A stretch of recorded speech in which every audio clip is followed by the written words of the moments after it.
This is Audible. Blackstone Audio presents Storms of Victory by Jerry Pournelle and Roland Green. This book is read by Keith Szarabajka. Book 2, Storms of Victory. Part 1, Searching. 1. Turn out the guard! Corporal of the guard, post number 12! Rick Galloway turned toward the window and frowned. Sounds of shouting and running men floated up from the cobblestone courtyard 6 stories below. What in hell? Rick muttered. Then he shrugged. Guess I'll find out if I need to know. Okay, Art, what's next? Next you get your armor on. Flak jacket first, then the mail. Christ, Mason, I'll roast. Look, I don't have to wear this tonight. Art Mason spoke slowly and carefully. Colonel, why do we have to go through this every week? You're not leaving this room without armor, not without you sending me to the brig first. Look, we've got that nice Kevlar jacket Les brought you. Only thing like it on this planet. And don't ask me who's going to shoot you. You know damn well the little king has that Browning. Anton wouldn't shoot me. Rick held out his arms and let Mason help him into the Kevlar vest, then the fine chain mail shirt that covered it. I'll grant you that, Colonel. But I can think of some in his court who'd be glad to borrow that pistol, with or without royal permission. Mason tugged on the straps. And I grant you that Winox Ganton needs you. The problem is, he knows he needs you. Kings don't like that. Neither do teenagers. We got a teenage king, and if you know what he's going to do, you're doing better than me. There were more shouts from below. Sergeant of the Guard, post number 12! Officer of the Guard, post number 12! That sounds serious, Rick said. Yeah, maybe I better have a look. Mason glanced at his watch. Better not. Can't let the troops think I don't trust them. Follow procedures. Yeah, follow procedures. Rick laughed, then went to the table and poured 2 glasses of wine. The table was massive, carved from a wood that had never grown on Earth. The goblets were gold, hammered with scenes of men riding centaurs and hunting strange beasts. Rick handed one to Mason. Here's the proper procedures. Yeah. Mason sipped at his wine, then frowned as Rick drank his in a gulp. Colonel, you drink too damn much. You sound like my wife. Are you my wife? No, sir. I could say it's none of your business. No, sir, you couldn't, Mason said. Very much my business. Anything happens to you and I'm supposed to be in command, only you know damn well it won't work that way.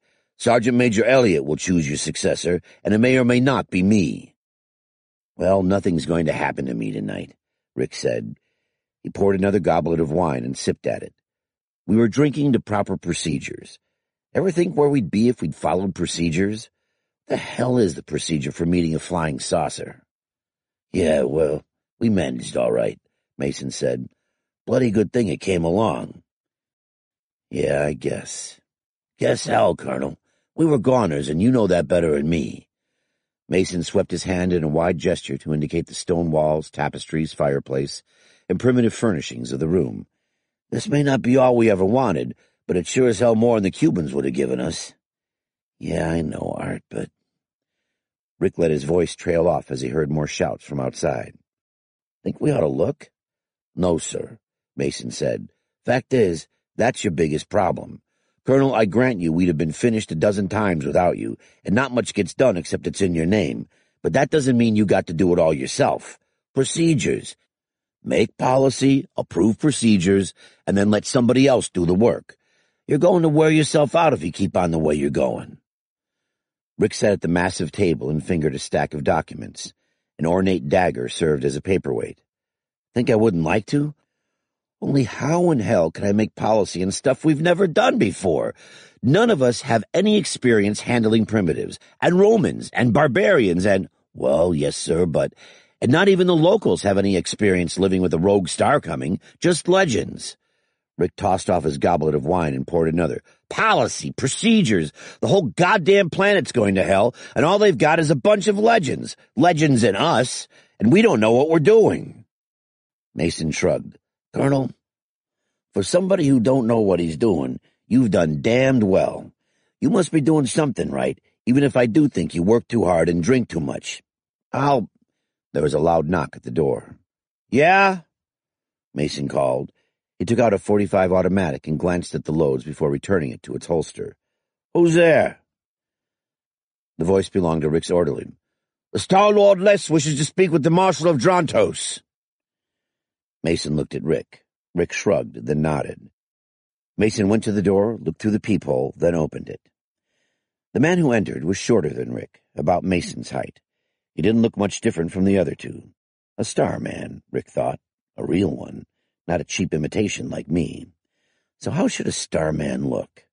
God knows his bosses look weird enough. "Hello, Les. Wine?" Rick offered. "Hello. Yes, small glass. And Major Mason, if you don't mind." "Let him stay. He's my deputy," Rick protested. "It's all right, Colonel. I better go check out that commotion in the courtyard. I'll be back to walk you to your meeting." "Don't bother. Jamie and the guards can do that." Mason nodded. It wasn't hard to read his expression. Since Tylera's man Caradoc had been killed in street riots, there weren't as many locals Rick could trust to guard his back. Come to that, a lot of other things had changed for the worse. "I'd rather you found out what the problem is down there." "Okay." Mason threw half a salute and left without waiting for Rick to return it. Rick poured wine and handed it to Les. They sat at the table and Rick lifted his goblet. "Cheers." "Cheers." They sat in silence. Finally, Les spoke. "I'll be leaving in a day or so." "Back to Earth?" "Yes." "I don't suppose I can talk you into taking us with you." Les shook his head. "No, you wouldn't want me to." He wasn't smiling. "Try me." "You wouldn't. What would you do? Go to the authorities? Tell them you were kidnapped by a flying saucer and taken across light years to another planet just so you could grow drugs?" "Well, that would have the great merit of being true, and the serious demerit that no one would believe you," Les said. "It would be worse if someone did. Either way, you'd irritate the High Commission, make a deadly enemy of Inspector Agzaral, and spend the rest of your life dodging us. No, my friend, you do not want to be returned to Earth." "What if... Suppose we promise to lay low, never tell what happened to us."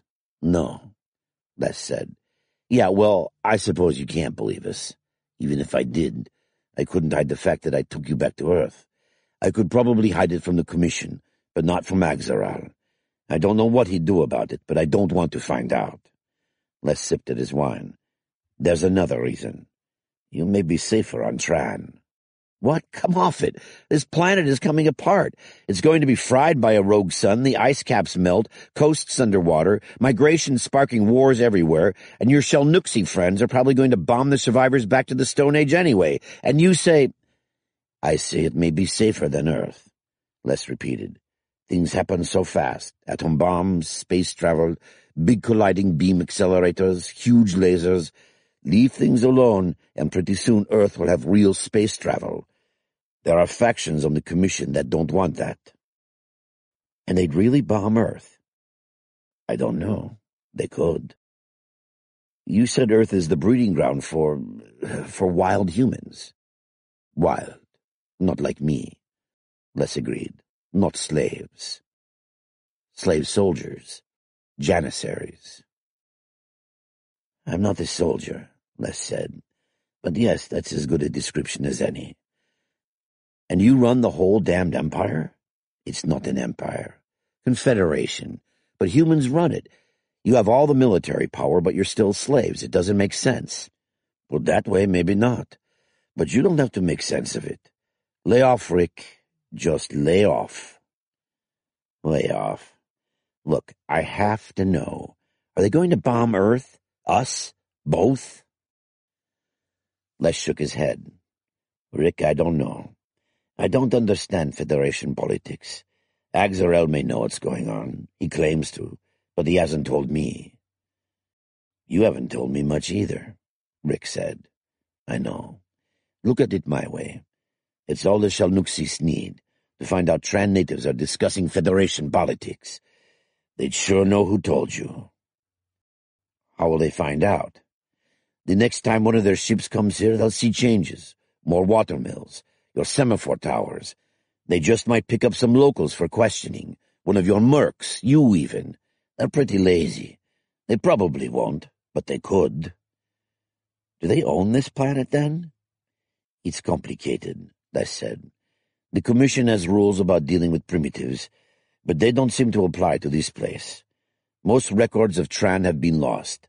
I expect the Shelnuxis paid plenty to lose them. There are rules, my friend, but who will enforce them? Axeral? Maybe, if it's to his interest. What is his interest? Les shrugged and held his glass out to be refilled. I do not know. He doesn't tell me. But I do as he says anyway. Les said. His voice fell and he grew more serious. Axeral's all I've got. I think he's doing his best to look out for humans. All humans, everywhere, and especially Earth. Think hell. I don't think it, I know it. He's doing his best. Whether that's good enough is another story, but he is trying. Okay, but about the Shelnuxis. They don't exactly own the planet, but you better act like they do. And if Tran looks like it's about to spring an industrial and scientific revolution, the Commission has some hard choices to make. They'd have to set up permanent surveillance with an inspector, like Axeral's operation on Earth's moon. That could be expensive. There'll be some to argue that it's cheaper and simpler to blast Tran back to the early Iron Age. Like they did before. Like the Shelnuxis did before. Les corrected. 2 or 3 times before. But that was their own work. If the Commission orders it, the bombardment will be a lot more thorough. Will they do that? Les shook his head. Insufficient data. The Shelnuxis don't have as much influence in the Commission as they used to have. That's the good side. And there's Axeral's plan. Whatever that is. Les nodded firmly. Whatever that is. Because it's about all we've got. By the light of the demon star, the dead sentry looked uglier than the run of corpses. Lord Marone knew that there was no such thing as a handsome corpse. For all that he had not seen his 11th name day, he had been in enough battles to learn that. Even so, the sentry was an unwholesome sight, his face dark, tongue protruding, and his clothes fouled and stinking. It's not his look. It's what this foretells. Marone and his guardsmen whirled, hands to swords, at the sound of footsteps. Belay that. The voice was soft, but there was no mistaking it. Lord Mason, welcome. I feared it was another. Welcome indeed, Marone thought. Now work your star magic and discover who has done this. Who found him? Guardsman Icheno. An accident. He came into this passage to relieve himself, found the sentry where you see him, and summoned the guard. Did you leave the corpse, Icheno? No, my lord. Touch anything? Icheno shuddered. No, my lord. Good man. Mason knelt by the body and took its wrist in his hand. He moved the dead arm back and forth. Not dead long, he muttered. He poked at the body for a moment and stood. How many men have you got with you? Marone's lips tightened. That tone of command was not the proper way to address a companion to the Wanok Scanton. Marone let it pass. He had seen enough of the Starmen and their peremptory ways. Strangely effective ways.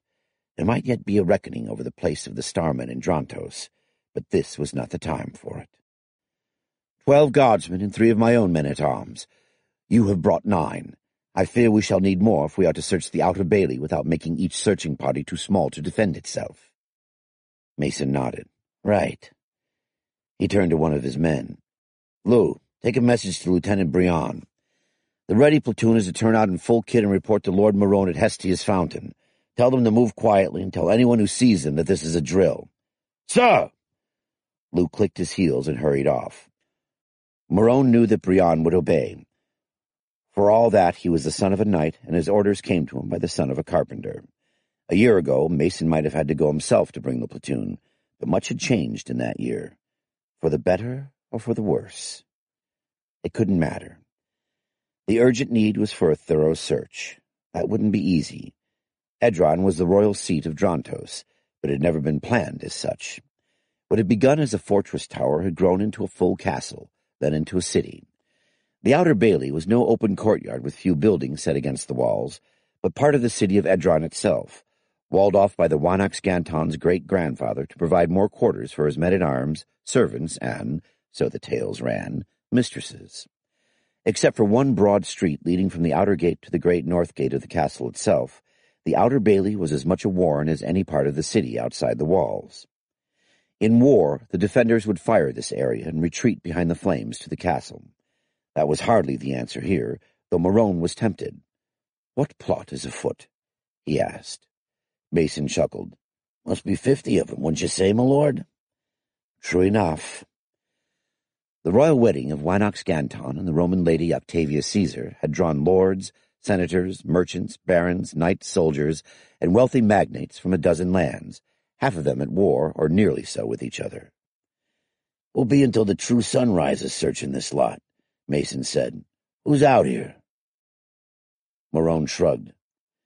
"Am I a clerk? Those of rank who could not find room inside. Lords, retainers, clergy, great ones. Any might be the target of a plot, or be plotters themselves. Winox Ganton will not care to have his guests turned out on his last night unwed, nor, I think, will Caesar care for the complaints of his senators." "Yeah, it's a problem. Got any suggestions?" Morone looked up at the sky, but Yatar Dayfather did not appear with an answer to his dilemma, only the baleful glare of the demon star, which did give enough light to make the searching easier.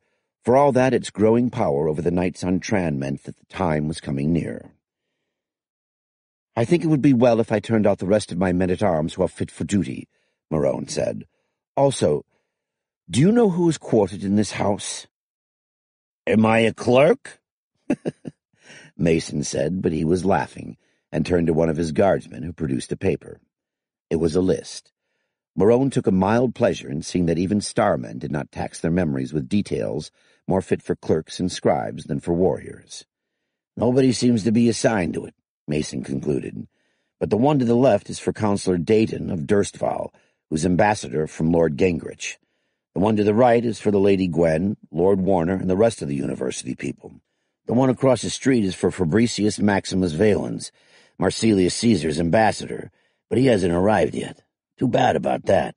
I'd have liked to have seen these bastards take on some legionaries." "Do you doubt the valor of the men of Drontos?" "Not at all. It's just that if a legionary had been killed, we could have found more reliable troops for the searching parties without having to spread the word of what happened." "Indeed." Lord Mason sounded sincere and spoke good sense, and there was no helping the Starman's fondness for the Romans. The other Rome on the Starman's homeworld, once our ancestors' homeworld, the Starmen say, had passed down much wisdom to the Starmen, particularly in matters of war and statecraft. It was still just as well that Publius Caesar, the heir of Rome, saw the Starmen as a new kind of barbarian and openly distrusted them. If Starmen and Romans made an alliance, only the gods could help Drontos.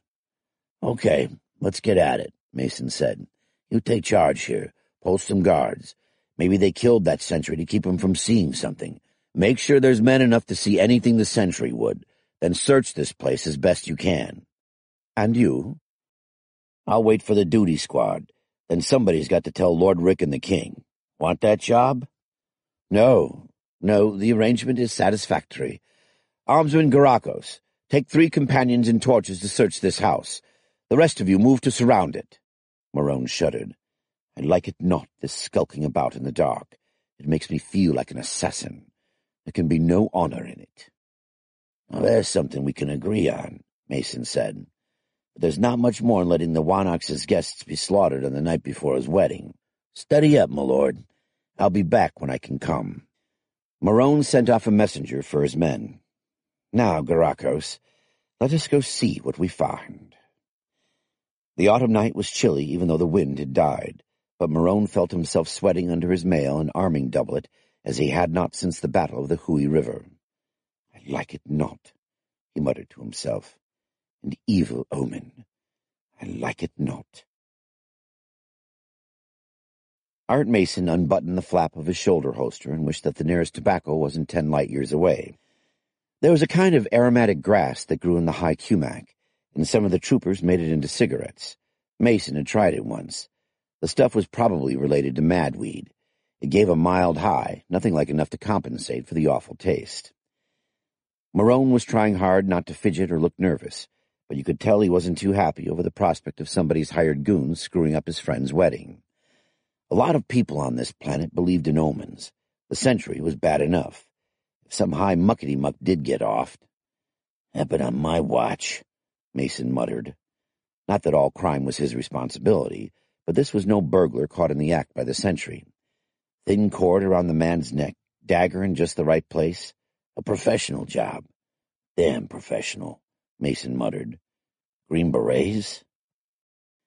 It was worth thinking about. Most of the Earth troops here on this screwy planet had some training in the dirty tricks department, and some of them had been Green Beret before the CIA hired them off to go mucking about in Africa. All our troops accounted for, Mason thought. There's a dozen off with Gingrich. Gingrich is ambassador in yonder house. Says no starmen with him. None I recognized. But one could have been smuggled in. Or what the hell. There's no shortage of local talent good enough to do that job. Wish it hadn't happened on my watch. "Watch ho!" someone called. Mason heard the outer gate guards respond. There were sounds of horses and centaurs. "Who is there?" Mason couldn't make out the words of response, but one of the voices sounded familiar. The gate opened, and a smaller number of horses and centaurs came through the wall into the outer bailey. A small mounted party, guided by 2 guardsmen with torches, appeared at the gate end of the street. 5 armored men, a couple of unarmored ones, and a banner-bearer carrying the red raven banner of the Barrowmen of Westbrook. By God, Mason thought. Ben Murphy, grown pretty big for a private. Of course, I was only a corporal when we came here. Ben Murphy had defended Castle Westbrook and its lands after the Westmen rode down out of the high plains.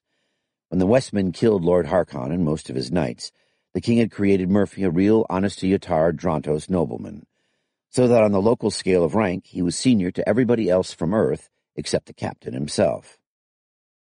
"Hello, Art. How are things?" "I'll be damned. I hope not." The lead rider reined in, dismounted, and came over to Mason. It was Ben Murphy, all right. No mistaking that big Irish nose or the way he walked. But until you got up close and saw the shoulder holster with the .45 in it, you couldn't tell him from your standard Drontos iron hat. "Like I said, Art, how are things?" "Could be worse, could be worse. Everybody and their Aunt Ermintrude's come to town for the wedding, so if you're looking for a billet in the castle—" "No way. My Lord Harkon's son Jan's grandmother wants to look me over, see if I'm the right sort to be raising her daughter's son. She's the Dowager Ekatasa of Ruinas, so what she wants she gets, and what she's got is everybody I brought with me billeted in her townhouse. The men-at-arms are stacked up like cordwood in the stables, but at least we've got a roof over our heads. I was afraid we'd have to camp outside the walls along with the Romans. Did Publius really bring a whole legion to the wedding?" "2 cohorts, under our old friend Titus Frugi." "Ho-ho! Little Caesar can't be too happy about that." "No." Titus Frugi had commanded forces loyal to the old emperor. Now he was loyal to Marsilius Caesar, not necessarily to Marsilius's son Publius. "No, I don't expect he is. Belay that. How you getting along?" "Not too bad, all things considered. The Tamerthan archers who've settled the vacant farms pretty much make up for the people the Westmen killed. None of them have turned bandit either." "Lady Tylara will be happy to hear that. And how's Honey Pie, Lady Deirdre?" "We're going to be married, soon as I get back from the king's wedding. He's already given permission, but I want to swear fealty to him for Westbrook and get an update on the charter before we make it legal. That way Deirdre inherits with no trouble if something happens to me on the way home." "Yeah. Say, Ben, how many men do you have with you, here and outside the gate?" 6 here, 10 more outside. Why?" "I got a problem, and maybe you can help me solve it. Somebody killed a sentry just a few minutes ago." "Blood feud?" "It looks more like a professional job. Somebody's up to something, and I've got the reserve platoon of guards on the way. But I'd like some more reliable men on hand before they get here. If you help, I think I can persuade the captain and the Wanocks that they owe you one, like maybe letting you billet some of your people in the castle." "Sounds all right. Who's in charge?" Mason jerked his head in Marone's direction. Murphy frowned, raised his eyebrows, and lowered his voice. "Does he know what he's doing?" "Close enough. He's got more guts and charm than brains, but he's not one of the real hardcore Iron Hats. Jesus, I hope not. Most of them were out for a short beer when God passed out the brains. Sure. Which is how you got your job. Murphy grinned. Anyway, bring in your men, and I'll pick my escort and go bring the captain up to speed. Murphy grinned. Escort?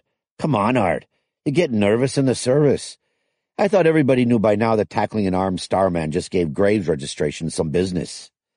Some people are slow learners, and I'm pretty sure our killer isn't alone.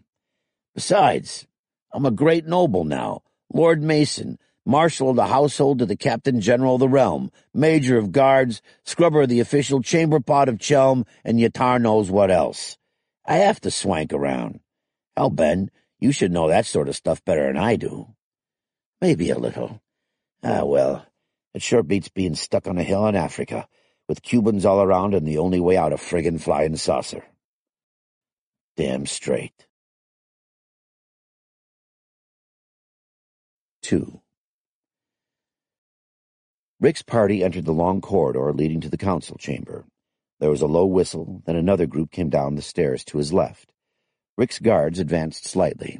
The leading guards of the other group fell in behind. This group moved down the corridor. Rick waited. After a moment, Tylara came in. Silently, she fell in beside him. When she was exactly even with him, they followed the forward guards, while the others merged behind them.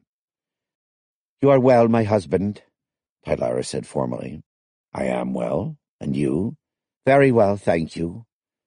"Are you well? Very well? What in God's name has happened to us?" Rick wondered. "How long has it been? Weeks? Months?"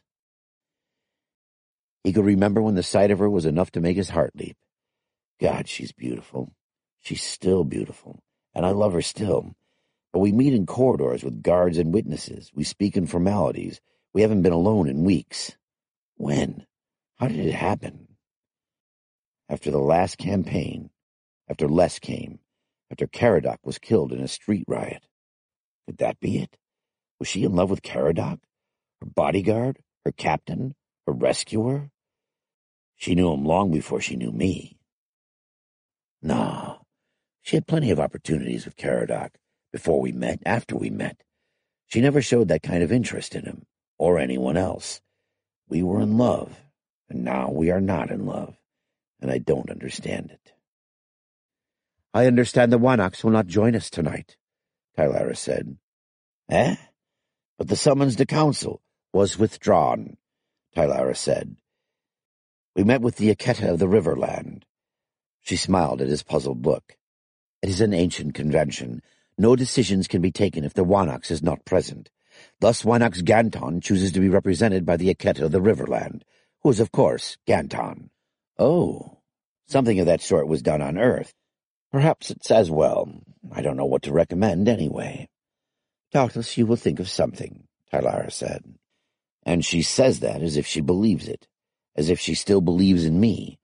But she won't sleep with me, won't even see me alone. Now we go in there, and Gwen will be there. Gwen? Could that be it? Tylara was always afraid of Gwen Tremaine. Could she know about that one time? Nonsense. No way. It happened long before she started acting funny. And no one knows except Gwen, and she sure won't tell. Jamie, Rick's orderly and chief of guards, rapped on the council room door. In response to the challenge from inside, he answered, "The Lord Rick, Aketa of Chelm, Captain General of the Host of Drontos, Lord of Star-Lords." Rick glanced at Tylara. She winked. So she still has a sense of humor, and knows I do. So what in God's name is wrong? Gwen Tremaine finished her presentation and waited while the young man at the head of the long table stared at the map on the whitewashed wall. Finally he spoke. "Then there is no hope for us, or at least no more than there was before the Starmen came. Have they in fact shed so much blood only to put us in greater peril of skyfire than we were before?" Rick frowned. Who'd been talking to the king? Ganton had every damn reason in the world to be grateful to Rick Galloway and his troops, and why was he taking that tone? Rick was about to speak when Tylara laid her hand lightly on his arm. "She speaks. Let her," Tylara whispered. Feminism? Not hardly. Or does she hope Gwen will stumble? Damn. I used to understand Tylara. Not now. The others waited expectantly as Gwen paused to marshal her thoughts. She had painted a grim picture of the future. The dwarf sun that everyone on Tran called the Demon Star was approaching. At perigee, it would add more than 10% to the plant's illuminance. That didn't sound like much, but it was enough. Ice caps would melt, weather and climate would change, and all for the worse. And now it was all happening. The seas were rising, and the southern zones of this hemisphere were hot. Drought there, rain here, floods everywhere. Tribes, whole nations, and populations fled northward. Rick saw that Tylara wasn't the only one staring at Gwen Tremaine. She'd told them the worst. Now the entire inner council waited for her to give them some shred of hope. Yanulf, High Priest of Yatar and Chancellor of Drontos, sat impassively.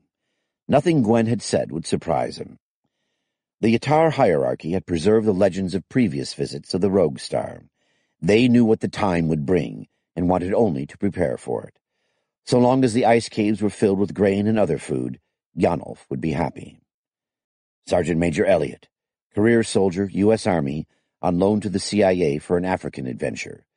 Now a long way from home. Trustworthy, Rick thought, so long as I don't screw up. But his loyalty's to the outfit, not to any individual. And if push came to shove, as many of the mercs would take his orders as they would mine. Warrant Officer Larry Warner. They called him Professor when he was a private. Now he was Chancellor of the University, and a good job he was doing. Gwen as Rector, Warner as Chancellor, and they were teaching the locals everything from the calculus to how to make paper and soap. With luck, knowledge would be spread so wide this time that nothing the damn Demon Star could do would stop it. Lucius, in theory, no more than Marsilius Caesar's freedman. Lucius had been tutor to Marsilius's son Publius, and every Roman senator had heard the old scholar referred to as Caesar's oldest friend. A delegation of senators had been sent as the formal representatives of Rome. Perhaps some of them believed Caesar read their dispatches with as much attention as he gave Lucius. Perhaps. And the others, all waiting, like the young king, for Gwen to say what good would come from this alliance with the Starman. Gwen swallowed and brushed back into place a few blonde curls that had escaped from her wimple. In her gown of office, she looked remarkably like an old-fashioned nun, a misleading impression if there ever was one. And that was no safe thought, not with Tylara sitting right beside him. My Lord Count, Gwen began, I know you speak in anger and grief for those of your subjects who will not be able to save from the time. Yet in truth, much has already been done that will make this time different from all those before. Sure, Rick thought, different. Provided that Les was reading Axerol right, and Axerol knew what he was doing, and the crazy quilt union of races that governed this end of the galaxy didn't decide to take matters into its own hands, and a lot of other ifs. We can't talk about any of that here. Tell him this, Yanulf said. Blunt bastard, Rick whispered. Tylara touched his hand with dagger-sharp nails. The servants of Yatar have ever foretold of the time, Yanulf said. Often have we been ignored. It is well that as this time approaches, all believe us. But how else will the time be different from the past? What has been done? Much for this realm, Gwen said. The Starmen's weapons and knowledge of war have saved this realm. Not once only. The Lord Rick has cast down in succession Syracuse the Usurper, Flaminius Caesar the Dotard, and the Westmen. Drontos itself survives because of them. Yeah, Rick thought. But what have we done for them lately? And there is more. There is knowledge, Gwen said. They have taught the servants of Yatar the skills to heal the sick and wounded. Yanulf nodded sagely. He hadn't known of the small devils that lived in septic conditions, which could be killed by boiling and ritual cleanliness. The knowledge made the priest-healers enormously more effective. At a cost, Rick thought. Yatar heals. Vothan, the chooser of the slain, takes fewer guests to his hall. The Vothan cult has no great reason to love us. And with the balloon they have made accurate maps where there were none before, maps that even the Romans envy. Iron plows turn the earth deeper, increasing yields, so that there is more to store in the caves of the preserver.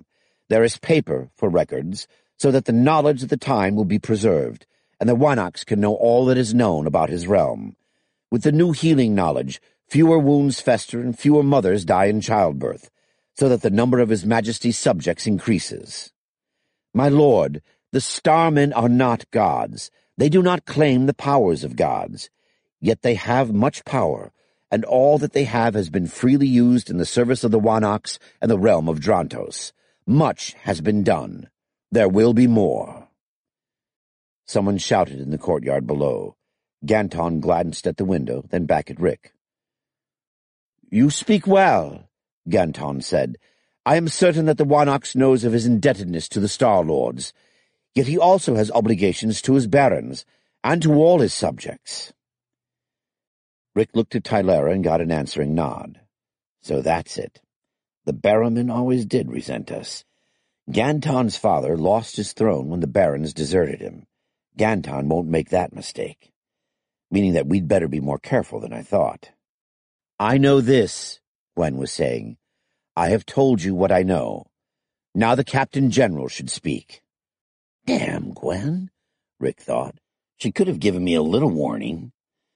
As he took the pointer from Gwen, he caught a whiff of her perfume. It was the same herbal essence she'd been wearing the day. No time to think of that. He glanced nervously at Tylera. Begin with what they know. No matter that Gwen just told them.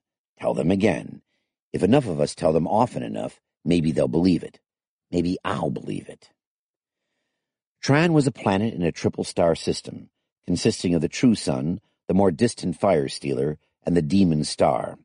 Every 600 Terran years, the Tran year was 1.7 of those, the Demon Star's eccentric orbit carried it close enough to Tran to affect the climate. For the 2 years of closest approach, there would be few crops harvested. But, as the Demon Star approached, the warmer weather did some good. In the years before closest approach, crops were better, growing seasons longer. There was another effect. The increased sunlight made the plant the locals called madweed grow very well indeed, and madweed was much in demand as a recreational drug in interstellar trade. Tran Natural commanded an excellent price, and the Shalnuxi merchant adventurers had a monopoly on it, so long as they could get kidnapped human soldiers to collect it for them. And they've been doing that for 3,000 years I know of, and Gwen says more like 5. The Shalnuxis had brought in Achaean Bronze Age warriors, Romans from the time of Septimius Severus, and again from the Byzantine period. Franks, Celts, Scythians, cultures mixed together and none allowed to develop because as soon as Tran threatened to become civilized, the Shalnuxis bombed them back into a new Dark Age. Not this time. Damn all, not this time. They can destroy technology, but we'll spread something more powerful than technology. We'll teach the scientific method. They can't bomb that out. Only we have to live through the next few years. That wouldn't be easy. If anything, it was going to be worse than Gwen's lecture indicated, and that was worse than any of them except Janolf had expected. The rising seas would swallow most of the coastal cities, adding their people to the hordes of refugees already heading north. Storms and tsunamis like the one that had already mangled Ristengo's waterfront would scour the coastal areas. Tylera's homeland of Tamarthon would become a rocky island. Rome would be reduced to the highlands, which could only support a fraction of its people. The Romans were well organized, but no organization could make a single ton of grain feed 1,000 people for 2 years. What Tran needed was the miracle of the loaves and the fishes. How fast did fish grow here?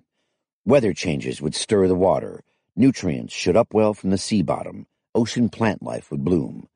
How long before the fish population rose significantly, and could anyone take advantage of that? Another task for the university.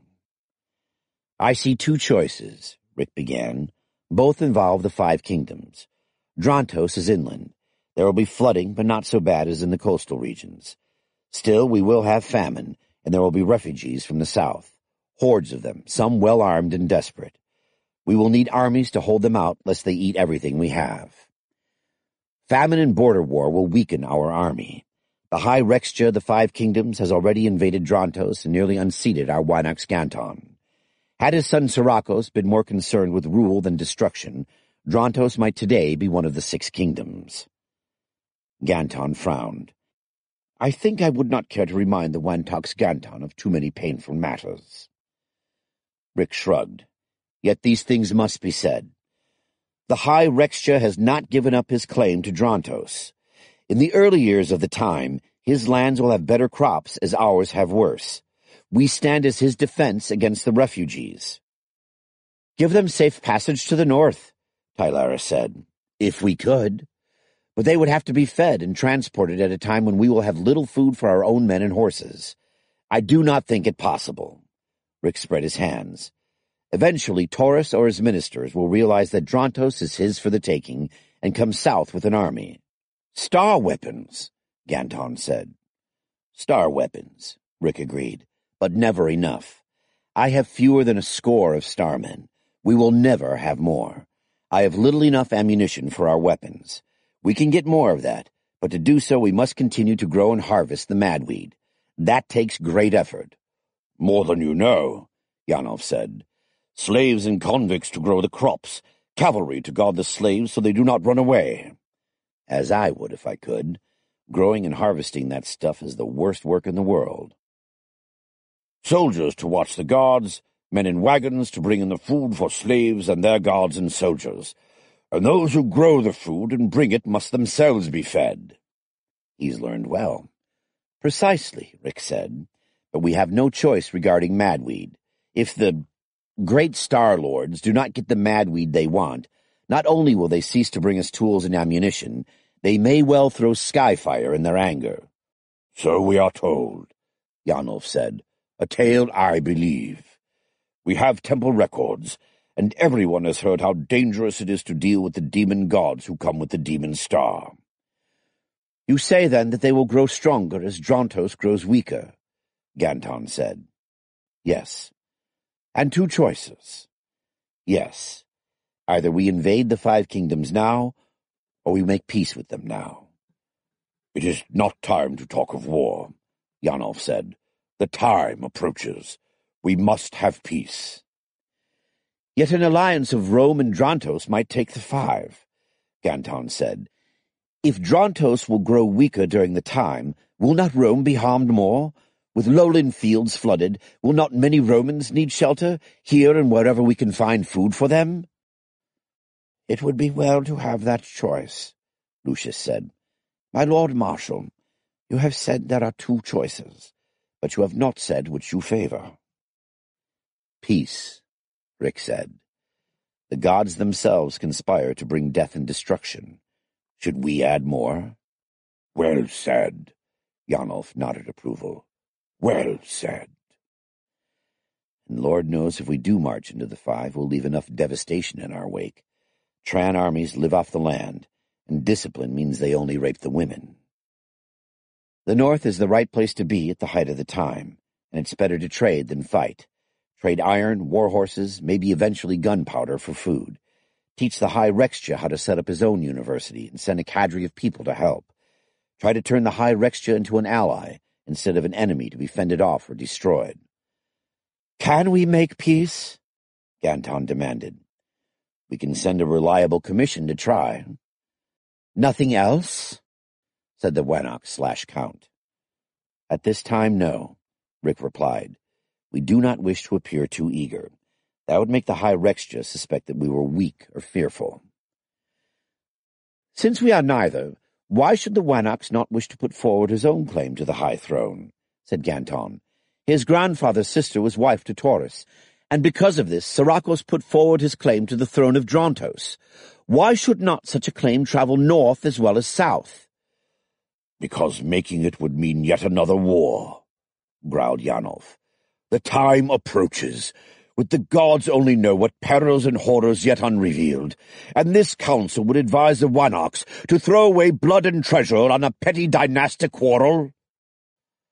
If it gives us the land that it seems we shall most surely need, how can it be petty? Said Ganton. We might lose, Yanov said.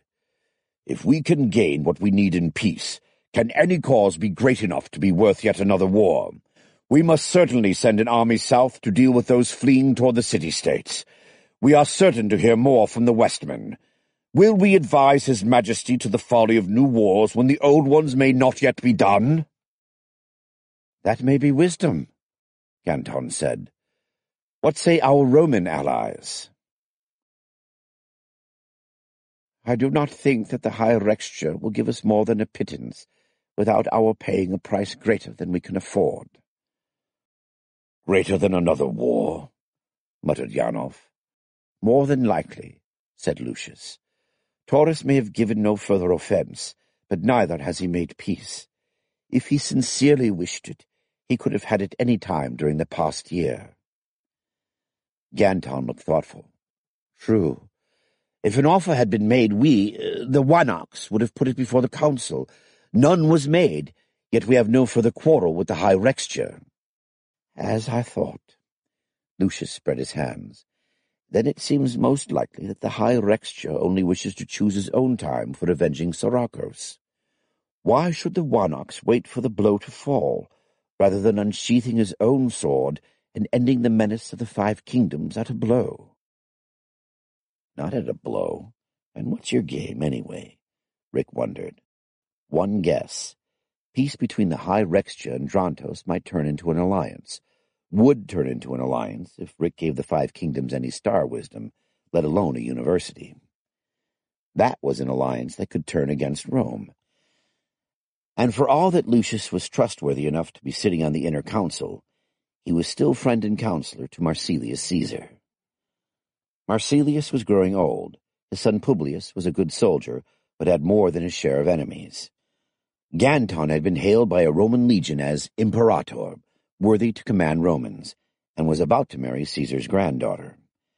An alliance with the 5 kingdoms could tempt the Wanoks of Drontos to the purple, unleashing another civil war in Rome with the time closer than ever. A war between Taurus and Drontos, on the other hand, could keep Rome's 2 most formidable rivals chewing on each other for long enough to let Marsilius put things in order, perhaps long enough for Marsilius to retire in favor of Publius. You knew Lucius wouldn't give disinterested advice. Disinterested be damned. Is it good? Rick turned that question over in his mind as the debate went around the table. Lucius was pro-war. Yanov, of course, was against it. So were Gwen and Warner, although the professor seemed rather lukewarm for peace. Why? Warner liked his post at the university. What else did he want? Another question they never raised in ROTC classes on leadership, and one with no answer for now. Elliot was in favor of war, as long as they first settled accounts with Gingrich and the rest of the mutineers who were still in the South. Rick had the feeling that Elliot didn't much care whether that settlement left Gingrich and his men alive or not. The sergeant major was loyal to Rick and his plans, and knew Gingrich's 10 men might make a difference in carrying them out. He was also too good an NCO to be very happy about depending on men who'd already mutinied once. In his books, they couldn't be trusted not to do it again. Tylaro was blunt. It will take more than one defeat to make Taurus give up the idea of taking our lands. Every High King for 2 centuries has known that Drontos and Chelm were once a 6th kingdom, and dreamed of making it one again. Taurus is old, and by all reports feeble, said Yanov. Will such a man do more than dream? Will he not rather concern himself with assuring the peaceful succession of his last surviving son, Prince Achilles? He will best assure that by taking Drontos and avenging Sarakos, said Tylara. His Achetas and Barramen will not swallow their defeat forever. If Achilles comes to the high throne as the conqueror of Drontos, his way will be easy. If not, the warriors of the 5 kingdoms may turn to one who will give them that victory. There is Prince Strymon, heir to Talmeltimos, and he is only the most formidable out of several captains. War now, peace now, Ganton said. Can we win if we strike now? How much aid will Rome give us? He's forgotten the myth about being Count of the North or whatever. That's the king talking, and a nervous one at that. And what the hell's keeping Art? I can convey a request to Caesar, Lucius said smoothly, but I cannot make promises. Convenient enough, Tylara said. But what shall we do? Ganton demanded. Send commissioners to Taurus, Rick said, and others to Rome. After tomorrow, it should be more difficult for Caesar to refuse a request from our Wanaks. He cannot honor a request for soldiers he does not have, Yanov said. Rome must look to the south, as must we. And that's for sure. Plenty of danger there. Not only the hordes of refugees. There were also rumors of a fanatical religious leader who was welding the horde into a crusade against the new idea of Christ as the son of Yatar. Rick hoped the rumors were just that. Religious warfare was one ingredient the trans stew didn't need. There is another thing, Warner said. Yes.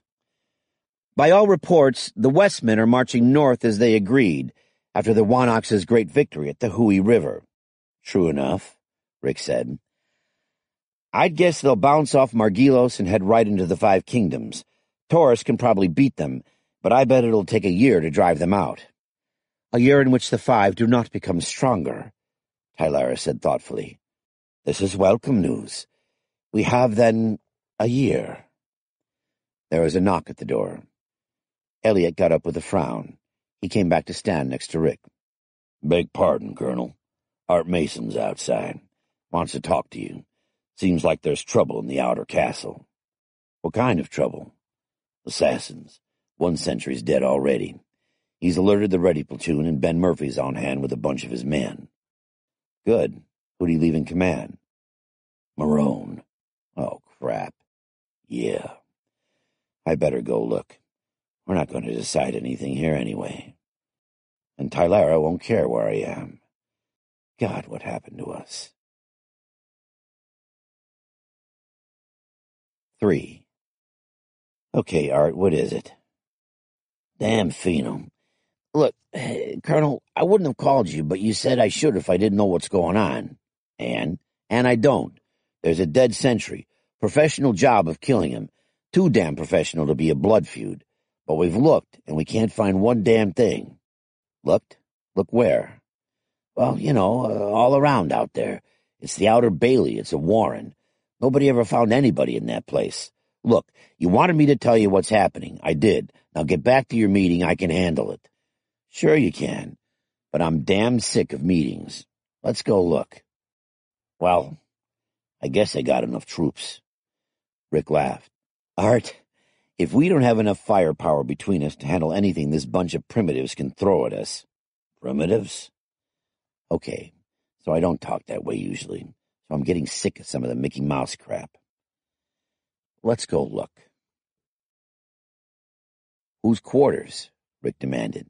Nobody yet, Mason said. Not this house. But over there is Dayton of Dursfall, and over there is the place Gwen and Warner share. Huh? Gwen and Warner, and some of the other university people. Who's in there now? Hell, Colonel, I don't know. They're people, I suppose. Let's go check. Huh? Call it a hunch. Call it that Tylara's acting funny and she's scared of Gwen, but I'm damned if I'll tell you that. Let's look. Okay. Lou. Sir. Take some troops around back of that house. Lord Rick and I are going to search it. Lou's eyes widened slightly, then he grinned. Sir! Don't think anybody but us could get away with looking into her place, Mason said. Raj, maybe not even us, but here goes. Rick waited until Lou and his guardsmen had deployed around the house. Okay. Mason banged on the door. Open in the name of the guard! He waited and banged again. Nobody home. Rick lowered his voice. Bullshit. She's got half a dozen servants, so does Warner. Somebody's in there to unbolt the door. Mason whistled low. Some bitch. God damn, Captain, you're right. So what do we do? Knock one more time and act like we're going away. Right. Mason pounded once more. Nobody home, he said loudly. Let's go. They walked around the corner of the vacant house. The dead sentry still lay there, now covered with some guardsman's cloak. Sir? Mason said. First, get 5 mercs back to the council room, and nobody leaves there until I get back. Nobody. Alert your guardsmen and have them take over the corridors. But when I get back to that chamber, I want Elliot and the troops with rounds chambered. Mason nodded slowly. You sure? Who gives a shit about sure? Better to be ready and not need it. Sir. And who the hell did you send down here to take charge? Not Marone. Mason looked pained. No, sir. Murphy held the fort until I could get Henderson. He's in back. Right. Get him over here and get on your way. Rick watched Mason go around the house. Probably all bat turds, but suppose it's not. Colonel? Right. Henderson, go get me one of the daughters of Yatar, in full robes, a short one. Sir? Corporal Henderson frowned. Colonel? Rick consulted the papers Mason had left him and pointed. Down there. That house. There ought to be a dozen of them. I just want one. Get a couple of footmen while you're at it. And don't forget, a short daughter of Yatar in robes. Sir? Yes, sir. Henderson bolted off. Rick chuckled to himself. Okay, here's the drill, Rick said. My Lady Iris walks behind the troops. Lady Gwen copied her robes of office from the daughters of Yatar. In this light, nobody's going to know it's not Gwen come back from council. You two footmen go up, bang on the door, and shout to open in the name of the Lady Rector. Then get the hell out of the way. The footmen glanced at him nervously. Then they looked at the squad of determined guardsmen and Star-Lords, and looked resigned. If anything happens, he turned to Lady Iris, anything at all, forget your dignity and get the hell behind somebody and stay there. Certainly. I take it you do not mind if I pray. Rick looked at her closely and laughed. For all of us, if it please your ladyship. Okay, troops, let's do it. And remember, we want live ones. The footman went to the door and knocked. Open for the Lady Rector! For a moment, nothing happened. Then a light flared inside the house. Shutters above the door opened and a torch was thrust out. A muffled voice shouted, My lady! And the shutters closed again. So, there is someone in there. He waited until he heard the door unbolted. It seemed to take forever, then it opened. He dashed forward and threw himself against it. Inside! Move! He shouted. He felt the door slam into whoever had opened it. That one's out of action. He left him for the followers and dashed to the next room. Rick heard motion and whirled. Someone had been standing at the doorway and had swung a bludgeon at him. Stand! The man raised the club. Rick lowered his aim point and fired at the groin. The .45 flared in the dark and the man doubled over. That's two. How many? He moved on through the room. The last room was the kitchen, and it was empty. Behind him his troops poured into the house. Gotcha! Henderson shouted. That's that one. Rick found the stairs. They'll be alerted and ready. I should wait for troops, or burn the place and be done with it. We've got to, and both will live long enough to answer questions. And you're a track star. This is stupid. He darted up the stairs. At the top he continued, but kept low, diving across the floor to hit and roll. Two figures loomed behind him. Rick fired once between them. Move and get your testicles shot off! Everything froze for a moment. Henderson and the others were running up the stairs. Then one of the men turned. Rick moved without thought, diving into the man, knocking his outstretched arm up. 3 gunshots thundered in the enclosed space. Henderson and his troops came fast. There was another shot, and one of the guardsmen fell. Henderson threw Rick's opponent against the wall. Someone swung a club, and the other enemy went down.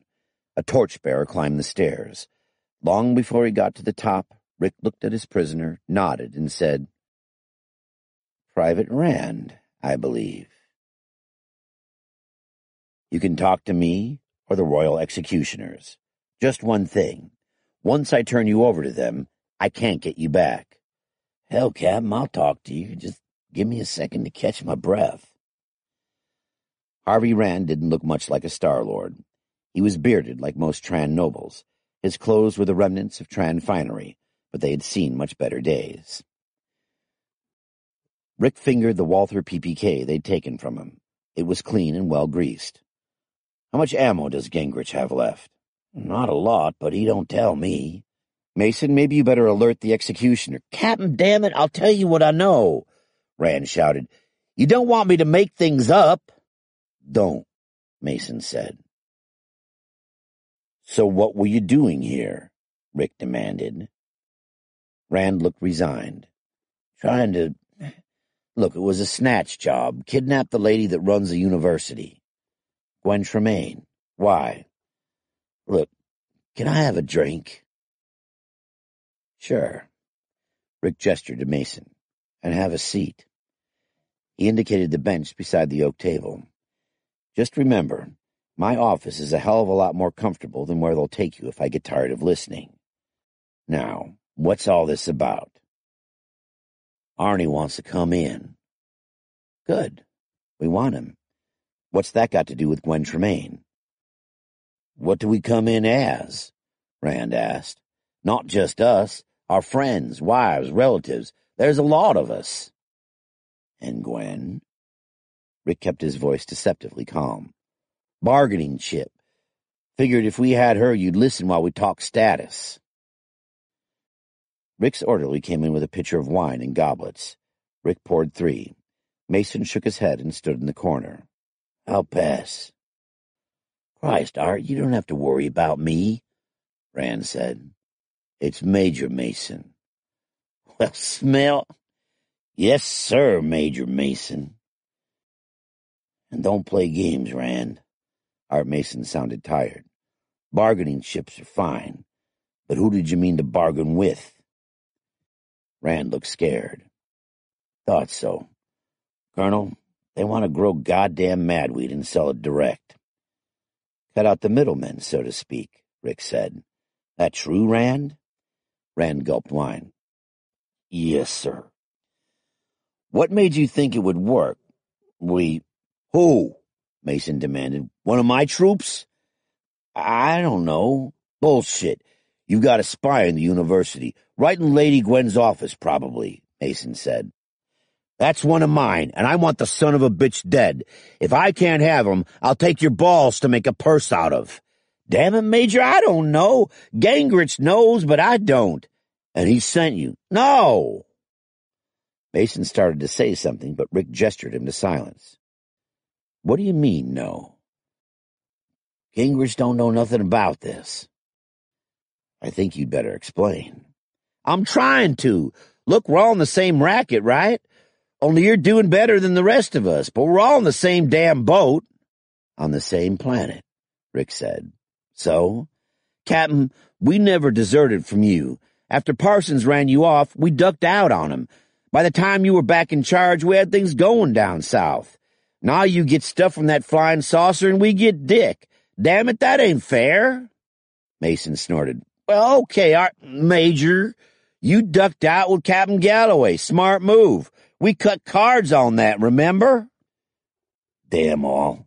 He's right, Colonel. I forgot. Rand was one of them that volunteered to go with you, only Elliot wouldn't let but one go. Okay. How does that change things? Who the hell are you working for? Some locals. Dayton of Dursval. Gingrich's ambassador. Well, yeah, only... Look, Colonel, there's a lot of them. Locals. They're scared. They figured if they had Gwen, they'd have a chance. We could trade her to Gingrich, or you, or something. In other words, Mason said, Gingrich is running out of ammo, has a lot of locals mixed in with his troops, and ain't got a pot to piss in. Pretty close, Rand said. And he didn't approve this operation. Christ, no, but he does want to talk. Right. Mason, take over. I'd better get back to the meeting. What do I do with this one? Damn it, Major, I got a name and you know it. Look, okay, it was a fool stunt and we lost, but I got a right to hire out, don't I? What the hell am I supposed to do in this stinking place? Good question. Just talk to him, Art. Hang in there, Rand. We'll think of something. Rick left the office. A dozen guardsmen fell in around him as he went down the corridor to the council chamber. Clavel and Beasley stood outside the council chamber door. Both held battle rifles. A dozen guardsmen with drawn swords were with them. Alert's over, Rick said. We got him. Remember Rand? Harv Rand, Clavel said. Yeah, he was in my squad back in Africa. Good man with a garrote. Too good for one of our sentries. Rick spoke in English too rapid for any local to understand. Anyway, we got him, and the others. You can stand down. Yes, sir. Inside the chamber, things looked about the same, except that Elliot, Warner, and Gwen all had pistols lying on the table. Ganton's Browning was still in its holster, but the strap was undone. Rick glanced at Tylara. No weapon in sight, but her right hand was in her left sleeve. Larry Warner was reading from a long document. After a moment, it was obvious what it was. The official history of the coming of the Starmen. "Alert's over," Rick said. "You say no more than that," Ganton demanded. "No more to say, my Lord Count. Some thieves attempted to rob the house assigned to the Lady Gwen. They have been captured. 2 guardsmen were killed and 1 wounded. That'll do for now. If you'll continue, my lord." Rick gestured to Warner. "Yes, sir." Warner read with animation. In 10 minutes he had killed Siracos in a village booby-trapped with a ton of gunpowder, married off Rick and Tylara, delivered their daughter Isabel, and was starting on Marsilius Caesar's rebellion. Not really rebellion. After our raids into Marsilius's prefecture, he could either revolt or let Flaminius the dotard kill him. Not much choice there. So Marsilius Caesar, Tamerthon, and the realm of Drontos became allies against Flaminius. Their host marched into the dotar's land and fought a great battle against the Romans under the legate Titus Licinius Frugi. The Romans fought gallantly, but to no avail against the star weapons, the balloon, and the valor of the men of Drontos and Tamerthon. A wise captain, Titus Licinius Frugi, yielded to save his men, and thus ended the Roman civil war. Ganton smiled. "I see that Lord Rick follows the custom of Drontos, and does not boast of his deeds. The tale of that battle passes over his capturing Titus Frugi with his own hands. It is enough that you know, my Lord Count." After the Roman alliance came Bishop Polycarp's vision. One night he had dreamed that Yatar came to him and claimed that Christ was his only begotten son, born of Hestia, who had taken the form of a mortal woman. So the followers of Yatar and the followers of Christ should be as brothers to one another. For some people on both sides, the vision came as a blessing. There was a real ecumenical movement growing up on both sides. For others, it was like throwing a hand grenade into the middle of a cocktail party. There were the rumors about that madman in the south, and the priests of Vothan hadn't been heard from yet. Rick didn't like to think about what the priests would have to say. The rest of the story is mostly the campaign against the Westmen, ending in Ganton's great victory at the Hui River, and the withdrawal of the Westmen to the north. After that came a note on Caradoc's death in a riot, another on the betrothal of Ganton to Octavius Caesar, who'd come to Drontos as a hostage but would remain as a queen, and a wish that Yatar and Christ his son might bless all who read these words. Rick led a round of applause. Warner had the grace to blush. "Thank you, my lords and ladies. Does this mean I can put the scribes onto making copies?" Ganton nodded. "Speaking for the Wanoks, I say yes. I am sure he will want as many of the wedding guests as possible to carry away this wisdom when they depart." How many of them would call it wisdom, and how many would call it heresy, God, any or all, take your pick, only knew. But they had to start somewhere. In fact, Rick wondered if that might not be a good, if unofficial motto for the House of Galloway. You have to start somewhere. Lucius dipped his gull-feather pen in the ink and continued writing. No doubt the young men learning to write now would find the new iron-tipped pens child's play, but he was too old a dog to learn new tricks. Also a rather weary one, with little hope of getting a decent night's sleep before the wedding. The demon star was already sinking toward the hills beyond the Roman camp. The wedding would begin shortly after noon, and yet this letter to Marsilius had to be completed before he could rest. The Lord Rick told the council that thieves invaded the university. They could be no ordinary thieves. My agent with the guardsmen tells me that one of these thieves had a star weapon and spoke in a strange language with the Lord Rick. The man was of the party sent by the Star Lord Gingrich. We may be safe in assuming this was no ordinary robbery attempt. I could speculate on the real purpose, but my guesses will be no better than yours. Could there be opportunity here? It may be that Lord Gingrich would welcome new allies. Certainly we could use assistance in recovering the lost southern provinces, and Gingrich is there. It was the Wanox's wish that Lady Octavia be told of the night's events at once. He grew angry at the suggestion that she might not bear the news well, saying that it was to insult his bride and Caesar's house to suggest she lacked the courage to hear bad news. It fell to me to be the newsbringer. Lady Syra, chief among Octavia's new Drontos attendants, attempted to bar my path until I'd given her the message, which I was strictly instructed to bring only to Octavia's ears. When Octavia did appear, Lady Syra refused to depart, and only force could have moved her. When I gave the news to Octavia, Lady Syra screamed aloud and flew into a great passion, crying that it was an evil omen for the Wanox's marriage. Lady Octavia flew into as great a rage as I have ever seen in her, and said that Lady Syra was a fool. It was a very good omen, that those loyal to the throne of Drontos could so easily defeat an attack by one of its enemies. She would pray to Christ and his father Yatar that the throne should face no worse enemies in the years to come. She then asked if the dead guardsmen had wives or children. When told that one had a daughter of 3 and a second child to be born in midwinter, she swore before Yatar, Christ, Hestia, and all the saints to provide the daughter with a dowry when she came of age, and to stand godmother to the unborn child. This silenced Lady Syra, a feat I had thought impossible. With her present I could not linger, but I assure you that I have never in my life felt so proud of Octavia. I do not know if Lady Syra is naturally lacking in good sense, or seeks to wield power over the Lady Octavia. I also do not know if such a desire is her own, or given to her by her husband Barrowman Kylantis. He is a leader among those lords who swore oath to Syracuse, and were afterward pardoned. Not a few of those are less than pleased with the Roman alliance. They fear that a Wanox of Drontos, with legions at his command, may seek to rule without the consent of his nobles and knights, in the manner of a Caesar. The fear is all the greater, because Ganton's father Lauren did exactly that, and so brought much suffering to Drontos. And it is time you bring this letter to a close, Lucius. You are telling Caesar things that he already knows. Next you will be telling him that his son Publius does not much care to have Titus Frugi commanding the cohorts charged with his safety at the wedding.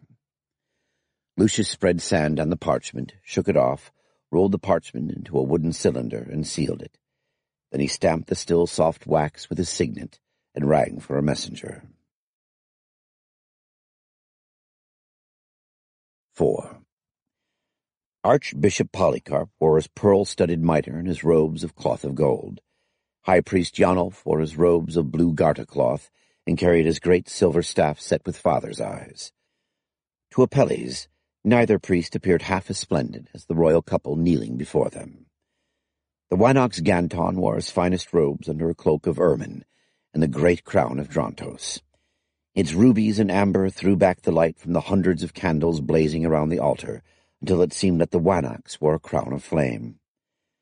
Lady Octavia was dressed more in the Roman style, with a mantle of cream-colored garter trimmed with gold, over a bronze-hued gown of the finest linen trimmed with pearls. She also wore a veil hanging from a circlet of silver flowers, in the manner of the women of the skyfolk. At the end of the ceremony, the Wanox would lift that veil to kiss his bride. Apelles knew this and many more details of the royal wedding, down to the very undergarments the Wanaxi would be wearing on this day. As Janulf's right hand, he had been set to more labors than Hercules in the matter of the wedding. Once he had ventured to ask, "I know that the Lord Publius Caesar has no living wife, and that his sister is not well enough to make such a long journey so late in the year. Yet could not much of what has fallen to me have been done as well by the Ecatassa of Chelm or the Lady Syra?" "Lady Tylara will be chief among the bride's attendants at the wedding," Janulf had replied. "Until then, her duties as Justiciar of Drontos and mistress of the Captain General's household will prevent her from doing as much as I am sure she would wish to do. As for the Lady Syra, She too has much to occupy her in the Lady Octavia's household. Also, she knows little of Roman customs, and might give offence without meaning it. It was then, and remained now, Apelles' opinion that Lady Syra knew a great deal about Roman customs, and was utterly opposed to seeing any of them introduced into the court of Drantos. A chancellor's tone of voice had spoken whole scrolls about the unwisdom of saying this aloud. At least his labours had obtained for Apelles a good place in the hall, into which half the realm seemed to have crowded, and in which half the realm had certainly sought places. The only people closer to the altar than the row in which Apelles stood were the attendants of the bride and groom, and the guardsmen double-ranked across the hall between the altar and the guests. A long way for a swineherd to come. Incense rose in a cloud. So did Polycarp's thin voice. "Dearly beloved, we are gathered here today in the sight of Ytar Dayfather, Christ his Son, Holy Hestia, the Mother of Christ, and this noble congregation, to join this man and this woman in holy matrimony, which is an honourable estate." Apelles felt someone prodding him in the ribs. The dignity of the occasion kept him from prodding back. Instead, he turned his head as far as he could, to see Ion, son of Fënor. The guardsman assigned him as a messenger. At least that was Yanal's tale. After seeing how many other messengers were scattered through the crowd, Apelles suspected they were really there to keep watch on those guests out of sight or reach of the guards before the altar. "What of Vothan?" Ion muttered. "I like not this casting out of the warlord." "What casting out?" said Apelles. "It is written that when the Christ was upon earth, he said, 'I come to bring not peace, but a sword.' Who else would say that but Vothan? It is also written that he was hung upon a cross and seemed to die, yet rose again wiser than before. Is that not also said of Vothan?" "They also call the cross Prince of Peace," said Ion. Has this ever kept the Romans from fighting?" replied Apelles, "or made them fight less fiercely when they marched against us?" Ion shook his head with a wry grin. "Even the Starmen are Christians," Apelles went on. "And do they not enjoy the blessings of Vothan?" "The Starmen are Christians?" Ion frowned. "Yes, and from his first day in our land, the Lord Rick has always honoured Ytar and Vothan as well as Christ." "That is true," said Ion slowly. He seemed to want to say more, but Apelles saw the looks their whispered conversation was beginning to draw. He waved the guardsman to silence. Very likely he had awakened as many doubts in the man as he'd laid to rest, not just in Ion. I am no warrior, but it would be a harsh world indeed if brave men had no hope of guesting with one-eyed Vothan after dying in battle. Polycarp droned on. "But reverently, discreetly, soberly, and in the fear of Ytar and Christ, duly considering the causes for which matrimony was ordained. First, it was ordained for the increase of mankind, according to the will of Ytar and Christ, and that children might be brought up in the fear and nurture of them, and to praise of their holy names." Tylara shifted restlessly. "Thirdly, it was ordained for the mutual society, help and comfort, that the one ought to have of the other, both in prosperity and adversity, into which holy estate these two persons present come now to be joined." If the Lady Gwen had not been standing close beside her, Tylara would have shut her eyes. "That is as it should be, as it was, and I have forfeited the love of the gods, and worse, of my husband. I have betrayed them all, yet what could I have done?" The thoughts raced through her head in well-worn grooves, raced endlessly. Caradoc, loyal to Tylara and her house, married to the faithless Gwen, and Gwen's true husband returning from the stars, returning with a starship and skyfire, with the means to lay waste all Rick had built. What could I do? Kill the Star-Lord less, and as he died his ship would send skyfire? So said Rick. And she had seen the ship. It could do all Rick said, and more. Kill the Lady Gwen? I owe her nothing. Yet the university is more than nothing. It may be the only inheritance I can leave my children. So say the legends of the time. So says Rick. But Caradoc and Les must not meet. It had been simple enough. Coded orders to the children of the 8th House of Vothan. And waiting, which was worse than any battle. Wait and wait. And comes the news of a riot and a horse that stumbled, and her protector and rescuer. Rescue. Sarakas had read her aright, curse him. In the end she would have broken, begging to please him if that would earn her a swifter end. Until Caradoc came, and with Yanolf led her through the caves of Yatar and away. And now he was dead. Of an accident. And none knew. My husband probably does not even suspect. He does not think like a Tranlord. None but me. And it will be me the gods judge, not my instruments. Yatar, forgive the children. They acted for me. They know no better. If anyone learns, blood feud with those most loyal to our house. And no matter, I have brought cold and ruin to our marriage. And what right have I to mutual society, comfort, and help in the eyes of the gods or anyone else?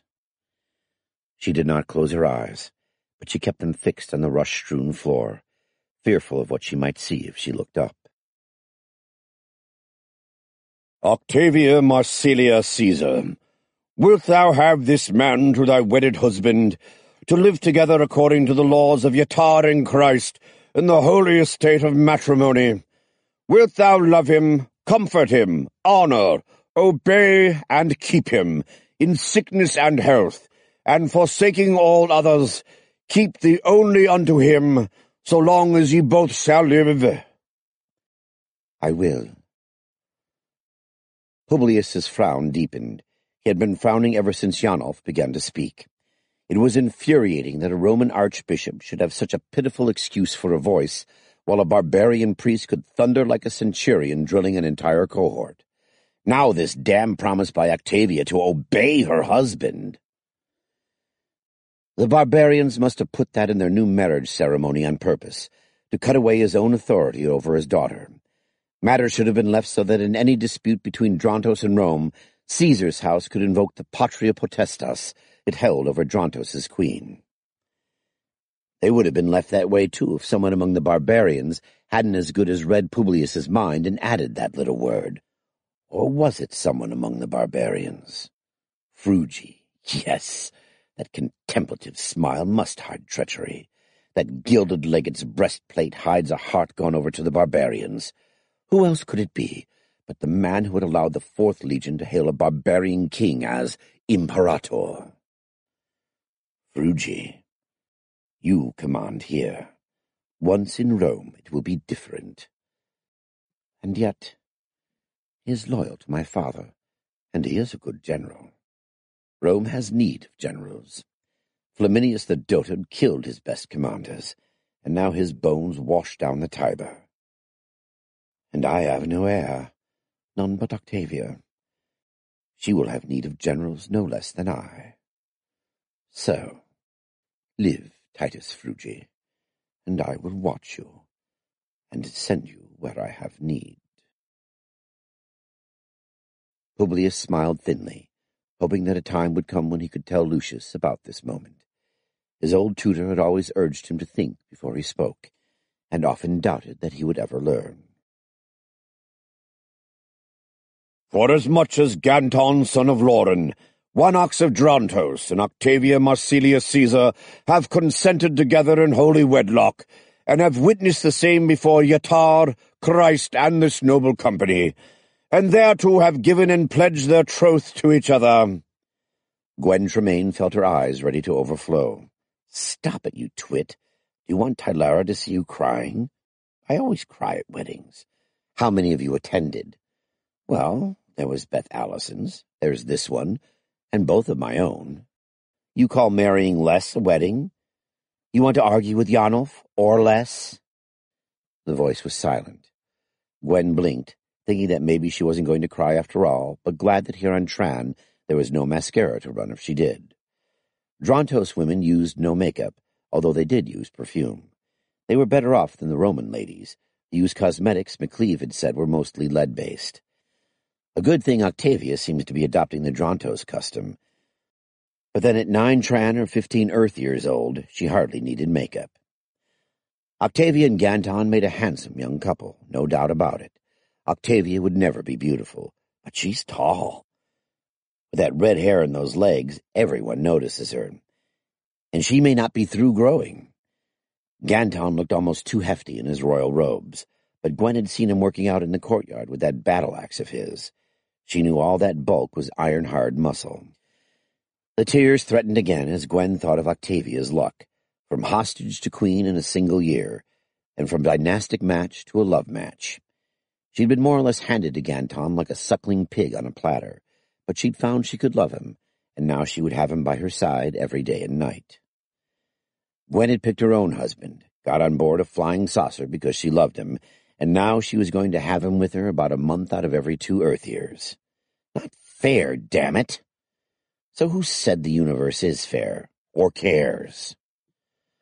I pronounce that they be man and wife together, in the name of Yatah, Day-Father, Christ his Son, and the blessed Hestia, Mother of Christ. Amen. The tears overflowed. Gwen didn't fight them, because she saw that Tylera was crying too. The wedding party flowed out to the sound of drums and trumpets. A guards captain shouted importantly, "Gunners, salute!" Goddamn 21-gun salute. Sure wish I had that much gunpowder at Westbrook. I got a feeling I'll need it. The cannon drowned out the thump of the guards' boots and the thud of their musket butts as they formed a double line from the cathedral door to the waiting carriage. Ben Murphy waited, hand on the hilt of his sword, until the man beside him started to move toward the aisle formed by the guards. Lordy Nipsies. I think. I sure better start learning all the names and faces and estates. Another part of good manners I never thought of. But bad manners can sure get you killed. And I always thought being a landlord was easy. It looked as if half the high muckety-mucks in the kingdom were coming to stand between the guards. Not just the Drontos nobles, but Romans too, Publius and Titus Frugi to start with. Merks, the captain, Elliot, Art Mason, and the rest, except for the guys with scoped rifles up in the towers. Ganton and Octavia reached the top of the great stone stairway. Rick nodded to Elliot. "Wedding party! Draw! Swords!" Murphy drew, pulling the draw slightly to keep from ramming the sword's point between Helascus's teeth. What sounded like a whole battery of guns went off. Murphy could smell powder smoke. Then people were cheering. Ganton was lifting the veil from Octavia's face and kissing her a lot more enthusiastically than ceremony required, and the newlyweds were marching down the stairs under the arch of swords. Murphy kept eyes front, but knew when Ganton and Octavia reached the courtyard gateway, and the crowd out in the Capitol street saw them. Even Elliot couldn't have outshouted that cheering. Then each pair in the arch in turn sheathed their swords, as Yanolf and Polycarp came down the aisle. It looked as if Yanolf were supporting the archbishop, but both of them were smiling and looked as if they just married off favorite children. Murphy found himself reaching for rosary beads he hadn't worn since he was a boy, as he went through a Hail Mary he hadn't said more than a couple of times since. Maybe old Polycarp had really had a vision from somebody upstairs. Even if there wasn't anybody upstairs to send visions, it made sense if Rome and Drontos were going to be allies. It's got to be better than Ulster. Lord God, anything is. The Roman Buccinai bellowed, the drums rolled, and the Praetorian cohort just ahead of Art Mason stepped off. He looked back along his mounted guardsmen formed up in a column of 4s. Sharp troops. Maybe not up to what the Romans can do, but sharp enough considering they were plowboys a year ago. "Pass in review!" The crowd cheered as the Praetorians came out onto the field. Sounded just like a football crowd back home. And come to think of it, they'd have called this real good football weather back home. With a little imagination, Mason could think he was in the grandstand, watching the sailors take the field for the kickoff. Make that a lot of imagination. The sky was the wrong shade of blue. The hills beyond the Edre were the wrong colors. The smell in the wind was roast meat, gunpowder, wood smoke, and unwashed people, and the music wasn't any brass band that ever showed up at a football game. The signal gun bellowed. Thank God they were just using a little 1-pounder and weren't firing the bombards anymore. They must have used up half the gunpowder in Drontos in salutes. Art Mason raised his sword and swept it forward in command. "Drontos!" He gave a touch with his spurs, and the horse moved into a swift trot. The Praetorians were taking their own sweet time, as if they wanted to tell all the barbarians that nobody made them move faster than they wanted to. For a minute, Art was afraid he'd have to order the guards down to a walk, but then the Praetorians were clear. The bright tapestries of the reviewing stand were coming up on the right. His sword went up, trumpets blared, and the platoon sergeant shouted, "First guards, eyes right!" Mason's sword dipped in the royal salute until the point was aimed at the ground. As the guards trotted past the reviewing stand, he wished he'd seen more movies with cavalry parades. Guess those Hollywood budgets didn't run to enough trained horses or riders. There was the little king, in armor now, with that gold helmet he favored. They'd never let him give it up, even if he wanted to. After the Hui River, everyone thought it was lucky. Same thing with that battle-axe of old Camathon's. Octavia, she looked like she was walking on air, with a smile too big for her face. Publius was grim, Titus Frugi was smiling, and they weren't looking at each other even though they stood side by side. The captain looked worried, but on a big day like this he always did. Lady Tylara, she looked like she'd been crying. And no guesses. Mason had gone as far as he could with guessing. Maybe too far, damn all. A coded message, in a code none of Mason's clerks could read, none of Apelli's people either, and none of the captain's. What in the hell was Lady Tylara doing, sending a message the captain couldn't read? Lady Tylara at the university to Castle Draven, and just in time for somebody to reach that town where Caradoc was killed, in a damn funny riot. I don't much believe in that riot. And now what? Tell the captain he's maybe married to Lady Macbeth? Shut up and soldier. They were coming up to the corner of the reviewing field. Kitchen lads and girls were running from the roasting pits to the guardsmen's tables. They all stopped to cheer, and Mason acknowledged. "Left wheel!" The guards pivoted expertly, from column of fours to company order, each quartet of horses turning as if they were tied together. A damn good outfit, and the second guards were shaping up almost as well. Their cadre had missed the Hui River, and nobody was letting them forget it, so they were training the second guards as if they were going to have to win the next big fight single-handed. A good outfit. I'm married to the outfit. Maybe it's time for more than that. We're not going home. No way. Tran or no place. And damn, I'm getting lonesome. And suppose you find one like the Lady Tylara. There's something to be said for being single. Tylara stood at the edge of the bed. Her fur-lined chamber robe covered her from her throat to the floor. Rick remembered better times, when she'd worn a sheer garter-cloth nightgown. Of course, the weather was warmer then, and she'd had 3 goblets of good wine, but... She smiled lightly. "My husband, you have not properly celebrated the Wanox's wedding." She held out a wine goblet. He tried to smile in return as he took the goblet and touched hers with it. "Thank you." "You are troubled?" "Some. Mostly trying to decide what to do with Harvey Rand." "Rand, the Star-Lord in the attempt on the Lady Gwen." "Him. I think I have a solution, but as Justiciar of Drontos, any case involving a nobleman could end in your court." "Yes, if he demands." "At least you don't question that he's noble. I'd hate for that question to come up. We can't just hang him." "To be sure, it would be work for the headsman." "Not that either. He's got friends." "I had thought he might," she said. "And there's Gingrich. I need every soldier I can get. Thing is, if you have enough problems, they can solve each other." She looked at him quizzically. He grinned. "I thought it might work this way. Harvey gets fined the blood price for the dead sentry, and double that for not thinking ahead. Since he hasn't got anything but his uniform, I'll pay the fines. Then he owes me." Rick drank half the wine. "Good stuff." "What will you demand in repayment?" "Well, I thought a Tran year in the Madweed plantation garrison. Nobody wants that job, but it has to be done. Even Rand's friends can see that. He will also be a long way from the men of Iketa Urdrig. Her smile had faded. Exactly. So when Gingrich comes in, he'll want to bargain. Rand can be another chip I hold. If Gingrich wants his title recognized, he'll have to assume responsibility for Rand. Pay his fines. Rick shrugged. There's even some justice in it. Madweed guard duty's nothing soft.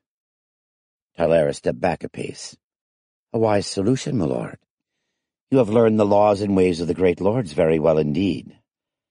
Yeah, I thought... Hey, what's wrong? What makes you think there is something wrong? I don't know, you just seem... There is nothing wrong, my lord. Rick got up and went to her. He put his arms around her and tried to draw her to him.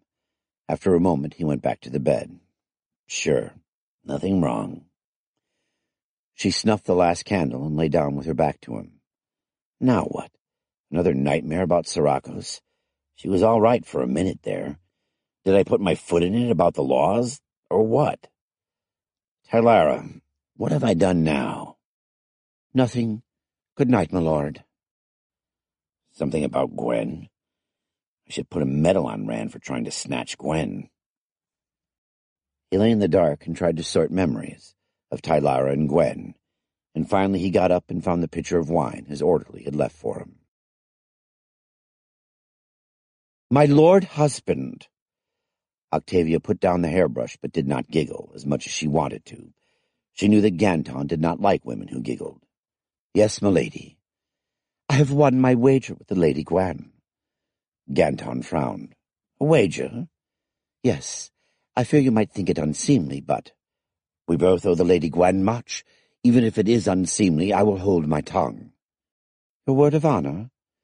By Yatah, Christ, the honor of the throne of Drontos, my love for you, and my feet which are beginning to freeze, I swear to do no harm to the Lady Gwen by word or deed.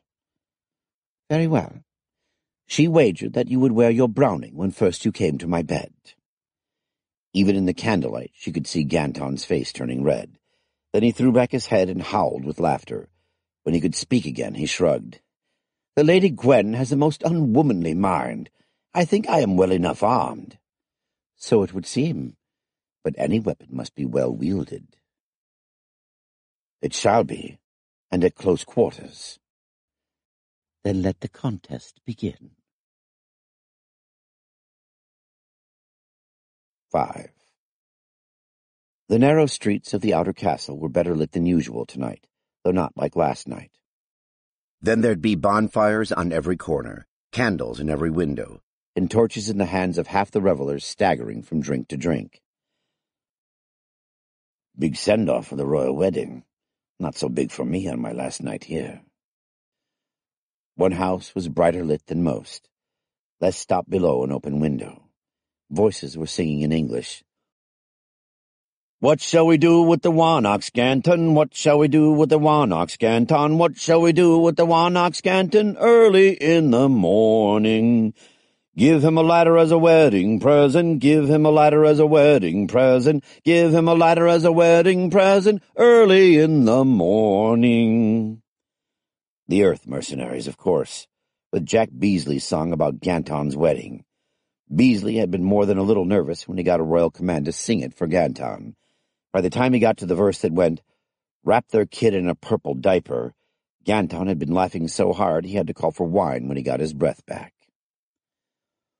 4 guardsmen saluted at the door to Gwen's house and passed him inside. 2 more escorted him up the stairs. As he knocked on the door to the private chambers, Les was beginning to wonder if they were going to tuck him into bed. Then he heard Gwen's voice. "Come on in. I've given Lady Marva the night off." Les swept Gwen into his arms. It was quite a while before he could say anything that wasn't muffled in her hair. Eventually he broke away and poured wine. "Have you heard about the Great Council meeting?" She nodded. "Larry Warner was by earlier and told me all about it. They're up to letting a woman be rector of the university, but not up to letting her represent it on the Great Council." Les's wine cup paused on its way to his lips. Gwen frowned. "Les, are you jealous of Larry Warner?" Les emptied the cup, and he set it down with a steady hand. You wouldn't be flattered if I said I was. I wouldn't be telling the truth, either. I may let myself be jealous someday, when I can be a full-time husband, but now, when I'm on Tran once a year if I'm lucky? Sorry. You must have been thinking about that even more than I. Here. He put an arm around her and let her cry on his shoulder. When she stopped, he kissed her. You've just made my point for me. When I'm 50 light years away and you need a shoulder to cry on, why not Larry Warner's? It's a damn sight safer than Captain Galloway's. Ugh. My sentiments exactly. I don't know if Tylara's a good friend, but she's a bad enemy. You know she's been trying to pump me about the Galactic Confederation outside of the Inner Council. No, but I'm not surprised. She is one shrewd lady. My opinion is you could put her down in a howling wilderness, and inside of 5 years she'd be running the place. She might have to convince the local headman that he needed a raven-haired concubine, but that wouldn't stop her. She'd probably create a vacancy among the concubines. What did you tell her? Not much. I'm not convinced she's given up trying to hijack my ship. Rick has already told her more than I would.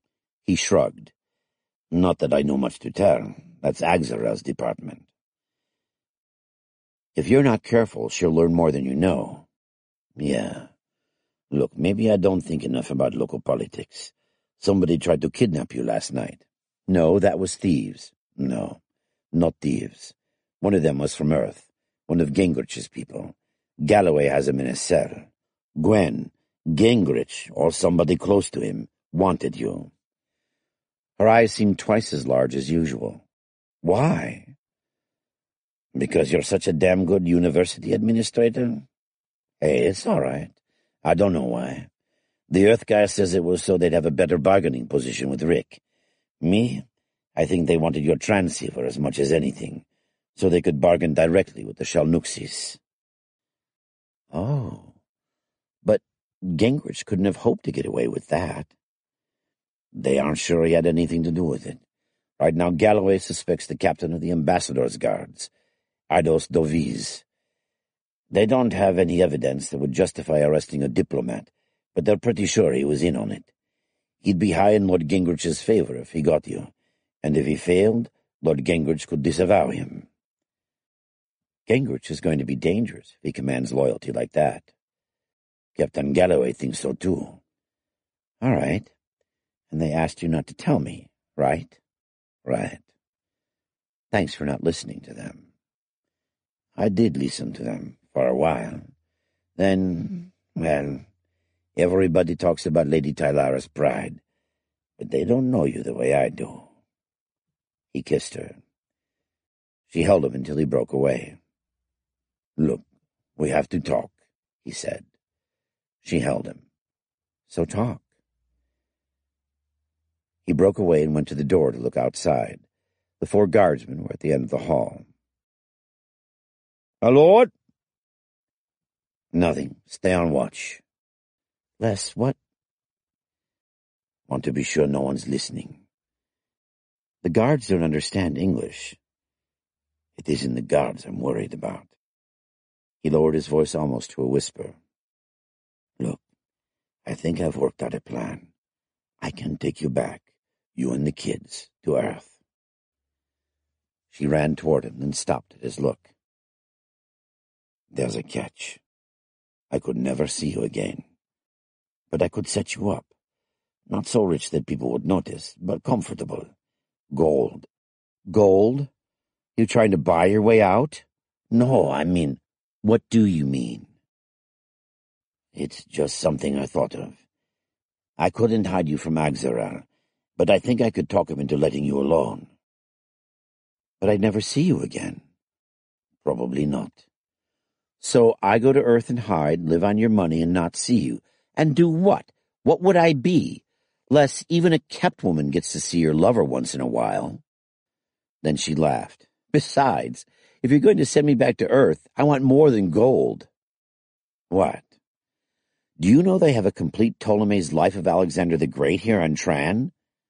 You mean Arians? No, Ptolemy's. The one written by Alexander's own best general and half-brother after he was king of Egypt. Arion probably used it, but on Earth it's been lost for centuries. Octavia gave Ganton a copy as a wedding present. There are 1,000 other pieces of classical literature I could sell for a fortune. Do you know I spent a whole afternoon reading a Latin translation of Aeschylus's The Myrmidons? Marionneau got it almost exactly right in The Mask of Apollo, when Nicaratos puts it on at Delphi. Now I know you're crazy. Why? Who would know? I'm sure classical scholars and universities would put a fine smokescreen against any awkward questions. Maybe, maybe not. If it wasn't fine enough, Axarel wouldn't hesitate to send agents to Earth to kill you and the children. Kill you and disintegrate your bodies, so nobody would find anything suspicious in the kid's DNA. He wouldn't. Maybe he wouldn't. Maybe. But somebody would. Gwen, I don't know what they're going to do about Earth, but if your people learn about the Confederation, it could... Look, one faction wants to destroy Earth now. Even if nothing happened to Earth, the secret of Tran would be out. Then the Shalnuxis would have to cover their tracks. Gwen, they have a weapon that could make the true sun go nova.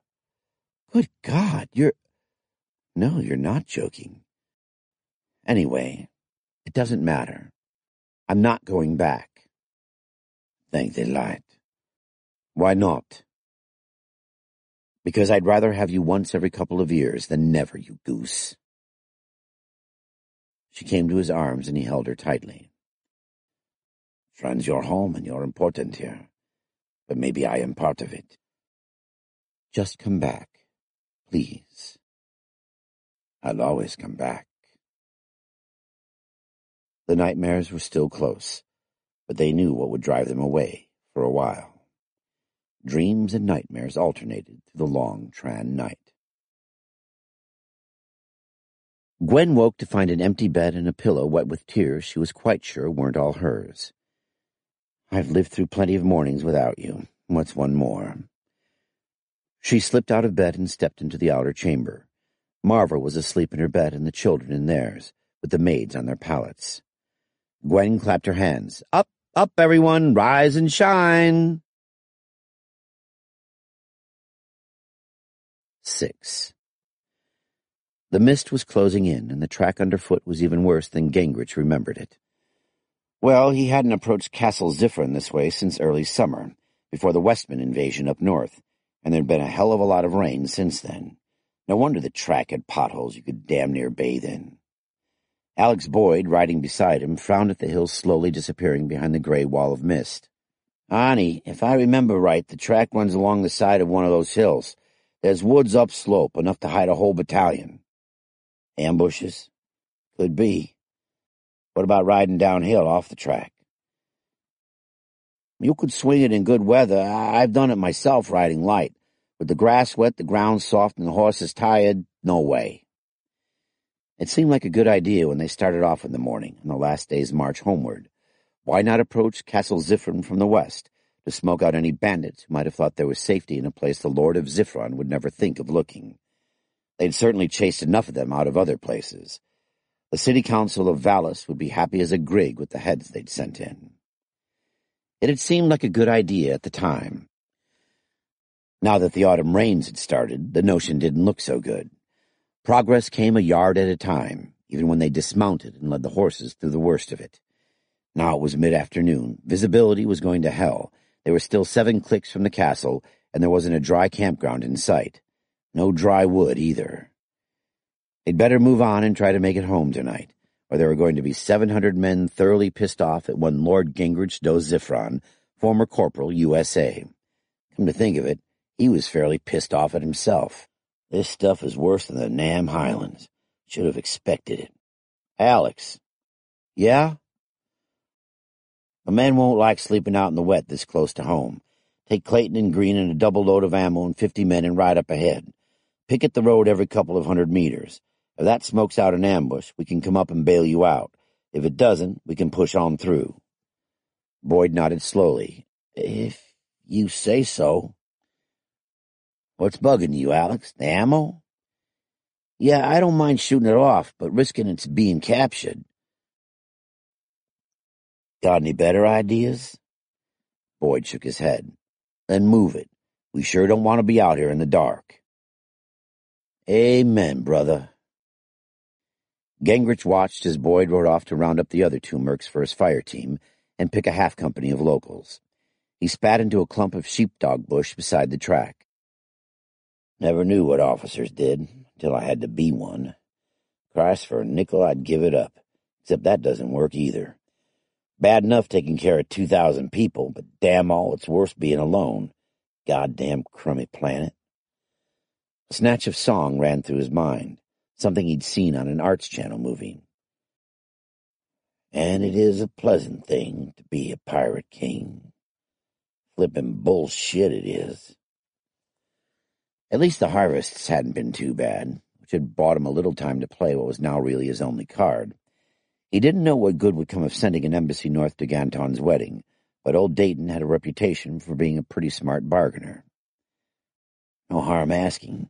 Maybe the captain will take us all back. Only what happens if he wants just the mercs and none of the locals? What in hell do I do then? When Alex's patrol rode through, Gingrich ordered the others to dismount and lead. Save the horses. There were grumbles and some arguments. One of his NCOs shouted and he heard blows. No flippin' discipline. And what do I do about that? Pirate king my ass. It was just enough darker to notice when Gingrich heard the shots. 6 that sounded like one of the H&Ks, and another that sounded like a .45. That meant trouble unless it was Green firing.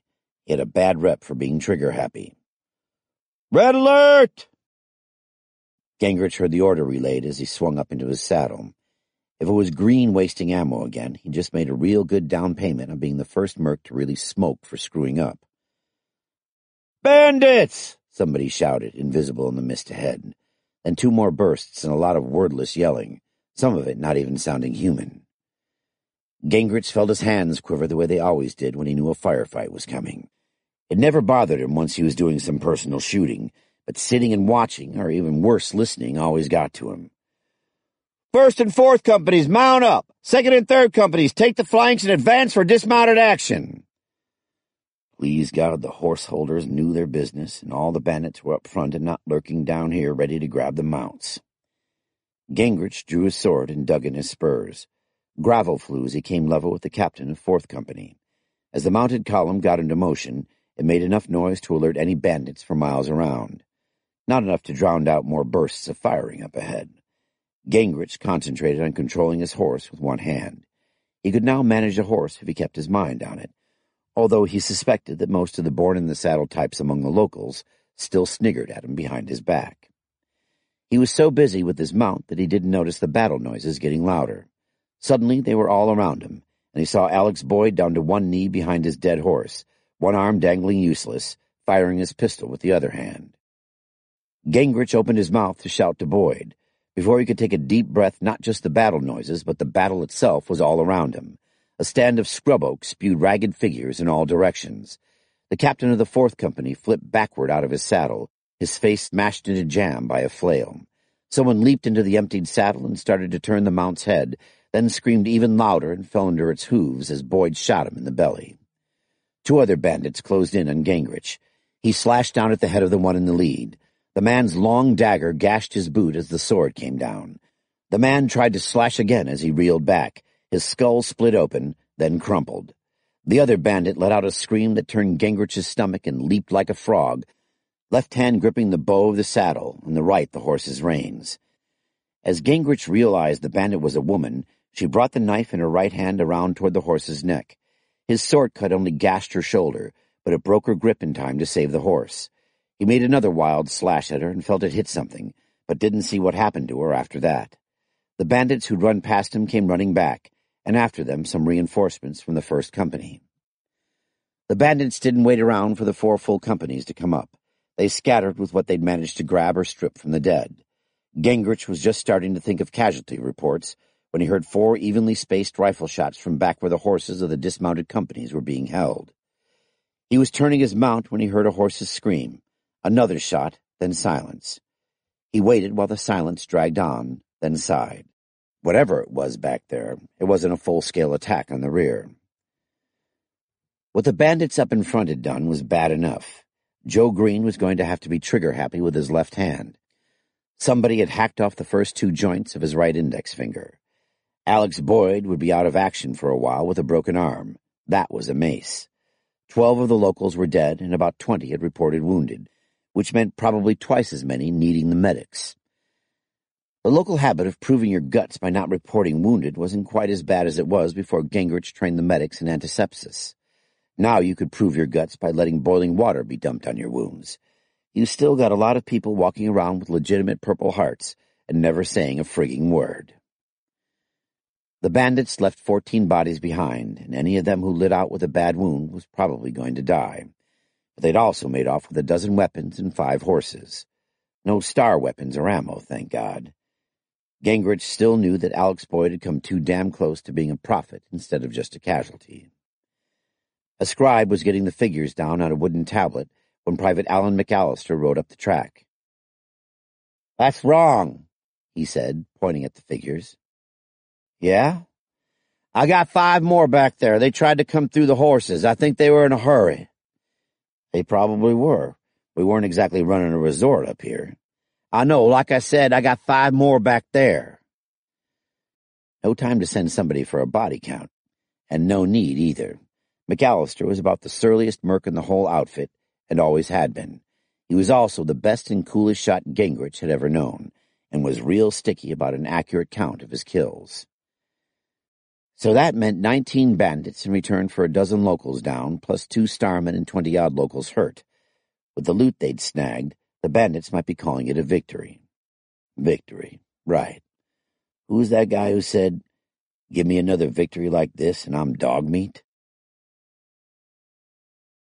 The rising wind whipped the flames of the torches on the gate towers, but the light rain wasn't enough to put them out. Helmets and shield bosses glistened as the sentries presented arms. Gingrich returned their salutes and rode on through the smelly darkness of the gate itself into the courtyard of Castle Ziffren. Behind him rode the mercs, the wounded with the medics and stretcher-bearers, and his own personal bodyguard. The rest of the column would probably already be settling down in New Ziffren, which was their fancy name for the walled camp at the foot of the hill. At least they'd take care of their horses and armor before they went looking for wine and an audience. He made it a rule from the first, that a man who neglected his mount joined the infantry, and a man who neglected his armor or weapons joined the bandits.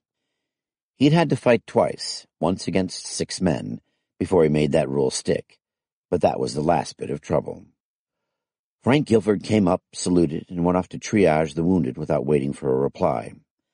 After him came the seneschal, Master Aranthos. Master Aranthos. Damn Fino master of what? Some city guild until politics got him. You sure don't talk about it. Master Chemos thinks that the south gate must be braced, at least to see the winter through. Can't he finish the repairs? The foundation on the left side needs work. The ground will be too wet for safe digging until the frosts come. After that it would be too hard, of course. A sweet set of choices. Override a master mason, start work and risk Chemos quitting or people getting killed. Block off the castle's escape hatch to mounted men for the rest of the winter, or do nothing and watch the gate fall on somebody's head in the first blizzard. Give Master Chemos my compliments and tell him to brace the gate. Read that in a novel once. Sure comes in handy. This far south, a light infantry army that didn't need forage for cavalry or a siege train could campaign damn near all year round, but that wouldn't be a menace to Castle Ziffren.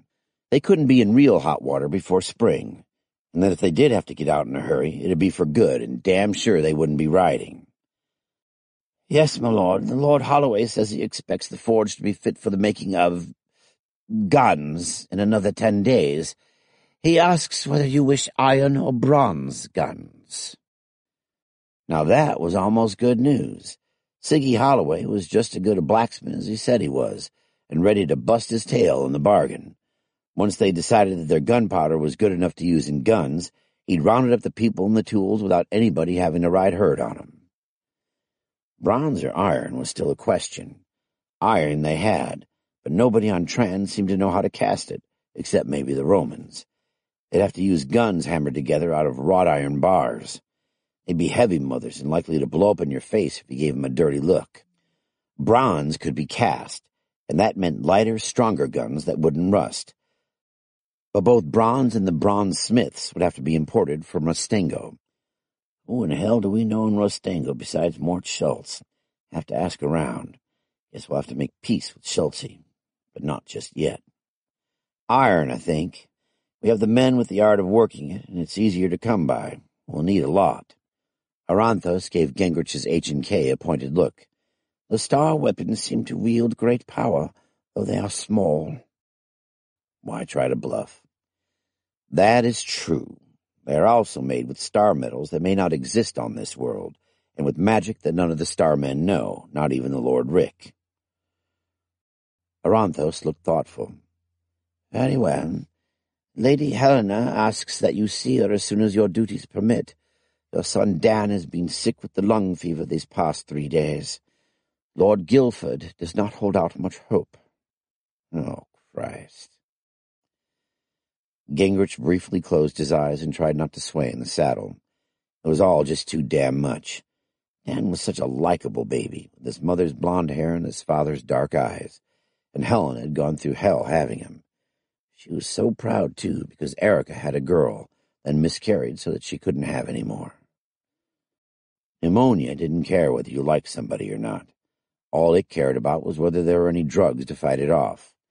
There weren't, and there weren't going to be any, and that was that, although Frank had done some pretty good work with home remedies picked up from the local midwives. Forgive me, my lord, that I brought— Oh, it's not your fault. Tell Lady Helena I'll be with her as soon as I've prayed to Hestia, and washed up, but I can't get them to understand about that. Yes, my lord. Gingrich dismounted and strode off toward the shrine of Hestia without noticing if his squires caught his horse. Please God or Hestia or somebody, don't let Dan die. What did he do to anybody? Maybe Hestia would answer. And maybe Elliot would fly down from the sky in a balloon with a case of penicillin and a case of Lone Star beer. Dan died just before true sunrise the next morning. The last thing on Tran or any other world Gingrich wanted to do was stay in the sick room looking at his son's body. But Helena was crying so hard he didn't want to leave her alone. Hell, even Erica was crying. Maybe that meant he wouldn't have woman troubles with Erica crowing over her rivals losing Dan. By late morning, Helena was cried out. Gingrich staggered into his chamber and collapsed on the bed. He didn't bother taking off his boots, but he did grab a jug of Guilford's private stock. It was about 80 proof and tasted even worse than Gingrich felt. He thought one drink would be enough to send him off, but he was on his third when he heard a knock at the door. Go to hell! It is Lord Severianus, Lord Gingrich. He can go to hell, too. My lord, came a more educated voice, I fear this is worth disturbing you. When you have heard me, then if you wish, I will go to hell. Gingrich groaned. Let him in. Marcus Julius Venetianus strode in. He'd been a drunk ever since Flaminius exiled him 10 years ago for some satirical verses on Caesar's inability to make up his mind. The booze had left his nose, eyes, and cheeks permanently red, and given him a potbelly, but he still walked and carried himself like a drill sergeant. All right, what is it? Forgive me for breaking in on your grief. May Christ and all his saints keep your son and send you and Lady Helena. I can hear condolences some other time. What else? Some news from the north. I fear we have misjudged one of the men we thought we could most trust, and much evil may come of it. Marcus, if you want your neck run like a chicken, just go on trying to be polite. Spit it out. Uninvited, Venetianus poured himself a cupful of whiskey and drank. Captain Eidos Tervis, assisted by the starman Harvey Rand, made an attempt to carry off the Lady Gwen Tremaine and bring her south to you. Christ, why? He thought she would be of value to force the Star-Lord Les to help you speak to the Sky Folk, or perhaps she could help you do that herself. Either way, you would be able to trade Madweed for star weapons and tools, for medicines. Eidos no doubt expected that you would be grateful for this, and give him honor and wealth. Jesus Christ! What have they got me into? That's what he tried. What happened? 4 of his men were killed or captured, including the Starman Rand. He's no loss. 2 confessed under torture and were executed. No one seems to know what happened to Rand. Lord Rick spoke harshly to Master Dayton in council and accused him of bringing thieves to a royal wedding. Thieves? Yes, except for the inner council of Drontos. All are being told that the men were only thieves. Nor had Captain Eidos been arrested at the time the message left Edron. That could have long since changed, of course. But if Eidos is going to be let go to protect the captain's cover story... Marcus, do you have any reliable informants in Vis? Need you ask? Not really. Venecianos had informants everywhere, including in my household, I expect, but he's useful. Have them learn all they can about Eidos' friends and kin. I do not want to be at feud with half of Vis for taking Eidos' head, but if I can do so safely, I will have it. To what end? As a present for the Lord Rick. It will take more than that to make peace with him. What makes you think I want to make peace with Lord Rick? I predict that we will have no choice by spring. When I want predictions, I'll hire a soothsayer. Very well. You know better than I whether the magic of the star weapons will last beyond this winter without being renewed. There wasn't anything to say to that. Sure, I'd like to make peace. I'll be his ally if he'll have us. All of us. Everybody who follows me. Anyway, we can't wait until spring. We agree then. Damn nice of you. So, you look into Vis, and I'll send somebody to talk to Schultz and Rostengo. An alliance with Rostengo will anger the prophet Fredos. Tell Fredos to kiss my arse. Impractical. How does one compel the muster of 100,000 soldiers? A man who says he has 100,000 soldiers. Yes, it is not quite the same thing, but he certainly has a large host, and we have no spies in it. So I'll keep it a secret that I'm talking to Schultz. For God's sake, leave me alone. As you wish. Stop. The liquor and the exhaustion were hitting now. Gingrich felt as if his arms and eyelids were weighted with lead. Sometimes I don't know what I'd do without you, Marcus. Today you would go to bed with your boots on, said Venecianos, expertly heaving Gingrich's legs onto the bed and starting to unlace the boots. A snore was the only reply. He pulled the boots off and piled furs over the sleeping Star-Lord. Sleep, my friend, and God give you peace, if men cannot. 7. Master of Foot Mortimer Schultz stood up in the stern sheets of the boat. The boat swung to port as the helmsman put the tiller over to avoid the submerged ruins of a wall. Schultz spread his legs to balance against the sudden motion. They glided into open water. 2 crewmen furled the sail and hoisted the lee-board. A moment later they slid aground on a muddy bottom that had once been a hillside above a fishing village east of Rostengo. "Well done," Schultz said. The helmsman grunted something that might have been thanks. The sailors of Rostengo were a closed-mouthed lot at best, and the helmsman no doubt suspected the Master Schultz knew little of ships. He was right. Before Schultz joined the army to escape going to rabbinical school, his only acquaintance with ships had been the Staten Island ferry. Schultz's 4 guards splashed ashore and took up positions where they could cover the hillside with their crossbows. Schultz followed them, then called back to the crew, "If we have not returned by darkness, or if anyone attacks the boat, you must bear word to the house of Maros."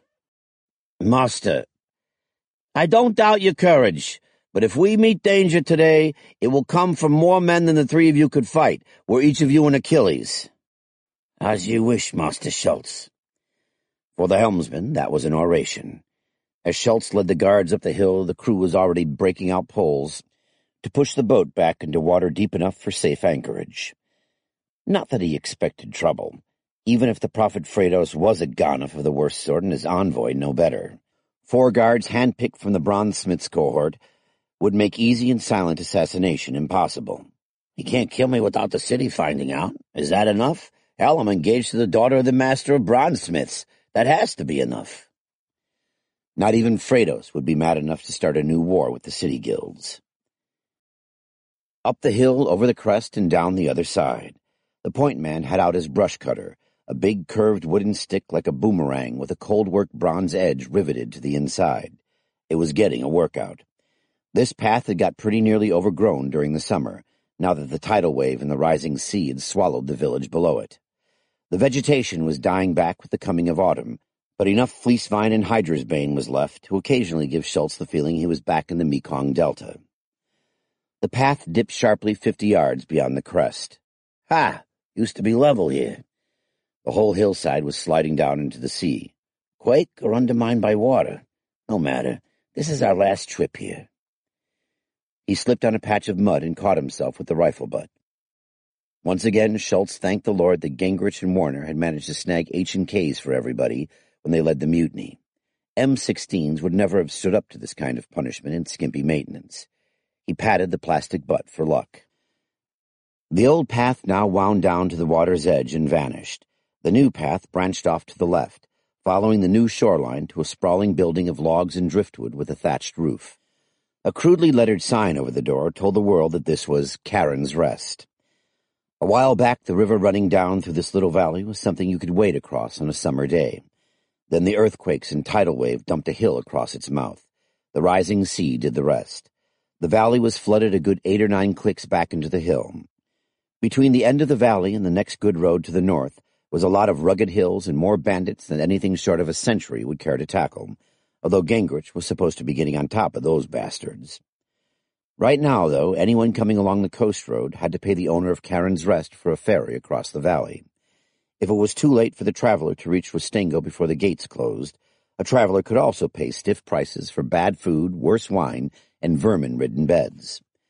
Before the rising sea washed Karen's Rest away, its owner was going to be a rich man, if an earthquake didn't dump the whole thing into the water. The sign's rusty chains squealed in the rising wind as Schultz led his men in through the door. The owner's wife greeted him.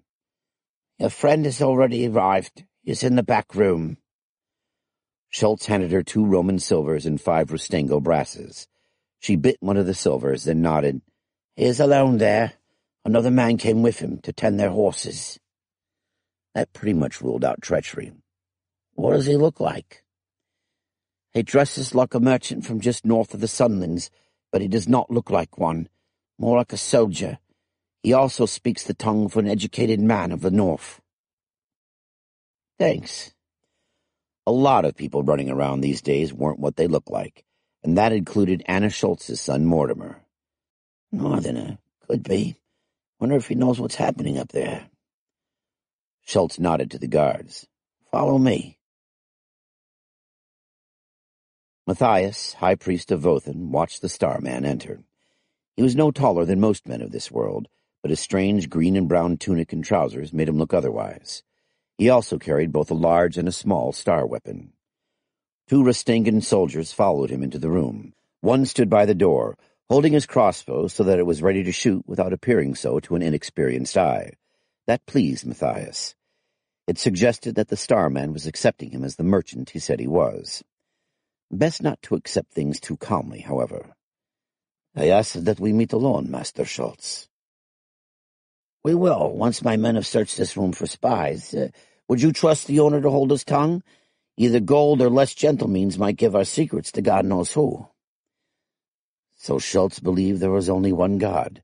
That meant he was a Christian like the other starmen. A pity. It would have been agreeable to learn that he lived apart even from Lord Gingrich, because he worshipped other gods, even if they were not the true ones. Something might have been made of such a quarrel. The Rustengans knew their business. After the search, one pronounced the room clean and went outside to stand by the door. The other vanished, to shortly return with sausages, cheese, and wine, then join his comrade. Schultz closed the door and poured out the wine. "To prosperity for all honest traders." Matthias doubted there was such a thing, but it was a toast the man he pretended to be could not have refused. He drank, then picked up a sausage and cut a piece of cheese with his knife. Schultz ate no sausages, only cheese, had mixed his wine with water from a strange flattened metal jug at his waist. Their talk wandered over many matters, whether there was any profit to be found in the rebuilding of Rustengo's walls, how many guards a caravan needed to be safe from bandits, what were the best, or at least the safest inns for outland merchants, and much else. Matthias felt that it fouled his tongue to speak of such matters. He also knew that he had done as much in the service of Vothan, and would do worse in the service of Isardos, High Chancellor of the Five Kingdoms. How tender a conscience can we allow ourselves when we fight men who seem to have no conscience at all? Was the Chancellor's question. And many nights of fasting and meditating at Vothan's shrine had given Matthias no clear answer. At last matters turned to rebuilding certain temples of Yatar fallen or damaged in the earthquake.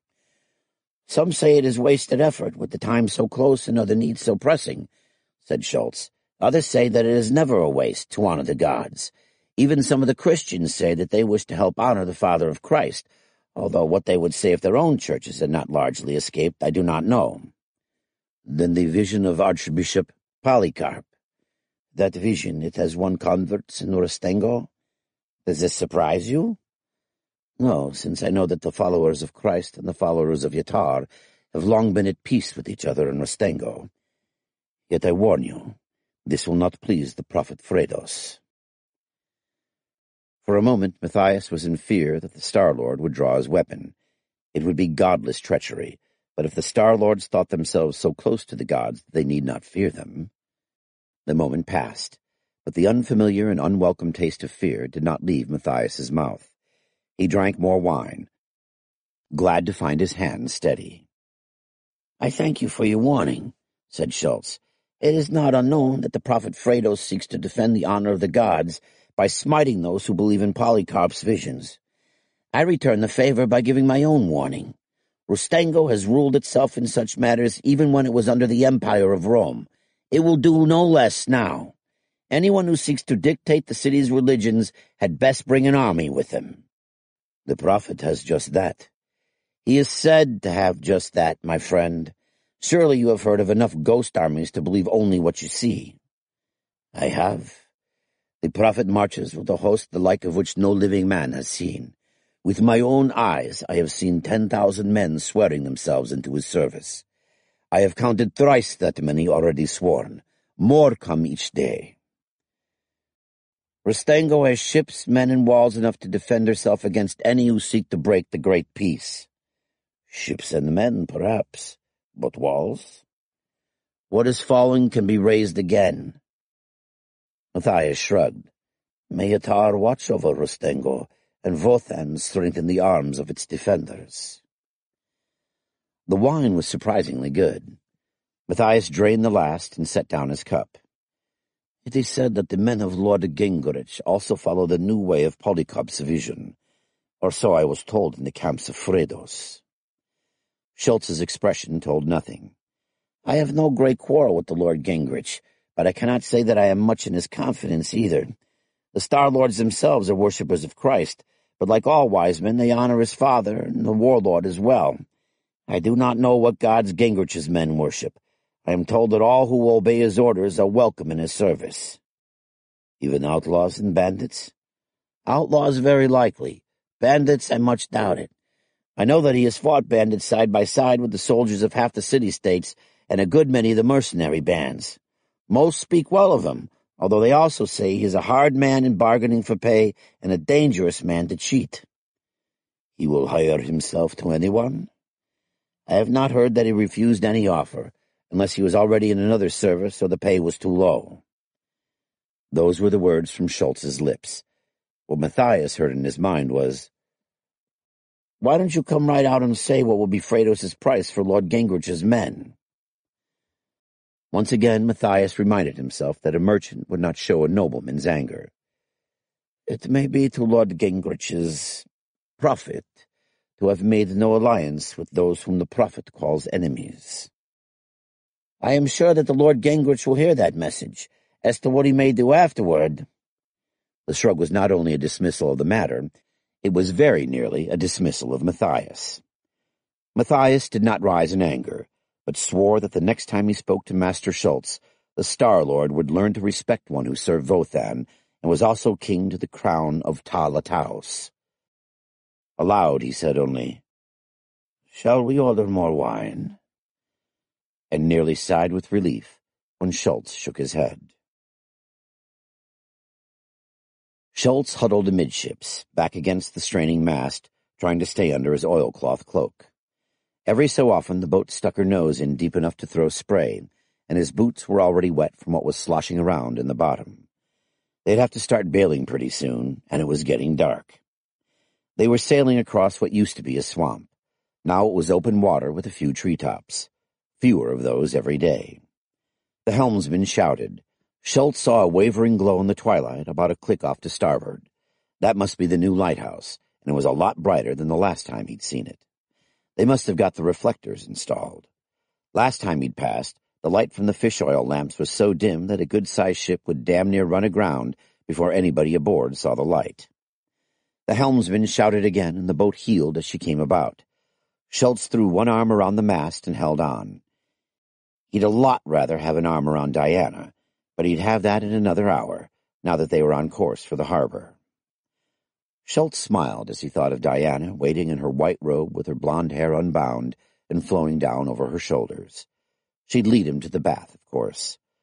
Funny how the Rustangans weren't hung up on the virginity of their daughters. Guess it came from having been under the Romans without ever really turning Christian. Roman baths and willing girls made up for a lot of things, like having to deal with that wacko ambassador from the prophet who called himself a traitor.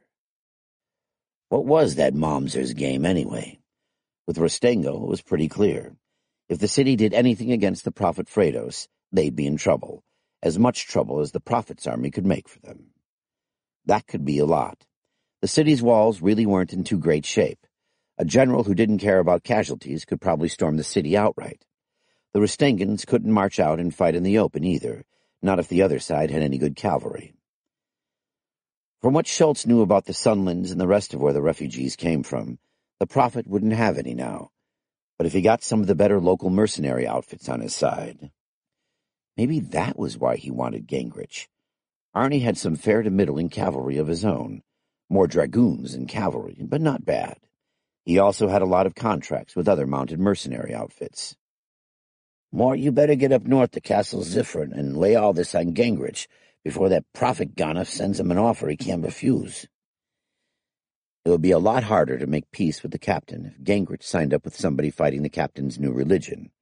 Arnie has to know that if he doesn't. If he doesn't, we're both finished. Damn the prophet, anyway. Going north meant leaving Diana, meant leaving the shop right when things were about to click on movable type, and that would guarantee him red carpet treatment from the captain. For him and anybody he wanted to bring along. It meant leaving his century right when they were beginning to shape up. Arnie, you're going to owe me one. Hope you figure that out. It was so dark under the trees that Matthias didn't see the sentry's lanterns until a moment before they challenged him. "Who is there?" "A true servant." "Thank Vothan. We were beginning to worry, my lord. Is all well?" Matthias dismounted without answering and took a bowl of hot soup from a man-at-arms. Tonight's march would be no easy task, but there was no other way to get safely into the hills by daybreak. Bandits would not trouble 80 armed men. At least no small band of them would, and Lord Gingrich and his allies had left few large ones. A good war captain, Gingrich, by all appearances. Could he be turned against his captain general?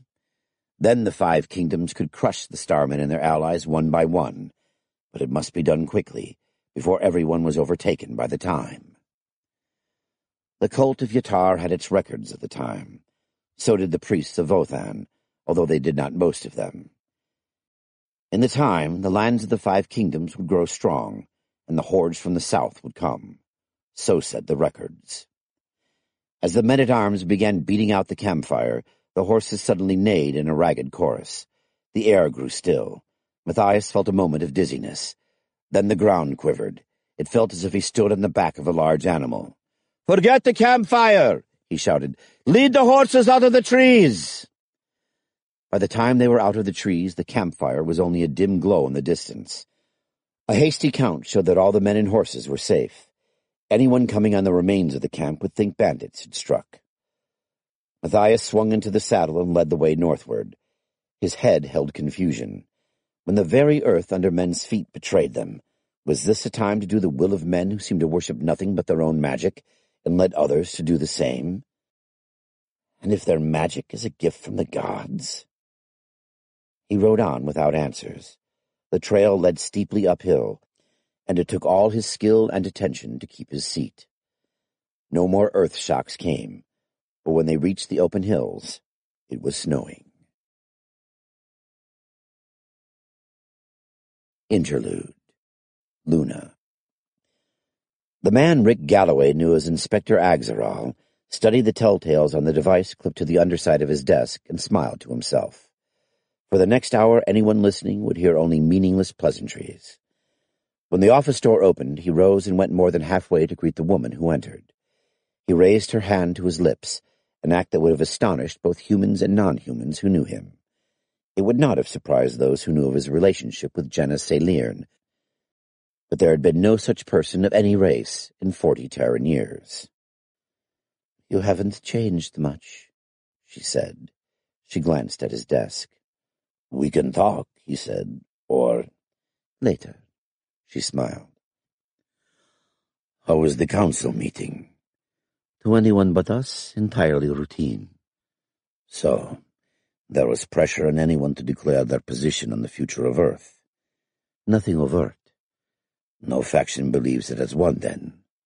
Jenna smiled. "You can see the sun by daylight, and yet I sensed that some were waiting. To pounce, to change sides, I don't know. Is there anything in those decanters?" Agzaral chose a Waterford decanter and 2 Scandinavian glasses in the shape of dragons. "No sherry. I think you'll find it drinkable." "I'd rather have whiskey." They raised their glasses. Jenna tossed hers back stiff-wristed. "Free stars." Agzaral glanced at the telltales on his desk. "Free stars? Are you mad?" "I think not. If I read the meeting right, we may have opportunities, better than in the past 500 years. "A long time." "I mean it. At least 3 of the 5 families might be glad to see Earth humans burst into space on their own. It's all on the tape. Listen, then tell me." "I'll listen. But why might they want that?" "Ennui. Look at it through their eyes. A lifetime of centuries with everything the same at the end as at the beginning. They don't even have to work at it. You and I do it for them." "War is a cure for boredom. Interesting. But the Adoratil are beyond that." "Are they? Listen to the tapes and say that again. I don't say they want war. They're just bored and not too concerned about the Confederation. Did you ever see a film made on Earth called La Dolce Vita? It may be a disease of ruling families of every race, everywhere. Are the Ekmai among the 3 families who feel this way?" "Ah, I think you do understand." "Perhaps. If they prepare to take advantage of the instabilities, ha! Put wild humans in space and none of us can know what will happen." "Isn't that what we want? The only really predictable thing is stasis. Anyway, I don't know what the Ekmai have planned." She grinned. "You expect me to know a lot. Courier first rank isn't even the highest human rank in the service of the Ekmai." "But can you find out?" "I have some access to both humans and Adoratil at the proper level. Is it wise to ask such questions?" "We have to know. It will be dangerous to ask." "Of course. And since when have you become protective?" "Merely concerned with timing. One wishes to choose the most profitable moment to go in harm's way, is the phrase an Earth sailor once used." Jenna smiled. "Kiar, you are not deceiving me, let alone yourself. You are worried, for me, and for what the Adoratil might be plotting." Agzaral sipped his sherry. "That may be." He looked thoughtful, then decisive. "At all events, This is not the proper time for you to go in harm's way. You wouldn't learn enough. The time will come, and now I think sooner than we expected. You sound almost pleased. Does this surprise you? Somewhat. You have always been the perfect cynic. Now you seem to be welcoming a situation that could force you to choose sides. You are surprised that I can see the sun by daylight? It isn't that clear to me. Perhaps it will be clearer once you have seen a film I have for you. A film? She raised one eyebrow. From Earth? Not that kind. You would not believe how terra erotica has deteriorated in the last few years. Most would nauseate anyone but sadists and bore them. You intrigue me. I'd be a poor host if I didn't. He turned off the scrambler and rose. Come, the caviar is Persian, but the smoked salmon is Fortnum's best. There's an extra side of it for you. The film had been shot against a green-sprayed wall of lunar rock. Les was holding up a photograph as he talked. Gwen isn't the only one who bounces back when she's knocked down. Take Jack Beasley. His hobby is folk singing, and he's missed having a guitar. So he learned to play the lyre, and rescored a lot of songs for it. Then he sat down with an instrument maker and described a 12-string guitar. You see the results. I don't think any Earth folk singer would recognize it, let alone be able to play it, but I've heard Beasley give a 2-hour concert on it. Next time I'll bring a tape of his less ribald compositions. Les stopped smiling. I think the Shalnuxies badly underestimated what they turned loose on Tran. There have been a few duds like Parsons, but most of Rick's people are turning out to be the sort you don't want mad at you. And they've been turned loose on a planet that was settled with fairly tough people to start with.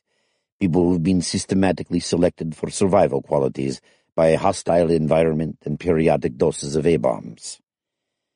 If I were one of the Shalnuxies, I'd be frightened, but I'm not one of those sons of bitches. I'm proud to be human and proud to be Gwen's chosen mate. I'll always be proud of these things, whatever happens to me or to Tran. The screen went blank. Jenna picked up a forkful of Sachertorte, then put it down. So that's Les. An interesting specimen, isn't he? Not particularly discreet, but I'd like to meet him. To see if he's irresistible? Jealous, Kiar? Envious, rather. Les, I believe the phrase is, has to beat women off with a club. In that case, I'd rather meet Gwen. He's obviously found her irresistible. Jenna finished the tort and rubbed her stomach. I shall have to fast halfway to Adorat to lose the weight your hospitality has put on me. If you find yourself a trifle full. Satisfying one appetite doesn't satisfy all of them, my friend. You knew that once. Have you forgotten? He rose and stood behind her, his hands on her shoulders, and took her neck in his teeth. When she gasped, he put his hands on her hips. No, I haven't forgotten. I see you haven't. She slipped out of her robe, and he saw that she still swam and sunbathed nude. The long limbs were as brown and supple as ever. He moved against her. They both knew that they were in danger, and as usual, this was exciting her. Danger was too constant a companion to excite him, but he didn't object to its effect on Jenna. He would not forget their interlude in Seoul in 1950, the last time he and Jenna went earthside together. As desire replaced thought, Axarel could not help wondering whether Les had stumbled on an important truth. Had the Shalnuxies conjured up a danger to the whole Confederation? Interlude. Gwen Tremaine's Diary. 25 Mists, Ganton 2. Routine university business all day, inspecting the firewood and coal supplies and sending for more, reading reports, sitting on a court of inquiry on 2 legionaries found drunk in the women's quarters, etc., ad nauseam. Day only redeemed at the end by dinner with Larry Warner. He's got a positively courtly manner now, and a slight pot-belly that he's fighting by working out with the Romans every morning. He's also obviously still interested in me, but not pushing it. Just as well. The loneliness hasn't hit yet, but it will after the child comes. Should I have told Les about the child? He was frank enough with me about the kidnap attempt. I just don't know how much he will tell me. He says he doesn't want me to worry. If he keeps enough secrets about the Galactics, I won't have to worry. I'll be dead. I don't know, but at least there won't be any question about whose kid this one is. So far, no morning sickness, so I haven't had to tell anyone but Marva and Sergeant McLeave. He's going to be really handy to have around if I have another hard time. He's reinvented obstetrical forceps. That could do almost as much for a population boom as antisepsis. Back to the dinner. Larry read me a letter from Lance Clavel, our new ambassador extraordinary, plenipotentiary, etc., to the island city-state of Nicaeus. It sounds like a cross between Venice and Mont-Saint-Michel. Better than Venice. High ground, won't sink, or get flooded in the time. I'd sure like to see their arsenal. Larry heard they can work on 12 ships at a time. For the record, Nicaeus is governed by a council of guilds and merchant houses. Sounds like Venice again. They've got a figurehead Aketa and some theoretical allegiance to Drontos, but I noticed Drontos doesn't collect taxes there. And the last time their Aketa defied the council, they got a new one. The old one and his heirs went off a cliff as a special sacrifice for good weather. The Nicaeans import most of their food, but they do grow some in terraces. Larry got figures for yields so high we don't really believe them. If it's true, we want to know how they do it. They use fertilizer, mostly from guano deposits on the glacier coast. We've asked Clavel to negotiate for a shipload for the university experimental farms. Larry Warner says he wants to see Marva's face when she learns she has to find storage for 10 tons of seagull dung. Clavel says that his assistant and chief of staff, Clarence Harrison, is getting enough action for a whole platoon. It seems Nicaeus was once saved by an admiral who also had lost his left hand. Not many people believe Lord Harrison is really this character come back, but a lot of people think he has mana. There's a rumor that Gingrich had Captain Eidos Dovis executed for dishonoring the embassy to Ganton's wedding. I said good riddance to bad rubbish before I could stop myself, which made Larry give me a really odd look. I'd completely forgotten I'm not supposed to know that Eidos was trying to kidnap me. I will not kick all overprotective men in the shins. I will not kick all overprotective men in the shins. I will not kick all overprotective men in the shins. Anyway, Larry said Eidos probably deserved what he got, but he hoped the man didn't have any family who think they were now at blood feud with Gingrich. From what I've heard of Gingrich, he'd check that. How could he have lived this long and not known that much about local customs? Larry knew Arnold Gingrich in Africa. After he talked about him for a while, I said Gingrich sounded like an intelligent street gang leader. That got me another funny look. Then Larry said that's just what Arnie used to be. Sounds like he'll fit right in, if Rick can talk him into coming back. We ended the dinner when the candles began to gutter and smoke. Larry says he's trying to invent a clean-burning candle, and I promised to remember anything I could about candle making to help him. Oh, if we only had a couple of copies of The Way Things Work. The Foxfire book would be even better. Part 2. Discoveries. 8. Mason squinted against the glare of the sun from snow-covered hills. Then he raised his hand against the icy wind. First and second platoons form a mounted perimeter around the farm. Third and fourth platoons prepare for dismounted action. Platoon leaders, this is a battle warning. Mason pounded his numb hands together as the order passed back along the column.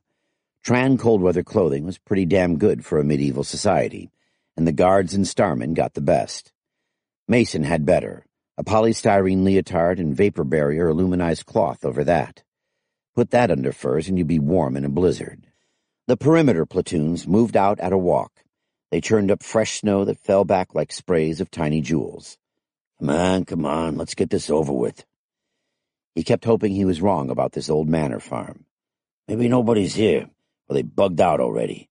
They had time since the scouts found this place. A manor not on the registry, with no clear ownership. Land not only not cultivated, but gone to thorns. Nothing else like that within a day's ride from Castle Draven. No manor lord. It had to be directly held by the Aketa, or the Eketasa. Let's hope they bugged out. It could get sticky if they're still here. What the hell is this place, Major? Jack Beasley had no real trouble saying sir to Art Mason. For all they'd been friends before Mason's commission. He'd say sir, but he'd still ask questions. Jack, I damn well don't know. I got a hunch.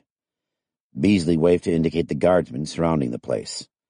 Sir, you got more than a hunch. Just how much trouble do you expect? Sir? None at all. Or maybe a lot. A lot? Lot as in mercs with ammo? Huh? Nah, not that. Locals, but damn good locals. Okay, as long as I know what to expect. I'll go in first. Like hell. Corporal, I'll go in first. Beasley shrugged. Yes, sir. The perimeter was formed, 2 lines of guardsmen. One line faced in, the other outward. More troops held positions as reserves. Musketeers unslung their weapons while their loaders drove in the rests and nervously counted the charges on their bandoliers. We're set to take on a whole damn army, Beasley said. Yeah, and it won't be that. He rose in his stirrups. Sergeant Bisso! Sir! Stay out here. You're in charge. Anything happens, report to the colonel. Take live prisoners if you can. That may not be easy. Sir! Bisso was a sergeant when I was a corporal. Don't seem to bother him a lot, but anything he knows, Elliot's going to know.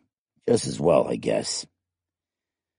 Mason dismounted, drew his .45, and checked the loads. Then he signaled to Beasley. Jack, follow me. Anybody in there knows we've come loaded for bear. If it's what I think, they're going to fight. I want prisoners. Live ones. Just remember that. Beasley tilted his head to one side. Yes, sir. The farmhouse showed signs of recent repairs, rough but sturdy. The only unusual thing was an image of Vothan One-Eye painted on the door. Another orphanage of the children of Vothan? Beasley asked. That's what it says. But why out there? Good question. Now shut up. Mason rapped on the door with the butt of his .45. Silence. Mason knocked again. After a moment there was a click and movement behind Vothan's eye. Who seeks entry to the house of the wolf? The voice was unlettered. Open in the name of the war leader of Drontos. There is plague in this house, my lord. Mason and Beasley exchanged looks. All the more reason to open the door. I bring star healing and medics. My lord, we... Open in the name of the Wanox and the Captain General of Drontos. Silence. Prepare to batter down the door. Beasley handed his M16 to an orderly and took out a grenade. Blow it in? If it needs it. Right, here goes. Beasley tied a string to the grenade pin and wedged it against the door. Stand back. They heard the sound of bolts thrown back. Beasley retrieved the grenade and his rifle and moved to cover the door as it opened slowly to reveal an unshaven man in peasant dress. I am Bartolf, my lord. A sick child and I are the only ones in this house. The plague took the ones who did not run away to seek better healing than I can give. The gods grant I find it. Indeed. Now if you will show me through the house. My lord, I beg you, do not expose yourself. Now, Bartolf. Mason shouldered his way through the door. Stick with me, Jack. Sir. Bartolf led them off to the right along a low hallway lit by a pair of rush dips. There wasn't enough dust to show footprints. Damn fast plague, Beasley muttered. Yeah. The boy is in here, Bartolf said, gesturing toward a curtained door. Beasley tapped the opposite wall with a rifle butt. The wall was solid. Beasley backed against it as Bartolf raised the curtain. Inside was a row of pallets. A blanket-shrouded figure tossed and moaned on one of them. Bartolf led the way in. Mason raised his pistol and slipped through the door sideways. It might be just what it looks like, but I might as well give Jack a clear field of fire. The moaning stopped and the blanket fell away. The small figure on the pallet held a crossbow. Mason ducked and fired. The 45 slugs showered plaster over the pallet as the crossbow bolt ripped through the hood of his coat. The club smashed across his mailed shoulders and sent him sprawling onto the pallet. "Oh!" Bartov was in the doorway, but there was someone else in the room and no time to think about that. The boy flung the crossbow away and pulled a dagger from under the pillow. Mason ignored the new man behind him. "Leave him for Jack." Art dove toward the boy, feet first. His boot smashed against the kid's elbow, sending the knife flying across the room. Art kicked at the boy's head and turned on Bartov. Bartov threw up his hands. "My lord!" Whatever he was going to say didn't matter. Mason chopped at the older man's throat, and when Bartov raised both hands to ward off the blow, Mason came down hard on both insteps. Bartov grunted, and Mason slammed him against the doorpost, kicked at a kneecap, and turned back toward the boy on the pallet. Bartov's fall left the doorway clear. Beasley came through. The third man leaped at him with a short sword. The blade hacked deep into the jacket Beasley had wrapped around his left arm. Beasley feinted high to bring the man's arms up, then drove 4 stiffened fingers into his attacker's solar plexus with a blow that lifted the man from the floor. "That's one." As Mason turned, the boy leaped toward him. He held the dagger. Any inhibitions Mason had about cold-cocking children vanished. He stepped sideways and slammed the blade of his right hand into the base of the boy's neck. As the child thrashed, Mason braced 2 fingers under the boy's chin and dug into the carotid arteries. He held on as the boy's other hand flailed against him. In 15 seconds, the boy slumped. Mason held the grip another 10 seconds and then drew his Colt. The only other person on his feet was Jack Beasley. Mason shook for a second while his mind accepted the fact that it was over. "Thanks, Jack." "Any time. Now what the hell was that all about?" "Later. Right now you go out and give Bissot." The sergeant and 5 guardsmen burst into the room. "We heard shots, no action outside, and I've got the first platoon in tight around the house, so—" "No need, Bissot. There were 2 sick people instead of 1. Wrap 'em up like mummies.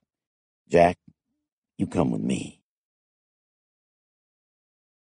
Mason and Beasley sat at a table in what must have once been the manor's bedroom. "Jesus." Mason waved to indicate the pile of objects on the table. "All that stuff." There was a lot. Noose, garrote, bastinado, fish-skin buskins for climbing, masks and scarves and hoods, daggers, crossbows, and the quarrel the boy had shot at Mason. There were also a dozen clay pots with lead stoppers. The crossbow quarrel and all the dagger points were stained with a dull green oil. "Want to bet those are poisoned?" Mason asked. "Don't have to bet. I've smelled Hydra's bane before. Art, what in the hell is this place?" "I'm still not sure, but... Jack, you ever hear of ninjas?" "Jap assassins. Every now and then some merc claims to have ninja training. Never met one who knew anything. But yeah, I heard of them. Supposed to be able to walk up walls and turn invisible. I think that's what this place is. A training ground for the Tran equivalent." "Huh. That kid couldn't be more than 12. And all this gear is kid-sized. Apprentices? Maybe it makes sense. They're more than apprentices. Look how much trouble I had taking that one. A lot of good troopers got killed in Nam by kids no older than him." "Yeah, I'll buy that, but Jesus, Art. Major, teeny bopper ninjas? Whose?" "Who do you think?" "I don't get paid to think, but since you asked, let's see. Not the Romans. Not Ganton, he's not old enough. This place has been going since before he got crowned. Not the captain. He doesn't think that way. So who?" "This is a house of Votan. Who founded them?" "God damn. Major, you think the captain knows?" "I know he doesn't know. Next question. Do we tell him?" "Why not? So his wife keeps a herd of trained juvie assassins. So what?" "So one of them off Caradoc." Beasley whistled. "Shit! You sure, sir?" "Wasn't until we took this place. Sure now." "Okay, I guess I believe. Now what do we do?" "We tell people. Start with Bissot and Elliot. That's enough so that if the mean little kids come after us, somebody's left to tell the captain. Mason fingered a wine jug. I sure want a drink, but... Right, I wouldn't touch nothing from this place. Okay, we spread the word. What do we do with Bartolf and the others? Good question. This place belongs to the Lady Tylara, who's our boss, sort of. Makes them hers. Damn all, she's got no right keeping a herd of private killers. So what do we do? Beasley demanded. Turn them loose. I'll swear not to harm them or this house, if they swear to harm only the proclaimed enemies of the crown of Drontos. If they go with that, we can leave them alone. I'll make that Bartolf write a report for our great Lady Ekatasa, explaining what we know, and what we made them promise. That ought to make her go easy on everybody. You hope. Sure it won't hit the fan anyway, sir? Hell, it probably will. Most of the kids got clean away, and there's fresh snow. We sure as hell can't track 'em. Look, we take this lot back under guard, or we turn them loose on their oath. I don't think of any other choices. So do we tell the captain? Shit, ask Yatar, ask Christ, ask Goo, but for Christ's sake, don't ask me. Still your job, Beasley chuckled. Major, I'm sure glad I'm not an officer. The room was small and had earthen walls. The only entrance was hidden behind the coal bin, but tubes ran to all the rooms in the house of Vothan. Chai listened to Mason and Beasley and smiled. He hadn't understood all of what they said, because they often spoke in star language. But when they called in Bartolf and the boy named Bennek, they had to explain again. So, he thought, the Starmen are not going to burn out the children root and branch. They were not going to reveal what they had learned to their soldiers. They had not even slain any of those who attacked them. Yatar be thanked we shed no Starman's blood. The prayer came easily and brought a wry grin. He had not always been called Chai, and he had once been a consecrated priest of Yatar. That was before the infernal Starmen with their new wisdom caught him stealing temple revenues. The change of names and tasks seemed preferable to an appointment with the Ekatasa's hangman. Chai pulled a piece of sausage from inside his robe and munched it cautiously. It might have to last him for several days until the Starmen led their guards away. Let it be soon. Chai had long practice in hiding, but being able to endure it was not the same as enjoying it. For many reasons, it would be best if the guards departed swiftly. The Lord Mason had found that 4 of the children's rooms had been empty far longer than the others, but he hadn't understood. Now it was too late. The 4 who went south would surely complete their mission. Still, one must be sent to warn the Lady Tylara that this house had been found. When the messenger and the 4 who went south returned, all the children of the wolf could move to the other house, the house on the little scarp that no one would ever find. Then let Mason rage. Oaths? What were oaths to those destined for Vothan's hall, chosen by Vothan the Chooser to do his will in this world? 9.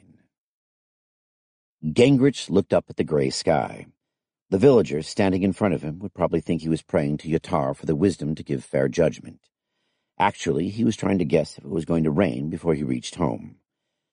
The sky said nothing about either rain or judgment. He could wait on the rain, but the judgment had to be given now. The villagers had given up half a day's work to bear witness before their lord. They would resent no judgment almost as much as a bad judgment. Here goes nothing. I have heard all the witnesses from the villages of Fallen Eagle and Oak Creek. I have prayed to Yatar for guidance. Now I, Lord Gingrich Doe Zephron, do give this as my judgment in the matter of the strayed cow of Oak Creek. I judge that the cow was indeed found unlawfully in the pastures of Fallen Eagle. I also judge that the cow strayed because of negligence by the herd boy, Bemis, son of Nestor. The faces of the Oak Creek people looked as grim as the sky. I also find that the herd boy was trying to herd the cow back home when the men of Fallen Eagle came upon him. Therefore they had no cause to beat him, so that he has been unfit for work these past 10 days. They also had no cause to hurry the cow along, so that she miscarried of a heifer calf. That old screw would have miscarried if we hadn't tapped her with a feather, shouted someone from Fallen Eagle. Everybody knows that. That cow's as healthy as your big wind, Curus, came an equally loud reply from the Oak Creek side. Now voices were raised on both sides, and a few fists. It would be knives and flails next. Gingrich signaled to Boyd, who shouted, "Silence for the Lord's judgment!" and signaled to the guards. The thump of pike butts striking the ground brought results. I therefore find that the offense of Fallen Eagle is the greater, and that they owe a fine of 4 silvers plus 2 silvers toward the cost of healing the herd boy. I have also learned that this is the cow's 3rd miscarriage. I will therefore buy her from the village of Oak Creek for 8 silvers, that she may be slaughtered and provide a feast for both villages. If at that feast they will also swear peace with each other, I shall send bread and wine from my cellars. Gingrich studied the crowd and was relieved to see long faces turn to smiles. A few villagers from Fallen Eagle still looked sullen, and a few of the Oak Creekers made rude gestures, but it looked as if the feud had been headed off. I thank you for your loyalty in bringing this matter before me. Yatar grant you warm beds this winter and good crops and sleek beasts next year. That bloody chance, he added to himself. Aloud, he called for his horse. They were riding past the stumps of the oak trees that had given Oak Creek its name when Boyd pulled close to him. Arnie, how'd you know about the cows miscarrying? She looked like it to me, but you're a city boy. No offense meant. I'm a city boy who knows how to use spies. One of Venetianus's people went in disguised as a traveling shoemaker. He kept his ears open and his mouth shut until he got home. Ho, ho! The bridge over the creek had fallen during the last bunch of earthquakes, but it hadn't rained for a couple of days. They forded with the water no higher than the bellies of the horses, and were checking their gear on the far side when 4 men in Gingrich's colors rode up leading one of his war horses. Lord Gingrich, a message from the Lord Venetianus. He begs you to return at once to the castle. He has sent a fresh mount.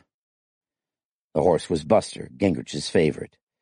If Venetianus had risked sending him out, it must be something worse than a flooded privy. Still, he was supposed to hear cases in 3 more villages. What is it? The messenger lowered his voice. He says it is an important message from the north. Very well. Alex, take 15 men and ride on to the other 3 villages. Here are the witnesses. Me? I'm no feudal judge. You're the best they'll get today, buddy. Or do you want to spend half the winter patrolling their fields for barn burners and cattle thieves?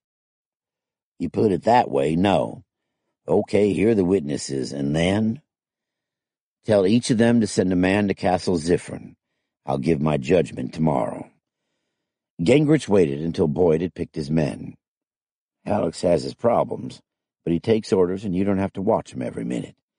It's worth a few bribes to husbands and fathers. Bloody tears ran from the staring eyes of the man in the bed. The fingers of his bandaged hands all ended at the first joint. His cheeks and nose were blackened ruins, stinking with infection and decay. His moans rose to a gasping scream as Guilford unwrapped the bandages from one foot. Gingrich turned away, his stomach twitching. The foot was black halfway to the heel. The toes dangled in shreds of flesh, and the smell was beyond anything Arnie Gingrich could have imagined. He forced himself not to be sick as Guilford snipped away the dead flesh, amputated the ruined toes, doused everything with antiseptics and ointments, and put on fresh bandages. When Guilford started on the other foot, Gingrich bolted for the door. As he went out, he heard the screams turn into words. Evil! Bandits! Thought she sent them! Didn't know! Killed! Killed! Gingrich stopped. Eh? Guilford shook his head. No point in you staying, Arnie. That's more sense than he's made in the last couple hours. Go on, before I have to tend you, too. Gingrich nodded and stumbled through the door. He stood on the castle wall and drew in deep lungfuls of damp, chilly air. He watched the carpenters at work on the south gate. The castle had come off pretty well in the last quakes. Not like Rostengo. The big port city was supposed to be 1/3 in ruins now, with a lot of the rest ready to fall down if you sneezed hard. He wondered if that would take some of the wind out of Schultz's sails. Last time Mort had come for a visit, he'd acted like a royal ambassador. Maybe he did have clout in Rastengo. He'd always been good at looking out for himself. Lucky, too, and Gingrich had learned that luck counts for a lot. Time, Mort, for you and me. We got anything the captain wants, time to produce it. We ain't either one of us going to hold on down here much longer. Annie? Guilford was standing behind him. Yeah, Frank. I gave him a knockout dose of babble juice. If he's lucky, he won't wake up. That bad? That bad. If I was a real MD with the whole 9 yards, I still couldn't save his hands or feet. As it is, the gangrene's spreading. He's got hemorrhagic fever, and he's developing pneumonia. I'm surprised he got far enough for our patrols to pick him up. He's from up north? Far as I can tell. From what he said before he went out of his head, he was some kind of clerk at Castle Draven. Something made him think he and a couple of his friends were in danger. They cooked up a story about a dying mother and rode off in the middle of a snowstorm. They figured nobody would try to track them. If they didn't come back at all, everybody would think the storm got them. It did get one of them, and that's where Carl, I think his name is, started the frostbite. Bandits killed another one south of Wies. Carl was going on sheer guts when he ran into one of our patrols. Guilford rummaged in his bag and pulled out an oiled leather packet sealed with wax. He had this sewn into the lining of his coat. I thought you ought to see it first. Gingrich drew a knife and slit the leather pouch open. A folded piece of parchment dropped out. He caught it and started reading. Jesus H. Christ. Last time I called him, I got put on hold. Guilford stopped to look at Gingrich's face. Trouble? Yeah, but... Frank, you really didn't read this?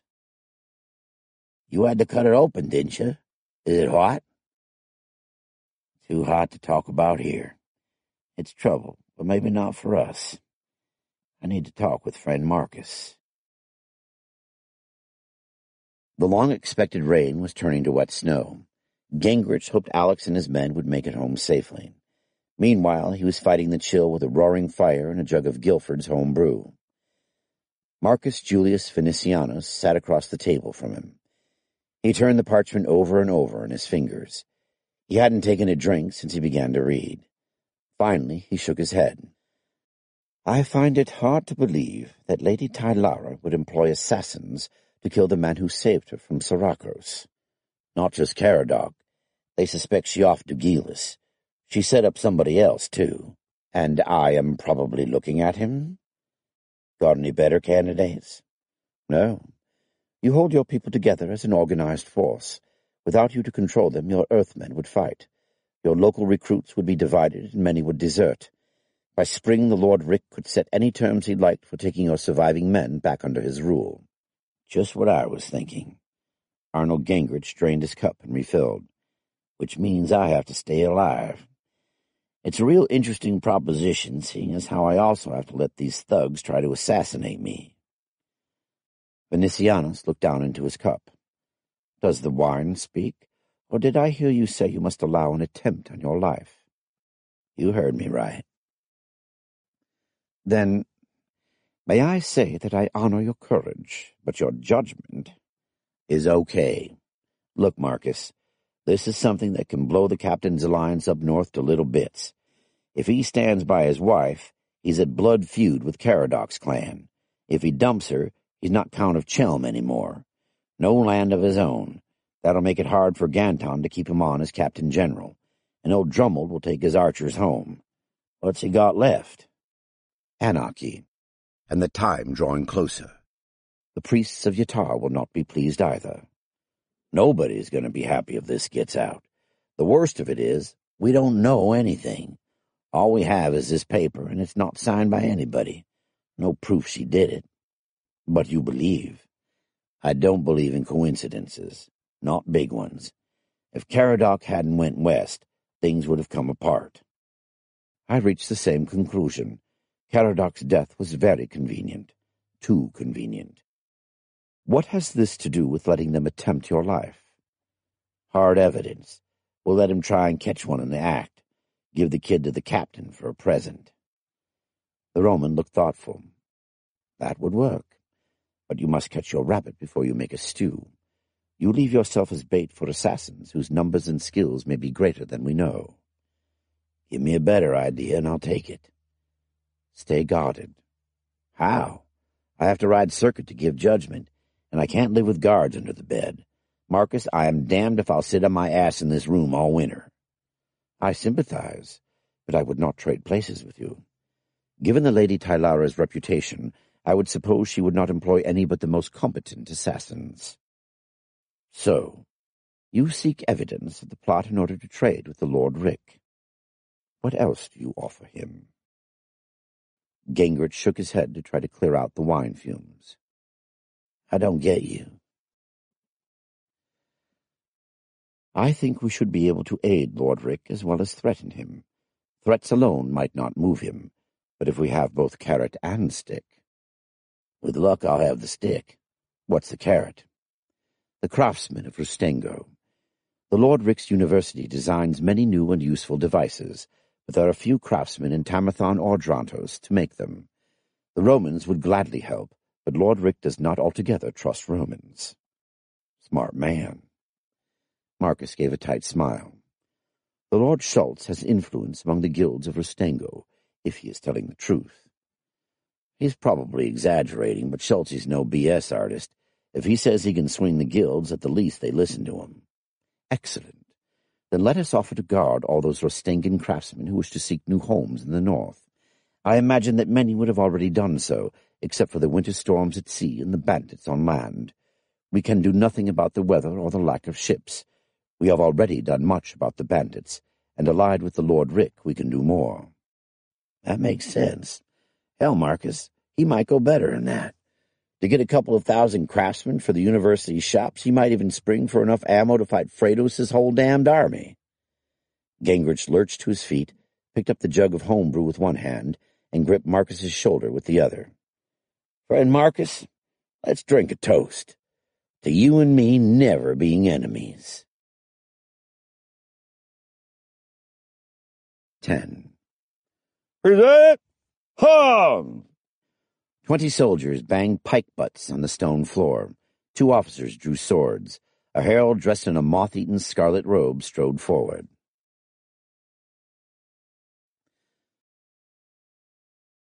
"Who comes before Arnold, son of Maximilian, Lord Gingrich, Lord of Zifran?" Schultz nodded to his own herald. The boy hitched up his robe, which was too long for him and made of plain blue cloth, though without moth-holes. Then he stepped forward and shouted, while Schultz prayed his voice wouldn't break. "Master afoot Mortimer Schultz of Rustengo, speaking for the great guilds of the free city of Rustengo. Bear you proof of this?" "I do." The boy's voice had been steady. Now his hands were too, as he pulled Schultz's credentials out of his purse and handed them to the other herald. Schultz made a mental note to praise the boy for doing so well his first time as a herald. The job should have been filled by somebody more experienced, but the great guilds hadn't been able to agree on whom. So it went to young Delos, who was some sort of cousin umpteen times removed to Diana. He'd lost most of his family in the last quake, and landed on Schultz's doorstep with nothing but the clothes on his back. He couldn't just be turned away, so it was good to know he might really earn his keep. In fact, the great guilds hadn't been able to agree on damn near anything other than sending this embassy. Schultz hoped Venetianus' spies weren't as good as they were supposed to be. Otherwise Gingrich would know too damn much about what a poor hand old Schultz held. The other herald turned toward the dais where Gingrich sat. "By my own honor and that of my office, by Yatar and Vothan, I swear that these are the true seals of the great guilds of the free city of Rustengo." Gingrich took the parchment. "And I greet you, Master Schultz. How does the free city?" "Well enough." That was actually pretty close to the truth.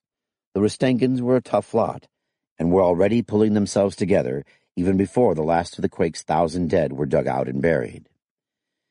If the walls hadn't been so badly damaged that the city couldn't be made defensible before spring came, and with it Fredos' army. "We honor the men of Rustengo and join you in mourning your dead. Yet if matters are well in the Free City, what do the great guilds ask of us? And why do they send an ambassador who will not submit to having his weapons peace-bonded?" Delos's mouth dropped open. Schultz put a hand on his shoulder before he could say anything. "Lord Gingrich, two strong men may yet find themselves still stronger by joining forces. That could be the case with the Free City and the Lord of Zifron." "Indeed. As to why I refuse to submit to peace bonding, I do not wish to insult your valiant men, but I could not be sure they had their orders in this matter from you. If it was indeed your wish that this be done—" Schultz let his voice trail off and fixed Gingrich with a look. "I can play cockamamie games, too." It was an old argument in this area. Did a master of foot of a free city rank as a noble with the right to be received in formal audience bearing an unbonded weapon, or did he rank as a merchant whose weapons had to be bonded? It didn't make much personal difference to Schultz. He still had his holdout gun and boot knife. It was obviously important to Gingrich. His people wouldn't let him back down. It would also stick in the craw of the great guilds if they had to put up with contempt from an ally. In fact, they might refuse the alliance. But if Schultz flat-out refused the peace bonding, the alliance might never even be offered. The thought of Diana being crushed in the next quake or turned over to Fredos's men settled Schultz's mind. "Lord Gingrich, to honor custom I shall submit to the peace bonding of my sword. You have but to give the order in my presence, and I will say no more." Gingrich nodded graciously. "I see that the great guilds have chosen their ambassador wisely. To honor him and that wisdom, I will peace bond Master Schultz's sword with my own hands." Schultz relaxed. That was an honor often shown to men who were noble in their home countries, but not here. Romans of equestrian rank, for example. Gingrich stepped down from the dais. One of his guards handed him a yard-long leather thong. He wound it several times around the hilt and guard of Schultz's short sword, then began an elaborate knot. As he tied it, he bent down until his mouth was next to Schultz's ear. "Schultzy?" The whispered question was in English. Schultz nodded. "Don't say anything. Don't give up your holdout gun, but don't let anybody see it. How are things in Rustango, really? Not so bad?" Schultz nodded again. "Not so bad that you're beggars." A third nod. "I didn't think you would be. Well, I don't think I'm going to be asking for anything you can't give." He tightened the knot. "Someone with my signet ring will come around to your quarters about a candle after sunset. Follow him. Don't take anybody with you." Schultz shook his head. "Okay, take your herald, but that's all, understand? Otherwise, no deal." A nod. Gingrich finished the knot and straightened up. "Let this peace bonding be a sign of the strong peace between Zifron and the Free City in days to come. Long live the Free City!" The cheering was ragged, but with a couple of drums thrown in, there was enough noise to hide Schultz's sigh of relief. He'd made it to first base without giving up anything important. Now Arnie wanted to talk for real. Schultz backed away from the dais. "I could turn, but it doesn't cost anything to be polite. But I'm sure going to be in armor when Arnie's messenger comes with that ring." Gingrich sighed contentedly as the bath-maid poured another bucket of hot water into the tub. "I think it's time to start warming the oil." "I've already warmed it, my lord. Then I wrapped it in a hot towel." "Good, Risha. You're learning your work very fast." The girl blushed and looked down. She was the shy kind, never speaking unless you spoke to her first. Probably that busted nose and the scars on her chin and her left ear made her think she was ugly. She had a real nice figure, though, and with that head of blonde hair, well, if he hadn't valued peace with his women, Gingrich would have asked her to shuck off her gown and hop in the tub with him. It was a Japanese-style tub, one of the little comforts he'd insisted on introducing to Castle Zifron. Originally, it had been founded as a Roman camp, back when this was part of the Roman provinces, but that was so long ago that you'd need a steam shovel to dig out the Roman baths. The tub leaked a couple of gallons every bath, but it still beat standing bare-assed in a stone-cold room and taking a sponge bath. Someone was shouting outside the bathroom door. Then Gingrich heard running feet. Fists pounded on the door. "Lord Gingrich! Lord Gingrich!" "The Lord is at his bath," began one of the guards at the door. "Fire in the kitchen!" someone shouted. "Damn," said Gingrich. He stood up, sending water sloshing over the rim of the tub. A fire in the kitchen could be dangerous, with all the grease and oil ready to go up. Even if it didn't spread, it could fill the whole place with smoke and force everybody outside on a miserable, cold, wet night. "One of you go down and help fight the fire," he said to the guards. "The others stay here, but leave the door open in case we have to leave in a hurry. Risha, you'd better go too." "Thank you, Lord, but with you here there is no danger." Gingrich grinned, not quite sure if he'd been flattered or insulted. Better warn her not to try any remark like that on Alex Boyd. One of the guards ran off to join the firefighting. The other wedged the door ajar with the lid of an oil pot and stood facing the opening. Risha went over to the hearth and picked up a cloth-wrapped bundle. Gingrich heard more shouting in the distance and sniffed for smoke. Running feet echoed in the hallway. A man wearing a sodden cloak peered around the door. "Lord Gingrich, there's a fire at the south gate. The scaffolding! Ah!" He broke off with a gasp. Then he clutched at the back of his neck and fell. As he hit the floor, Gingrich saw Risha's blue eyes blaze open. The look on her face turned her from a pretty teenager to a demon. "Look out! The girl!" Gingrich shouted. His warning was too late for the guard. Risha flung the oil pot straight at his head. Gingrich heard the crunch of bone. Then the guard was down on top of the worker, writhing and clawing at eyes blinded by hot oil. Risha reached under her gown and came out with a knife that looked 2 feet long. He was already climbing out of the tub as she reached him. She stabbed upward toward his groin. Gingrich twisted, and the thrust missed its target, but his violent movements upset the tub. It went over with a crash and sent a wave of oily water across the floor. The water reached the hearth. The fire hissed, spat, and poured out a cloud of choking smoke. Risha lost her footing on the suddenly slippery floor and went down. Gingrich stood and turned to run. She rolled and bounced to her feet like a trained athlete. She slashed at his leg, and the knife left a thin line of red. "Ho, guards! Assassins! To your lord!" Then, as Risha dashed between him and his sword, he shouted again, "Help!" The knife flicked across Gingrich's left arm, leaving more red, and now he felt more pain in his leg than a light cut like that should have left. Poison on the knife? God, what a hell of a way to go, cut to bits by a teenage girl. God damn you! He struck at her and missed, feinted to the left, then kicked as she turned. She was fast, but not fast enough to escape entirely. His bare foot whacked solidly against her left arm. He feinted again and stepped on a broken piece of oil pot. God damn it! He felt himself going over and dived into a roll toward the girl. She slashed at his thigh, but that brought her knife hand in reach of his left. He grabbed the wrist, squeezing and twisting and heaving all in one motion. She let herself rise, then came down with her heel just missing his groin. He clamped his legs together on her foot without letting go of her hand, then rolled. She went down, but her thick pad of hair saved her skull. "Give up, damn you!" She didn't answer. Her left arm wasn't working. She clawed at his eyes with her right hand. "Enough!" Gingrich shouted. He locked the fingers of his free hand into her hair and smashed her head against the floor. She moaned, but still struggled. He smashed her head down again, then a third time, for luck and hate. She was still breathing. He took a deep breath and resisted the impulse to stamp on her throat. Schultz turned the corner behind the guide and cursed the cold and damp. He was sneezing before they reached the end of the corridor. "Damn and blast! Colds are no fun on a planet 10 light-years from nasal spray and Kleenex." Maybe it would have helped if he hadn't worn armor. He could feel the chill of his mail shirt even through the arming doublet. Now a couple of extra layers of wool might have done a nice job. "Look out!"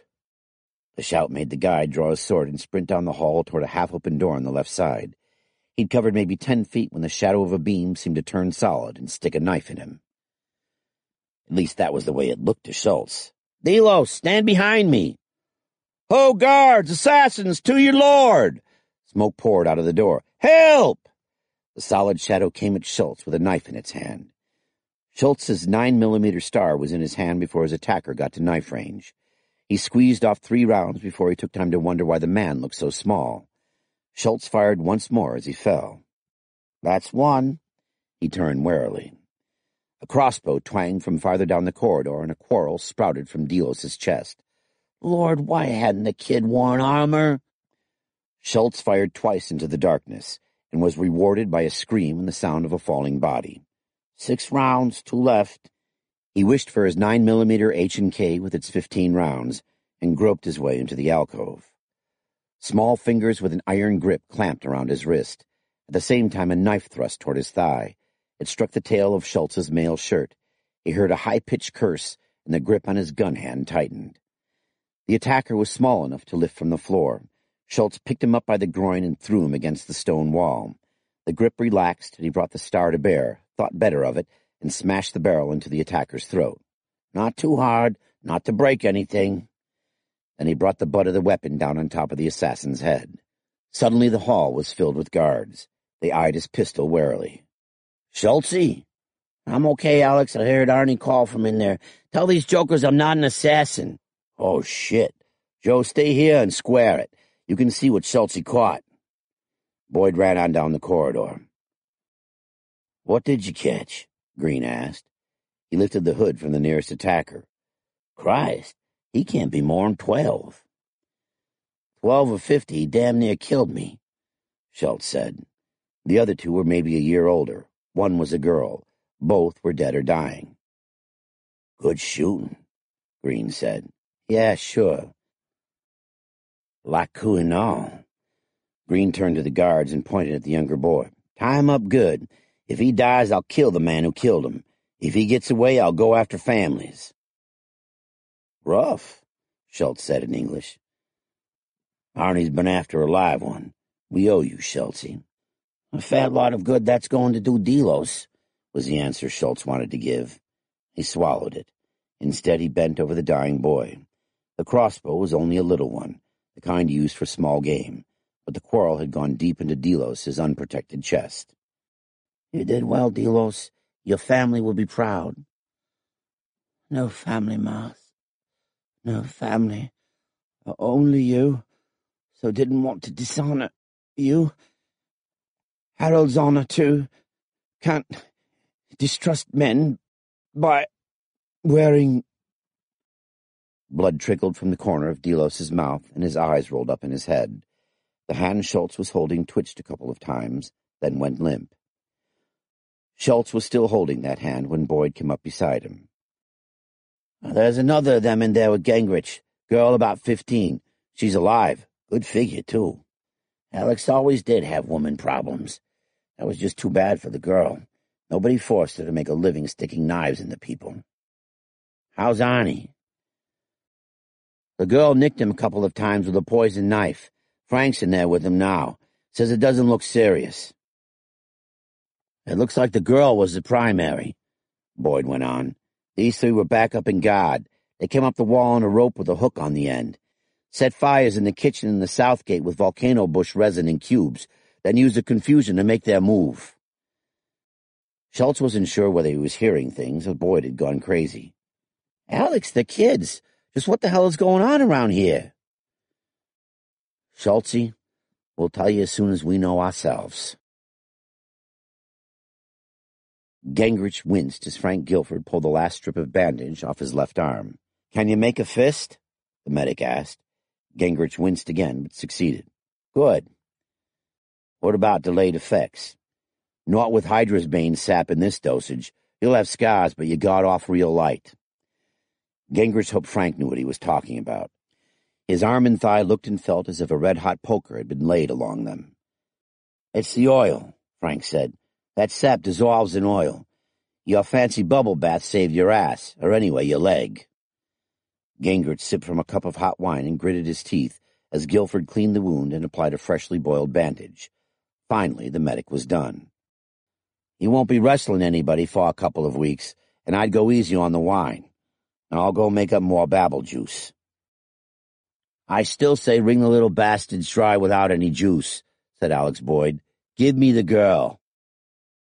"For Christ's sakes, let's not start that again," Gingrich shouted. "I want them alive. Not just to talk, alive to take to the captain, damn it." "I won't kill her," Alex said. "She might wish I did." "Maybe you would," Guilford said. "Alex, you didn't get a good look at that girl when I was treating her. I don't know what happened, but she's been to hell and come back. I bet you'd lose interest before she said a word. Now listen, you goddamn, began Boyd. Can it, both of you, said Gingrich wearily. It was an old quarrel between Guilford and Boyd. You got anything else to say, Frank? No, sir. Okay, dismissed. Guilford went out. Gingrich ignored medical advice and poured himself more wine. Over the rim of the cup, he saw Schultz and Venetianos trying to pretend they hadn't heard Guilford and Boyd shouting at each other. At least it was a change from trying to pretend they didn't see each other. Venetianos didn't want Schultz in this little council of war. And bullshit, Schultz, he saved my ass. He can sure as hell find out what he saved it from. Venetianos still looked daggers at Schultz when he thought Gingrich didn't see. Okay, we've got the goods on the Lady Tylara and her mean little kids. But damn all, the only way the captain's going to believe this is to talk to those kids.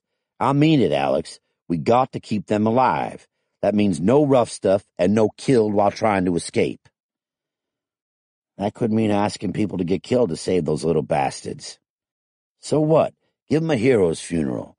But keep those kids, because that's our only ticket into Galloway's service. And don't you forget it.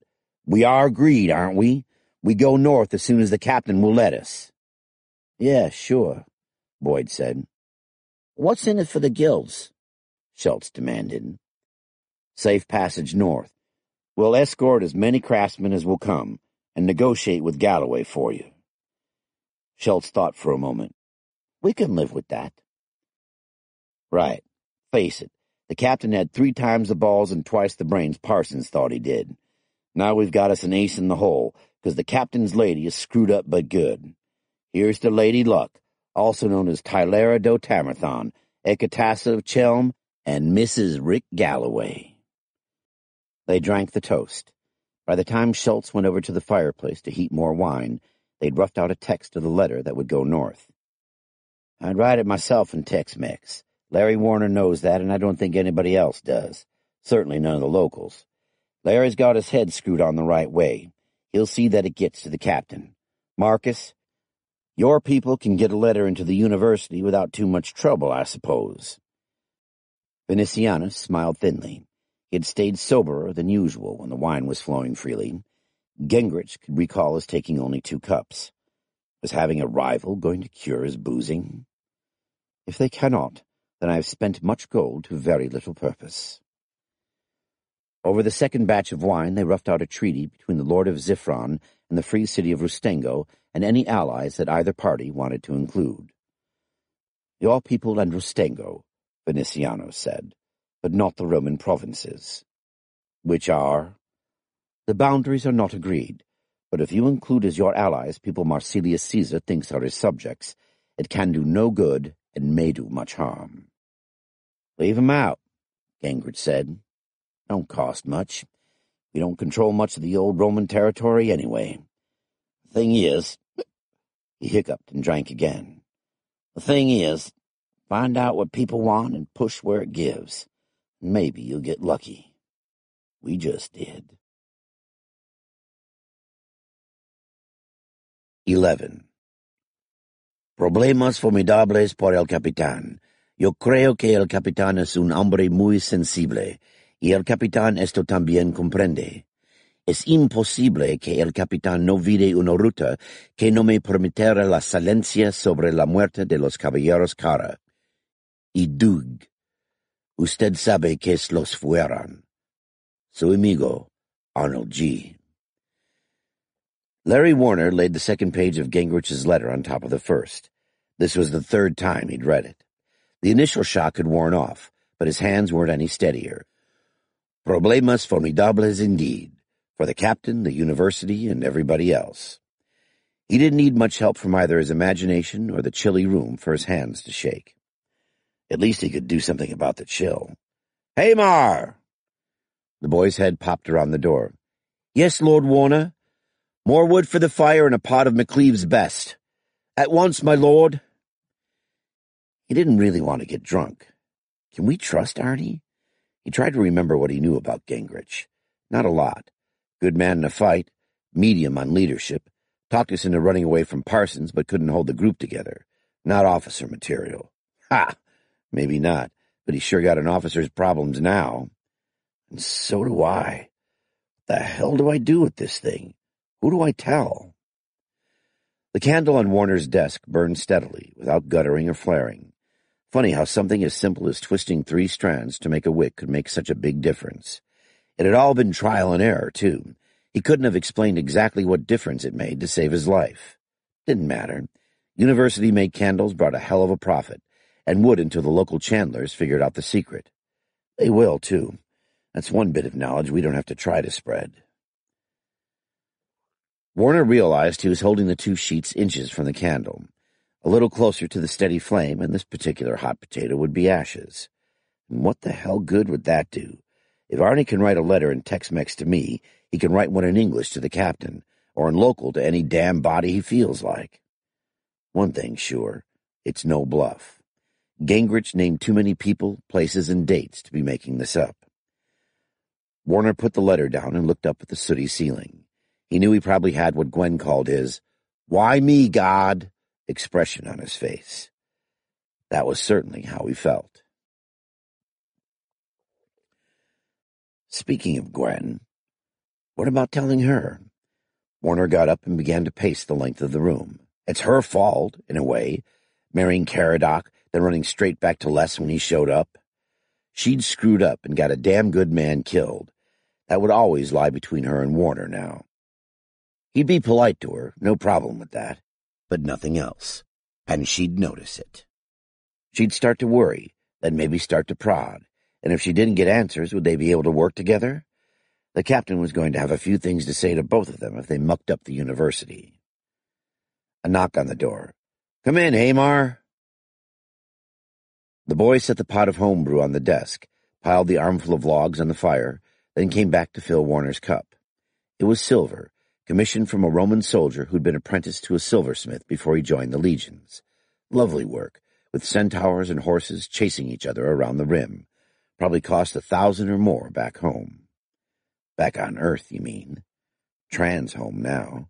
Tran or nothing. Tran's not so bad. Consider the bracing climate, the quaint customs of the natives, the chance to sample genuine medieval living, the spice of danger to keep you from going soft, the headaches caused by women who can't keep their pants on. Warner swigged down his wine. Oh well, there was always one thing to do with a hot potato. Pass it up the chain of command. That meant Elliot. Let the sergeant major worry about it. Let him tell the captain. Here's to the chain of command. Mason pulled his chair out and turned it so that he could sit with his feet toward the fire. Elliot handed around cups of herb tea well laced with McLeave's best. "Not bad stuff, Professor," Elliot said. "I expect the major can use a bit more of that." "Damn straight. The passes are full of snow. They say this is a mild winter." Mason drained half the cup. "Hate to see a bad one. Now what's all this about?" "In a minute," Warner said. He refilled the cups. "Where's Gwen?" Mason asked a couple of swallows later. "Interviewing her new, I guess you'd call it office manager," said Warner. "Not a secretary. That means a scribe to the locals, and that's not work for a noblewoman. This girl's a granddaughter of old Camathon." "Is she good-looking?" asked Mason. "What's the matter, Major?" said Elliot. "Another suit fall through?" "Top never got off the ground in the first place," Mason said. "What I really need is a professional matchmaker, or better yet, a Polaroid camera." "You'd have to be careful taking pictures," said Warner. "Somebody could decide the camera was stealing their souls." Elliot laughed. "Ha! The Arabs believe that. At least the Yemeni did. Hadn't heard they think that here." "Neither have I," said Warner. "But an awful lot of the locals still believe that what was good enough for great-grandma is good enough, period. Hell, talk to some of the local chandlers about my new candle wicks. I figured they'd copy them just for the money, but nah, they waiting for a sign from Yatar." "Okay, you got good candles, and I didn't ride through half the snow on Tran to hear about 'em. Spit it out, Professor." Warner sighed. "Yeah." He pulled out the 2 sheets of parchment covered with tight handwriting. "It's in Tex-Mex. You'll have to trust my translation." "I can read that lingo too, Professor," Elliot said. I guess Arnie didn't know that. Arnold Gingrich doesn't know anywhere near as much as he thinks he does, Elliot said. So why don't you read it to me? I'll do it. As Warner finished each sheet, he passed it to Elliot. Art Mason got up and poured another cup of tea. Read that way to you, Top? Yes, sir. Yes, sir. Elliot's all of a sudden glad he's not in charge. Mason turned to Warner. Think he's bluffing, Professor? No, sir. He's not. I found out a few things on my own. He looked significantly at Elliot, who nodded. No bluff, and he's got all the proof he needs. Does the captain know yet? Elliot asked. Not yet, unless Larry sent in a report. Not me, Warner protested. We have to tell him. Yes, Sergeant Major, we have to tell him. Major, we ought to have told him the instant you found that damn wolf house. Maybe. Warner, who else did you talk to about this? Nobody. Mason raised one eyebrow. Not even Gwen? No, sir. I figured this one was too big for me to handle. You figured right, Elliot said. You go on keeping your mouth shut around Gwen, and I'll begin to think you're as smart as you say you are. Art Mason paced the length of the room. Okay, Larry, you're coming to Edron with us. Find yourself a good reason. The captain will be there if we leave now. You know Gingrich better than the rest of us. How much time do you reckon we have? A while. Until spring, I guess. Arnie knows we can't march in the winter. He wants to come back, not mess us up. It could mess things pretty good if we say come back all is forgiven, Elliot said. He's set up on his own. Did a good job, too. Bring him back and he gets a lot more firepower. Do we trust him with it? Don't know, Sergeant Major, but what are our choices? Suggestions, Top? A long silence. None, sir. Okay, another thing. No semaphore messages on this. None. If any more code clerks desert, the system comes apart. Yes, sir, Elliot agreed. Anything more? No? Art held out his cup. How about a refill, Professor? Leave out the tea. They were a long way from Earth and military formalities, but Warner, Elliot, and Mason stood at attention in front of Rick Galloway's desk. Rick laid the parchment sheets aside and regarded them coldly. Okay, you aren't the first to hide something from the old man. I don't need excuses or apologies. What I need is answers. Mason. Sir? You say the House of the Wolf was abandoned just after you went in there. They didn't care dick about the oath you made them take, right? Looks that way, Colonel. Any chance of finding the children? No, sir. The trail's cold and there's been new snow. I put Beasley and the intelligence people on it, and that's about all I can do without turning out enough manpower to make people curious. So they could have gone anywhere, including south. Yes, sir, Elliot said, which means Gingrich may have more to worry about than he knows. Holy, we can't alert him, Warner blurted. At least I don't know how. The semaphore system... I thought of that, Rick said, but thanks for bringing it up. You three made one good move there. None of this goes onto the semaphore. Elliot, we've got to restructure that system, beef it up. I want it tougher and more secure, and under our exclusive control. Yes, sir, I'll get on it. There's maybe one way to find them, Mason said. He fell silent. Spit it out. If we knew where to look. Oh, Rick thought about that. She would know, wouldn't she? It's a safe bet, sir. Art looks relieved. Why? Because I'm taking it so well? Oscar time, Galloway. The question is, do I let her know that we know? Nobody can decide that but you, Warner said. Elliot glared at him. May I say something, sir? Mason asked. Yes. Like I told Beasley, Lady Tylera has a short fuse, but she isn't crazy. It's why I didn't stake out the place and round up the children when I had a chance. I don't know what she's planning. But you think it might be useful. Yes, sir, exactly. I'm sure she'd appreciate the compliment. There's something else, Elliot said. Yeah, Top? You already know it, Colonel. We put too much effort in this, and the story will leak out. God knows what happens then, but it won't be good. Blood feud, not just Lady Tylera, but her father and his whole clan, Larry Warner added. Against Caradox people. That sets a good part of the university garrison into civil war.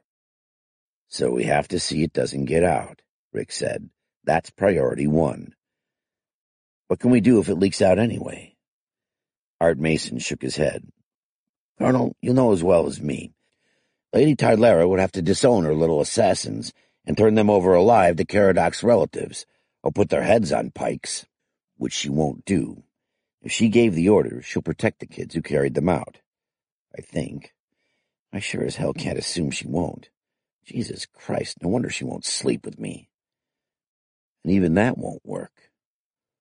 Probably not, Warner said. It's too big for blood money. This was cold-blooded betrayal of a loyal subordinate. Rick finished for him. Yes, Mr. Warner, I'm aware of that. And I shouldn't talk to him like that. There's another problem, Colonel, Mason said. Caradoc commanded the mounted archers, some of our most loyal troops. If they find out, who watches our backs? Rick finished. Thank you for reminding me. We don't have any choices.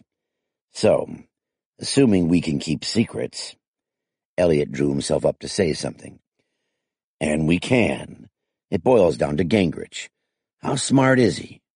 Mr. Warner? Colonel, I thought about that all the way here. I'd say plenty smart enough. He spoke in a rush. He'll have given himself insurance, told some people, too many for us to off. Not enough that it'll get out if we cooperate with him. Sure of that? Pretty sure, sir. Elliot? Yeah, he'd try to do it that way. Can he bring it off? Elliot hesitated. Yes, sir. I think so. So, Gingrich wants full pardons for his people and confirmation of his field promotions. Can we live with that? No problems with the pardons, Elliot said. Mason nodded agreement. Promotions may be stickier. They're also more likely to be negotiable, Warner said. You can be sure that Arnie asks for more than he thinks he'll get. We can promote our own people, Rick said. Rank inflation. Everybody moves up a couple of notches. And it helps that we've got about a dozen organizations and everybody has different ranks in each. All of Gingrich's mercs will be Star Lords. Which will mean one hell of a lot more here than down there, Mason said. Will it? Rick asked. We live better, but we've also got discipline. Elliot, what kind of problems is Gingrich bringing? Boy's the biggest one. Lot of ability, but he chases. Chases anything, married or not. He'll keep it in his pants here, Rick said. See to it. Sir? That's settled, then. Next question. Gwen. How much does she know? I said I didn't tell her, Colonel. I know what you said, Mr. Warner. Are you sure that's the only way she has of finding out? The letter was sealed, and in Tex-Mex, Elliot said. Gwen knows Latin, Rick said. Oh, shit, of course she does. So how sealed? Rick asked. Looked good to me. Sewed up and sealed in leather. Arnie's high school class ring stamped in wax all over it. Colonel, I'd bet a lot nobody opened that before me. We are betting a lot. If she knows and we don't know it, damn. I'm almost tempted to tell her myself. Might not be a bad idea, Warner said. This might be a strain. 3 can keep a secret if 2 are dead, Mason said. Colonel, there's enough know this now. It's sure to get out no matter what we do. The longer that takes, the better. Long enough, and it's just another rumor. Okay, we don't tell her. You don't. Maybe I will. Be a good reason to go see her. Anything else? No, sir. Good. Dismissed. Rick waited until the others had left. I always thought Gwen would marry me. I suppose he thought I'd be civilized about things when he came back. He lifted the wine cup and stared at it a moment. Then he threw the wine into the fire. Interlude. Gwen Tremaine's Diary. The first day I felt like being up and around since Caradoc's birth. I still don't have enough milk to nurse him, but he's thriving on what the wet nurses give him, and otherwise he didn't give me much trouble. That's one hard delivery and two fairly easy ones. Maybe I'm getting the knack. If I'm going to be fertile myrtle on a planet with medieval obstetrics and gynecology, I'd better. The name won't fool anybody to thinking the boy is Caradoc's, at least anybody who can count. Doesn't matter that much. It would have if I'd remarried and gotten pregnant barely 2 months after Caradoc was killed. Funny how charitable people are now that my long-lost Earth soldier husband is back from the dead. The weather is mild enough to make you think spring really will come before you're old and gray. One thing about being pregnant in the winter, it makes the cabin fever even less endurable. But it does look like the winter will end. Larry Warner came by for lunch. He's still as wound up as he was before he went to Edron. What does he know that he's not telling me? I tried to find out, but he started talking about the guano shipment from the Nicaean Islands. Damn, whoever or whatever made Larry so nervous around me. It spoiled my only real open friendship on this damn planet. It doesn't help that Marva has accepted Campbell. They're going to be married when Rick comes through on his way south, so we'll have plenty of high-ranking witnesses and sponsors. Marva's going to keep working, at least until the kids start coming, but now she'll pass things on to Campbell that maybe he shouldn't know. One more problem. I thought Lady Siobhan would be able to take Marva's place, but now it looks like Art Mason has staked a claim. He writes to her, and the last time he was here, he started giving her English lessons. Of course, he'll probably let her go on working. The university is one of the safest places around. But she's only 17. Who will have her loyalty? The university or her husband? Phoo. Another confidant lost. She'll be the next thing to Rick's spy here. Rick. I asked Larry how he and Tylara are, and got the oddest look. Not surprised, exactly, but I wish I knew what Rick is thinking. Last time I was there, he and Tylara weren't what you'd call chummy. Suppose... No, I cannot think about that. I simply cannot. Les, I miss you. Don't sideswipe a black hole or anything stupid like that. Part 3. Prophets. 12. It was spring at Castle Armagh. Spring meant there was no more ice. The roads were slow because of mud. In a normal year, that would get better as summer came on, but Rick wasn't betting on it. "We can march tomorrow," Art Mason reported. "Nobody likes it, but we can do it." "Then we will. Plan on an early start." Rick inspected the field gear laid out on his work table. In addition to armor and weapons, there was elaborate sleeping gear and a hot draft stove that burned twigs and pine needles and could boil water for tea in minutes. Sure, a lot of stuff to carry around. "Only we don't have to carry it," Art Mason said. "Yeah, makes me feel a little funny. We don't let the troopers take this much gear. Rank hath its privileges. Colonel, there's not a man in the army would begrudge you a few comforts." "You sure?" "Yes, sir, I'm sure." "Okay, hoped you'd say that. Jesus, Art, I'm tired of campaigning." "So skip this one." "Can't. Too many complications. Religious war, Gingrich, the Rustengo artisans, Roman allies, the religious merger, just too many balls to juggle." Mason sighed. "I read it that way too, sir. This one needs you." There was a knock at the door. "Who?" Mason asked. Tylara. Rick raised an eyebrow. "Come?" There was no one with her. She was dressed in a long gown of garter cloth dyed an off-red. Doesn't really flatter her, Rick thought, but it's sure expensive. She was also wearing a malachite necklace Rick had given her. "My Lord Mason," Tylara said. "Good day, my lady. I was just leaving." Mason ducked out and closed the door on the way. "You come unescorted. Is that wise?" She laughed. "It is safe enough. Who would harm us in our own castle?" "You'd know that better than me." "What brings you—" "You leave tomorrow." "Yeah. There was a time when that would have been more than enough reason to see— for us to see each other."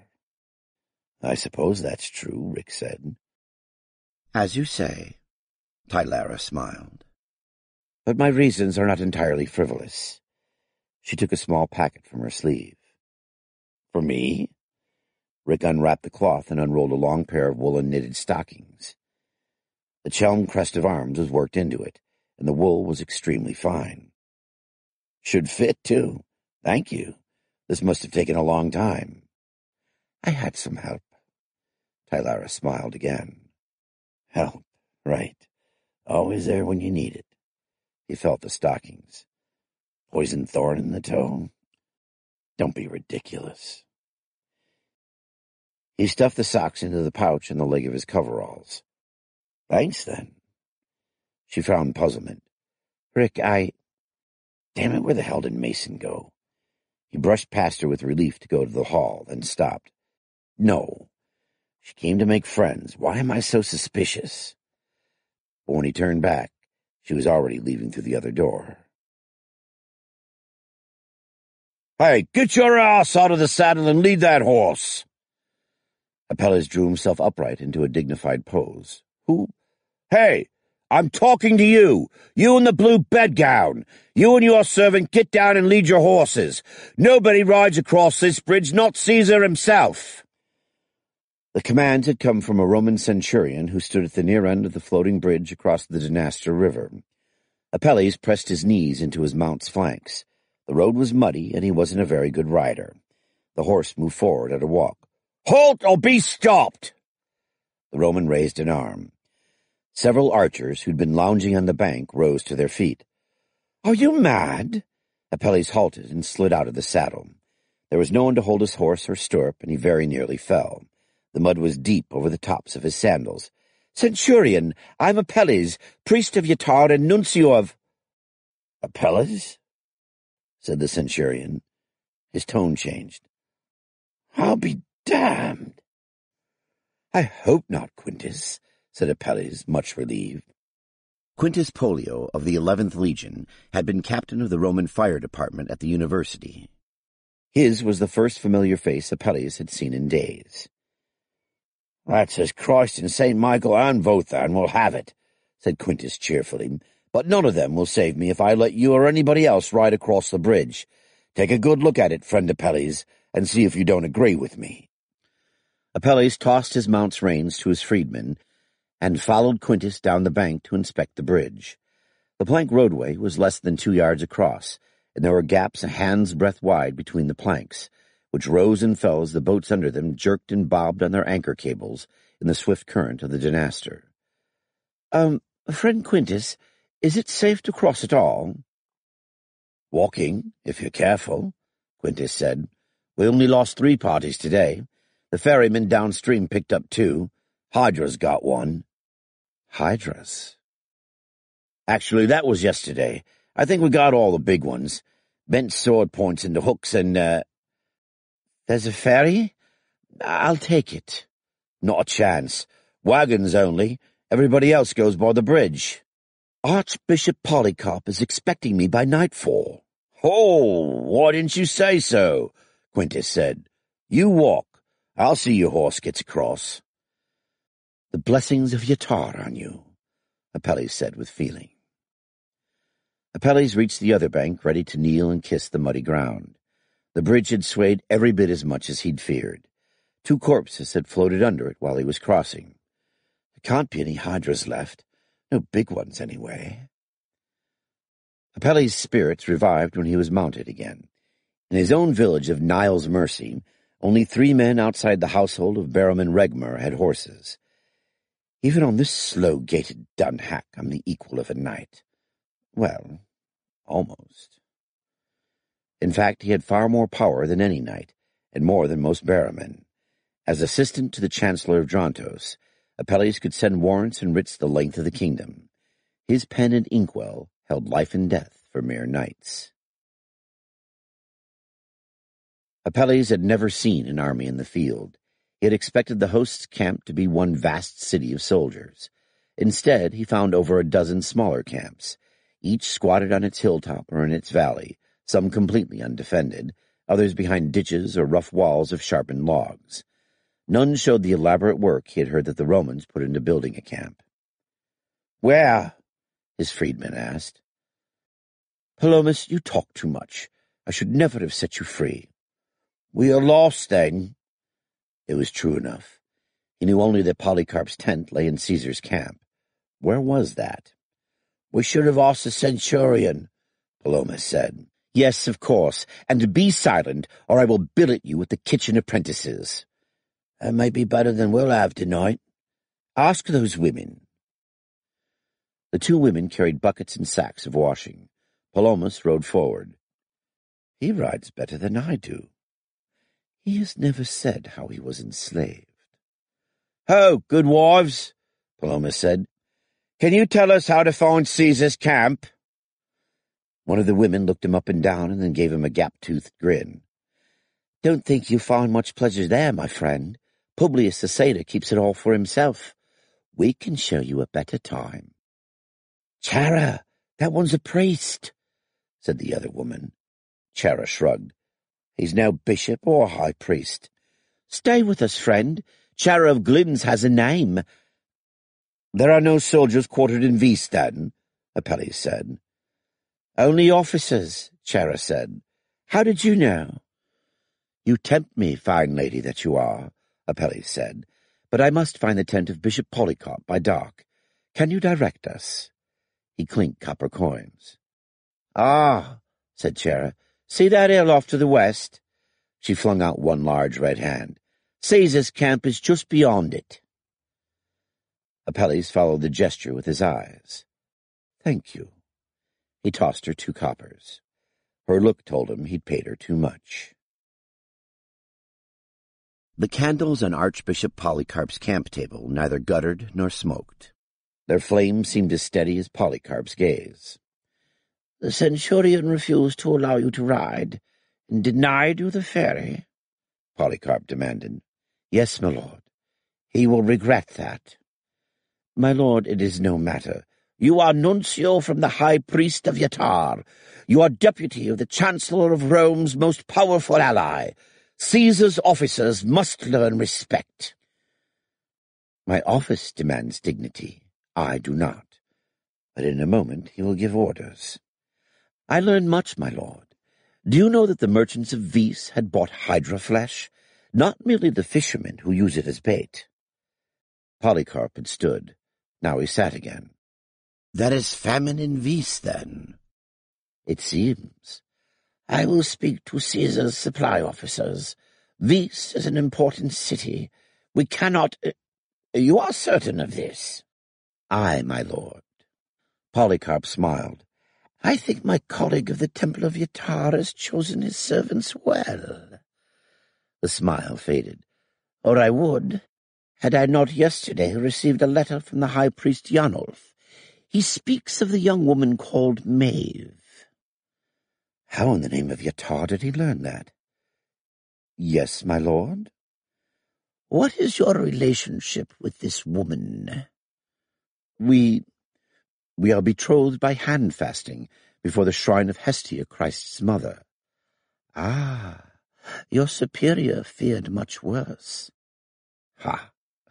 Maeve would never have let me within a stade of her bed without—" "Are you aware that when the instrument of union is signed, married priests will not be eligible for the higher offices within the United Faith?" "I am." Yanulf himself had told him Polycarp insisted on that provision. "It is not our intention to marry, at least not yet." "Indeed." Polycarp turned away for a moment, and Apelles thought he heard muttered prayers.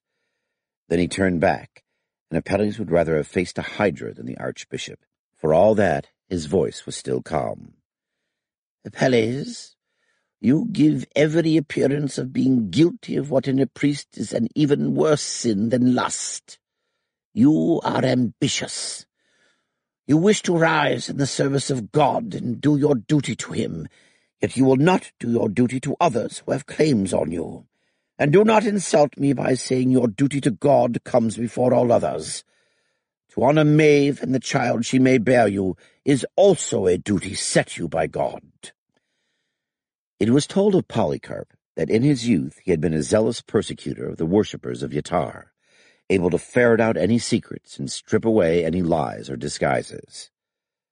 "My lord," Apelles said, and to his surprise his voice was steady, "it was the thought of a child that made us swear before Hestia. We neither of us wished Maeve's child to bear the name bastard." "Then she is carrying your child?" "She was not when we parted." "Christ has blessed you, then. There is still time to pray for guidance, and perhaps even to find it." "Guidance?" Apelles was not feigning bewilderment. "Toward what you truly wish, for yourself and for Maeve." "Even if I truly wish to become a high priest rather than to marry her?" Polycarp frowned. "Were you listening when I spoke of the sin of ambition in a priest?" "I was, but I did not hear you say what it is to be ambitious. Is it ambitious to wish to serve God where one may do it best? And if one has it in oneself to make a good high priest or bishop, does one serve God best in a lower position?" "It is vanity to think one has that ability." "Is it vanity to think that one may have that ability? And if I do, should I deny God any service I may give him?" "It is—" began Polycarp. Then the archbishop laughed softly. "Stop, my son. I believe you could talk the devil into giving up hell without a contract." "Forgive me, my lord, I meant no disrespect." "I saw none. Yanov was right. You sometimes do not think before you act, but you will not wittingly harm anyone. It is well to know that the Chancellor of Drontos is a good judge of men." "My lord, I am grateful for your mercy and for Yanov's trust in me." "God has found good servants and far worse than you. There is one further matter before I dismiss you. Have you made a testament in Maeve's favor?" "I did not think—" "Do so before the battle." "Yet I have heard that Fredos is no captain, certainly no match for either Ganton or Publius." "God will give us victory over this servant of the devil, but he does not promise who shall be alive to enjoy it. Find parchment and pen. I will witness what you write." Apelles' hands were steady enough as he wrote out his will, but afterward he felt very ready to pray. He and Polycarp had just knelt when they heard the sound of Roman horns and Tamerthan drums. A large force of cavalry was moving out. A messenger dashed in. "My lord Archbishop, Lord Gengrich's men and the Rustangans have been sighted. The Tamerthan hussars and a cohort of the 4th are going south to escort them." "Yatar and Christ be praised. Let us continue our prayers." Matthias stifled a sneeze. The incense and herbs in the braziers were losing their fight against the smells of the camp. Unwashed humanity. Campfires, too few for such a host, because too many draft animals had died to allow for large wood-gathering parties. Cooking meat, kitchen middens, and over it all, the reek of rotting human corpses. 8 of them hung in chains on a gibbet high above the camp where all could see them. "Best pay attention to Fredos, or I'll be the 9th. "Has gone too far north without giving me his allegiance. Therefore he will not give it. Therefore he has betrayed the gods and must die. Let Gingrich die!" shouted the 12 defenders standing 6 on either side of Fredos. "Let Gingrich die!" shouted everyone in the room. "Let Gingrich die! Let Sis!" shouted a defender, crashing the butt of his spear against the floor.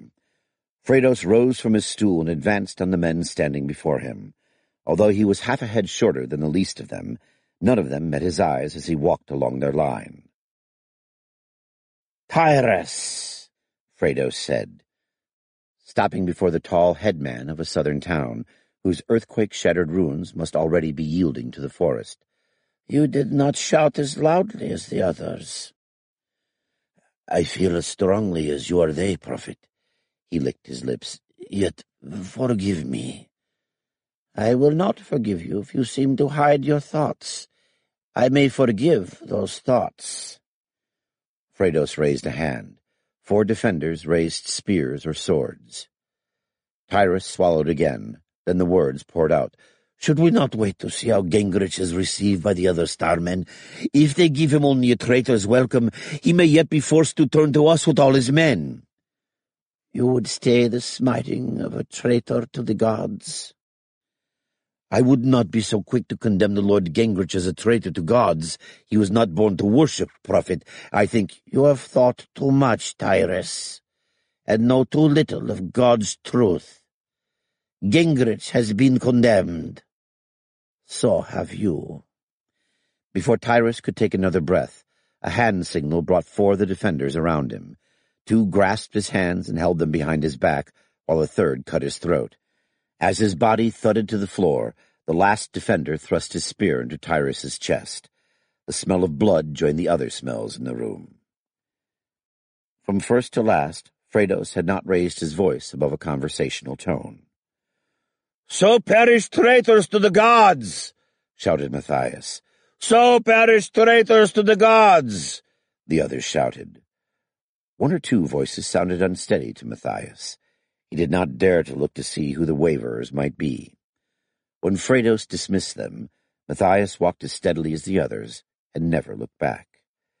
The prophet is mad. Tyrus was not the first condemned to death on a whim, but he was the first of Fredos's old followers from the south. Sooner or later we will all die. Prayer and meditation had once been Matthias's answer to all doubts, but it had been many days since they did any good. By the time Matthias passed the scaffolding, Tyrus's body had joined the other 8. 13. Alex Boyd lowered his binoculars. "Here they come. Still think it's just scouts?" "We'd be seeing the infantry if the main body'd come up," Gingrich said. "Pretty heavy for scouts," Boyd said. "Some of those patrols we sent out last night, they might have found the infantry but not got a message back." "You're a pessimist, Alex."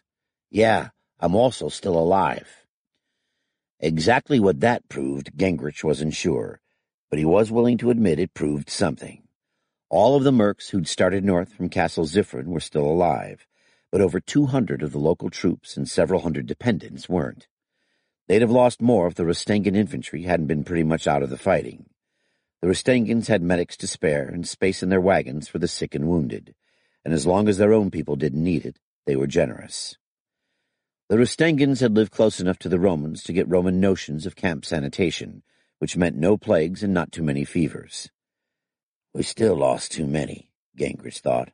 "Old folks and kids dead of fever, people who lost their draft animals and couldn't keep up, and we can't slow down, not with Fredos and his horde dogging us." They would have lost a lot more if Gingrich hadn't used ammunition at a prodigal rate. "No point in saving it. When we reach Captain Galloway, we get new supplies. We don't reach him, we're dead." "More coming," Boyd said. "Yeah." Gingrich lifted his binoculars. 2 groups of cavalry, both about 800 strong. The leading group was a mob, but the second group kept good formation behind blue and silver banners. Most of its lancers wore broad-brimmed helmets and back and breasts instead of fur jackets or leather jerkins. "That second looks like some city's regulars," said Boyd. "Yeah. Alan?" An arm waved from a stand of scrub oak in the center of the position. The oaks looked natural enough among the native chaparral, but they'd never evolved on this planet. Lord knows how those trees got here. Acorns scattered by the Shelnooksies, planted by some pig farmer 1,000 years ago. "When that second outfit gets in range, start with the banner bearers." Another wave. McAllister was perched where he could see without being seen and snipe in all directions, with 100 rounds to snipe with. That was 1/6 of the remaining ammo, and some people weren't too happy about that, but nuts to that. If they wanted a bigger ammo allowance, let them learn how to use it like Allen. "Heads up," said Boyd. He signaled to the horse holders to bring their mounts forward. By the time they'd mounted, the first outfit was in good shooting range. McAllister squeezed off 6 rounds, picking off 6 horses at intervals in the first line. Gingrich waved his thanks, then signaled to the other mercs. By the time they'd each used up their 6, there were more gaps than horses in the first line. The second and third lines bunched up just beyond bowshot. They were ragged enough that you really couldn't call them lines anymore. The whole second outfit was still coming on, too. The orderly formations were just at the rear of the first mob, and didn't so much cut off the mob's retreat as push it forward. By the time the archers had a good target, the second outfit had turned the first one into a kind of shield. "Anybody from that front outfit lives through this, he's going to be mighty pissed at the guys behind," Gingrich said. Boyd nodded agreement. "Yeah, but let's make sure we're around to be invited to the party." He's got a point. Gingrich's archers were no longer very well equipped to take on massed cavalry. The caltrops were long gone, the stakes running short, and today there hadn't been time to drive them anyway. Better get the archers in with the pike squares. A lot of the archers had started off the march on horseback and turned into infantry when their mounts died. If they got cut to pieces in their first fight as infantry, they wouldn't have any morale worth mentioning by the time they joined up with the captain. "First company, rally on the oaks! Second and third company, rally to the pikes on the left and right!" One nice thing about fighting on a medieval planet. Most of your men could be in range of your voice when you had to give an order in a hurry. Of course, there was a legend of a battle lost because some lord had a cold, but better than busted or jammed radios any day. The archers were moving now. The enemy didn't have any horse archers in range, so Gingrich's archers had it all their way. They could move by platoons and stop to shoot every few yards. Arrows fell into the leading enemy formation. Can't call it a formation, just a mob. They'd break if that second outfit wasn't pushing them on. "Snipers! Take out officers in the second group. Leave that first outfit to the archers," Gingrich shouted. He heard the orders pass down the line. Banners began to fall. There were still 1,200 and more horsemen coming at him. The mercs were coming in toward the oaks. They fired as they ran. Joe Green was fumbling a fresh magazine into place as he moved. Had the son of a bitch shot himself dry already? The archers on the left were almost safe behind the pikes. The oaks hid what was going on to the right. More banners were in range now. McAllister took out 3, wham, wham, wham, 3 shots, and Gingrich and Boyd threw in 4 rounds apiece before putting their heads down and their spurs in. When he reached his new position among the oak trees, he could spare time to see how much time they'd bought. Maybe enough. The Rastengan infantry had moved into position. The Rastengan militiamen were hungry, and they weren't used to fighting in the open. On the other hand, they'd fight. They were all that stood between their families and Fredos. McAllister shot off half a magazine right over Gingrich's head, and suddenly there were a lot fewer banners out front. It didn't help enough. That first outfit was still taking most of the fire, and they were going down, but they weren't breaking. Maybe it was guts. Maybe it was fear of Fredos or the guys behind them. A couple of hundred men and horses down now. Gingrich tried to shut his eyes and ears against how they looked and sounded. Horses wouldn't step on corpses or wounded, but there was plenty of bare ground, and that second outfit looked to be good riders, even if their mounts were a little thin-flanked. A wave of mounted men from both attacking groups broke over a platoon of archers. Gingrich saw men using their bows like clubs as they went down. Beyond the horsemen he saw the pikes dipping. Arrows soared from inside the pikes. A second wave, mostly from the second outfit. This time it broke against a platoon of archers helped by star weapons. More arrows flew from the oaks. The southern bow wasn't the Tamerthan longbow, but at 100 yards it would punch through any armor these characters were wearing. The survivors of the platoon moved toward the oaks. They hadn't broken. They still had their bows, and some of them had stopped to pick up enemy swords and helmets. Gingrich counted them. He'd passed 20 when he saw one carrying an H&K and 2 more with a limping figure between them. "Larry!" Joe Green sprinted from the trees. He'd covered half the distance to his buddy Larry Brentano when the third wave came up the slope. Green went to one knee, snapped up his rifle, and let fly on full rock and roll. Gingrich, Boyd, and McAllister slammed rounds into the cavalry as if there was no tomorrow and no shortages. There were just too many men and horses. Even some of the riderless mounts were part of the mass that poured over Green before it melted away under the arrows and bullets. Gingrich used every obscenity he knew, then gaped as the last few archers picked their way through the shambles, still carrying Brentano. "I good as tripped over my own feet, Arnie," he said. "Busted an ankle, twisted my wrist. Did you—" "Oh, hell," as Gingrich's expression answered him. And still more of the blue-bannered bastards. Gingrich cursed the bad luck that had disabled their last onager 3 days back. The massed cavalry would have been a sweet target for a barrel holding 10 pounds of black powder and 10 pounds more of scrap iron and small stones. "Hey, Corp!" shouted McAllister. "Somebody new's joined the fight!" From his perch in the tree, he was the only one who could see over the heads of the attackers. "Let 'em come!" Gingrich shouted. "There's enough party for everybody." For about one more attack, that is, and after that we'll be out of bullets and damned low on arrows. And thank God Erica and Helena and Chrissy are back behind the Rustangans, and Schultze's Diana is looking after them. "Hey, that's a Tamerton banner! Our friends have arrived!" Gingrich slung his rifle with steady hands. This was one fight where he'd been too busy to get the shakes. Then he breathed a silent prayer of thanks.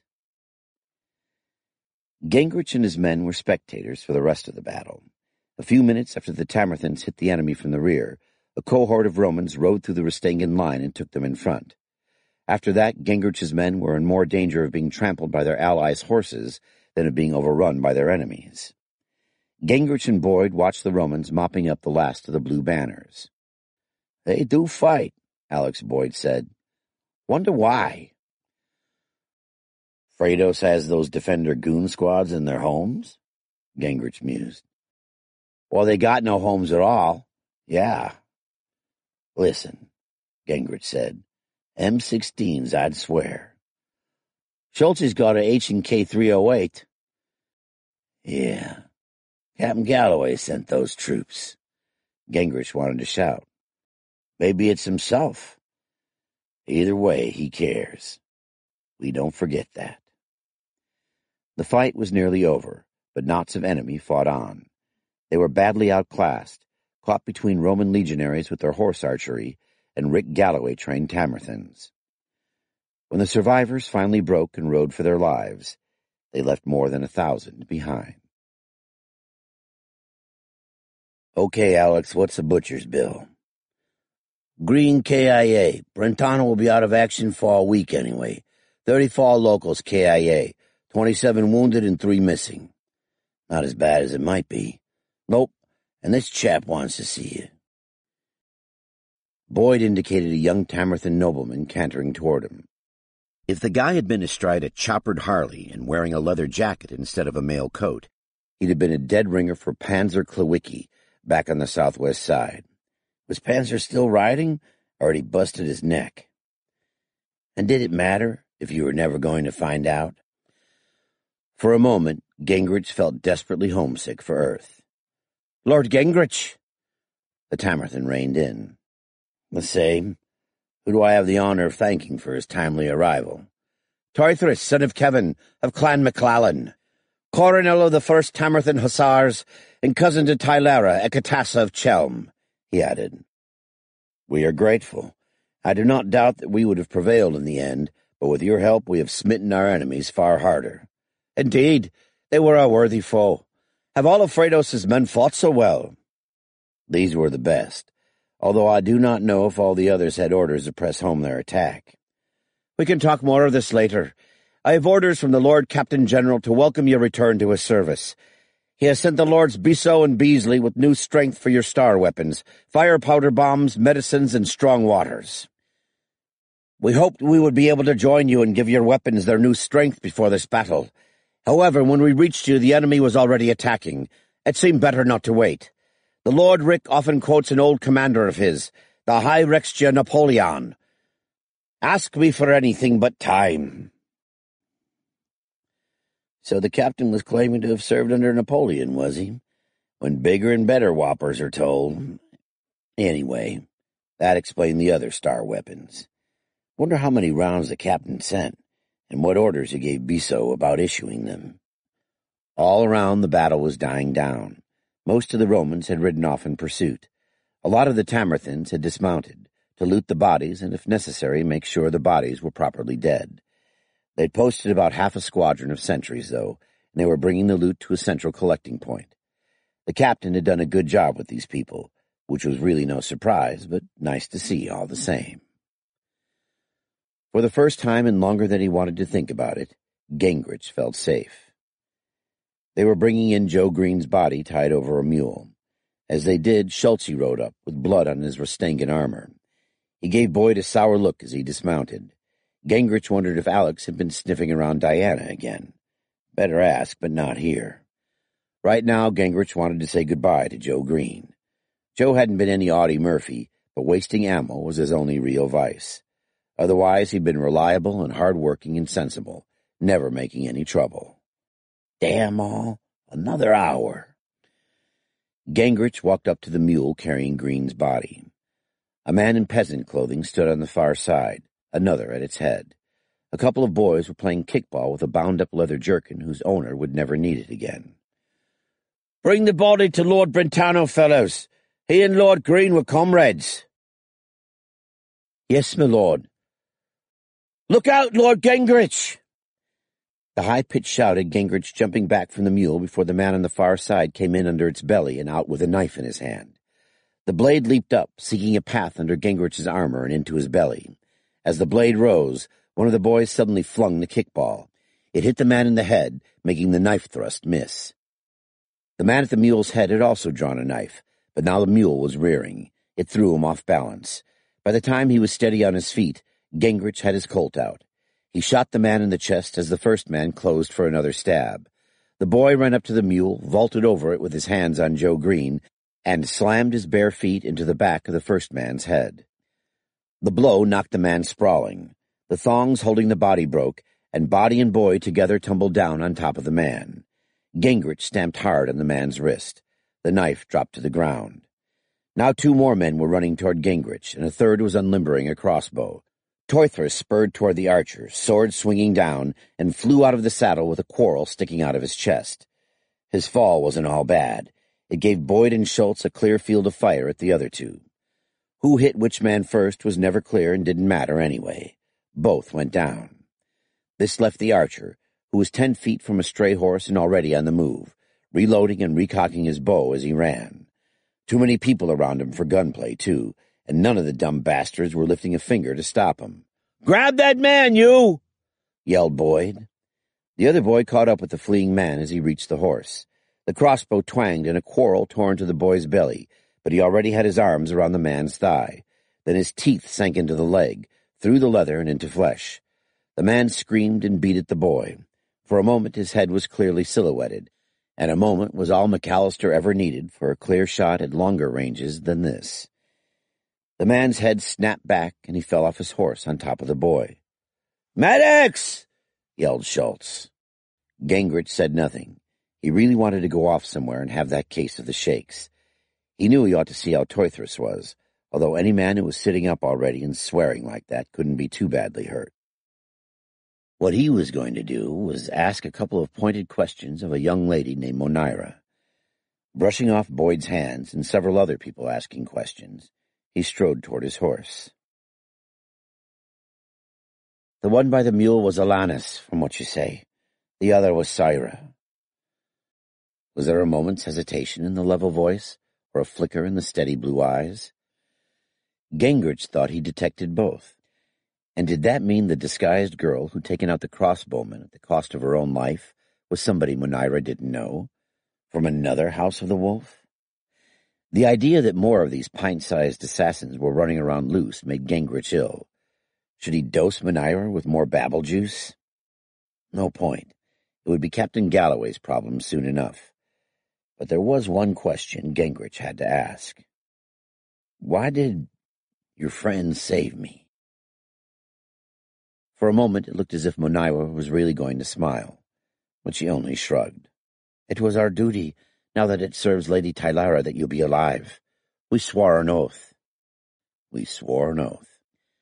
And because they'd sworn an oath, some of those kids had come all the way south to take him out, and others had come south after them to hide among his men, watching him without being detected ever since last winter. How many were there? He knew he'd never get an answer to that question. At least there was one question he didn't need answered.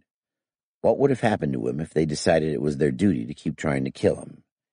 He knew that too well. He started to say, "Thank you, Monira." The word stuck in his throat. He had to get out of here. Out of this dark, smelly wagon, where Monira and Eurus sat half-naked in moldy straw, with about as much expression as a couple of goddamn temple statues. Gingrich was 20 yards from the wagon, and bumping into Schultz before he knew where he was. Schultz grabbed his arm. "Good Lord, Arnie, you look like your own ghost." He lowered his voice. "Find what you were after?" "Yeah, I guess." "You look like you could use a drink. Here." He held up a flask and pulled out the cork. "Cleve's best panther piss. I traded Jack Beasley for a couple of jugs." "Thanks. Good stuff. How's Toythras?" "Frank says he's got a couple of cracked ribs and a concussion. He got those falling off his horse. The crossbow just gouged the skin over his ribs. Frank's disinfected it already." Schultz grinned. "The guy nearly took Frank's head off when he said he might miss the big battle. Said that was to call him as weak as a woman." The grin faded. "I didn't tell him the boy who avenged him was a girl." "How?" "She asked for the knife. We let the other one use it. Mind if I have that back?" "Be my guest."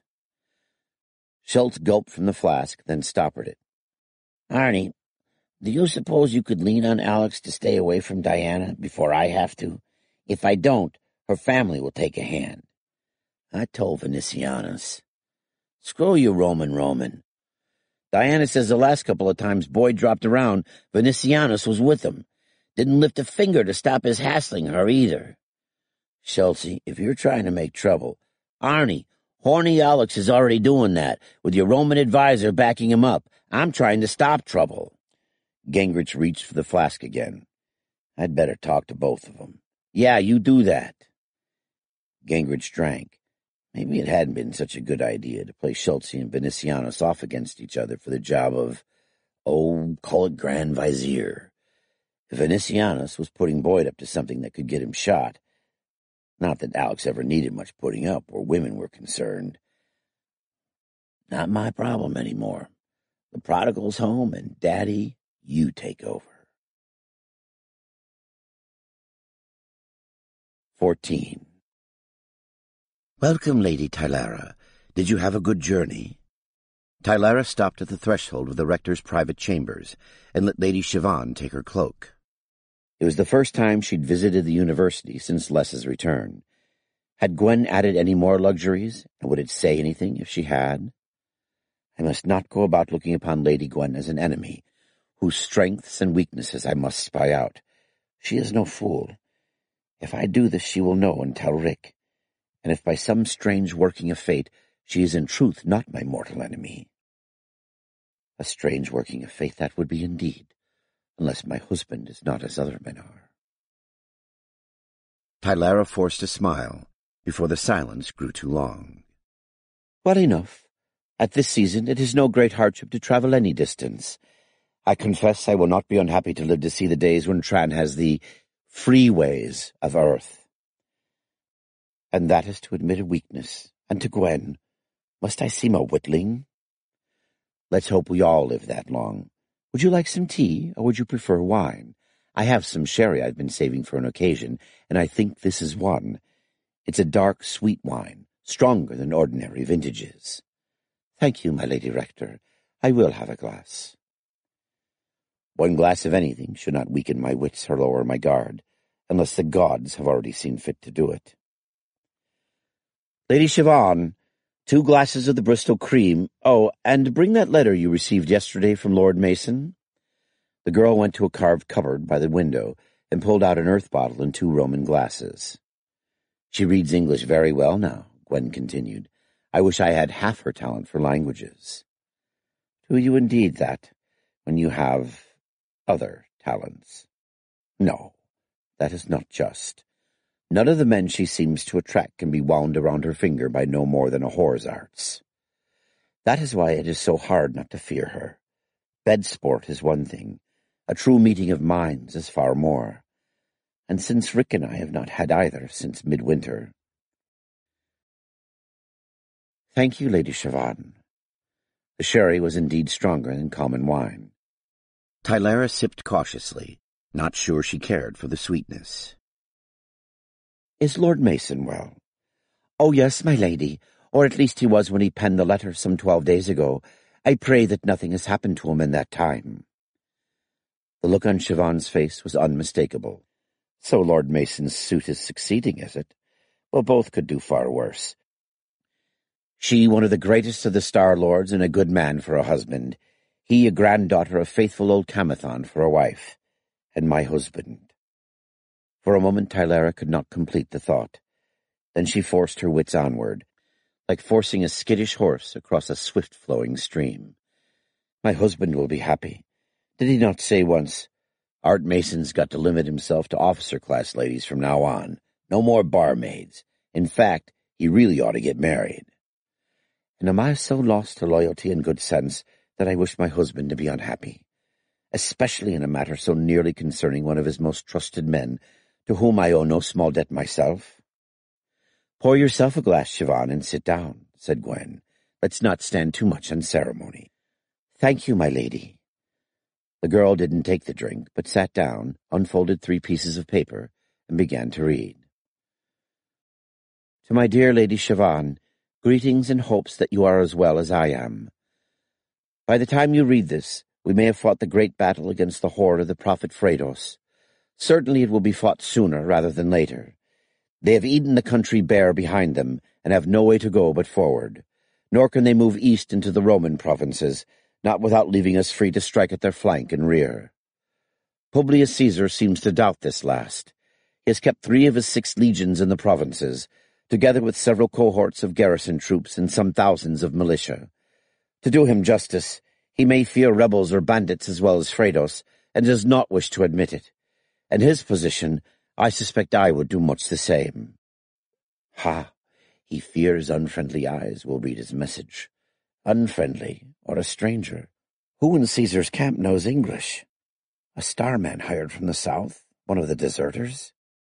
It could be. And Gingrich. Will Lord Gingrich be truly loyal? He has been pardoned, but will he do treason anew? And if he is, what does that say about my husband's notions of how to deal with traitors? And mine. As before, the answer was silence. Siobhan went on. However, we have enough here to do the business. 2 legions of cavalry, 1 of pikemen, the Tamarthons, the Drontos knights and infantry, Gingrich's men, and contingents of infantry from Rustengo, Vis, and a baker's dozen of other towns and small cities, plus the... my lady, what is... The artillery. That's the large fire-powder weapons. The artillery, the star weapons, the balloon, and a few tricks the Captain General undoubtedly has up his sleeve. That's 40,000 men and a lot of weapons most of the horde has never even heard of, let alone faced. They have 120,000, or so we've heard from the last bunch of scouts, but only about a quarter of that is much more than an armed mob. As Siobhan continued, Tylera more and more ceased to listen. Instead, she tried to imagine her husband's face as he planned the battle. As hard as she tried, she could imagine nothing except the cold mask that he had worn since midwinter. Aye, weren't even those few times they shared a bed. As though only his body touched hers, while his mind was somewhere else, with someone else. What else could he be hiding behind that mask, other than such a shift of allegiance? If by some mischance the secret of the children of Vothan had been discovered, surely he would have had the wits to see that this was a matter they could discuss as equals. They had a common interest in seeing that their plans and the future of their children were protected from the consequences of Gwen Tremane's not being a chaste woman, or at least being chaste only by the customs of an earth she would never see again. If Rick had been silent for so long, there could be only one reason. That what was dividing him from her was a matter on which no words would make the slightest difference. There could be only one such matter. Am I helpless in the face of this change of allegiance? Perhaps not, but I must move cautiously. If Rick has hidden his heart so well for so long, it could be that he is now as skilled in dissimulation as any Tranlord, skilled in our ways of intrigue. How otherwise could he have devised so wise an end to the problem of Lord Rand? The man who saved me would not have been so wise. If wise as Tranlords, then as ruthless? It has been known to use the children by the first wife as hostages to secure acquiescence in a second, as long as the second is fertile. Which Yatar help me? Gwen certainly must be. Has my husband finally succeeded in frightening me? The gods have mercy, yes. She shivered. Lady Tylera, are you cold? Here, Siobhan, pull the shutters and make up some tea. Even worse, I must endure this intriguer's hiding her triumph behind a mask of graciousness. The bonfires at either end of the bridge and the torches held by the sentries showed the last wagons more than halfway across. The floor of the bridge was sagging to within a foot of the water, but with the extra boats tied in place a few days ago, the bridge was holding. Rick still didn't uncross his fingers until the last wagon had rumbled off the bridge onto the north bank of the Dinaster. He turned to see Drummond looking at him with what seemed suspiciously like a smile. You have the air of a man who is hoping that a man you have to trust really knows what he's doing. Is it that obvious? To one who knows you well enough, Rick, I cannot say that you are any great hand at hiding your thoughts. I am better than you think, my friend, or you and I would not be standing on this hillside having this amicable discussion. Well, I'm not surprised that Lord Holloway knows his business. He's almost as good an engineer as Lord Campbell. I was surprised how many suggestions he made. He wasn't the only one of Gingrich's men who did more than I expected. Mayhap Gingrich knows that his fate is now linked to yours, and would rather stand than fall. Likely enough, he never was stupid. Maybe, just maybe, Gingrich would be smart enough to play it straight from now on, and the secret he held would never come out. That's hoping the horse will learn to sing with a vengeance. And is there going to be anything left of your marriage, even if Gingrich keeps his big bazoo shut for all time to come? Don't work yourself into a stew over that, or Drummond will notice enough to ask questions you'd rather not answer. The torches were now moving onto the bridge. Some of the sentries were kneeling, tools in hand, while others held the torches. We're going to dismantle the bridge into 4 sections tonight. Tomorrow night we tow it downriver and reassemble it under the walls of Vise. It would be too hard to defend it where it is. Also, if we fight where I expect to, and we do need to retreat, we'll have a shorter and more easily defended route to the bridge. Best not mention that to Publius Caesar. What kind of fool? Can you not tell a jest when you hear one? Sorry. Got the wind up. Shouldn't show that to Drummond or anyone else. Has Publius said anything new that he shouldn't have? Not since the last council of war. At the last council, Publius had brusquely suggested that all the contingents of cities and towns claimed by Rome should fight under Roman command or not at all. He'd at least had the sense to leave it as a suggestion, but tempers had been frayed all the same. Publius cannot control his tongue. Drummond looked thoughtful. Yet he might do us no small favour if he asked him fairly.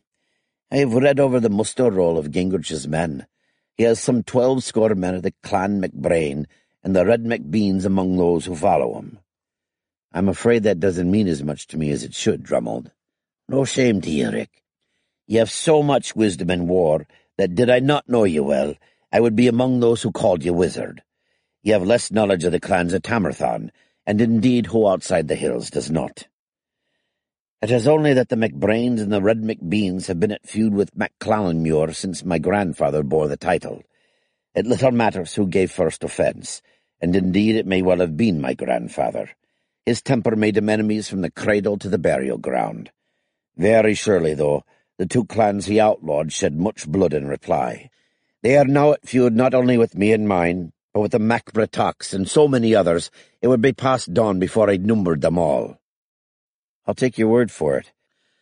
I gather you'd rather not have the 2 clans anywhere near the rest of the Tamerthons. Not unless you want them shot at from both the front and the back. Good God, no. So where shall we put them? Gingrich won't be too happy with losing them altogether. Aye. Yet if he's no fool, he'll know you canna leave him with such an army loyal only to him. What matters it if his men start leaving before or after the battle, so long as they go to good service? If Publius would offer to enlist them as auxiliaries, with the hope of earning Roman citizenship in time, would Gingrich not think he was being honoured? And if Publius will no offer, can we not ask Titus Frugi? Don't get within a mile of Frugi without Publius's permission. Frugi's the senior legate. He has to be Publius's second in command. But you may have noticed that Publius keeps a whole Praetorian cohort around his tent to make sure Frugi doesn't succeed to the command. If Publius doesn't stop looking for assassins under the tiles of his tent, he may well find one where he's not looking for it. You know that, I know that. Publius doesn't know it. God, was there no end to intrigues, plots, and double crosses? Probably not, and now he couldn't even hope to find a refuge from them at home. Quite the contrary. Rick found himself looking forward to the coming battle. It would be a horrible business, pretty much a straightforward killing contest, but it would be simple. "My lords," a slightly diffident voice spoke from behind Rick. He turned to see Apelles, Yanolf's young assistant. "Yes, Apelles?" "Archbishop Polycarp sent me. He will hold a united service of worship in half a glass, in his tent. He would be honored if you would attend." And insulted if we didn't, not to mention all the rumors that would fly around that Lord Rick's heart really wasn't in this union of the two religions, and that he was a secret worshipper of Christ, or Vothan, or Ronald McDonald. "I'm a politician. I kiss babies, eat blintzes, and go to masses, and if need be, put on Indian feather bonnets and get adopted into tribes." "Right."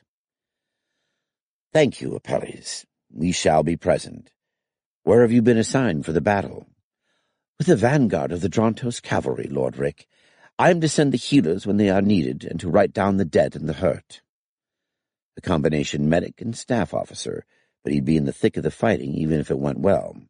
If it didn't, well, there was something to be said for the fatalistic notion that Vothan One-Eye would have a man he wanted, however far he had to seek or however young or old the man might be. Come to think of it, Apelles wasn't all that young, getting on for 24 Earth years, and Rick hadn't been much older than that when he signed up with the CIA for what turned out to be a trip to a really unknown destination. "Rick Galloway, you are getting too old too fast, and you know the reason." "God damn it, Tylara. Why?" 15. "The horse will be divided into two equal parts. One will advance on the left, the other will advance on the right. The foot will advance in the center. The honor of the gods will be avenged." "For the honor of the gods!" shouted the defenders standing 3 deep around Fredos the prophet. "For the honor of the gods!" shouted all the captains sitting on their horses in a wider circle around the defenders. High Priest Matthias shouted as loudly as any. It would not be within reason for the defenders to drag him off his horse and cut his throat now, in the very presence of the enemy, but many things Fredos had ordered in these past few days were not within reason. Tyrus now had plenty of company in whatever land a madman's victims went to after death.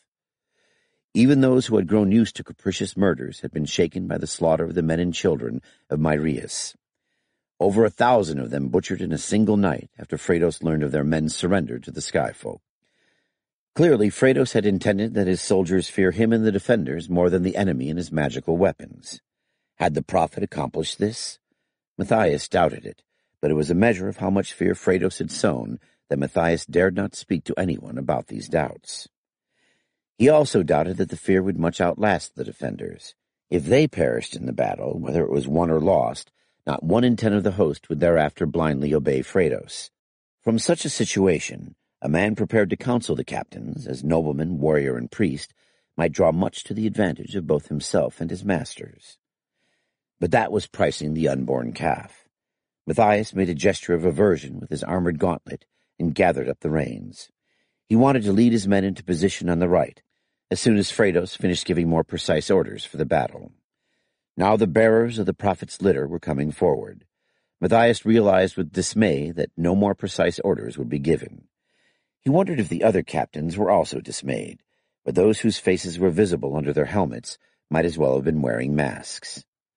Prophet or no prophet, it was tempting the gods to make such scanty plans for a battle on which so much depended.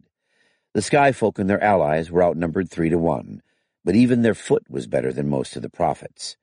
2/3 of their horse were the armored knights of Drontos and Tamerthon, or the still more formidable legions of Rome. With or without star weapons, the prophet faced a formidable foe. And there would be star weapons. The tales of their work in the battles against the Rustangans and Lord Gingrich had lost nothing in the telling, but it seemed to Matthias that the star weapons were indeed formidable. Would they be less formidable if one did not gather one's men in great masses and hurl them at the star men? No matter. Such a stratagem was not within the power of the prophet's host. It had too many captains, too many who did not know their work, and none Fredos would trust to fight except under his eye. Also, even if a captain did move his men to find a place where the star weapons were weak, would he not be seen at once by the balloon? There it was, hanging in the sky over the hill at the rear of the starmen's host. Smoke trailed from the basket under it. From this distance, Matthias could not see the men in the basket, but he knew from the stories of last year's battles that they would be there. Was the balloon a living creature from Earth? There were no tales of such things in the time when men first came to Tran, but that was long ago. The art of taming balloons might not have been known then. Or was it a creation of magic? Or, and these tales persisted, though they seemed altogether improbable to Matthias, was it a mere machine, like a wagon or a ship? Could anyone master the art of making balloons, and thereafter gaze down upon his enemies with an all-seeing eye? Perhaps they would find out today, if the gods smiled on the prophet in spite of his folly. Meanwhile, there were ways to lessen that folly. If he could move his men to the left instead of the right, there would be captains willing to listen to him once out of the hearing of the defenders. He could do something to make sure that the village on the high road was held, that the high road itself was held where it left the forest, and that no one advanced down the high road into what would surely be ambushes. Beyond that, he could offer even his best friends among the host of Fredos nothing but his prayers. The vanguard of the Knights of Drontos had beaten off their third attack by the enemy's horse when the Roman tribune rode past Apelles. The priest looked to see that the bandage he just finished putting on a man-at-arm's leg wasn't too tight, then watched the tribune. He made a very fine sight in his molded and silvered armor, with his escort of 20 almost equally splendid soldiers of the Praetorian Guard. The tribune rode up to the banner of Rudrig, a Ketta of Harms, and saluted in the Roman manner. "Hail, Lord Rudrig! Publius Caesar hails your victory and the valor of your knights, and bids you withdraw your knights to the slope of the hill just above the edge of the forest, and there await further orders." Even from where he stood, Apelles could see the Achates' face change color. "The Knights of Drontos do not give up the ground they have held thrice over. We will await our orders here. Publius Caesar commands. Publius Caesar can command you to come and babble to us of dishonoring ourselves. He cannot command us unless he comes himself. An order brought by a tribune of Caesar is a fart in a wine cup as far as it concerns me. Now, tribune, will you take that message to Publius Caesar or not? It matters little to me." What the tribune might have said in reply was lost in the blare of enemy horns signaling a new attack. Apelles saw the tribune's face twist with conflicting desires, return to Caesar, or stay and prove that he would not at least turn his back on a foe. "They come!" one of the acolytes gibbered. "The enemy comes, and we will be abandoned." "Calm," Apelles said, although he felt little enough calm himself. "Not all of them come. They are not clever enough to attack all at once. We defeated them before, we will again. The honor of the Barrowmen of Drontos protects us. They will not leave us. Or at least they will not leave their dead and wounded. Now, you neglect the cleansing. Let us wash our hands together and say together the prayers of exorcism." When Apelles looked up again, he saw that the Roman tribune had joined in the counterstroke. The swiftness of the enemy attack had left him small choice. "I think they have no one captain in command," Apelles said to a knight as he poured disinfectant into a deep thigh wound. The leg was broken and would have to be set. The knight grunted in pain. "This captain seems clever enough. He has pressed home his attack." And that he has, Apelles thought. The enemy horse archers swept around the Drontos left and reached the scrub on the fringes of the forest. For about as long as it would have taken Apelles to drink a cup of poor wine, the ground to the rear of the Drontos vanguard was beaten by enemy arrows. Some fell close to the wounded, and several mules and pack-horses went down. Then the Tamerthan archers appeared at the edge of the forest. A trumpet sounded. They were too far for Apelles to hear their commander, but in his mind he heard the cry anyway. "Let the Gregos fly!" 300 arrows arched toward the prophet's men, then 300 more, and in a breath another flight. The horse archers went down. A brave few spurred toward the forest, but no more than a score came close enough to loose their own arrows. Then they too were shot out of their saddles. The rest of the enemy withdrew. Before they could escape, horse archers and lancers alike were shattered by a Drontos charge. Echeta and Tribune rode boot to boot into the enemy's ranks. Once the road to the rear was open, the Tribune and his surviving Praetorians took it.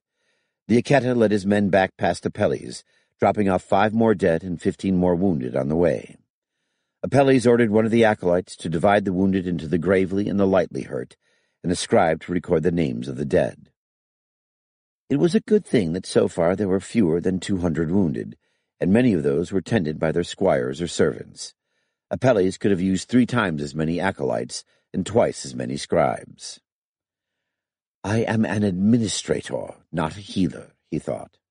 Neither Yanolf nor Polycarp disputed that, but still he was sent to take his turn in the field hospitals. "They say it is a lesson in humility. It is certainly that." When he was in his office, surrounded by files and papers with a dozen clerks on call, he was a man of consequence. Here the knights were all too ready to forget that Yatar had made him a priest, and to remember that he had been born a swineherd. Yet it does no harm to learn the arts of healing, and an administrator must know something of war. Few of the wounded this time needed more than a cleaning of their wounds and a bandage. Apelles had time to gaze around him and notice that the mass of foot in the enemy's center had grown larger. It also had a vanguard of men in armor, or at least helmets and breastplates, and armed with shields and swords or spears. It seemed to Apelles that there was wisdom in Publius Caesar's orders. Certainly the 800 lances of the vanguard had done well, slaying or unhorsing half again their own numbers. Yet if the enemy chose to support their next attack with some of that mass of foot, would the knights find it as easy to clear their retreat? Apelles did not call himself a man of war, but he knew that heavy cavalry could not easily retreat through a forest, and that 800 lances were far too many for Drontos to lose. Not to mention the wounded and dead, whom he could not abandon to an enemy who took no prisoners. Apelles was just beginning to work on an arrow sunk 3 fingers into a knight's left buttock, when horns and hoofbeats made him rise and stare. For a moment he thought it was another attack, but these horns were the deep-toned Roman ones, and the horsemen riding up were Roman Praetorians. Roman Praetorians, a whole cohort of them, and in the middle a familiar small figure in gilded armor, with a deep red cloak flowing back from his shoulders. Publius Caesar had come to give his orders in person. Apelles signaled to the apprentices to busy themselves in their work. It would not do for them to stare. He himself moved closer, so that he would miss nothing. If healing is part of my training, so is this. "After the Hui River, I thought you well-born witlings knew how to fight," Publius roared. "Titus Frugi even doubted that you were barbarians. Now I know that he was wrong, and you remain barbarians who know nothing except how to die with honor." "Who is the barbarian?" replied the Echeta. "Those who know how to die with honor, or those who have never heard of honor at all?" The quarrel went on from there. No doubt it helped that 500 Praetorians were enough to quell any ideas of laying hands on Publius, but not enough to give Publius ideas of forcing the knights to move. "You would not obey my order when I sent it to you," Publius finished. "Now I bring it to you, at a time when I and my Praetorians could as well be fighting our common foe. You said you would obey me. Whether you live or die, you will not seem very honorable if you do otherwise. Now, I command you in the vanguard of Drontos to withdraw to a position I will choose for you."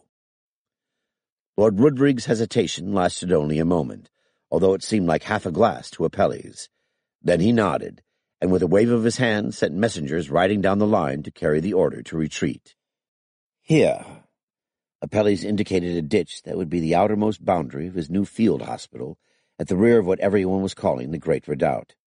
Acolytes came to erect the tent, with its solid roof for shade and its thin netting that gave ventilation but prevented flies and borers from entering.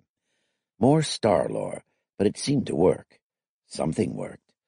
Exclude the small devils that hid in dirt from entering the body, and more often than not, wounds healed, and certainly flies and borers and carvers carried dirt on their feet. "I've never heard anyone speak so to an Aketa." Fnarg was a senior acolyte. His father had been a silversmith and town councillor. "Nor I," Apelles said, "and if we are wise, we will not remember that we ever heard such." Apelles knew that Publius Caesar was right, but his heart was with the knights of Drontos. Perhaps they had not chosen the wisest way of proving their honor, yet what honor was there in calling them barbarians to their very faces? Moreover, was the Roman kind of obedience really what he wished to see in Drontos? Publius had ordered 800 lances of Drontos knights, led by one of the 5 greatest nobles of the realm, as if they were spitboys or sweepers. Not even the barrowman of Apelles' native village would have dared order his father about so, at least where it was a matter of knowledge of swine and where they had the right to feed. As with Maeve, Apelles found he was not quite sure if what he'd thought he wanted was in truth his real desire. He was no more sure when the knights finally rode past the great redoubt. As they did, horns and drums signaled another enemy attack. Rick watched helplessly as the cavalry rear guard, 2 cohorts of the 4th Legion, dissolved under the massed enemy cavalry. If they'd had room to maneuver or arrows to shoot, they might have made a fight of it. Backed against the forest, they couldn't maneuver, and they'd emptied their quivers covering the retreat of the Drontos Iron Hats. The Tamerthan archers in the forest and the star weapons in the great redoubt had plenty of ammo, but no clear targets. A couple of centuries of the cohortes equitates came pelting down the hill, but all they could do was drag a few wounded out from the fringes of the battle. That was one legion that was going to have a blood debt to settle today. Rick only hoped they weren't too weakened or shaken to take it when they had a chance. When the cavalry action petered out, Rick saw that the enemy was now across his line of retreat up the hill. Ganton needed him as a captain general. The Tamerthans and the city-state infantry needed him as a CO. Neither needed him as a casualty. "Let's move, Top," he called to Elliot. "Sir!" Elliot waved commands. 20 guardsmen moved ahead. Rick had long since got used to that. The elite troopers weren't about to let him lead the way into combat. They rode across the leading skirmishers of the Prophet's army. Lances dipped and rose dripping red. Sabers flashed. Rick, Elliot, and the 50 guards of his headquarters troop rode through the enemy foot at a gallop. When they were past, they saw the cavalry. "Damn all!" Elliot shouted. He raised his Ingram. "Going to take shooting to get through those." "Right as usual," Rick said. "And we're getting low on ammo. Should be more in the redoubt." He smiled to himself. The great redoubt, like Borodino. Ring it with artillery, fill it with star weapons, and wait. The Prophet would send his troops charging toward it, to be cut down in thousands. Good battle plan, Rick thought. Good enough? The hell is a track star doing in a place like this? Elliot's Ingram sounded like tearing paper as he fired off a full clip into the lancers blocking their path. Trouble with those things, easy to shoot up too much ammo for too little effect, and we're getting low on 9mm parabellum. He raised his automatic and shot an approaching cavalryman out of the saddle. How casually you do that. Having fun, Galloway? Then they were past. A dozen guardsmen wheeled behind Rick to cover his retreat. He turned to urge them to follow him, but saw they were needed. The enemy cavalry wasn't retreating at all. Fanatics. They all fight like fanatics. I guess the rumors are true. The Prophet holds all their families hostage. Another 50 yards. He spurred his horse forward. The guards shouted behind him. "Cover them!" Rick shouted to Elliot. "Roger!" Elliot wheeled and rammed a new clip into the Ingram. Rick came to the ditch and abatis of the redoubt. Larry Brentano waved, something like a salute. "Help Elliot!" Rick ordered. Brentano waved again and ran to the edge. After a moment, his H&K chattered. Then Elliot rode in, followed by the rest of the guards. "Who'd we lose?" Rick demanded. "None," Elliot said proudly. "2 wounded. He pointed to the hospital area at the rear. "Get him up there, Sarkis." "Sir!" The guard's lieutenant shouted his own orders. "Colonel!" Brentano shouted. He pointed downhill. The Prophet's army was moving forward in one vast wave of infantry. "You taking command now?" Brentano asked. "Right. Just give me a moment to have a drink." He reached for the wineskin attached to his saddle and tried to look casual as the Prophet's drums and horns sounded again and again. Rick hitched one leg up to sit casually atop his horse as he watched the enemy boil forward. Somebody had finally got them organized, as organized as that outfit would ever be. 40,000? He asked Elliot. He tried to keep his voice calm and casual. "Maybe that many," Elliot said. "Maybe even a few more. How close are you going to let him get?" "Not much more," Rick said. He signaled to his signalman. "Trumpeter, sound the general alert, then all units." The notes rang out. Gunners stood to their guns.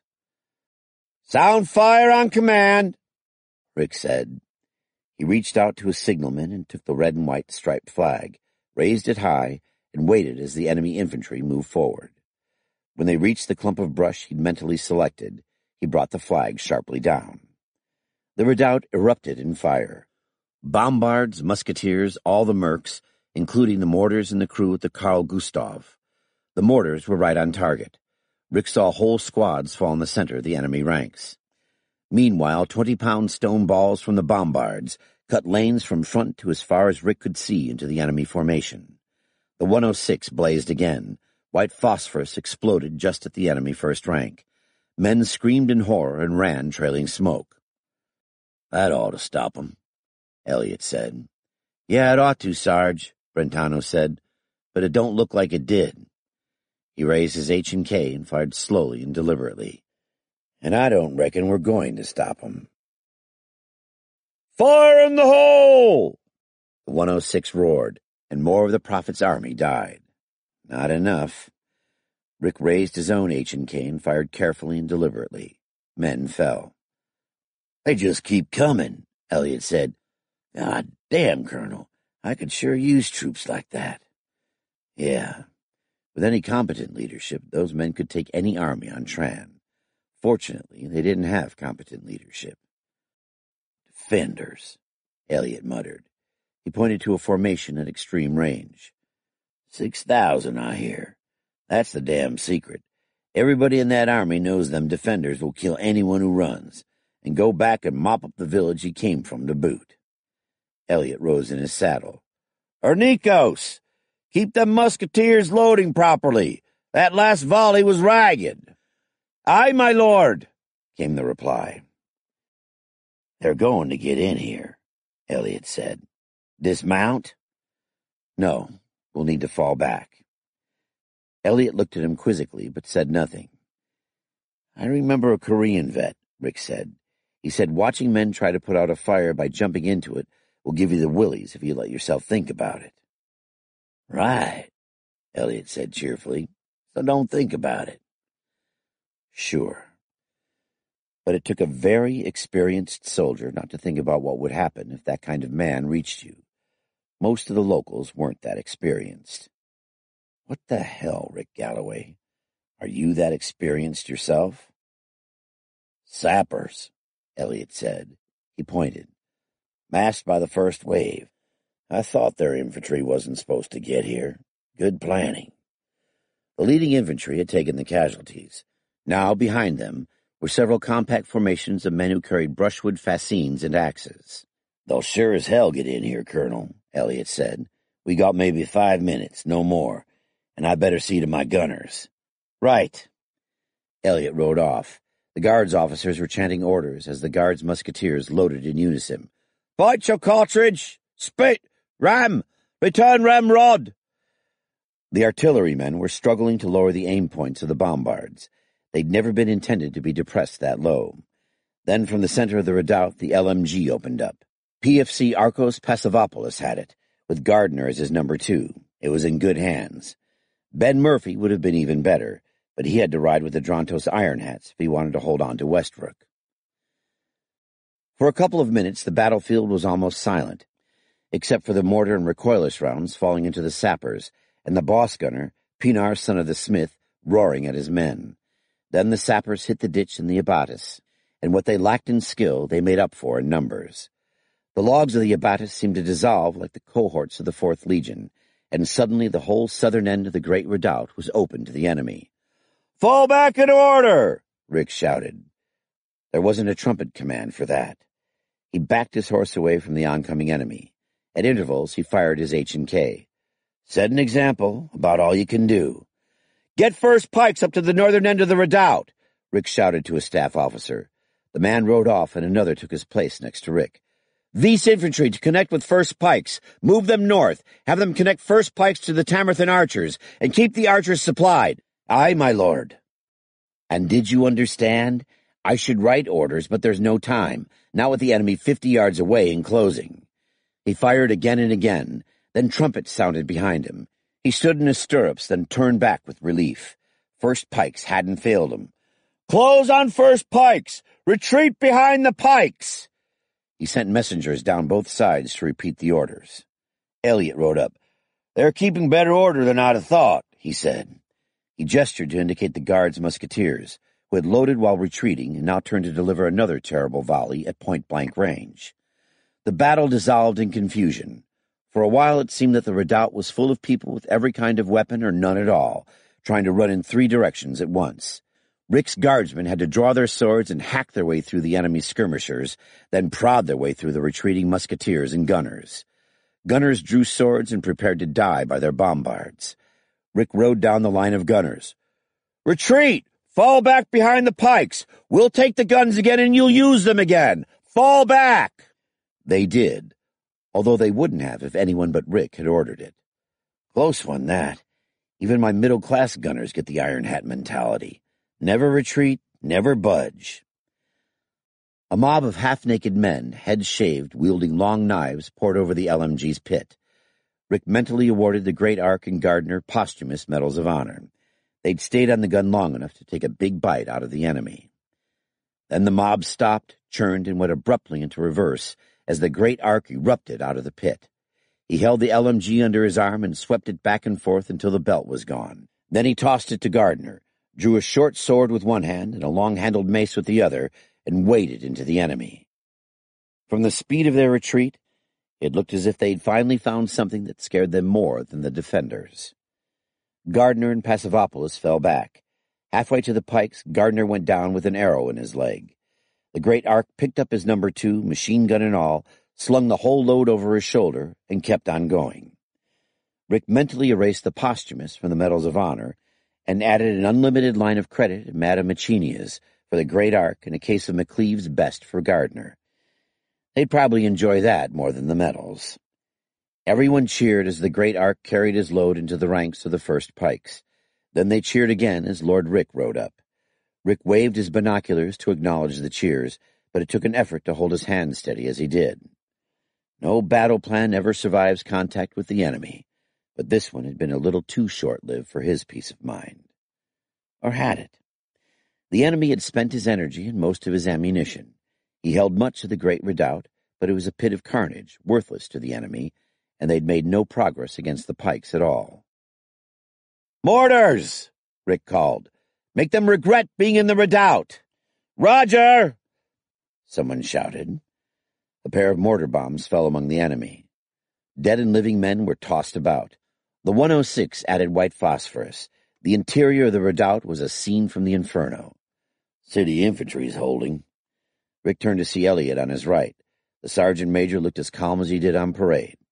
"And the guards." Elliot raised his hand and brought it sharply down. A volley crashed out from among the pikemen. More of the prophet's troops fell. The city infantry on the left were indeed holding, but the enemy was doing no more than skirmishing with cavalry there. The Allies' own cavalry was out of danger too, both the Drontos Knights and the 2 mounted legions, the 8th and the chewed-up 4th. The trouble was that the enemy's infantry had pushed so far forward and was massed so solidly that Rick's cavalry didn't really have room to charge. Rick had hoped the enemy would jam themselves between the river and the forest like a cork in a bottle. What he hadn't expected was that they'd do it so fast they immobilized most of his own cavalry. Now the two armies were like two porcupines facing each other in a sewer pipe, neither able to back up without giving the other an advantage. "Damn, Rudrig," Rick said. "If he'd stayed a bit farther back." "Sure," Elliot said. No point in if. "The key is those defenders," Rick said. "Eliminate them, and the Prophet's whole army comes apart." "I hope." 16. Art Mason looked at the map and nodded. "No question, Colonel. Them defenders are the key. Get them out of the way, and all that infantry will run like blazes. They're only holding on because they got no place to go." "Good. Glad you agree. Top?" "Looks that way to me, too," Elliot said. Mason stood and swept the area with his binoculars. The Prophet's infantry must have taken at least 15% casualties. In places, the ditch was solid with bodies, some of them still moving. They'd all run if they could. "So what do we have to hit the defenders with?" Colonel Galloway asked. Mason thought fast. "Good question. Well, we can't use the Romans, or Drontos heavies for that matter. The only way in there would be the high road." The colonel nodded. "Bottleneck. We hold it with minimum forces, but that works both ways. We'll never get through their blocking force. Unless we can lure them off?" Mason shook his head. "Tried. Didn't work. Who's ever holding that area knows what he's doing and has steady troops." "Damnedest thing," Elliot mused. "How did a madman like the Prophet get first-class troops?" "Who cares?" "It's messed up from here to the Linos River," the colonel said. "But south of there is Herdsman's Ford." "Herdsman's Ford, right," Art said. "Wide enough to send cavalry across in column of squadrons. If—" he frowned. "I think we can do it," the colonel said. "If we can clear off that blocking force on their side of the river and push a couple of thousand horse across, we can sure give the defenders something to worry about. Now, who do I send?" "Reckon I know," Mason said. "I'll round up volunteers. What can I have?" "The Carl Gustav, for one thing." "Right, I'll need that. And enough more firepower to clear the river guards, say a squadron of guards. 2 troops, anyway. And for the main body, Colonel, can we borrow some Romans?" "Doubt they'd follow you, Major," Elliot said, "or that we can get Publius to lend them." "Not without being here until the true sun comes up," the colonel agreed. "They used to teach us that unity of command was a major principle of war." "Ha! Worse down there," Elliot said. He waved toward the enemy. "And that's for damn sure. Now who can the colonel order directly?" "Ha! Sir, what about Gingrich's troops?" "Nowhere near enough," Galloway said. "They're not very reliable just now either. Need rest and training. No, Art, there's only the one group we can send. Drummold's Tamerthan chivalry. There's close to 3,000 of them." "It's also the whole nobility of Tamerthon," Elliot said. "Objection, Sergeant Major?" "No objection, Colonel. Just reminding you, sir." "Thank you. It's a chance we'll have to take. Mason, I'll give you a written order to Drummold. Take your guards and our people and get moving." Ganton made a point of studying the messages from the balloon, then scanning the battlefield with his binoculars, before turning back to the Imperial headquarters staff. "The enemy does not know what to do," he said. "While they argue, we should strike." "How do you know they are confused?" Publius demanded. "If your knights had withdrawn when we ordered, we would have no doubts about this battle." "We have none now," Ganton said. "Yet certainly I have cause to be displeased with my knights and barons, as perhaps you have to be displeased with the 4th Legion, the legion that hailed me as worthy to lead Romans." It had been a heady moment, there after the Battle of the Huy River, when the Roman soldiers hailed him as Imperator, worthy to command Romans, but not a Roman. I am no threat to Publius Caesar, but can he believe that? Ganton stole a glance at Titus Frugi, who was pointedly studying the battle. "Patience is a Roman virtue that I wish my barons would learn.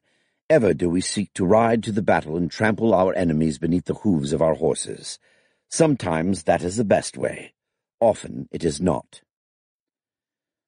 "It would seem, Titus Frugi, that my son-in-law has learned much." "Thank you, Caesar," Ganton said. "Would you care to instruct me further today?" Publius looked at him sharply, but Ganton showed no expression at all.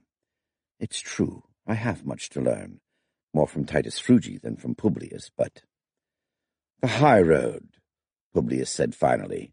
"It is the key to this battle."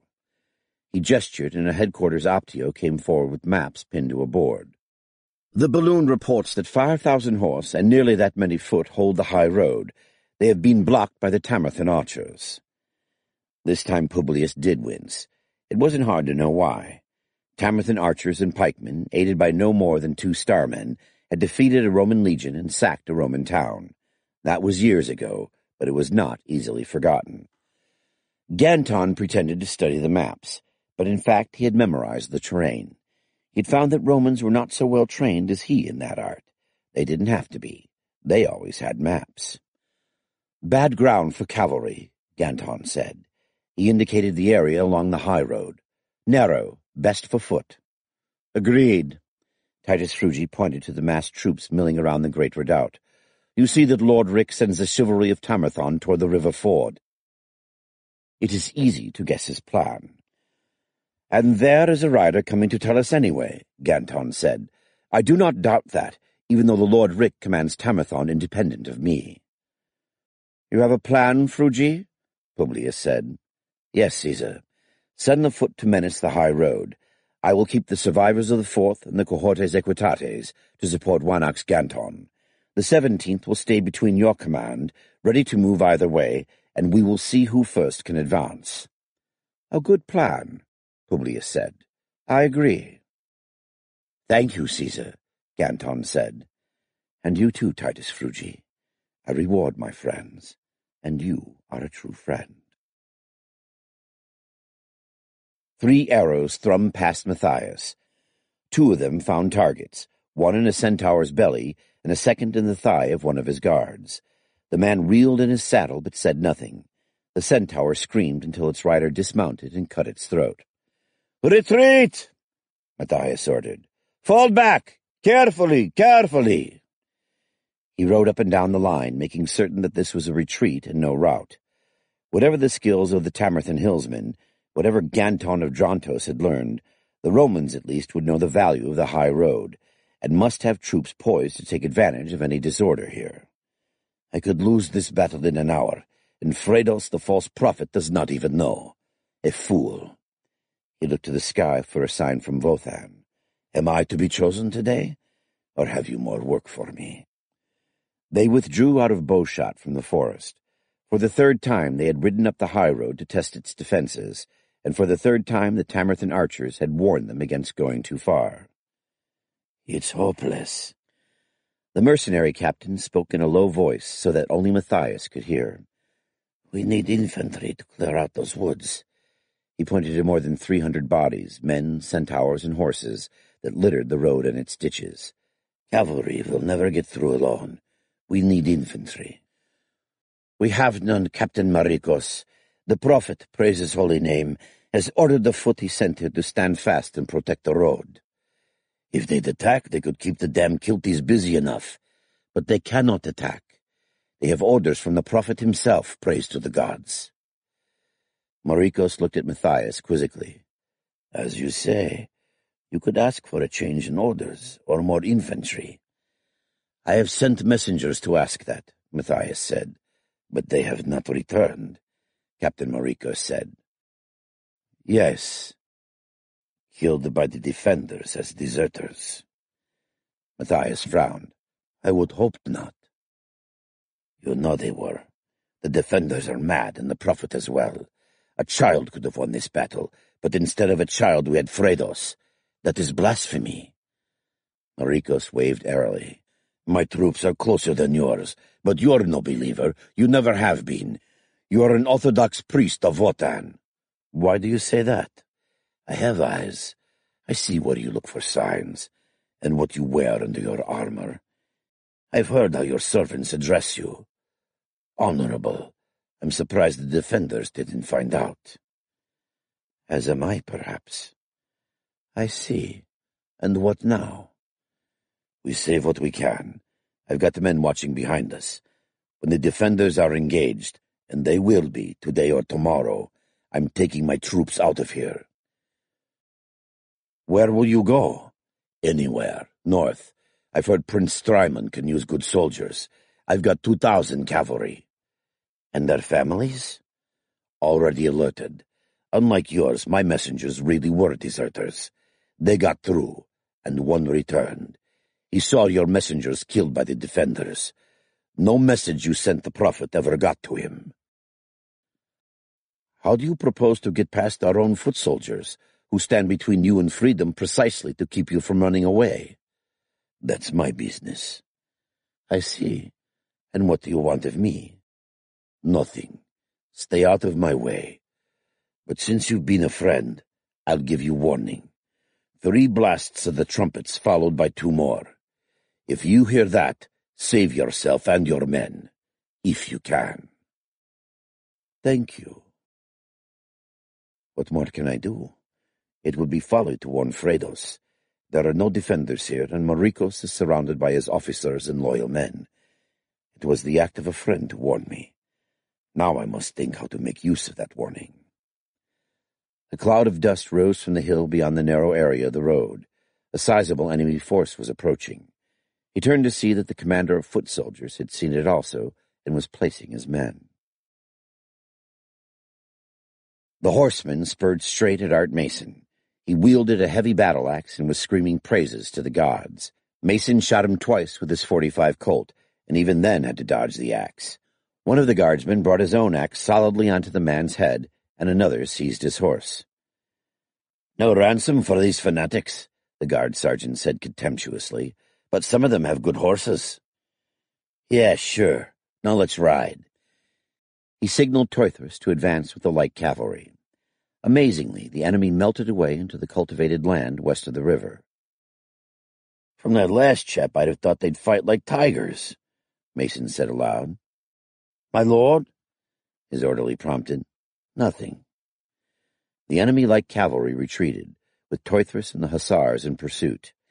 Mason was about to signal recall when he saw that Teuthrus had halted his pursuit, set pickets to watch to see that the enemy didn't return without warning, and was coming back. Well done, Mason thought. More locals learning to think ahead. Not long ago, they'd have chased that enemy cavalry forever. "Messenger from the balloon!" his orderly called. "Right." The man had ridden hard. Both he and his horse were lathered. He held out a square of paper. "Thank you. Orderly, wine for the messenger. A groom to walk his horse. At once, lord." Art read the message aloud as Teuthrus rode up. Warning to Battle Group Drummond. Enemy cavalry present on west bank of river close to Herdsman's Ford. Teuthrus grinned. It probably would have hurt too much to laugh. He was riding in a sort of corset of bandages to keep his cracked ribs in place. The priests had wanted him to stay in bed, but nothing short of a direct command from Yatar could have kept him out of this battle. Was it not Lord Rick's intention that the men in the balloon should see what others could not and give warning?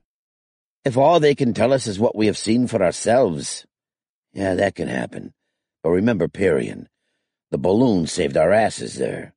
I do. I also remember the Hui River. So did Mason, and so did the captain. That was why the balloon was so far back, so its anchor and ground crew wouldn't be overrun. The Westmen had done that, killing not only the ground crew but the aeronauts. It took a long time to train those crews, not just technicians for the balloon, but competent observers. All very well, but it would be nice to have more information. And who was antsy about being an officer? Yeah, a corporal who got promoted over his head, and too late to think about that now. The rest of the Tamerthan arrived at a fast walk. Drummond was in sight, and so was his son Balcahane, in that tent-sized green cloak he'd adopted in order to be recognized in battle. Just as important, so was the Carl Gustav Recoilless and its crew.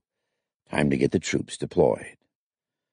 "Stand by to fire," Mason said. Rudolph Frick grinned like a wolf. He knelt, and Doug McQuaid knelt behind and to his left. 3 guards brought ammunition from the pack mules. Mason stood in his stirrups and looked up and down the river line. The Tamerthan chivalry were arrayed 3 deep, lances erect, armor gleaming. They looked more impressive than they were. Tamarthon was mountainous land, poor horse country at best. Its real strength was in its infantry, especially longbowmen, and now the disciplined pike formations Colonel Galloway had trained. But none of that made any difference. The nobility of Tamarthon wore armor and tried to make believe they were as good as the Drontos Iron Hats. "All I got," Art muttered to himself. After it crossed Herdsman's Ford, the road led through a draw between two low but steep-sided hills. The enemy cavalry commander had bunched up his forces there. He'd also put archers on the hilltops, and in front of the archers was a line of infantry forming a shield wall. It wasn't a very solid shield wall, but it would be good enough to shake up Tamarthon cavalry. Well, first things first. That enemy cavalry force made a beautiful target. Hadn't those idiots ever heard of star weapons? 6 for effect, Rudy. Concentrate on the cavalry. Fire when ready. Yo! Frick took aim. Stand clear behind! McQuaid shouted and rammed a load into the small shoulder-fired recoilless. Fire in the hole! The Carl Gustav roared, and flame belched from both ends of the recoilless. The shells slammed right into the middle of the enemy horsemen, 20 yards to the right of the CO's banner. The second shell took out the banner. By the time the fourth shell was on the way, the first rank of the enemy cavalry had broken. They turned on the troops behind, so that the entire force was in disarray. Mason turned to his trumpeter. Sound the charge! He was only just in time. The sight of enemy backs was too much for the Tamarthon heavies, and not even Drummold and Balkahane could hold them. They had already begun to move when the trumpet sounded. In seconds they were waist-deep in the water. 2 upstream cavalrymen suddenly screamed as translucent tentacles reached up and around them. The men slashed wildly with their swords as their horses bolted in panic. The other cavalry spurred onward. Some emerged with 6 foot-long hydras clinging to the horses. Their comrades smashed at them with sword flats. The hydras dropped off and were trampled. Now the heavies were in extreme archery range of the troops on the hilltop. They hadn't lost a man crossing, but now Mason saw 3 fall. Then 2 more horses were down. Frick slammed 4 more rounds into the retreating enemy cavalry, then turned to harass the shield wall on the hill to his left. 3 rounds, and the first of the infantry threw down their weapons and ran. By the 5th round they were all running, and carrying the archers with them. Torthras was just crossing the river. He saw the hill cleared and led his light cavalry across the rear of the charging heavies and up the left side hill. It was tough going on the steep hillock, but there was no opposition, and soon he'd outflanked the enemy cavalry in the draw below. On his own initiative, too, Mason thought. We got ourselves some decent officers, by God. The Tamarthon heavies lowered their lances and charged home into the enemy cavalry in the gap. The enemy was already in retreat. Now it became a headlong rout. The infantry on the right-hand hill threw down their weapons and knelt. Some held up charms of Yatar and Vothan as tokens of surrender. A quarter of an hour after the first round was fired, there wasn't an armed enemy to be seen. Drummond and Balkahane held up their banners, waited until their troops had rallied and were in formation, and led the way into the gap. And that tears it, Mason thought. We're well beyond any intelligence I've got. There was supposed to be one hell of a lot of enemy here. So far it's been easy. Too damned easy. Drummold's banner had reached the head of the draw when Mason saw it stop. Art spurred his horse ahead along the column, but the rough ground on either side of the road slowed him. As he came in sight of more open ground, the defenders began their move. But between them and the Tamarthons was a solid mass of cavalry coming on at a trot. Drummold stood in his stirrups. "Spread out! Get in line!" "That's where they were," Mason muttered. "Frick, follow me! Guards, rally here!" He turned to scramble up the left side hill. "Get up here and set up!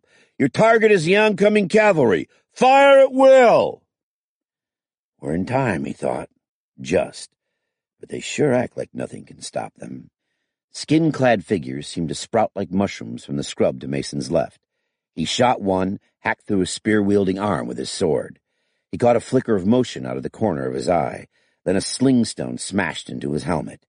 He saw blood-red fireworks against a black sky and barely had time for one thought as he toppled out of the saddle. Maybe that enemy commander was right in thinking he couldn't be stopped. Ganton focused the binoculars, and the banner on the hill by Herdsman's Ford sprang into clear sight. Lord Rick's plan had worked well so far. The Tamerthans were in the rear of the defenders and in no small strength. Yet the defenders had cavalry aiding them. Together, might not the enemy's strength be too much for Drummond and Lord Mason? It very well might be, and then whether the battle was won or lost, Tamerthon would be a long time recovering from the loss of its knights and archers. I owe Titus Frugi much, and that is good and sufficient reason not to shame him without cause. I owe the Tamerthans more, my very throne indeed. But is that cause enough to risk shaming Titus Frugi, to say nothing of quarrelling with my wife's father? Only Attar or his son could be certain. I only know this. I will not have it said that the Wanox Ganton of Drontos was like his father, without honor, that he let the chivalry of Tamerthon be cut to pieces when his aid could have saved them. Morone! Majesty! Sound the trumpets and advance the banner of the fighting man. We ride to aid the Tamerthans. If Morone's grin had been any wider, it would have met at the back of his head. As you command. Oh, and send a messenger to Lord Rick. And one to Publius? To Publius, of course. But send the one to Lord Rick first. The Drontos heavy cavalry took up all the space between the hill and the forest, so the Romans had to follow them. Rick saw that Ganton was taking his time too. The heavies moved at a walk until they were on level ground, and even a little farther, until they were on ground that wasn't littered with bodies from the earlier attacks. Then the knights of Drontos shook out their lines, and even from the top of the great redoubt, Rick could see Ganton's golden helmet take its place in front. They worked up to a trot, and at a trot they rolled across the rear of Freydos's host, straight toward the defenders and the cavalry around the Tamerthans. That solved one of Rick's biggest headaches, and without his having to say a word. Just as well, because Publius must be about ready to have a stroke. He might not risk insulting his son-in-law, but his son-in-law's captain general? And isn't that thinking a lot like a medieval politician? Like your wife, in fact? A moment later he saw the Romans move out. The Praetorian Eagle led the way, but the fourth was close up behind it, and the eighth brought up the rear in a really beautiful formation. A messenger rode off, with a signal for the balloon to send. To Tamerthon archers on High Road. Prepare to advance down High Road in support of 17th Legion when 17th advances. If Publius had the brains God promised little white mice, he'd move his own pikemen and foot archers out of cover to stiffen up the cavalry cordon he would soon have drawn around the enemy's infantry. Then the Tamerthon archers could leave their cover and stiffen the 17th, and the enemy's whole center would be surrounded, Tamerthon and Romans on two sides, and the river on the third. Close off the redoubt, and they'll be surrounded, provided, of course, that I can retake the great redoubt. Time to fight again. Rick sent off another messenger to the heavy weapons, then rode down to first pikes and stood in his stirrups. First pikes, guardsmen, gunners, follow me! Let's clean these vermin out of our house! He drew his sword to signal the advance. Suddenly the men to either side dropped their pikes and bows and ran forward to grab his bridle, his stirrups, even his horse's tail. Shouts rose. Go back, Lord Rick! Stay back, Lord Rick! We won't advance until you're safe, Lord Rick! Then, Lord Rick to the rear! And everybody picked up on that and shouted it until Rick's head ached. Elliot rode up grinning like an idiot. Captain, looks like you're outvoted. They think you're their good luck charm. Maybe you are. Elliot, think about it, Colonel. They'll follow you all right, but if you buy it, this outfit's finished, and we all know it. For Christ's sake, sir, you don't have to prove anything. I don't have to prove anything? All right, Sergeant Major, carry on. Sir! Elliot rode out in front of the pikemen, fired a burst into the air from the Ingram, and shouted, Okay, you crazy bastards! Do you want to live forever? Cheers rose, pikes followed, and the counterattack charged down the hill. Mortar and recoilless rounds fell among the enemy. In the center of the line rose two giant figures, the great arc swathed in ammo belts, and Gunner Pienaar with a barrel of powder under one arm and a rammer over his shoulder. The enemy troops in the redoubt stood for a moment. Then someone raised a shout. The defenders! The defenders are running away! It was true enough. Ganton's chivalry had struck the defenders in flank, even as they were closing on the Tamarthan knights, and the defenders dissolved into uncoordinated groups. Some stood and fought like demons. More turned and ran as they realized their gods had forsaken them. "They run! The defenders run!" The shout rang through the redoubt. First pikes came at a steady lope, pikes aligned into a forest of advancing points, in step as if on parade. A few of the bombard gunners ran ahead of the pikemen to beat the last of the Prophet's men from their guns, then wrestled the bombards back into action. 3 were actually firing at the retreating enemy when the 17th Legion marched out of the forest, followed by Tamarthan archers. Art Mason woke to a thundering head and a sharp pain in his leg. He tried to sit, but was restrained. It was a struggle to open his eyes. Somewhere nearby, a man was screaming. Many men. The first thing he saw was the smiling face of Yanolf's sidekick, Apelles. "Praise Yatar the healer," Apelles said. He turned and shouted to an apprentice, "Carry the word to the Lord Rick." "At once!" "So the colonel's alive, too. We're getting too old for this." He listened and heard distant sounds of guns, but not nearly enough. "Can you count the fingers I hold up before you?" Apelles asked urgently. "Fingers? 4, no." He tried to shake his head, and that hurt. 2. "Good." He wiped Mason's face with a wet cloth. "The Lord Macleave has been summoned." "The hell with Macleave. Who's winning?" Mason demanded. "All is well." "Talk, damn your eyes." "You should rest. Very well." Apelles wiped Mason's forehead again and held a cup of water to his lips. "Drink. Then I will talk." The water was bitter. Where to begin? "The goddamn cavalry was about to grind up my troops." "Ah, the captain of that cavalry had arrayed his men without telling Fredos. Fredos thought he was deserting. He ordered the defenders to attack. When the defenders advanced, Lord Balcahane held his forces and waited until the defenders had finished their work. Then he charged." "Good man." Mason tried to grin, but it hurt. "Then our gracious monarch's Ganton most honorably led the host of Drontos against the defenders. He smote them to the ground. They never rose again. Publius Caesar, envious of our king's glory, led his legions against the enemy's center, and the Lord Rick retook the great redoubt and the guns. The day is ours." "The day is ours." His head buzzed. There had been something in that water. He closed his eyes to sleep, and a smile drifted to his lips. Survived again. The prophet's tent stood. The interior was stripped bare. The great wheeled altar lay on its side. Holes gaped where there had once been bronze handles and silver fittings. Matthias turned away. He handed his torch to a guard and mounted. Captain Farikos rode up. "It's like this everywhere, sir," he shrugged. "At least one thing's for the best. If they don't find Fredos' body, anyone can claim to be him. If Drontos has to fight a new Fredos every year, they'll get a belly full of fighting. If we send all those prophets silver and arms—" "Peace. The gods have judged Fredos. It is not for us to question their judgment." Matthias knew that he had spoken sharply, but not why. He turned his horse away and waved his band forward out of the camp. Screams echoed behind him, screams of both men and women.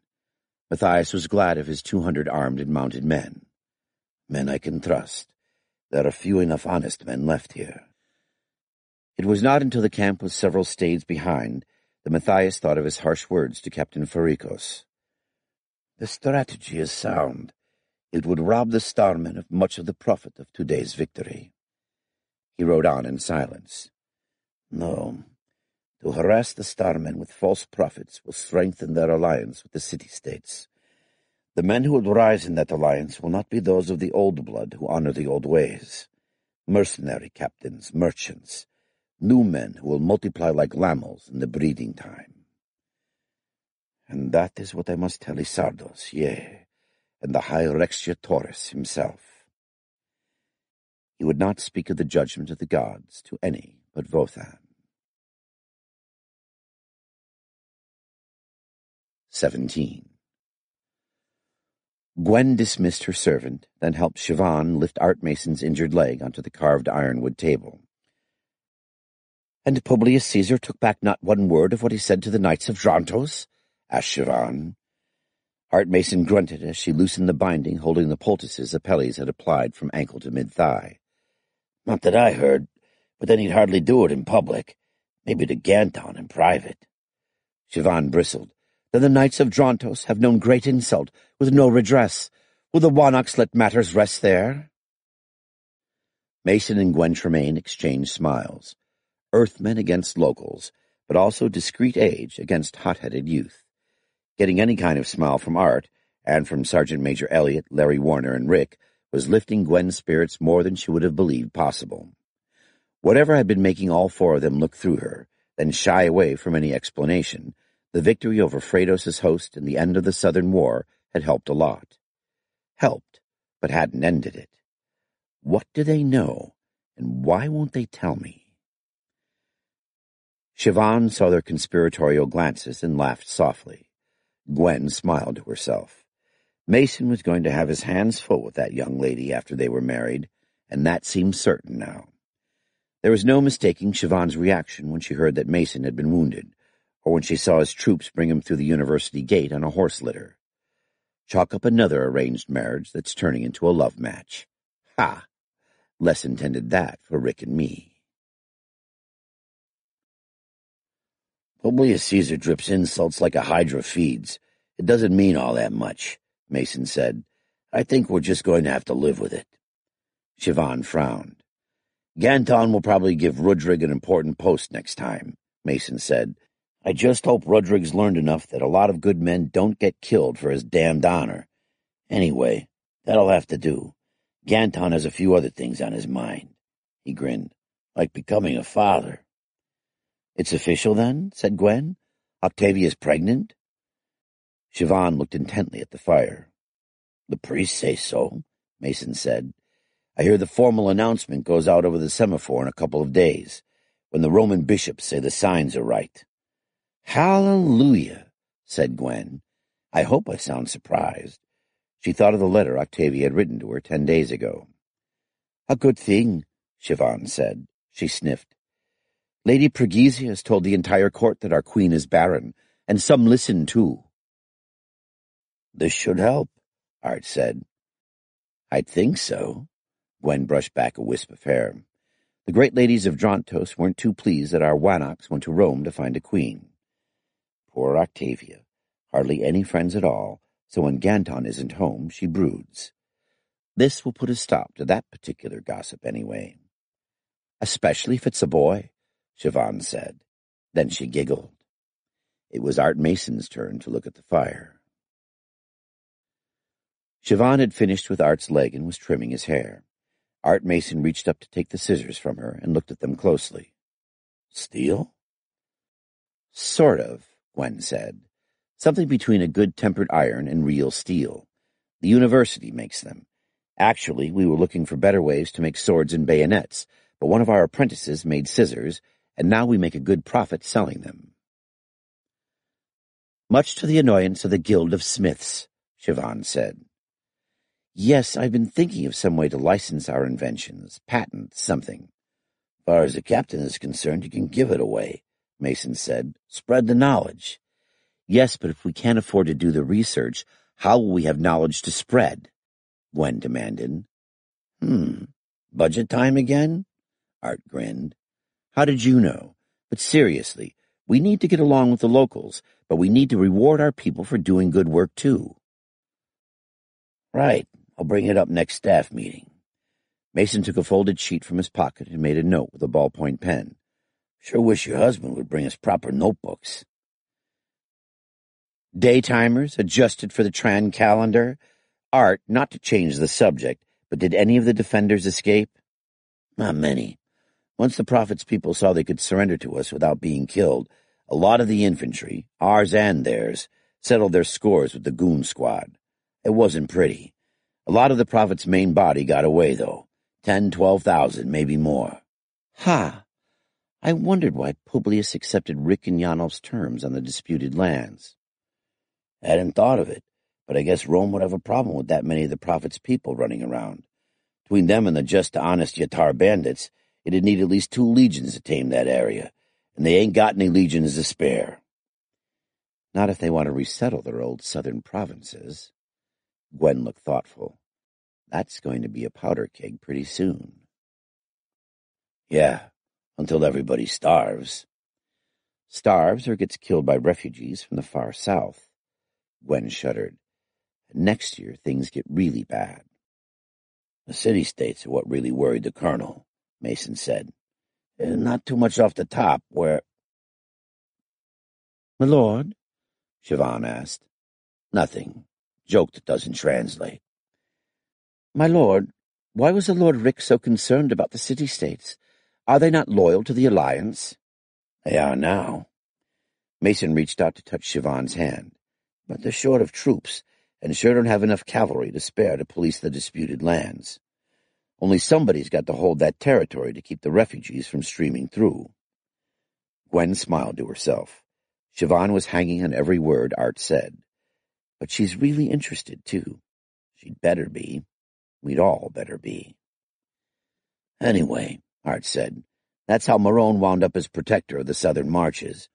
Gives him the same rank as an Ikeda, and he gets a little army of his own with everybody chipping in to pay for it. Mason laughed. Damnedest little army you ever saw. He's got hill tribes, some of those outlaw Tamerthans Gingrich brought north, a lot of younger sons, a bunch of mercenary cavalry from Fredos' horde, and Vothan only knows what else. Even so, I should think the Lord Marone would be pleased, Siobhan said. Oh, he's happy as a grig. The only man who even raised an eyebrow was Ikeda Rudrig. He said that Lord Marone's great and undoubted gifts seemed to fit him better for a place closer to the throne. Siobhan smiled. Does he wish the protectorship for himself, or does he think Marone less than fit? Ha! She's pretty when she smiles, and that's a sensible question. Mason could do a lot worse. Damned if I know. His lordship of Harms is like Publius these days. He's got it in for the whole world, so you don't know how much he really means. On the other hand, I like Marone, but I've never seen him with an independent command. Gwen nodded. And maybe Ganton is being bought off from doing something about the Roman insults to his knights, Rudrig's knights, by a Roman gift to his companion. The thought disturbed Gwen. Was Ganton letting the Romans bribe him? One compromise didn't make a pattern, but she remembered King Stephen of England. He couldn't say no to anyone, and brought on one of the worst civil wars in English history. A king who will blow this way and that is bad news. Can Marone do the job? Mason shrugged. Personally, I don't think he's much of a diplomat, but it'll be a year before he'll be out of the saddle for 2 days running. By then we'll have him fixed up with somebody like Apelles, or maybe that oddball Vinicianus. I see. The haircut was nearly done. Gwen stood. If you will excuse me, I have work. Ring for anything you like. I will be in my study. She climbed the spiral staircase to her loft.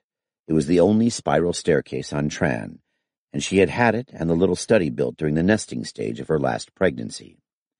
Being a noblewoman with a lavish supply of cheap labor had its advantages. Of course it spirals the wrong way. How did I know you want to hamper a swordsman by putting his right side against the core of the stairs? Oh well, nobody else knew either, except Rick. And I have my pistol. The window of the studio was only an arrow slit, but it gave her a good view of the west wall of the university and the cemetery beyond it. There were a lot of new monuments there. The bodies of the dead at Vis had been burned or buried where they fell. But the Romans who'd returned had been busily carving monuments to the comrades who hadn't. They bought us time. They deserved their monuments. A shift of the wind brought a cloud of stone dust from where the Roman masons were building the new workers' quarters and a block of shops. Mortimer Schultz had his eye on that block as just the right place for Tran's first printing press. The clink and rattle of masons peaked, then gave way to the shouts of drill sergeants. The university's immigrant craftsmen were getting their basic training. Elliot wanted to train them all with the Tamerthan longbow. Gwen couldn't convince him it took years to train a competent longbowman, especially since Elliot had learned to use one well enough to win prizes. There was another problem. The Tamarthans wouldn't much care for foreigners learning their national weapon. If it isn't one thing, it's another. Which would cause the more trouble, trying to teach foreigners to use the Tamarthan longbow or teaching them musketry? Either way, some of the Tamarthan clans would be unhappy. But we have to do something. Suppose the Romans abandon us. This place can't be defended, and it damned well is going to be. First things first, she'd need both archery and target ranges, gunpowder, carronades. How did that Kipling poem go? No, said the cannoneer, shooting from the wall. Iron, cold iron, shall be master of you all. Damned right, provided I get all that brush cut away from around the walls. Fields of fire. First, I'm a medieval politician. Now a medieval general. Next, whatever. Tran is changing us as fast as we're changing Tran, and neither of us is going to recognize what we were before Rick Galloway came here with that flying saucer full of mercs. Interlude. De jure. The viewer on the polished wood table was as plain as everything else in the chamber, but it was of high quality. The guides of the way of the warrior did not live luxuriously, but they lived well. Right now it showed Les's head silhouetted against the main screen on the bridge. "You will note that his screen is off," Agzaral said. The robed man seated behind the table nodded. "His third visit to Tran, did you say? Then why does your pilot wish to conceal his location from you?" A faint smile came to his lips. "Agzaral, I think you have not told me everything." Agzaral returned the smile. "Everything of importance. Watch his report." Les's image continued unemotionally. "Captain Galloway continues to work toward raising a professional standing army loyal to its commissioned officers, in place of a medieval host loyal to feudal lords. He has to move slowly, for many obvious reasons, not the least of which is to keep the support of the Wanax Ganton. Ganton feels much more secure in his throne now that he has a male heir, but he always remembers that his father lost his crown by ignoring the advice and the interests of his nobles, and he's determined not to make that mistake. As a practical matter, he hasn't much choice. Any of his nobility who gets sufficiently annoyed can always side with the High Rextia Taurus when the war with the Five Kingdoms begins. Meanwhile, Captain Galloway does what he can with the mounted archers and the guards. This is not much, because the mounted archers ultimately follow him because he is war leader of Tamathon, and the guards because he is great captain general of the realm of Durantos. Were he to lose either post, he might have some difficulty commanding the allegiance of anyone not sworn to him as a Keta of Chelm. Agzaral's companion chuckled. "Not entirely unlike council politics, my friend." "Precisely. It is one reason I find Tran such a fascinating place." Agzaral adjusted the gain on the viewer. "War with the Five Kingdoms is inevitable. In my opinion, it will come next year. The High Rextia has recovered from the Sarakos War and commands considerable resources. He is a popular and damned competent leader in Crown Prince Strymon of Tamaltimos. Strymon's armies turned back the Westmen quite effectively. There are still a lot of Westmen, but I doubt they can make much trouble for a couple of years." "Victory feeds victory," Agzaral said. "The High Rextia has a leader and a proven army. He will certainly use it." "The weapons I delivered on this trip could be decisive, but Galloway won't trust many locals with modern weapons." "Wise of him," Agzaral's companion said. "He hasn't got enough mercenaries, and now they're growing Serinomas in several places, besides the fields around Armagh. That all has to be defended, along with the stockpiled food and the bricks of processed Serinomas." The robed man frowned. "I think that is not all Captain Galloway may care to defend." "Perhaps not," Agzaral replied. "More decisive will be the role of the two northern city-states, Nikeus and Margilos. Nikeus will surely be neutral. Most of their trade depends on peace with the Five Kingdoms. So does their mainland rice crop. Margilos will probably stay neutral, but may ask a high price. They haven't forgotten that the Drontos-Roman alliance drove the Westmen north and forced the Margilans to fight a sharp campaign against them. They bear no love for the Five Kingdoms and never have, but Drontos has most recently offended them. Who will win this war? Wilno asked. I don't know. For all our sakes, it had better be Captain Galloway. You cannot give him greater resources? Not more than I have already sent. His problem is that he casts his nets very wide indeed. He is not content merely to secure a small area and grow serenomas. He seeks to spread civilization across much of the planet. This Galloway is not a typical mercenary soldier. Obviously.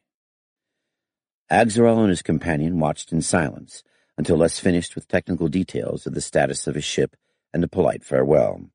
The screen went gray, and the robed man turned to Axeral. He is being rather discreet. I imagined there had been some development which he did not wish the Shalnuxis to know about at this point. I can hardly imagine anyone of Les's intelligence trusting their judgment. Can you? The other man smiled faintly. Hardly. But I can hardly imagine anyone of your intelligence not trusting a classmate with the information needed to carry out his assignment. Yet it has happened. So perhaps less. Wilno, what makes you think I am not trusting you with necessary intelligence? What makes you think I've forgotten the time you wanted me to make a diversion while you reprogrammed the mess computer? I might have been thrown out of the academy for that. True, but you are not. And you must remember why. Indeed, you retrieve that situation in your inimitable manner, as you always do. But this time you will be light years away during the crucial moments of whatever it is you want me to do. Wilno was smiling, but Axeral was not deceived. Wilno was trying to keep the atmosphere pleasant out of old friendship, not out of weakness. He would have to put the full details of the trans situation in the hands of someone not already part of his plans. This was a moment he'd known for some time would come. He could not regret too much that it had come so soon. It is important what I am asking of you. I suspected as much. You aren't the sort to spend your leave traveling 170 light-years on 4 different ships over a trivial matter. It is also secret. If it involves the Shalnuxis, how could it be otherwise? Very well. What I want you to do is serve as weapons officer aboard the Shalnuxi ship they will send against Tran when they believe they will obtain no more Serenomas. It may be a crucial task. As usual, the Council knows nothing of this. As usual, some know and some do not. We'll know. We are both committed. The future of our species is no small matter. No, but why do you believe we are crucial to that? Because we are. He handed Wilno a plastic envelope. Put this in water for a minute, then play the disc inside. It will tell you most of what you need to know. If you need any protection for your viewer. His companion laughed. Thank you, but there is no need for your skills. Confederate intelligence pays little attention to the houses of the guides. If we were annoyed, we would not be so useful. The controlled anger in Wilno's voice and the eager way he reached for the envelope gave Axeral more hope. He let none of it show on his face as he walked to the door of Wilno's chamber. The red dwarf sun of Dejor was touching the peaks of the mountains on the horizon. The valley below the viewing gallery was already in shadow, but sun still blazed from the snow near the summit of the great triangular peak across the valley. A dancing plume of snow trailed from the summit like a feather from a war helmet. Higher still, a vapor trail crept across the sky, with a golden glint at its head. Human or Confederate? At this distance it was impossible to tell. Axeral decided to have his eyes examined soon. He would not again need the keen sight of his youth, but he would need every year left to him. It would be as well to lose none of them getting new eyes. Probably Confederate, he decided. Few humans came to these mountains, which ranked above the Himalayas in both height and splendor, except the guides and some hardy climbers. Both came on the ground. On the other hand, the flying city of Nesha was barely an hour's flight beyond the horizon. Doubtless there would be some galactics aboard it who had never seen the mountains and would now be taking the chance to fly over. "A beautiful view," said a soft voice behind Axeral. He turned to see Wilno. The guide had taken off his red robe and boots and wore only undertunic, kilt, and sandals. His expression was unreadable. "Very. Earth's Himalayas and Trin's giants are almost as splendid. I have never seen either, nor do I really need to after seeing these. I fell in love with this view when I was only a lay servant. I think I would have stayed on in the house even if I had never risen higher, if only to look at the mountains at sunrise and sunset. Let us go to my quarters." When they were alone, Wilno's smile broadened until it was an old familiar grin. Axeral had seen that look when Wilno took a choice assignment from a rival. "I would judge that you find the mission worthy of your attention?" Axeral asked. "You'd have to shoot me to keep me off it now. Our Shalnuxis friend may yet save me that trouble." Wilno shrugged. "Then I die in battle. Better than dying here as chief guide, and a damn sight better than dying in some slave hospital or by my own hand." Axeral could find no reply to that. He knew even better than Wilno the toll suicide took among the slaves of the Confederation. However light his chains, a slave was still not a master, even of himself. "Questions before we settle details," Wilno said. "I think I understand why you don't want less for the job. Even a Shalnuxis might be suspicious of his presence on the bomb ship. Also, I can see circumstances under which our interest lies alongside the Shalnuxis. You may wish Tran bombed." Reluctantly. "I would be as reluctant as you. Let us not think of such unpleasant things." "And your other question?" "Is there any chance that our gray-skinned friends will be able to come up with someone for the job themselves?" "A small chance. If their intelligence somehow concludes that the secret has leaked out, they may override the Council of Merchants." "Why don't I believe you've told me everything?" "I have told you all I know. Will know. I am doing all I can, all that anyone in my position can do." "And you fear it is not enough?" Axeral spread his hands. "There may be ways to obtain more resources." "My friend, it is no great matter to deceive the Shalnuxis, but robbing them is something else entirely." Axeral smiled. Wilno shrugged. "Since I have known you, Axeral, I have had many complaints, but boredom has never been one of them."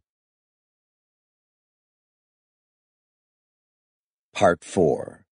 The Royal Sacrifice. 18. Gwen Tremaine's Diary. Almost summery weather today, even by the standards of Iowa. By the standards of Tran, it's a blistering heat wave.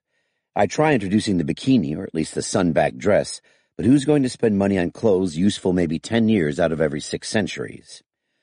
Lunch with Larry Warner, who turns out to be riding off on the mission to Margilos with Rick and a whole bunch of the other rough-and-tough types. I asked him why, when the Margilans are supposed to be hostile, and the rule is no university people in combat. He said the Margilans have promised the mission safe conduct, and by all reports they have an iron-bound sense of honor that won't let them do anything to guests who don't insult them. I asked him if he knew all the things Margilans consider insults, and he decided he'd better keep his mouth shut. As if he could. Apparently having the Westmen dumped on them was more of a fight than the Margilans liked, and they want to find out if this was part of some new policy toward them, or just the fortunes of war. So maybe the Margilans aren't so dangerous, but then there are stray bands of Westmen. Larry says the expedition will be armed to the teeth. I hope so. We need Rick. For that matter, I need Larry. Even if the risk was a lot greater, Larry says it would be worth it to visit Margilos. Apparently they have some very unusual methods of gold mining, plus hot springs where they can dump the gold if the city is in any danger. Also, they can do things with centaurs nobody else can, like teaching them to use simple weapons. After the second cup of wine, I realized that I was going to miss Larry a lot. So I kissed him goodbye. He turned red and didn't kiss me back, but he didn't back away either. I have the feeling that Larry is settling into a kind of brotherly attitude toward me, which is better than nothing. Besides, suppose he was just as indispensable to Rick's plans but a real slimeball like Alex Boyd. Boyd's going to Margilos, and if the Margilans want to string that one up for messing with their women, I hope somebody invites me. Later. A letter from Octavia, sent from Benevenutum. The visit to show Publius his grandson Adrian was a great success. Maybe that will mellow Publius. I know Rick hopes so. Rick. What's wrong with him? The servants tell stories. He hasn't been alone with Tylara for a year. A year. Rick's a normal man. He must hate that. And don't get ideas, Tremaine. Of course, the Roman matrons are tongue-clucking the way the Drontos ladies used to, only it's Octavia's barbarian husband instead of the Wanox's Roman wife. At least Octavia has learned to laugh at the old biddies. Old. None of them are really old. This place ages people. It hasn't done that to me yet. Has it? Publius is quite the proud grandfather. I wouldn't have thought he had it in him. I guess knowing his line won't die out makes a big difference to him, even if it does have to be passed on through his daughter. Note, be even more careful with Catman than with Les and Caradoc. As long as Caradoc's only legitimate child is alive, that family has got an obligation to help you, or at least not help your enemies. Still later. Mortimer Schultz dropped in. He says Diana is doing fine. Campbell expects the kid any day now. Mostly he wanted to talk about printing presses. I admit I groaned when he started off, because he's kind of obsessed with getting movable type introduced before the Skyfire falls. But this idea made a lot of sense. He thinks we should make up several portable presses, with all the metal parts bronze so they won't rust, and train a couple of dozen acolytes of Yatar as printers. Then we store the presses in the caves of the Preserver, along with everything else we want to keep safe from the bombs. When the fallout's gone and it's safe to come out, we can start on printed books. The Shalnookses won't be back for a long time. I suspect there are a few holes in that plan, and it probably gives the priests of Yatar a monopoly on printing. Does that matter? Schultz is right. Movable type is one thing that's got to survive the time, however we manage it. I asked him for an estimate on labor and materials, and I'll write to Janolf as soon as I get it. And now Rick has gone to Margilos, Larry with him, and Les is God knows where, and Caradoc's dead. When will Rick be back? And when he comes back, enough. Back to work.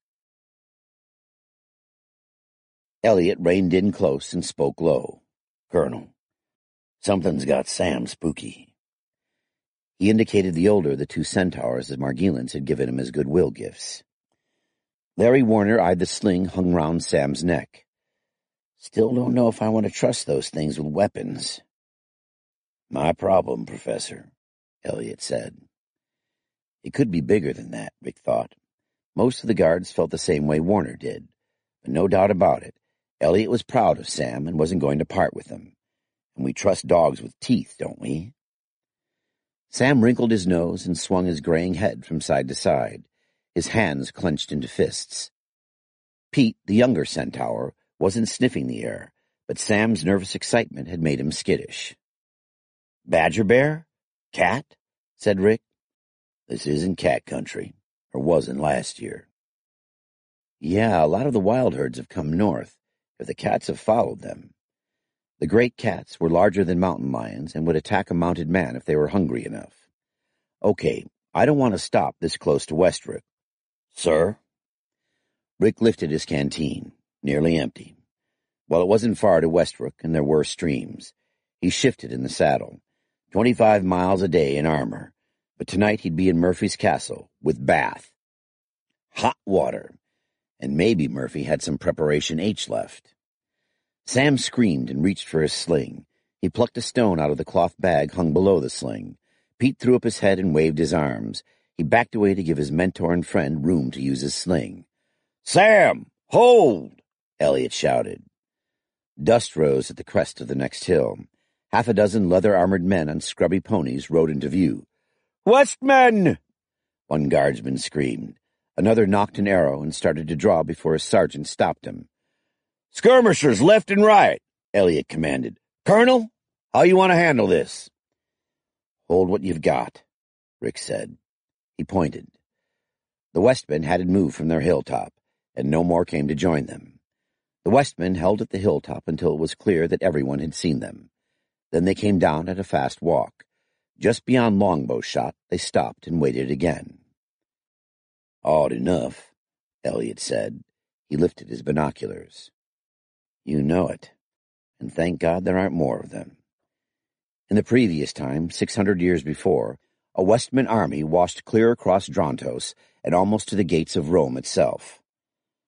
"The one in front's got his hands out, and, Colonel, none of them have drawn weapons." "I see that," Rick said. "Big wads of turf on their lances, too. I got no experience with Westmen, but these sure don't look hostile." Mason rode up. "Captain, I think they want to parley." "Looks like it." "But what about?" Elliot demanded. "I don't know, but it can't hurt to find out," Rick said. Mason frowned. "Okay, Captain, not you. I'll go talk to them." 3 more horsemen rode over the crest of the hill. They were mounted on full-sized horses and wore Drontos clothing and armor. The leader carried a Westman bow and reined in to speak briefly with the Westman before he rode on toward the column. Curiouser and curiouser, thought Rick. "Those are Murphy's troops," Mason said. "He got Westmen for allies?" "Sure like to ask him a couple of questions," Elliot said. "Me too." The 3 men rode up to Rick. "Lord Murphy bids you welcome to his lands, and hopes you will avail yourselves of the hospitality of Westrook." "Now just a goddamn minute," began Art Mason. Rick raised a hand. "Perhaps you would be kind enough to tell us who you are, and of your friends there."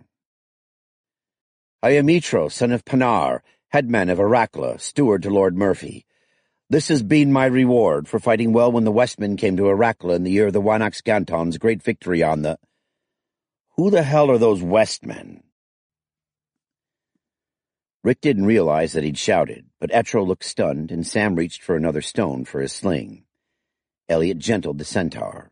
Etro stammered, "My lord Aketa, they are not enemies. These are warriors sworn to the chief Madbear.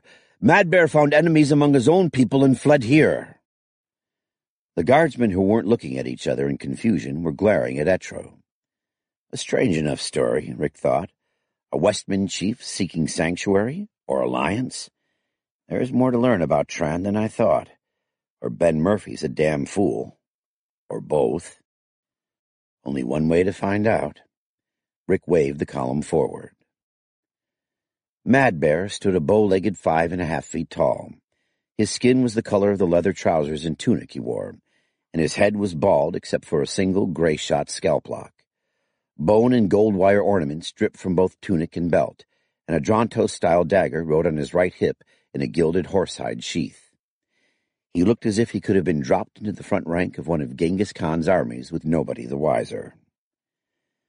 Rick couldn't help wishing that when Madbear was putting on all his finery for the great chief of the stone houses, it had also occurred to him to bathe, or else that this meeting was taking place outdoors with Madbear downwind instead of in Ben Murphy's study. At least Westrook's thick stone walls kept out the worst of the heat. I could use a bath myself. Madbear was speaking through an interpreter. Rick recognized the Marghilan priest of Vothan. He'd been a slave among the Westmen for 10 years until Ben Murphy rescued him during the Hui River campaign. Since then, he'd served as a combination of chaplain, administrative assistant, and translator to Murphy. Ben reports everything, but I sure could use that man back at Armagh. Oh well. So it came to New Grass time, Madbear was saying. Once more I was hailed as chief of all the Silverwolves. So by the gods and the laws I could do nothing but what I did. When the warrior Chintwa slew a man of the tent of Walkingstone, he slew the man honorably, for the man had said Chintwa was not father of his sons, and then struck the first blow. Yet Walkingstone would not come forth to avenge his tent man. Instead he sent a hand of men against Chintwa by night and slew him, then carried away his body so that his kin could not honor it. Chintua's spirit and body alike died that night. I went to Walkingstone and demanded that he face me, or be known evermore as a man without honor or shame. Walkingstone said that he and those chiefs who had sworn to him were now the judges of honor among the horse people. They judged that there was no honor in such as Chintua, and that such men as Chintua were no better than weakling foals, to be cast out lest they breed more weaklings. I could not believe that any of the chiefs had sworn to follow such a man, yet it was so. I will not name them, for they may still return to the way of honor. But there were so many that I was fortunate to pass alive from the tent of Walkingstone. Walkingstone could not fall without warning on the silver wolves, as he had fallen on Chintua, but yet we could not stay close to him. If we moved swiftly, the gods might yet grant us a life with our kin and our herds, and without shame. So we rode to the Greenlands, and sent messengers to the great chief of Westrook. He gave us honor in our need, as he had given it in our defeat. Mad Bear sat down cross-legged on the floor, arms folded on his chest. Great chief, eh, Ben? Elliot said. Murphy shrugged and turned to Rick. Mad Bear brought the message himself, Captain.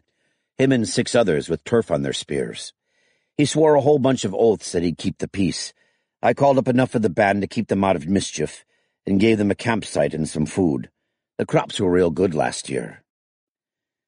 And the surplus should have gone to the caves of the Preserver, but let's not get into that now. Have they behaved themselves? Far as I can tell, there's been a couple of complaints of missing sheep, but a little silver took care of that. I sent a report, but I reckon you were on the road out of Margilos by then, so I had to sort of make do. Make do. And it's always easier to get forgiveness than permission.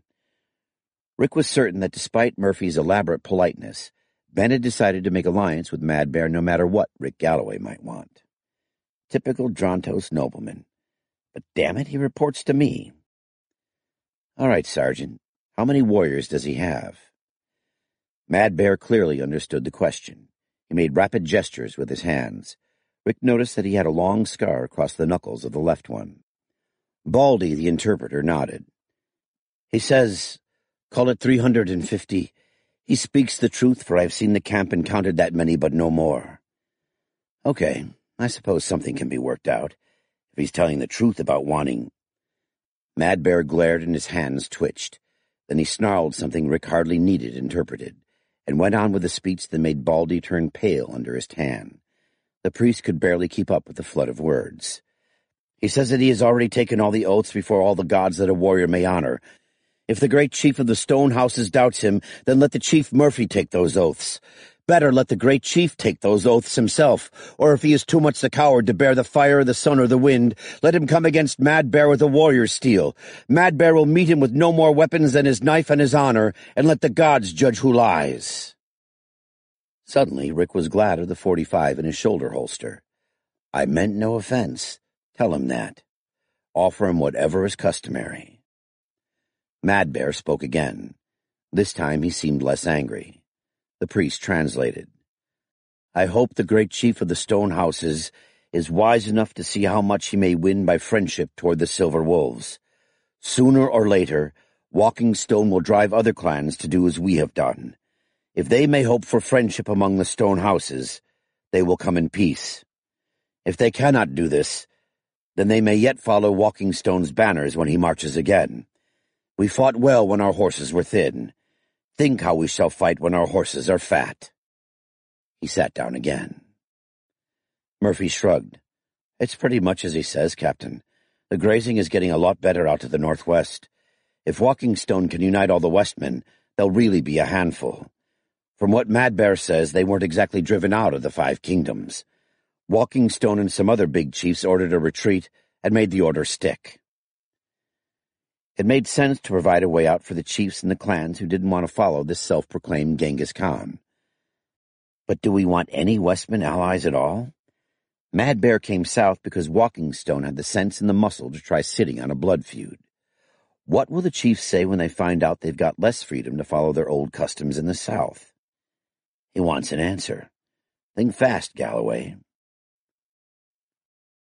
Mad Bear grinned. I know that there may be yet a blood price we owe you, for the last time we came. I will ask the gods. If they say so, my warriors and I will swear to ride with you against your enemies in the north. We know they dream of avenging their defeat upon you. The prisoners we took said as much. If the gods will it, we will shed our blood in battle at your side." That sounded a lot like an offer of alliance, gods permitting. Will the other chiefs do the same? I can bind no other chief. Each must call upon the gods himself. Yet surely if the Silver Wolves are bidden to swear oaths of friendship with the chiefs of the stone houses, it will be assigned to others. Which, freely translated, hinted that Madbear might twist a few arms. Ben Murphy looked expectant. So did Baldy. Madbear had no expression at all. I'd hate to play poker with him. Man for man, the Westmen were the best light cavalry on Tran. They weren't all that bad in bunches, either, if they could get behind a single chief. Damn Ben Murphy and damn Madbear. I want a bath in Preparation H, not decisions. Surely Madbear must seek the will of his gods. No man of honor could do less. And just hope that doesn't mean human sacrifice, or I'm for it with the Yatar people. But I think they just sacrifice horses. If the gods wish that the Silver Wolves ride with us against our common enemies, they will be greeted with honor. If that is not the will of the gods, the Silver Wolves may depart in peace. Madbear grinned widely as Baldy finished the translation. So did the other two. Rick wished he felt as relieved as they did. He'd committed not only himself but the whole alliance to friendship with rebels against Walking Stone. Serves me right for praying for a chance to make a decision without having to consult everyone and his fifth cousin's steward. Rick recalled a Chinese proverb. Be careful what you wish for. You may get it. The anticlimactic council of war took place after the dinner Murphy hosted on the roof of the keep of Westrook. Murphy had had a table, benches, and several kegs of beer lugged up, then dismissed the servants and sat down at the foot of the table. Rick took the head, and Bissot, Elliot, Warner, and Mason ranged themselves along the sides. Rick had drunk too much beer and eaten too much beef and venison. He felt a little groggy, and knew only part of it was a proper meal after too many days in the saddle. The rest was trying to forget what he might have let his friends and allies in for, and particularly what Tylara might say. You've allied with Westmen and traitors to boot. It was that way every time they tried to talk. Within seconds she had found something to resent. Or he had. It was easier to avoid each other. It can't go on like this.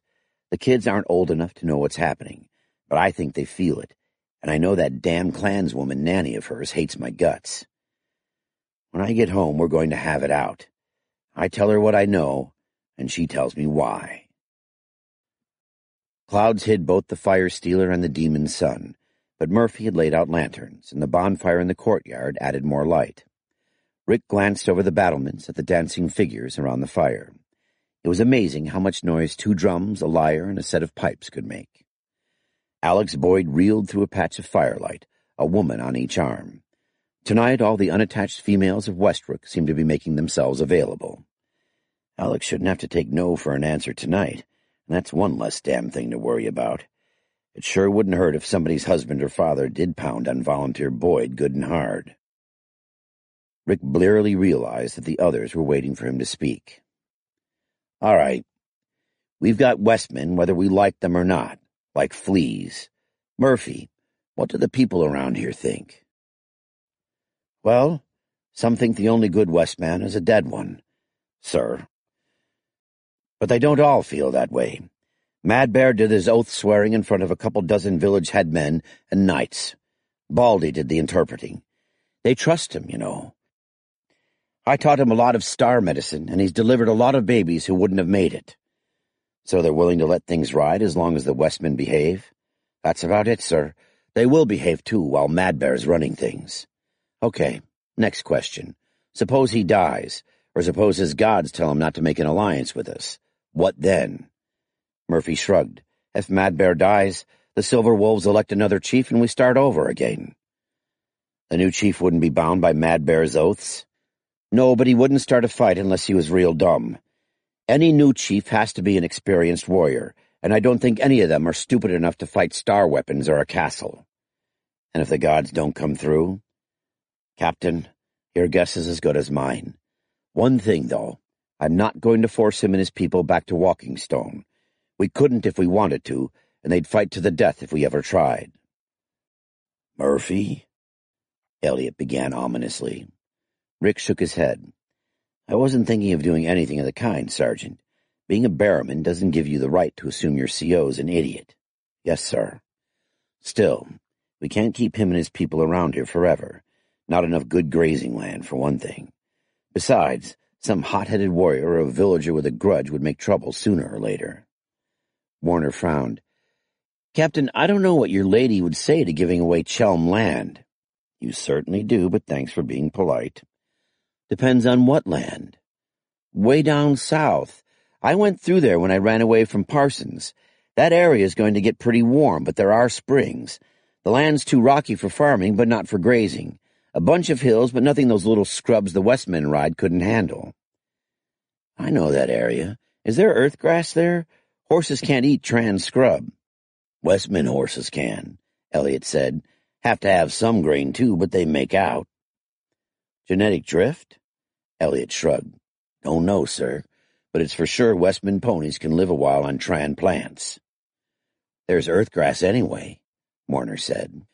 Probably scattered broadside by the Shalnooksis 1,000 years and more ago.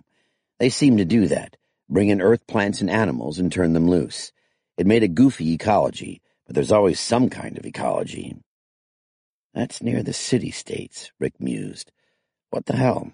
If the city-states can't handle 300 Westmen, what are they good for? The others laughed. A servant filled their glasses again. It's still alienating Chelm land. Poor land, but Chelm land. I'll have to get Tylera to buy off on that. Anything else and there'd be trouble with the Barrowmen and Knights, not to mention Companion Marone. His claim to Chelm was just as good or bad as ever, and now he had an experienced little army of his own. Making him a marcher lord had made him tougher but not a whole lot smarter.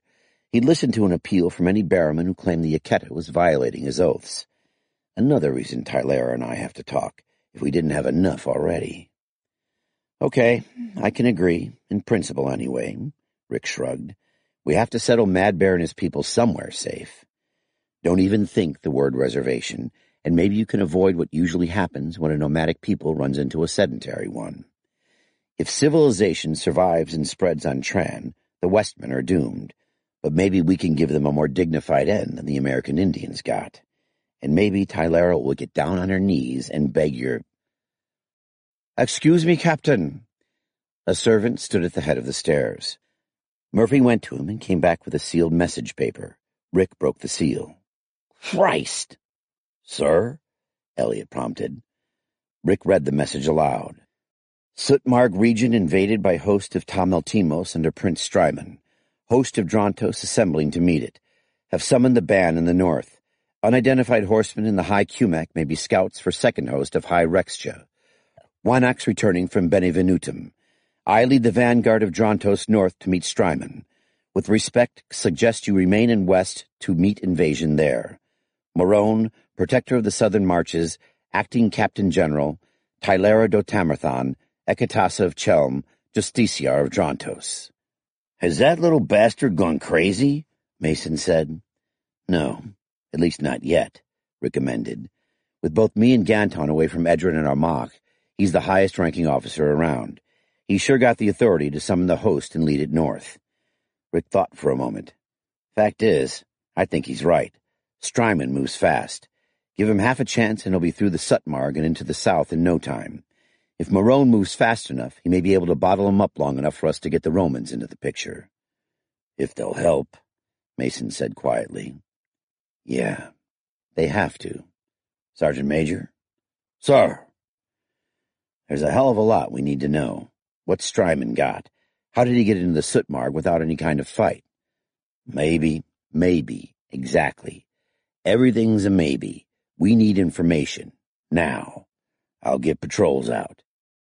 Send enough that they can leave messenger relays. I want to know things fast. This is a good time to try that new heliograph system. Sure, Elliot said.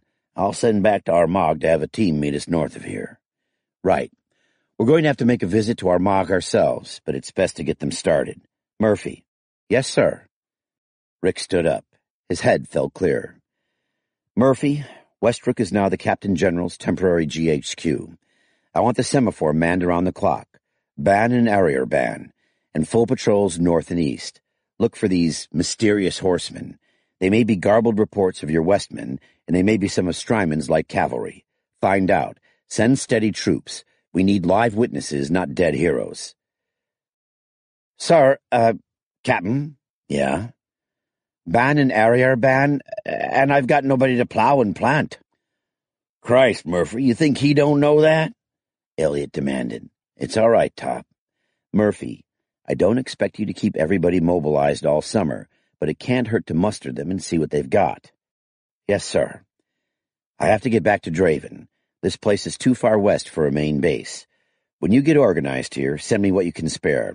I'll have to leave that up to you. I'll have a lot after we get the crops planted, Murphy said. Not much I can send you until then. Yeah, I know that. Next. If the gods tell Madbear he can join us, send him as an escort for some of our hussars. If he doesn't join up, you'll have to escort him out of our territory. South. Be polite when you tell him, but he joins us or he goes. Yes, sir. Bissot, Warner, you take 5 troopers and half the guards back to Edron. Make sure that you take Sniper McAllister and at least one more of Gengrich's men. Not Boyd. He stays here. Elliot looked pained. Okay, I know you rely on Bissot, but it can't be helped. Yes, sir. Warner, when you get to Edron, assess the strategic situation. Consult Gwen. You're authorized to evacuate the university and escort what you can to Edron. Use the guards, and if you can get any of Drummold's people to help, do it. Bissot, you're field commander. Warner calls the shots, but you're in charge outside the walls. You'll also be acting provost of the university. He watched Larry Warner for signs of resentment, but saw none. Maybe he's learning. Yes, sir. Bissot didn't look too happy. Rick suppressed a grin. Independent command was always a nice dream until it turned into a real hot potato. And it's time we promoted some more NCOs to officer status. Of course, they already were, as far as the locals were concerned. Star Lords, brave wise men from the sky. Ha! Do the university people fight? Warner asked. Not unless you have to, but it's likely you'll have to, Rick said. You know the situation better than me, but I'd guess some of the minor clans are going to see this as a great opportunity. I hate to abandon the place. Warner, the university is its people. Buildings are easy to come by. Trained personnel aren't. And Gwen's not replaceable at all. There, I've said it. No one argued with him. And me, Colonel? Art Mason asked. Stand by. We'll all be going to Draven as soon as possible, and after that somebody will have to collect the ammo from the dump at Armagh and see to the Sereno Maz. That's you or me, Colonel, Mason said. Yeah. Rick thought of the long ride to Draven and even farther to Armagh, and shuddered. Anything else? Mason asked. Not that I think of. For the moment, he needed to hit the latrine. As he headed for the stairs, he heard Warner tell Murphy, Hey, Ben, it just hit me. Once we've won, we give Madbear land in the 5 kingdoms. Bloody hell, he thought. They all have such complete confidence in me. Yeah, and sooner or later my luck will run out. And what then? What now? Everything's hanging on a thread, and Tylera acts like she's afraid of me. That's a mess that can still wreck everything. What's a hero? A track star with no place to run. That's me, all right. 19. The wind moaned across the hilltop, and the corpses swung from the long gallows erected there. Some of the corpses still had faces as gray as the sky overhead. Tylera shivered. The wind seemed to blow through her, and the corpses seemed to beckon her to join them. Wait a little, my friends. The gods will give their judgment soon enough. Do not do what I have done. Do not think that you know better than the gods. The one in chains is Karaga the smith, her guide said. He tried to send warning of Lord Ajasius's treachery, but was caught and tortured for the name of the message-bearer. He died rather than betray the man. And Karlga's son rode in the guards. He would have a bleak homecoming. "He will be avenged," Tylara said, the same way she might have said, "It is raining." The Christians spoke of leaving vengeance to God, but there were some things honorable men could not entrust to God or Vothan. One was to leave Ajasius unhanged and his sty of a castle standing. Tylara's resolution faltered. If she submitted to the judgment of the gods, she might not live to see the Wanox's punishment of the traitor. That might be the only pleasure life still held for her. Yet the blood guilt on her would grow no less, and the gods' judgment was certain. If not on her, where would it fall? Perhaps on Drantos. Perhaps it had begun when Ajasius turned traitor and allowed Prince Strymon to cross the border. No, the blood guilt was hers and hers alone, as surely as if she had thrust the knife into Caradoc with her own hand. She alone must answer for it. "Have them taken down and buried with reverence," she said. "Now let us rejoin Lord Marone." Her Tamerthan archers drew around her. She turned and rode back down the hill. Marone had ridden ahead to scout when Tylara reached the campfire. She was eating porridge and sausage when he returned. His grin was wide. "Either the tales that put Strymon's host at above 10,000 are lies, or else he has divided his forces most unwisely. Our scouts have found no more than 3,000 of his horse and 1,000 foot. They are drawn up on the flank of Pyro's hill. I will order our men to eat, then advance straight to battle." That was wisdom, if 4,000 was truly Strymon's whole strength. 7,000 against 4. 1,000 of the 7 were Tamerthan archers. It promised victory. But might Strymon have hidden part of his host to tempt you into just such action, my lord? Or perhaps he can hold until reinforcements can be summoned. Marone shrugged without altering his grin in the slightest. If he can hide more than 3,000 men, Strymon is a wizard greater than any Starman. My scouts turn over every fallen leaf. As for his calling up his reserves, the faster we strike, the less time he will have to do so.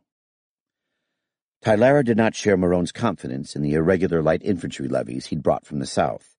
They were certainly loyal to their lord, tough, enduring, and as good at looting inns and farms as they were at fighting.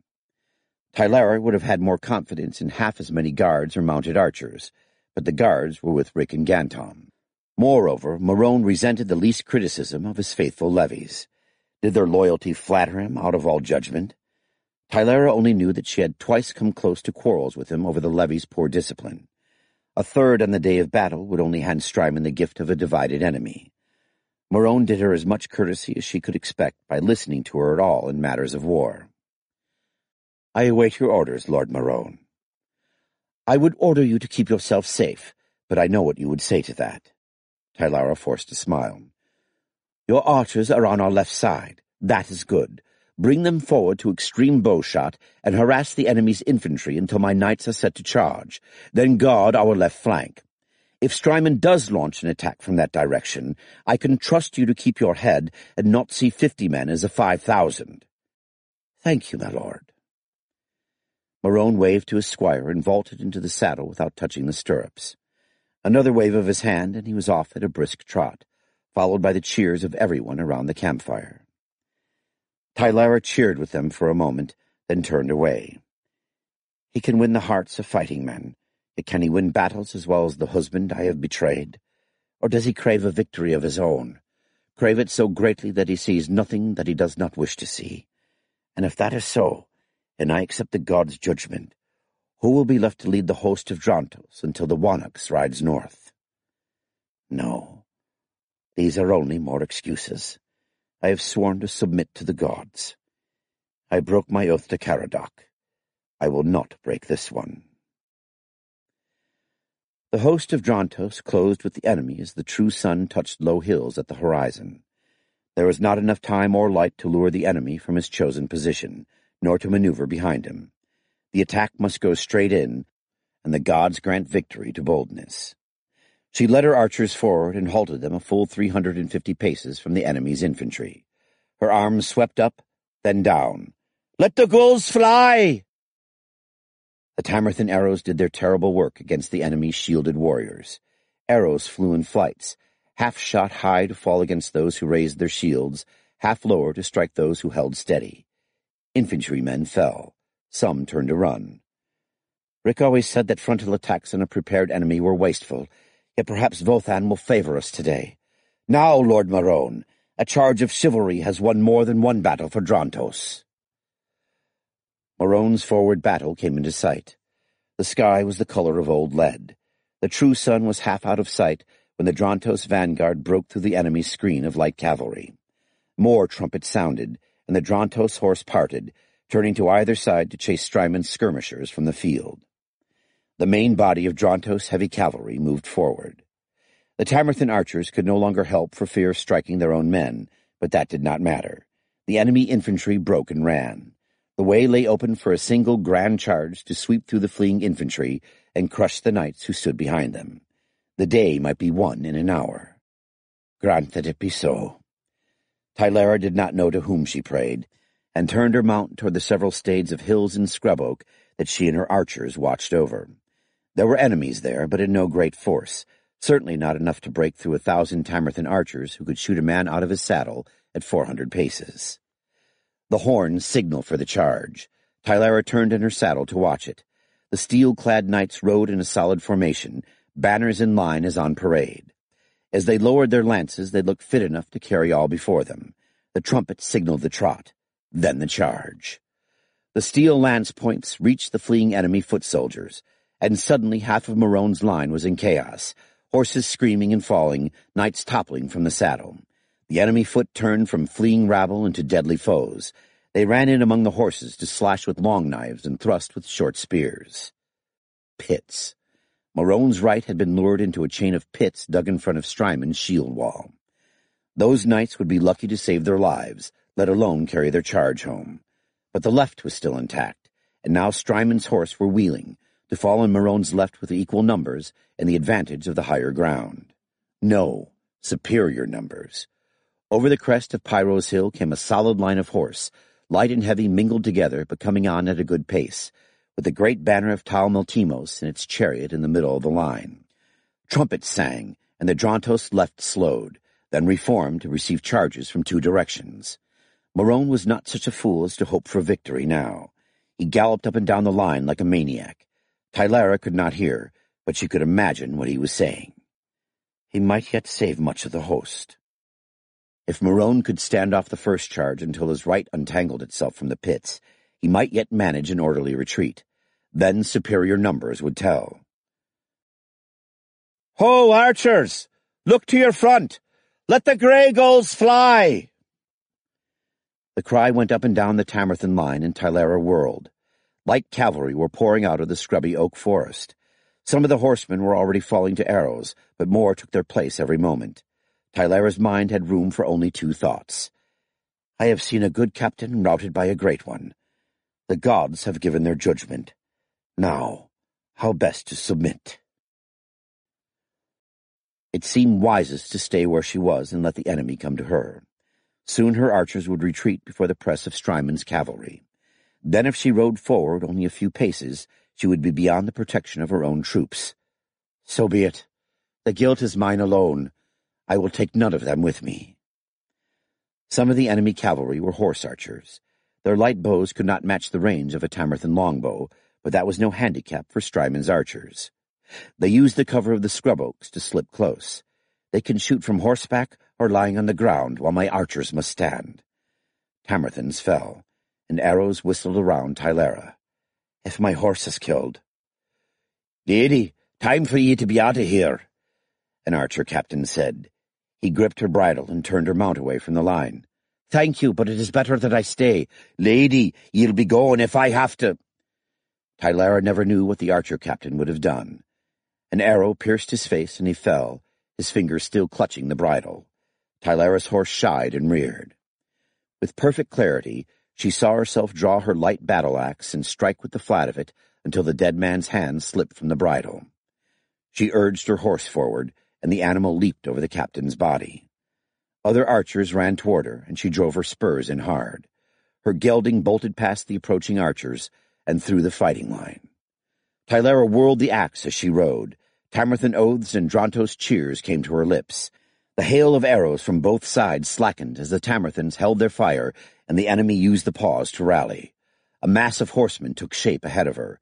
She settled into the saddle and rode straight at them. 2 arrows hit her horse in the flank. He reared, screaming. She kept her seat, but the battle-axe slipped out of her hand and hung by the thong around her wrist. A horseman rode down on her, and she saw the god's judgment coming toward her in the steel tip of his lance. "For Caradoc! Vothan!" The lance tip drove into her horse's chest. The gelding stumbled, and she tried to throw herself clear. Too late.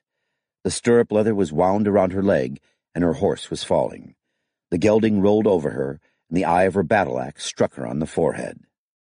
"I failed," she thought, and the blackness took her. Apelles had put his field hospital near good water, on a rise with a good view of the battlefield. He would have preferred a site that his handful of men could defend. He didn't fear the enemy so much as Marone's southern levies, once their lord was too busy fighting to watch them. He cheered with the rest as the host of Drontos drove forward. After that, he had a fine view of the defeat and the horror of Lady Tylera's fall.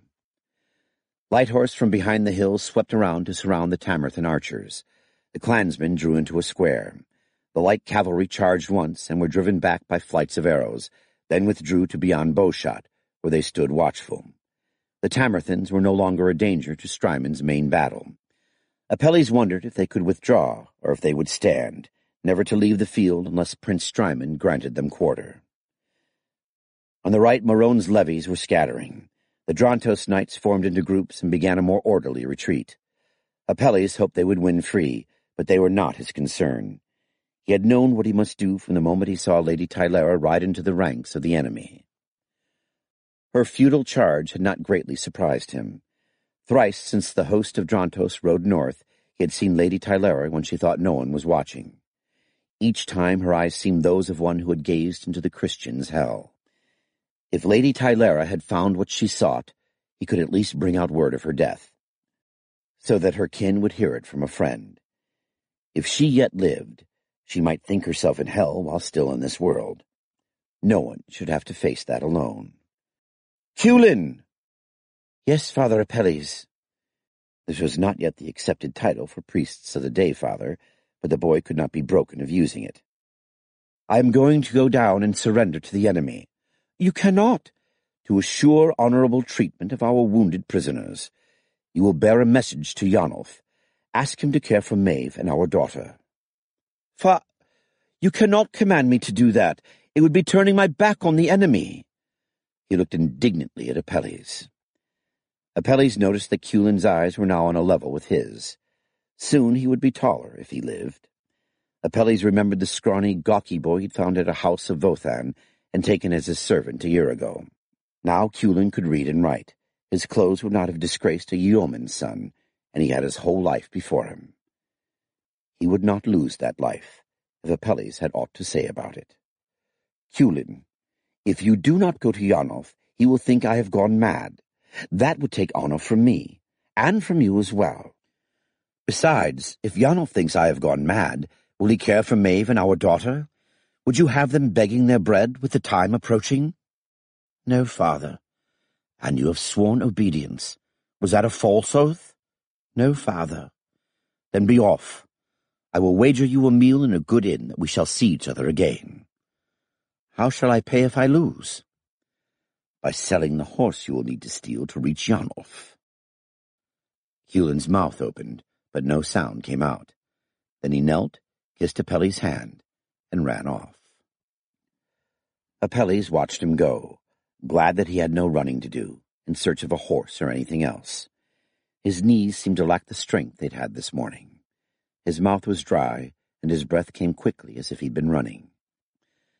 Now he might never have to choose between his family and a bishopric in the United Faiths.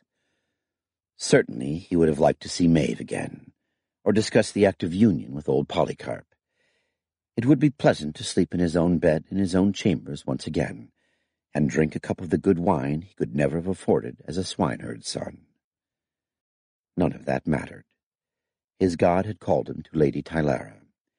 He strode down the slope and never looked back. Part 5. Affairs of Honor 20. Rick reined in at the top of the small hill. Castle Armagh was visible ahead. He dismounted.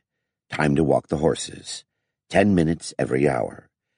Every movement was an effort, and he felt as if someone had been standing on his back. Only 10 more miles, he thought.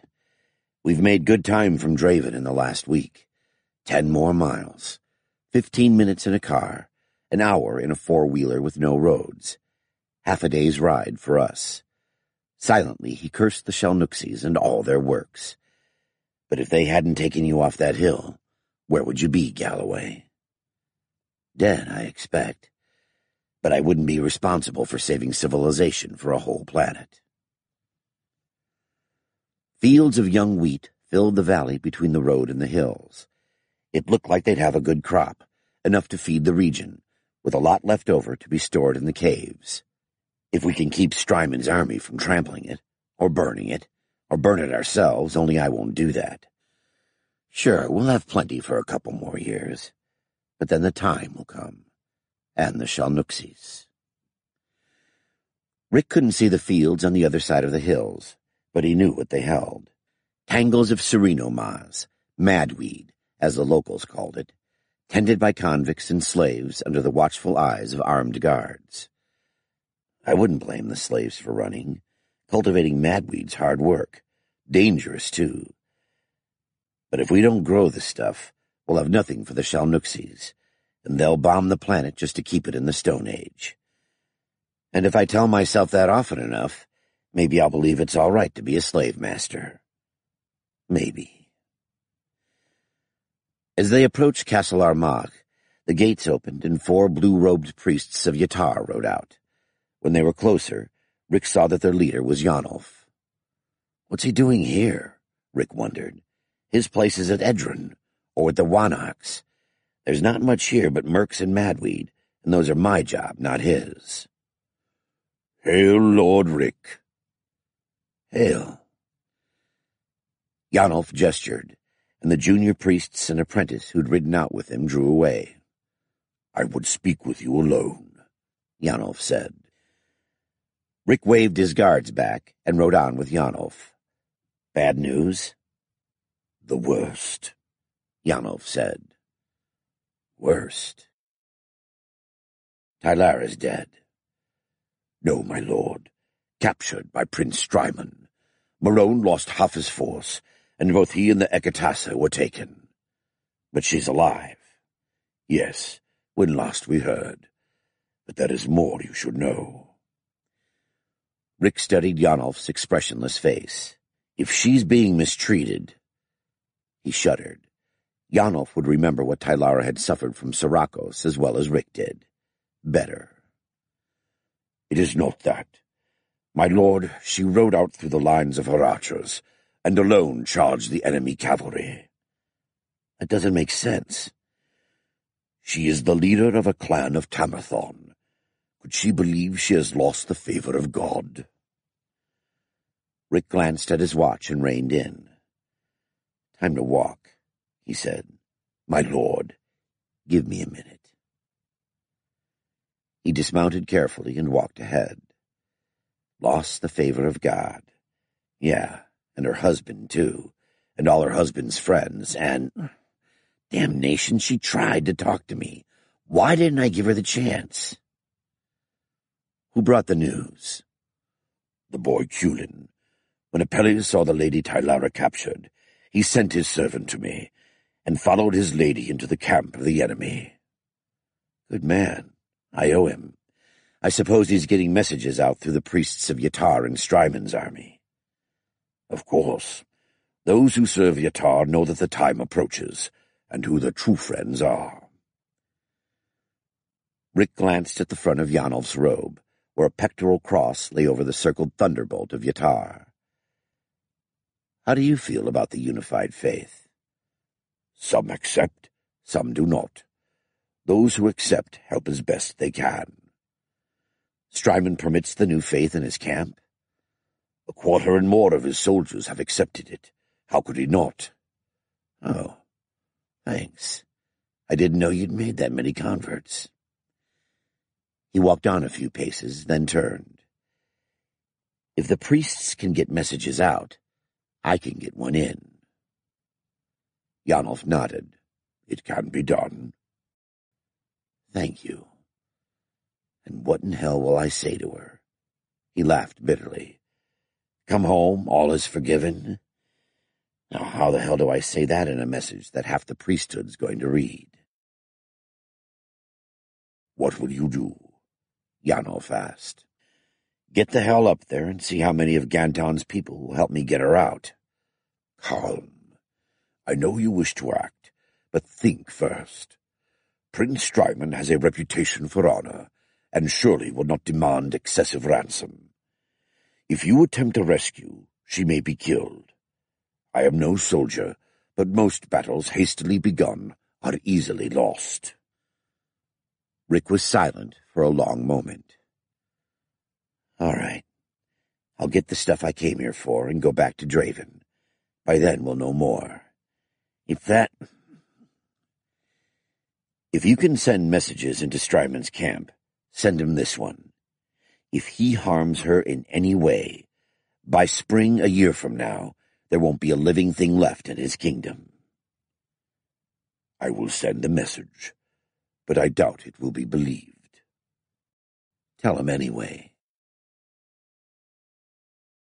Gwen and Siobhan acknowledged the sentry's salute and turned down the hall toward Octavia's chambers. Voices reached them before Gwen was close enough to knock at the door of the royal apartment. If Octavia ever finds herself at the head of a legion, she'll have no trouble making herself heard, that's for sure. She motioned Siobhan behind her and stepped close to the door. Abandon Edron, which has never fallen save by starvation or treachery. We have provisions for at least 2 winters. If you know of traitors among us, tell me now, lest I suspect you of being one of them. Octavia's command was answered by an incoherent chorus of protestations. She must have half the ladies of the court in there. This sounds interesting. Gwen glanced back down the hall. The sentry was out of sight. She waited, one hand poised to knock. Much of Marone's host escaped Pyros Hill and will soon fight again. The Wannocks will take the field against Strymon with the knights Marone couldn't muster. Tamerthan pikemen will join him. Tamerthan pikes and archers alone once defeated a Roman legion. And then there are the star weapons. God knows how many guns we can field against Strymon. It is the host of Tar Meltimos that should be thinking of fleeing to safety, not us. But, Your Majesty, you cannot. Your son, Prince Adrian. This round of protestations was slightly more coherent. No, I am the daughter and the granddaughter of soldiers who held their posts where God and Caesar sent them. Can I do less? What honor does it bring them or your Wannocks if I teach my son to flee at the first sign of danger? I cannot. I will not. Enough of this nonsense. I will hear no more. Octavia's tone held all the finality of the headsman's axe. That's our cue. Gwen took Siobhan's hand and led her down the hall away from the sentry. They turned the corner and flattened themselves against the wall as ladies-in-waiting bustled out of Octavia's apartment. Not this way, ladies. You're already annoyed that Octavia booted a couple of you out of your rooms for me when we evacuated the university. You don't need to know that I've heard the Queen dressing you down like raw recruits. Gwen waited until the ladies had left the corridor, then motioned to Siobhan to follow her back down the hall. She knocked at Octavia's door, and a maid admitted them. Octavia was sitting on a window bench, pretending to knit. Gwen had taught her Earth-style knitting, and the Queen was quite good at it, when her hands weren't shaking. Octavia turned a pale face to Gwen as the Earth-woman entered. I expected you earlier. Did you hear those mewling biddies? Do they think they can find any place that's safer than Edron? Strymon will never get this far. Ganton will see to that. Octavia's smile was strained. Gwen realized that the girl was as scared as any of her ladies. She's just hiding it better. Goes with being queen, I guess. Gwen smiled. Forgive me. I don't doubt the Wanax will make short shrift of Strymon. I'm glad to hear you believe that, but I'm frightened.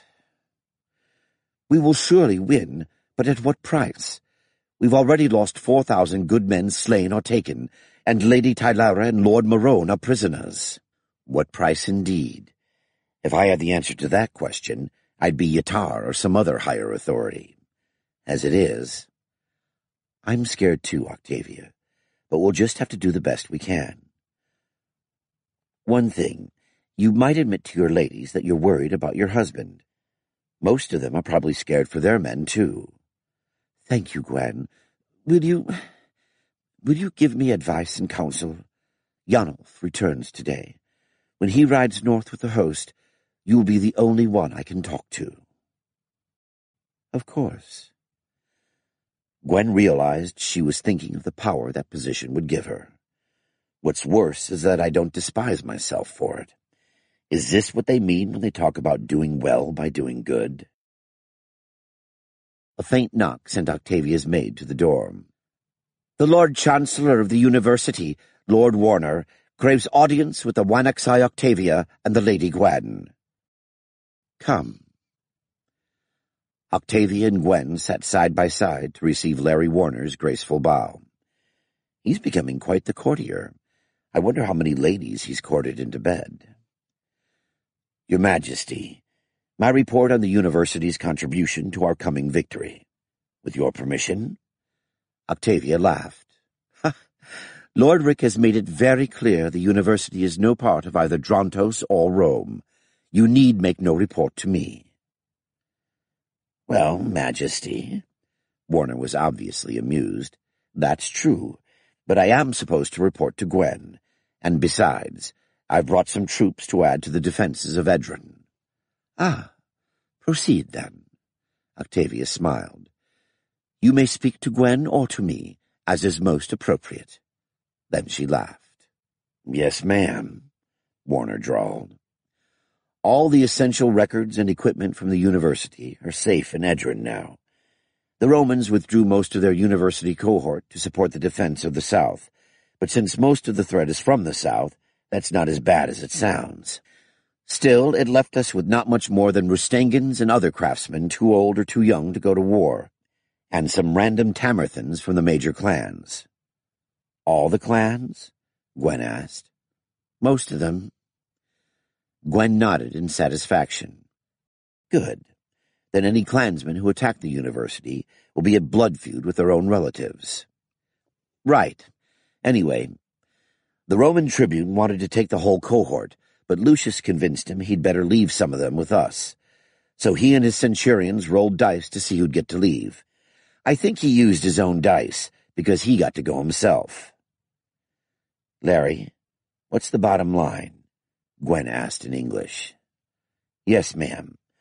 Well, the university is defended by the Tamarthan clansmen, the worst half of the Roman cohort, the city militia, and God Almighty. I've brought a token century of Romans, a company of Tamarthan archers, all the university craftsmen who think they're militia and volunteered to travel, and the first balloon squadron, commanded by your servant, Warrant Officer Warner. Balloon? Larry? Well, I admit it'd do more good out west, but it'd take forever to get it there.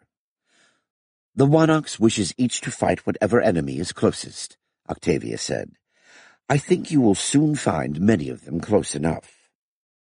Yes, Majesty, I'm afraid you're right. That's good strategy. It's even better politics, Gwen said. Fighting the enemy where he is has got to be better than just defending your own land. Drontos has no national army. Rome sends troops where they're needed. Maybe the Iron Hats will learn, and maybe they won't, Warner said. Anyway, we're here, and I no sooner got here than we were ordered to join Ganton's army. We move out tonight. What am I getting into?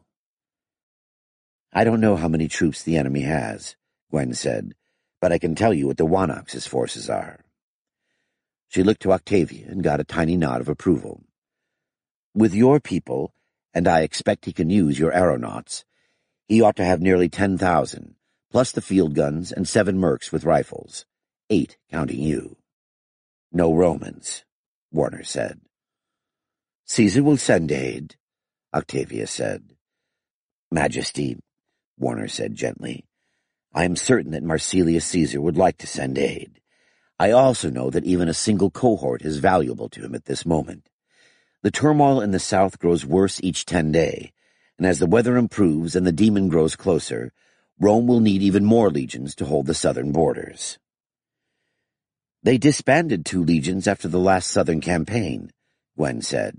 Sure, Warner said, and they'll probably call them up again, but it sure won't be until they've got crops planted. Otherwise, what'll they eat this fall? And it takes time to assemble militiamen, Gwen thought. Whatever the Romans can do, they won't be sending any legions tonight, Warner said, and that's when we march. Your Majesty, my lady, this is farewell, until we come back with Prince Strymond's head. God be with you, said Octavia. Gwen fumbled for words. Come back safe didn't sound right, but what? Good hunting, she said, grinning. Warner embraced her and kissed her on the forehead, in a less brotherly fashion than usual. Gwen felt Octavia's eyes on her and blushed. She was still blushing when the door closed behind Warner.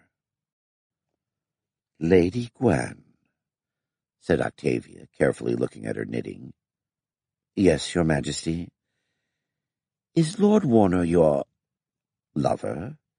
He has a reputation. Almost as bad as Lord Marone's? I wasn't going to insult him, but... That came close to confirming the rumor that Marone was jealous of Octavia's being both wife and confidant of his friend Ganton.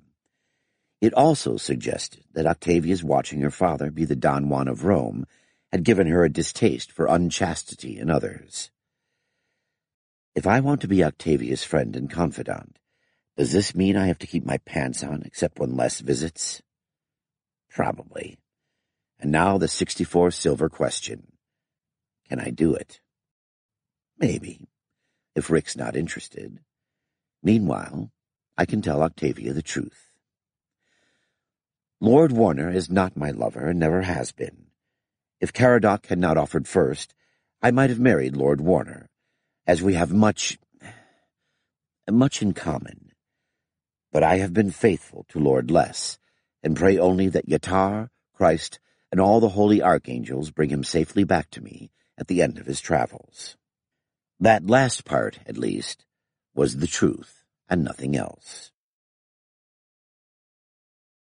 Please be seated, my lords. Wine?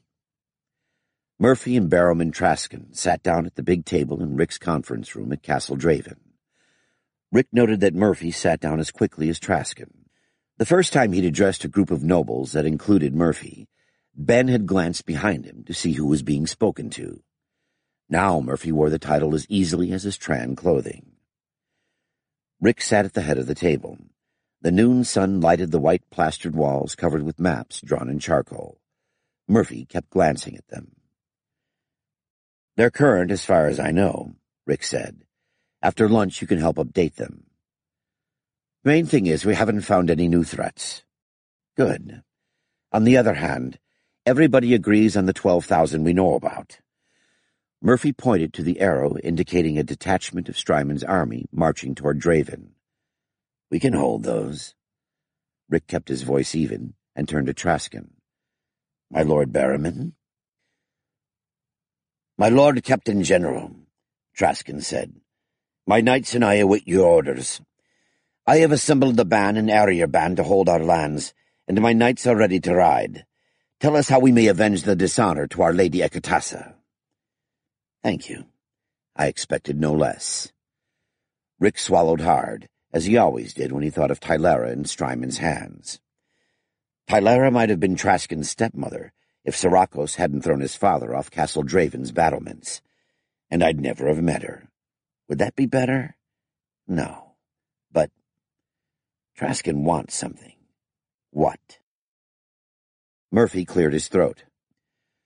"My Lord Captain General, it has come to my ears that you plan to arm the villagers, that they may defend themselves as they did against the Westmen."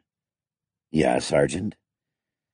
"Captain, they say you're going to give them guns.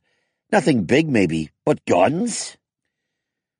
"So have I heard also," said Traskin. "When the Westmen came, Hyland the blacksmith of Claveton, a town in my lands, proposed that the town buy guns to defend itself.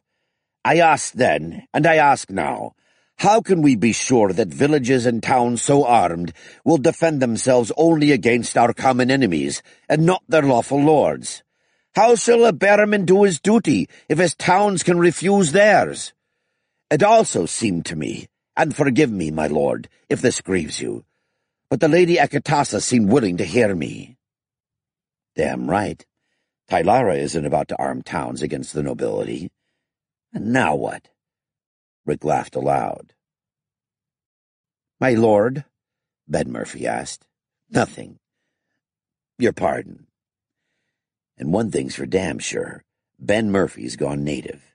The great-grandson of a man hanged for shooting a landlord's rent collector is trying to keep people from shooting his rent collectors." Rick spoke quickly in English. "Found out being a boss man isn't all that easy, right, Sergeant?" "Sir." And now for my stuffiest shirt. "My lords, I will never arm rebels. Moreover, our guns are too few for me to allocate them to the villages. That is true also for our fire powder." "Thank you, my Lord Captain General," said Traskin. "And may I say that our thoughts are with you in your grief for the Lady Ekatasa?" "Thank you." Rick forced a smile. "It could be worse.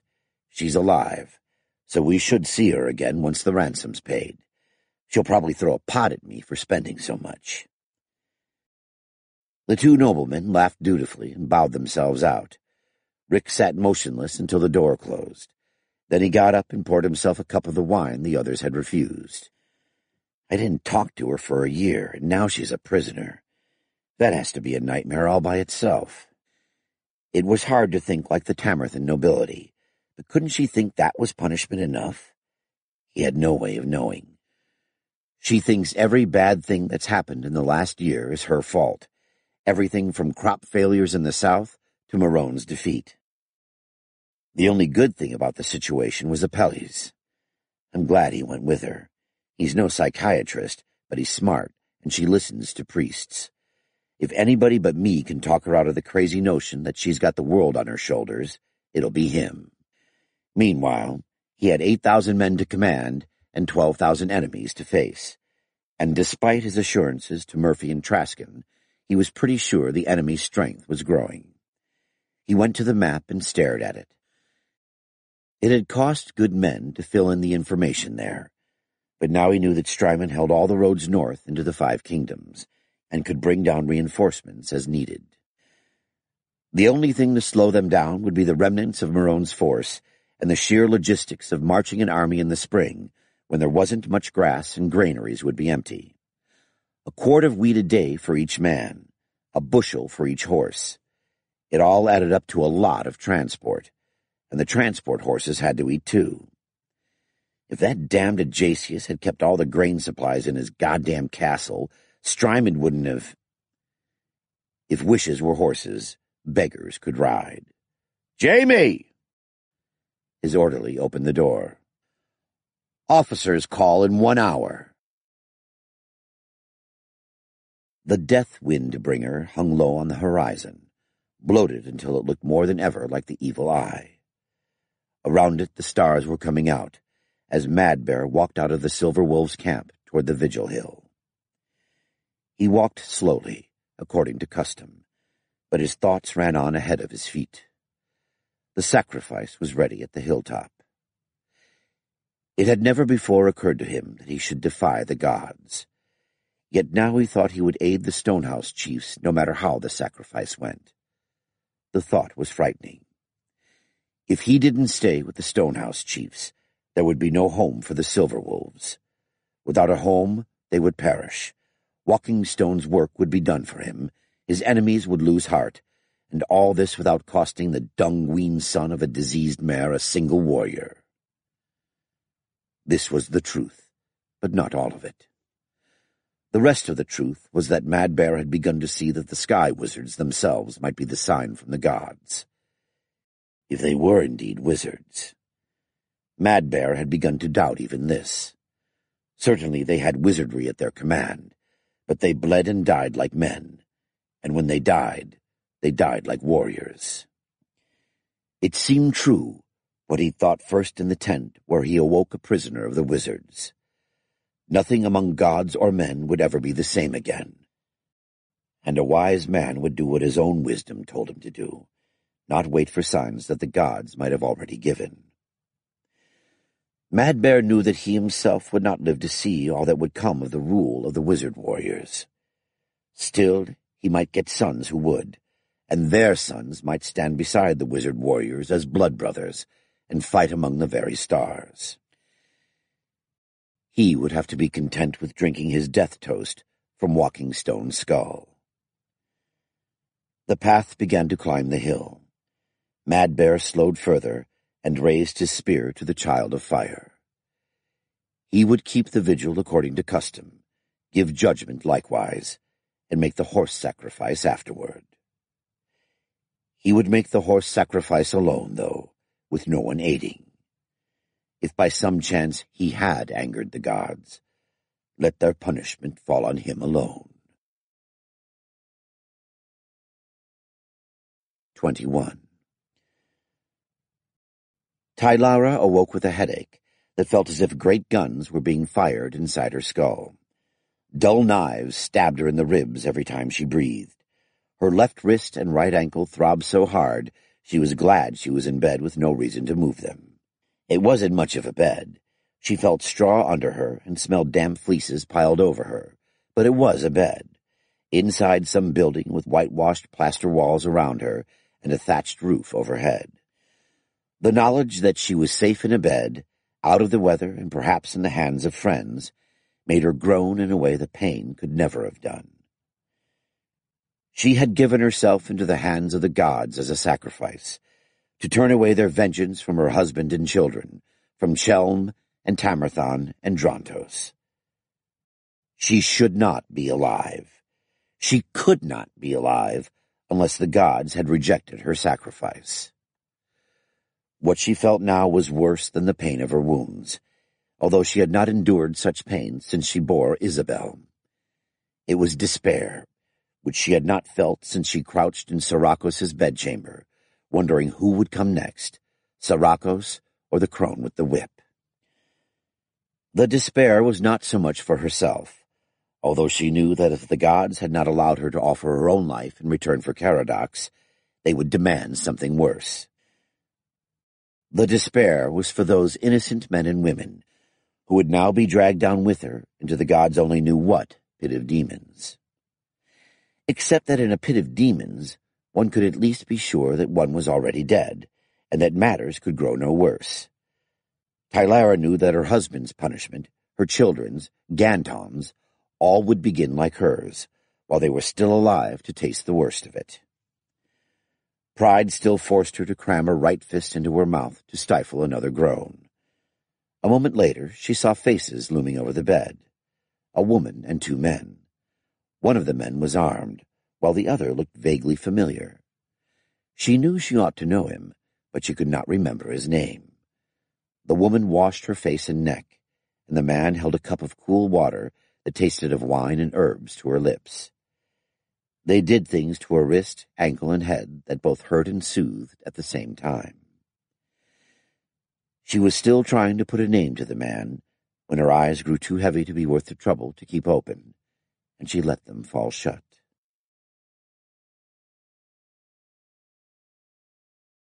The second time Tylara awoke, the pain in her head was only muskets firing, not great guns. She realized that her ankle was twisted and swollen, that her wrist and at least two ribs were probably broken, and that her stomach was dreadfully empty. The idea of food still made her gag. The sound and movement brought her three attendants to her bedside again. This time she recognized the one who'd seemed familiar. It was Apelles. He had washed his face and found a clean robe somewhere.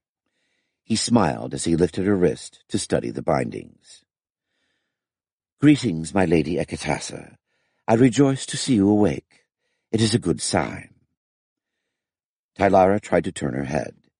This set the muskets to firing volleys, but she saw that the opposite wall was now hung with a tapestry of dragons hurling skyfire.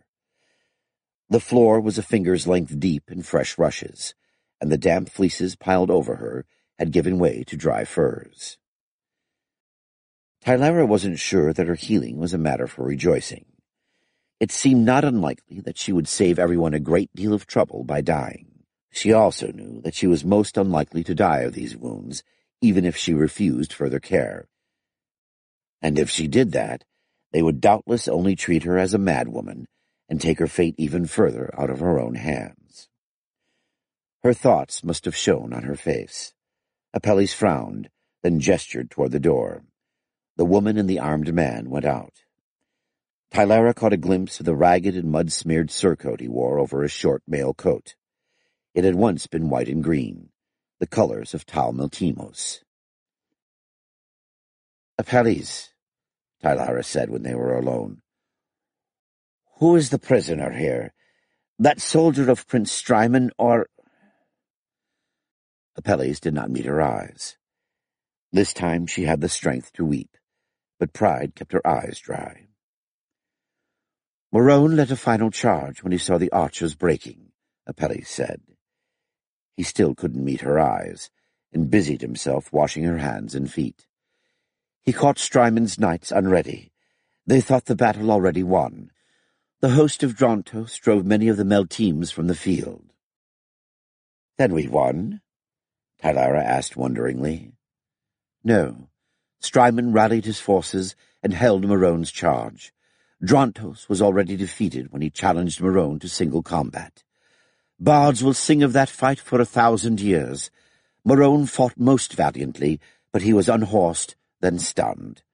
Then our knights who remained on the field yielded on the customary terms of ransom. The 4th Pikes also yielded, on terms of life and limb."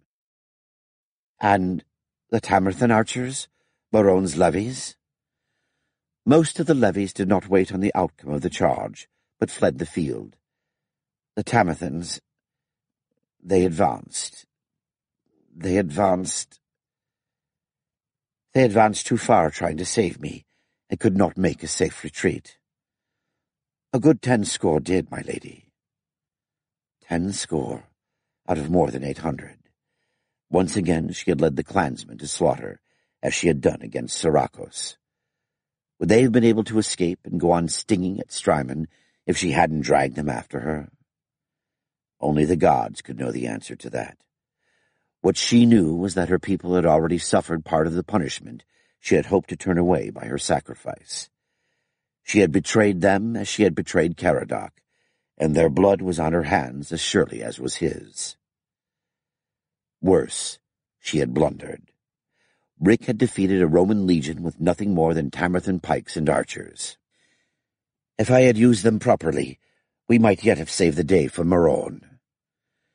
She made an animal noise in the back of her throat, tried to swallow, and found that an iron band seemed to have tightened about her neck. Then Apelles was beside her, a surprisingly strong hand gripping her right wrist. "My lady, it is not quite unknown what you tried to do. I do not know why you passed such a judgment on yourself. I do not wish to know, unless you choose freely to tell me. Although you might do well to speak of it to Yonulf, if it lays such a burden on you, and for some reason you cannot speak of it to your lord and husband." Tylara's eyes filled with silent tears. "I can say this. You fear that the gods have judged you unfit as a sacrifice, and have some further punishment. Is it a lost battle? Thousands dead or taken, and all of Drontos open to Prince Strymon, punishment in the eyes of any god or man?" Apelles' face told her that she'd cried loudly enough to be heard outside the chamber. She went on more quietly. "Apelles, don't treat me like a child." His face now told her that he would not give her the comfort of losing his temper. Then he smiled. "My lady, I am only a consecrated priest of Yatar, so I am not as sure of his will and that of Christ his Son as you seem to be. I suppose it is possible that horrors beyond belief await you and yours, because you are not a fit sacrifice. Yet I think it likely that whatever your sin, it was not one for which Yatar asks the lives of you and your people. Few sins are as great as that, and beware of assuming that the judgments of the gods are always so simple that men may easily understand them. Small comfort. Hear me out. My lady, I know that will be a small comfort to you. What you would consider a true comfort, my oaths as a priest of Yatar forbid me to offer, even if common sense did not. Will you swear by Yatar, Vothan, Hestia, and your own honor, to lay no hands upon yourself, nor to contrive that others aid you in doing so? If you will not, I must lay this matter before Prince Strymon." Tylara now realized why Apelles had gripped her good hand before beginning to speak. If it had been free, she would certainly have thrown something at him, with steel in her hand. Yet whether or not he was right, and perhaps the will of the gods was harder to guess than it had seemed to her when she rode toward the enemy, he had certainly bound her as tightly as a babe swaddled in a cradle. She had to live. Her only choice was whether she lived with her secret still hers, or with her shame brought before a mortal enemy. "By Yatar, by Vothan, by Hestia, and by the lives of Michael my son and Isabel my daughter, I swear to do myself no harm while I enjoy Prince Strymon's hospitality." "Yatar and Christ bless you, my lady." Tylara could not quite keep from smiling. "I think we have spent time enough guessing what the gods may wish. Would it be possible to bring me a meal? I did not swear not to tear your arm out of its socket and start gnawing on it if I am not fed." "Prince Strymon has ordered that you and Lord Marone be fed from his own table. I shall bring something immediately." "I thank you, Apelles." The priest was out the door, and the woman and the guard were coming back through it, before Tylara realized that she hadn't asked about Lord Marone. Well, Marone's skull was thick enough. He'd few enough wits to begin. I hope no more were knocked out of his head. Her meal was meat broth thickened with barley and a small piece of bread. Apelles cheerfully ignored her demands for 3 times as much, but at least allowed her to feed herself. As she ate, the guard unshuttered the room's one window. Tylara saw a manure pile, a pigsty, and beyond it the true sun setting. Apelles brought her a larger cup of the same sleeping draught. A silver cup with Prince Strymon's stylized Megaron device on it. And from somewhere a thin brown and white cat appeared and curled up at the foot of the bed. She drank the sleeping draught thirstily and stretched out under the furs. As she did, she realized that since her talk with Apelles, she had been behaving as if the gods would allow her to put both Caradoc's death and the battle behind her. Those debts were still unpaid, and now she had new ones to the kin of the archers who died trying to save her. That was at least one good reason for staying alive. Another was to learn about Prince Strymon's camp, his host, perhaps even his plans. There should be a way to send word to her husband and Wanox Ganton. Have the gods judged that my punishment is to leave me alive to undo the damage I have done? The motion of Tylara's litter changed as the bearers broke step to cross the wooden bridge over the stream known as Sigbird's Run. Tylara parted the side curtains and looked out. The water level was lower, and the current was slower than 7 days ago, when she was first carried out of the farmhouse they'd given her. This was no surprise. There'd been no rain for 12 days, and the mud that had held up the baggage trains of both sides was now gone except in low-lying spots. In the hills, the survivors of her Tamerthans and Marone's levies would no longer be eating cold food and sleeping fitfully in sodden rags. They would be preparing to ambush the Melteman patrols, loot Melteman supply wagons, drive off cattle and even horses, and slit the throats of unwary Melteman sentries. They'd done plenty of that already, using the weather for cover. Tamerthan clansmen and southern outlaws. It wasn't so long ago that Drontos considered all of Tamerthan as no more than a home for bandits. But it is no wonder that I get black looks from Strymond's officers. They must have lost much to our raiders. Rick had once called it guerrilla warfare. Chivalry and peasantry alike had harassed Sirocos and Parsons. Now it would be Strymond's turn. Doubtless there would be a reckoning for this, but until then, Tylara could take comfort both in her own returning health and strength, and in the knowledge that her people were helping Rick win this war. She had no doubt at all that he would win. The gods do not hate him. He had no part in my sin. And only the gods could best him. It was barely 100 yards from the bridge to the wealthy peasant's house that had been turned into quarters for her. Strymon had offered her hospitality in Baron Ajasius's castle, but the idea of accepting so much as a crust of bread from that traitor revolted her. That would be reason enough, but she also suspected that Ajasius was more the ally of Prince Theodoros, Strymon's younger brother, than Prince Strymon. Strymon deserved his reputation for honor and chivalry. She was not so certain of his brother, and she feared the men around Prince Theodoros. She was particularly concerned about a burly Vothanite archpriest who spoke like a king's counselor and moved like a warrior. The little she'd heard him say showed that he knew far too much about Drontos, Tamerthan, and even Rick's Star Warriors. The litter-bearers had brought her nearly to the house when half a score of riders reined in. The helmeted axemen surrounded a tall, bare-headed man in silvered mail. His fair hair seemed to glow in the light of the rising true sun. He wore a surcoat of Nicaean red and an amber-hilted sword of state. Jewels flashed at his earlobes. Tylara smiled. Prince Strymon could not be called vain about his good looks, but he did not exactly try to hide them either. Tylara's smile faded when he dismounted. Prince Strymon's face was as friendly as a battle-helm. "Welcome, my lord," Tylara said. "I bid you enter, but will you give me a moment?" He nodded curtly and paced while Apelles helped Tylara inside to a settee and arranged a bright silk coverlet over her legs. When the bearers left, he stormed in unasked.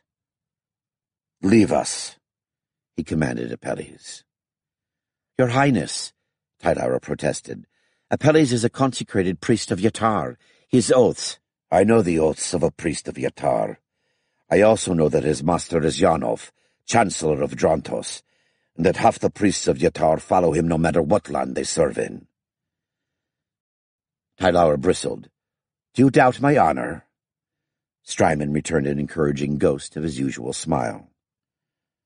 "No more, my lady Ekatassa, than I doubt your beauty or the sharpness of your tongue. Do you doubt my wits? I wish to speak to you alone." Tylara sighed.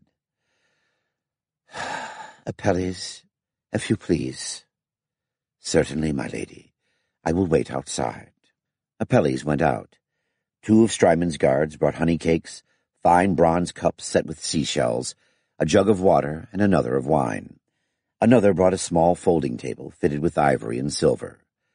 Strymon on campaign seemed half a Roman. He carried the luxuries of a praetor, but he also fortified his camps, sent out scouts, paid attention to sanitation, and mixed his wine half with water. Strymon did that now and filled their cups. Tylara sipped at hers. The brown and white cat who had adopted Tylara jumped up on the settee. Strymon absently broke off a piece of honey cake and gave it to the cat, who took it and jumped to the floor. "Milady, I cannot imagine that you do not know that the survivors of the host of Drontos continue to fight in the hills around us. Supplies and messengers are not safe unless they are escorted by 50 and more armed riders. Men have been sent gold-feathered to Wotan's house without ever seeing an enemy. Others have gone to sleep 3 under a blanket, and in the morning the one in the middle has awakened to find his comrades lying with their throats cut. Tylara recalled hearing Rick speak of such a trick used on Earth by warriors who swam into battle in the country called Vietnam. Surely you do not complain that my people are teaching yours the folly of sleeping on watch. When they have done their work, you will have a smaller host, but most assuredly a better one.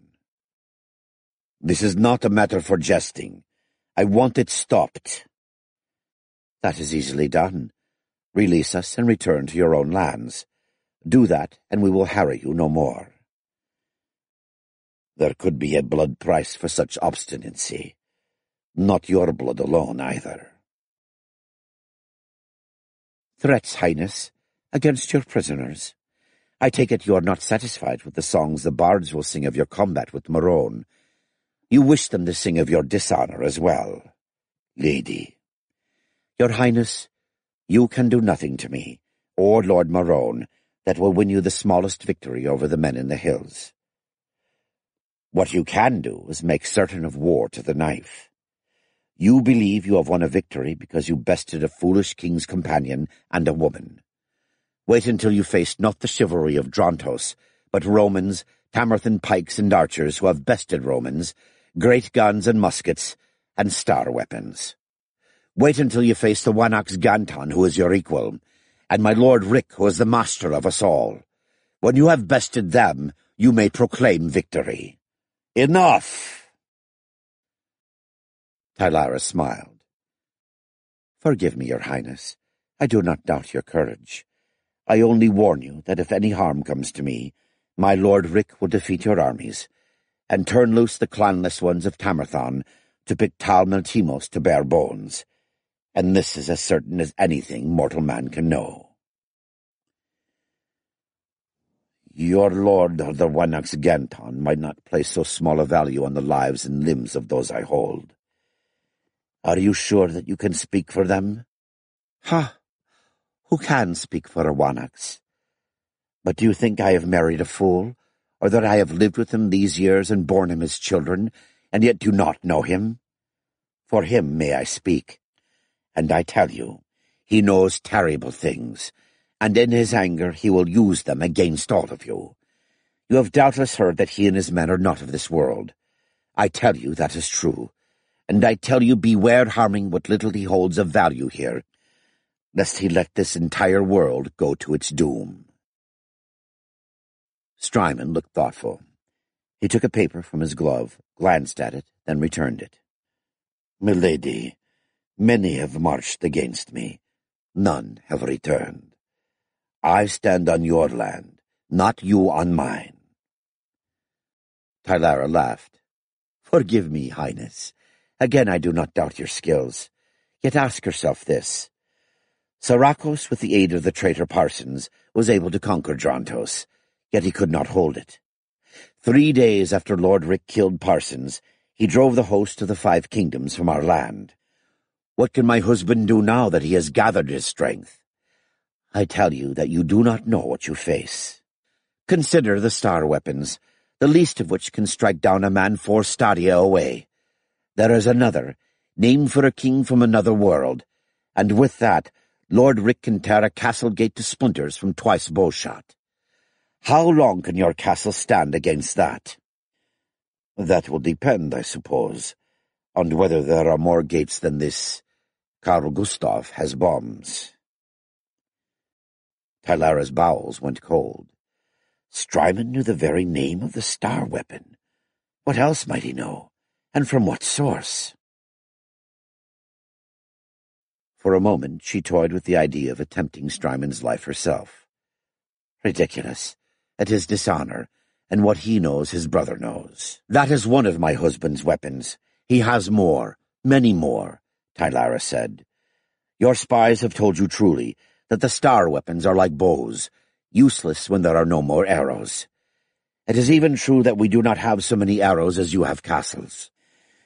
We do have quite enough to battle down any castle unfortunate enough to shelter you or any of your family. And surely you have heard— No, I have said enough. But consider all these things, before you lift a hand against any of your prisoners." She laughed. "My Tamerthans in the hills will be flattered that you have found them so great a menace that you contemplate dishonor." Tylara sipped wine and watched as Strymon poured more for himself. He took his time doing it, and when he turned, his face was expressionless. Then he smiled. "I knew it would not work. Matthias thought it worth trying. My lady, I contemplated nothing dishonorable. But could I have persuaded you I did, you might have given orders to your men." He shrugged. "I owed the attempt to my soldiers." Tylara began to smile, then wondered. Would this work against Morone? But there was nothing she could do about that, at least not while Strymon was watching. Tylara sipped more wine and reached for a honey cake. She had not quite touched the plate when Strymon laid a hand on her wrist. "A moment, milady. Where is the cat?" "You gave her a piece of cake, the shameless little beggar. I have not seen her since." "Nor have I." Strymon put the plate of cakes on a bench out of Tylara's reach, looked around the room, then knelt down and looked under the settee. A moment later she heard a muttered oath, and he straightened up, holding the cat in both hands. The cat hung limp, eyes closed and bloody foam dripping from her mouth.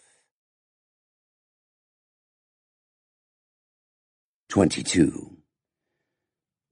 Strymon stared at the dead cat in horror. "Guards, to your prince!" The door crashed open, and 5 of Strymon's guards tried to come through a door that would have been snug for 2. They regrouped and entered, Apelles behind them. One of the guards raised his axe and stared around the room for the threat to his prince. "Hold! Guard this lady!" Strymon gestured, and the guard lowered his weapon. 2 of the guards took positions at the head and foot of the settee. 2 others ranged themselves on either side of the door. "Send for Githras," Strymon snapped. The 5th guard saluted and ran from the room. Apelles knelt to examine the dead cat. Tylara watched Strymon pace furiously up and down the room. He must be innocent. No man is that good an actor. Besides, he knows my death would not drive my archers from the hills. I am in danger, certainly, but not from him. The 5th guard returned with a blue-robed priest of Yatar. "Ah, Githras." Strymon gestured toward Apelles and the cat. "Find out what killed it." Githras knelt beside Apelles. The 2 healers poked at the cat and exchanged a few muttered words. Then Githras rose and sniffed at one of the remaining honey cakes. "Goat's ear root, most probably, your highness. Its flavor is musky, but sweet enough to blend well with honey." "Indeed," said Strymon. Githras picked up the dead cat and the plate of honey cakes and went out. Strymon nodded to his guards. They left, taking Apelles with them. The prince closed the door, pulled the bench close to the settee, and sat down. "Milady, I ask you to believe that I would not dishonor myself by an act such as this." "I never doubted that," Tylara said. "But I think less honorable men have power over one of your cooks." Strymon smiled grimly. "The cooks will be questioned." He opened the door and spoke to one of his guards. "Put all the camp cooks under guard. Bring the master of the kitchen to my tent, and wait for me there." "Your Highness." The man saluted and left. "And until the cooks are questioned, you'd prefer that I not ask questions that you cannot honorably answer. Very well, Your Highness," Tylara said. "But I urge you to take some thought for your own safety. Do we know whether the poison was meant for me or for you?"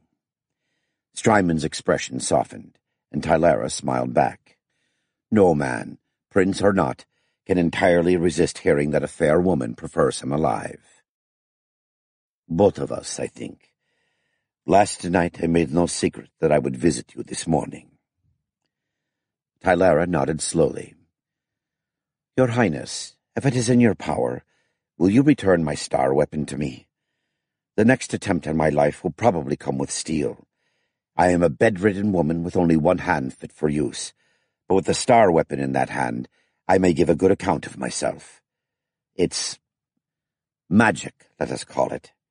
He lifted one eyebrow at that, and she answered with a grin.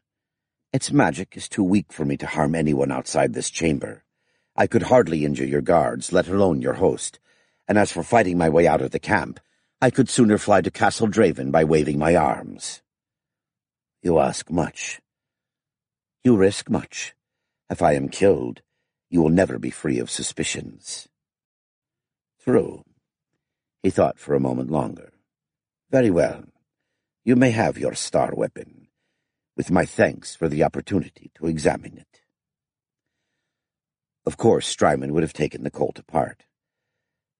"And 10 crowns says it'll come back with 7 cartridges instead of 8.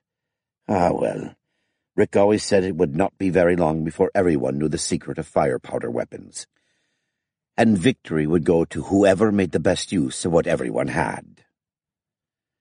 Tylara spoke with elaborate casualness. "I trust you did so with due care." Strymon tilted his head in an ironic little nod. "I am, as you see, intact. Would you convey to Lord Rick my request that such a star weapon form part of your ransom?" "Yes, I can convey that request, but only Lord Rick can grant it." "Of course."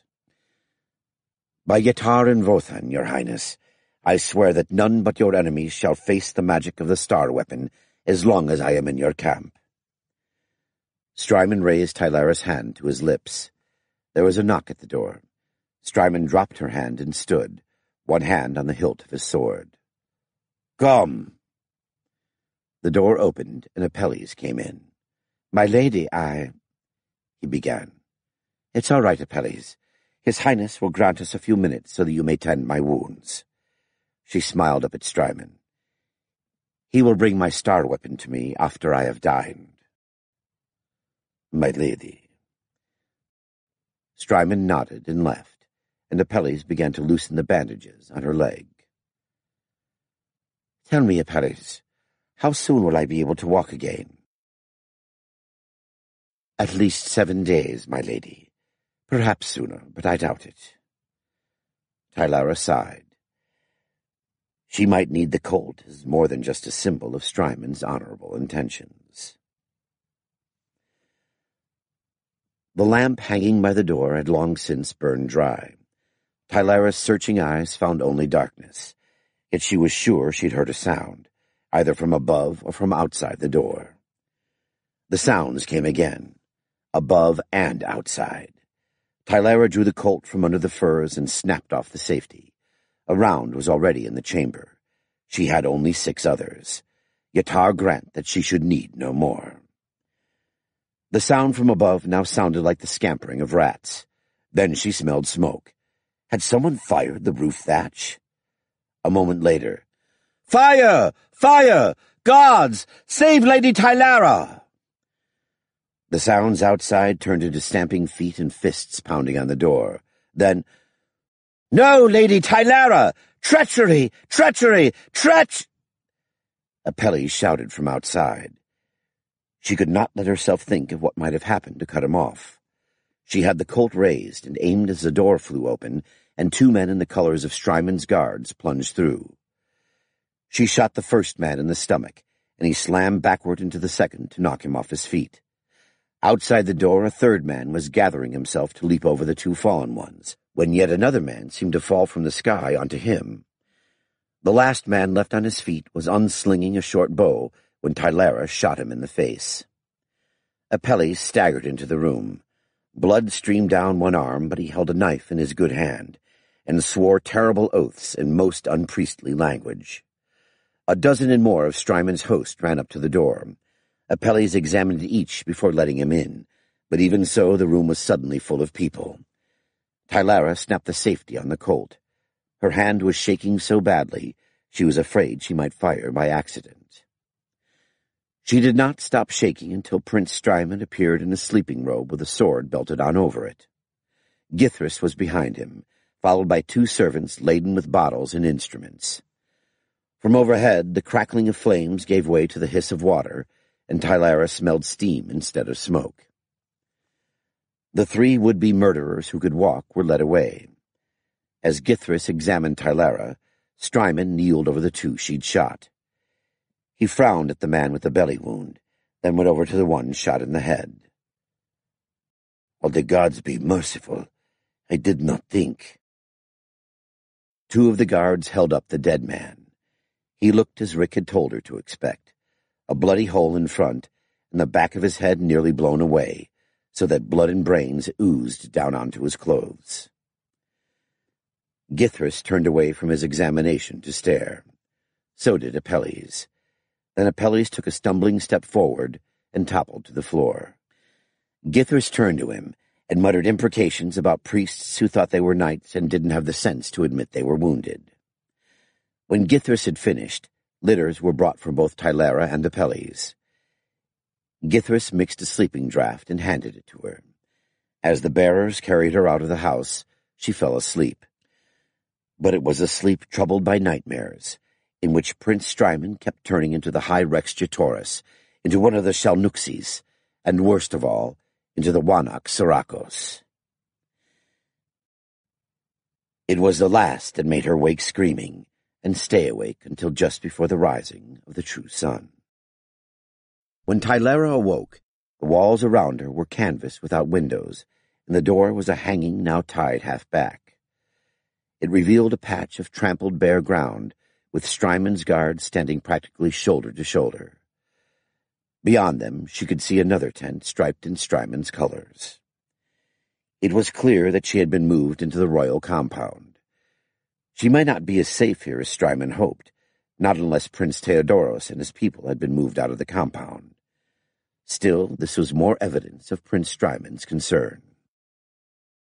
Githris arrived with a speed that suggested he had been waiting outside for her to awake. He and the priestess of Hestia examined Tylara from head to toe. "By the mercy of Yatar, she is unharmed," Githris said. "I thank my lady Hestia." It seemed to Tylara as if they were trying to reassure themselves as much as her. Well, they had some right in the matter. Their fate would not be pleasant if she died, and her waking screaming must have been heard from one end of the camp to the other. They took their time, and when they left, Prince Strymon himself entered. His hair was uncombed, and he had not shaved. There was both soot and blood under his nails. He drew a stool close enough to the bed so that he didn't need to speak above a whisper, and sat without asking her leave. After a moment he got up again, and untied the hanging to close the tent door. "Your priest Apelles lives," Strymon began. "He has a long and deep cut in his shoulder and arm, and has lost much blood. He has already told Githris how to drive out the fester devils from water, wounds, and bandages, and his wounds seem the better for it. He will still be writing letters left-handed for a time, though, unless his wounds fester after all." "That is with Yatar and Hestia, is it not?" said Tylara. She sensed an uneasiness in Strymon that went beyond the danger to his honor. "It is, if Apelles and the other healers who have dealt with your wounded have been told the truth by the Starmen. It is said that in casting out the fester devils, as Apelles taught us, we let in other and worse devils." "No need to ask who said that." She shrugged. "It is the way he treats me. Do you see me infested with devils?" "No. Milady, why would you allow your enemies to learn this great secret? If this is true, many soldiers will live who should have died. My soldiers." "My Lord Rick has commanded that this wisdom, and much other that he knows, be given freely to all on this world," Tylara said proudly. "He says that knowledge is not to be hoarded as a miser hoards gold, but spread to the winds." "I see," Strymon said. "Now, my lady, are you well enough to discuss serious matters?" "I am quite well. Haven't the healers told you?" Strymon reddened. "Forgive me, but in the night we heard you screaming, louder than the wretches we were questioning about the attempt on your life. Githris would not tell me, but it seems to me it was a nightmare, Your Highness, an old nightmare, from a time I thought I had put behind me." The wide grey eyes were suddenly as cold and hard as the stones of Castle Draven. "Then the tales of how Soracos dishonoured you are no tales." It was not a question. Tylara swallowed twice before she could say, "No, but he is dead and food for worms." "Worms that fed on Soracos' corpse probably died of it." His face twisted. "I have never been wholly easy in my mind over refusing to serve under Soracos. Had I been there, I might have prevented— Milady, I can only beg your pardon.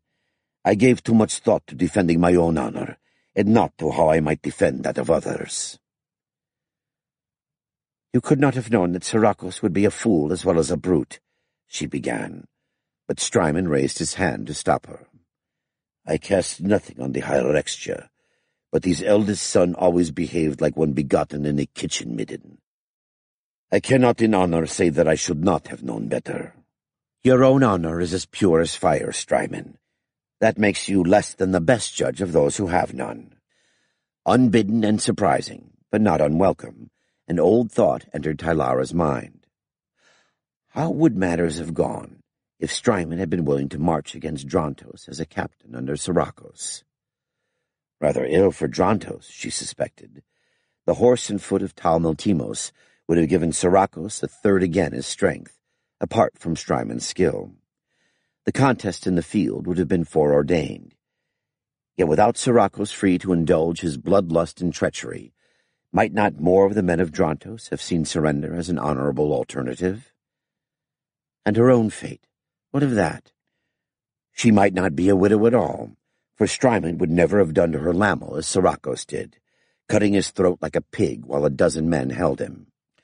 Strymon would have faced Lamel in single combat, almost certainly defeated him, but left him alive if he was prepared to yield at all. If by some chance Lamel had died, Strymon would hardly have slaughtered the men of Castle Draven. That would have left Barrowman Trachon alive to press his suit, or perhaps Strymon himself would have courted her.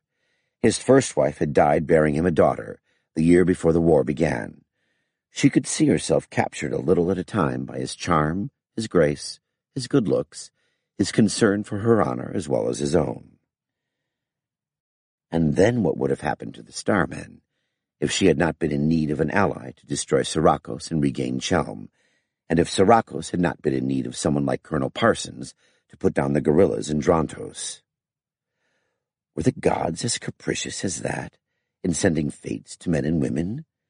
And if they were that capricious, how could anyone be sure what they demanded? Another question for Yanolf, and now she realized that Strymon had begun an account of the night's events, while she was lost in dreams of how things might have been. "Was able to buy men, but not men brave enough to simply storm into your room and shed your blood with their own hands. Had they done that, some would surely have died from the star weapon, but the rest would have killed you. As it was, they conceived an elaborate scheme and divided themselves into 3 parties, all disguised as my guards. One party set fire to the roof. The second would rescue you from the fire, and when they were safely out of the house, the third would dash up and stab you. Even with all these foolish complications, they might have done their work if it had not been for Apelles. He saw that the second party were not the new watch of guards, but impostors, and gave the alarm. The man who wounded him also knocked down the ladder in the struggle. One man fell from the ladder, and the other man was trapped and burned to death on the roof." Tylara could not keep back a smile. Her would-be murderers seemed to have been a pack of prize fools. Had Yatar addled the murderer's wits to save her? Is there anything you may tell me of who hired those men?" "Matthias, priest of Vothan, fled the camp before true sunrise," said Strymon. "Several of his men went with him. They passed the northernmost of our outposts before the alarm, and told the officer of the guard that they were on urgent business for the High Rextia. "I suppose that can be called the truth," said Tylara. "Fleeing from the headsman is certainly best done in haste." Strymond's smile was forced. "Milady, how much do you know of Talmontimos?" She shrugged. "We hear stories. Yes, stories you are too polite to repeat. They are true. My father seems in good health, and he has a sweet and forgiving nature. But—" Strymond swallowed hard. "He cannot find his way from bedroom to throne room without a guide, and lately we do not even dare have him appear on state occasions." "I had heard," Tylara said gently. "The last time, he rose from the throne to question the High Marshal of Taborius about sweets and children's toys." "Then you govern the land." "I confess I do not. I have always been a soldier.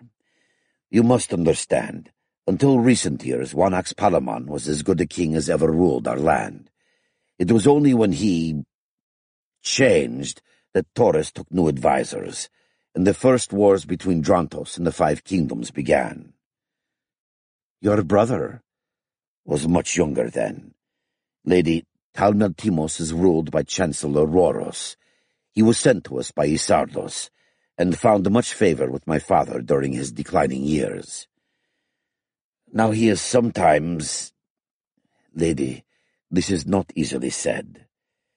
There are times when Palamon recognizes no one but Roros, not even his sons." "It cannot be easy living in such a court. I see now why you and your brother would prefer the field. In your place, I would do the same. Prince Strymon, do you believe that Roros knows of this plot against your honor?" Strymon pressed his lips into a thin line. "I do not know. But I will know." "How?" "Yes, that is the question, is it not? The only men I can trust are soldiers with no more skills at intrigue than I have." "You need a woman. I will find you one. But for now—" "There are priests of Yatar whose loyalty is to honor and the gods. They might serve you well." "Priests of this new religion?" "It is not new, Highness. It is the religion of the Starmen. We, new Christians, honor all the commandments of Yatar. We also recognize his son, the Christ." "I must think on this." "Of course. For now we must think again who is behind this plot. The High Rextia, again, I do not know. I can say nothing against the High Rextia, nor can Theodoros." "You asked him?" "Yes, milady. My brother says he doesn't know anything about plots." Strymon shrugged elaborately. "I would be surprised if he did. It is not in his nature." "Isardos," Tylara said carefully. Strymon nodded. "It would not surprise me if Chancellor Isardos had a hand in this. It would ensure war to the death between Talmontimos and Drantos. If half what you say of Lord Rick's abilities is true, and Matthias has, it seems, seen Lord Rick in battle, then I might well die in such a war. That would leave Theodoros on my throne." "As Isardos his puppet," Tylara said softly. Strymon sighed. "I love my brother, but— yes. I can trust Theodoros, but without me to guide him, he would be no match for Isardos. I doubt Isardos would care if Theodoros ruled over ruins and beggars, so long as he could not disturb the peace of the Five Kingdoms." "Isardos is a fool," said Tylara. "The time will disturb everyone's peace, and the sky folk will do worse." "Perhaps a fool, but a dangerous one." He straightened and squared his shoulders. "You will sleep and wake surrounded by my guards, and eat and drink nothing that has not been tasted first." Strymon raised his voice. "The baker who prepared the honey cakes and those who sought your life last night have an appointment with the headsman. Their bodies will be cast into the middens, and their heads borne through the camp by heralds crying out, 'Here be hardy traitors, who sought the lives of the crown's prisoners.'" Strymon looked around the tent, then lowered his voice to a true whisper. "That should discourage the faint-hearted. With Matthias gone, the stouter spirits have no leader. If these measures are not enough, I swear by Yatar, Vothan, and Hestia that I will release you without a ransom and send you to your husband. Yet I would not do that before we have talked further. I have thought on what you said yesterday, and I have listened to my own priests of Yatar tell about the time. It seems it has never been easy for the 5 kingdoms. This my husband says." Strymon fell silent. Then he turned and paced the length of the tent. For a moment he stared at the tapestry of dragons spitting sky fire onto a melting city. Then he took a deep breath and turned to Tylara. "Milady, there may be ways to bring peace to the realms of Drantos and Tamil Timos." Tylara caught her breath. She was not wholly surprised. "But I thought it would take much longer." Inwardly, she thanked Matthias and Isardos for making her work easier. "Now I know why the gods spared me. Am I fit for this task? Day father, warrior, mother, you have given me back my life. Now give me strength and wisdom to use it in your service." 23. Rick Galloway looked at the map on the camp table in front of him. An inkwell, a dagger, and a pair of gloves held down the corners, and kept the hot wind off the west scarp from blowing the map as well as the dust all over his tent. If maps had faces, Rick decided, this one would be wearing a sullen frown. He remembered telling his general staff classes that you should always look at a map when you couldn't think of what to do next. The map would almost certainly tell you something. The problem was that the map wouldn't always tell you anything you didn't already know. The map in front of him was a case in point. The blue pins showed the 12,000 men of his army of Chelm, exactly where they'd been the day before, and the day before that, and the day before that. Same thing with the red pins for the 20-odd thousand men in the High Rexja's army of the West. It wasn't the odds that bothered him. 2 to 1 wouldn't be enough against star weapons and Tamarthan archers. Some of the enemy captains were veterans of Sirakos' campaign, of course. They would have seen the archers and the weapons in action. It might have worked out tactics to make them less effective. Still, tactics wouldn't hold troops together if the 106 started dropping WP into their formations from 5 stadia away. Black magic did a lot to wreck morale, at least the first time around. Rick was pretty sure that if he was willing to use up most of his ammo, he could keep the Army of the West from fighting again, at least for another 6 months. The problem was, the High Rexja's captains had learned something even more important than how to meet star weapons. They'd learned scouting. Maybe they'd always known something. A lot of their cavalry was light stuff, mounted on centaurs or scrubby little hacks like Scott's border horses. Those ponies could scatter across country and live on forage, where heavy cavalry mounts would starve. Certainly they'd learned a lot from a year of fighting the Westmen. The ones who'd survived were light cavalry of a quality that Rick had hoped he wouldn't see on the other side for quite a while. A dumb hope, he now realized. Nobody but Yatar could make sure that your enemies would always learn slower than your friends, and Yatar seemed to be sitting this one out. So he couldn't hope to take Captain General Eilis by surprise and defeat him in detail. Eilis would get word in time and pull his 3 divisions together. Or maybe he would hold with 2 and send one around Rick's rear. He might even just stay where he was, with his army divided into 3 for better grazing and water supplies, and wait for Rick to move. Forward or back, it didn't matter. As long as Rick and his men were here in the west while the main army of the 5 kingdoms, crunched into Drontos farther east, cutting it off from Rome, Ilus was helping win the war for his king without killing a single enemy. It didn't help that only half of Rick's army was cavalry, and their mounts weren't in the best shape. The rains had stopped, now the streams were drying up. Before long, Rick might have to move his army just to stay near water. What I need is the Tamarthans, pikes and archers. Then I could move them up and to hell with Ilus. He can attack good pikemen with heavy cavalry and get his lunch, or he can hang back and let the archers have at him. Either way. None of it mattered, though, because he didn't have the archers and pikemen. Ganton did, and I hope to God he uses them better than Marone did. I've got to get up there where the real action is. This is nothing but a holding operation. As for here, he'd have to do something soon enough or withdraw without a fight, and that would lose him his reputation for invincibility. When that went, a lot of men would go with it, some because they wouldn't follow a leader who wasn't lucky, but a lot more because they didn't want to abandon their lands and would swear fealty to Taurus to keep them. Tylara wouldn't like that. Wouldn't she ever? If they ever sat down and had it out over what she'd done with her junior-grade ninjas, she'd be able to claim that he'd betrayed his own men and her just as badly. Stalemate.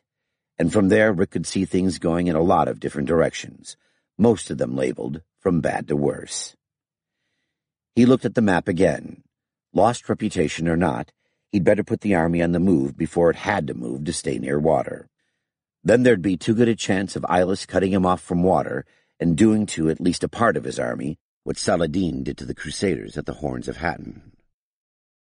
The key to the campaign was that damned light cavalry. Ilus had been using it to scout in front of his army. Suppose he had to watch his rear. Damn right, Rick said aloud. Now who do I send? There weren't many candidates.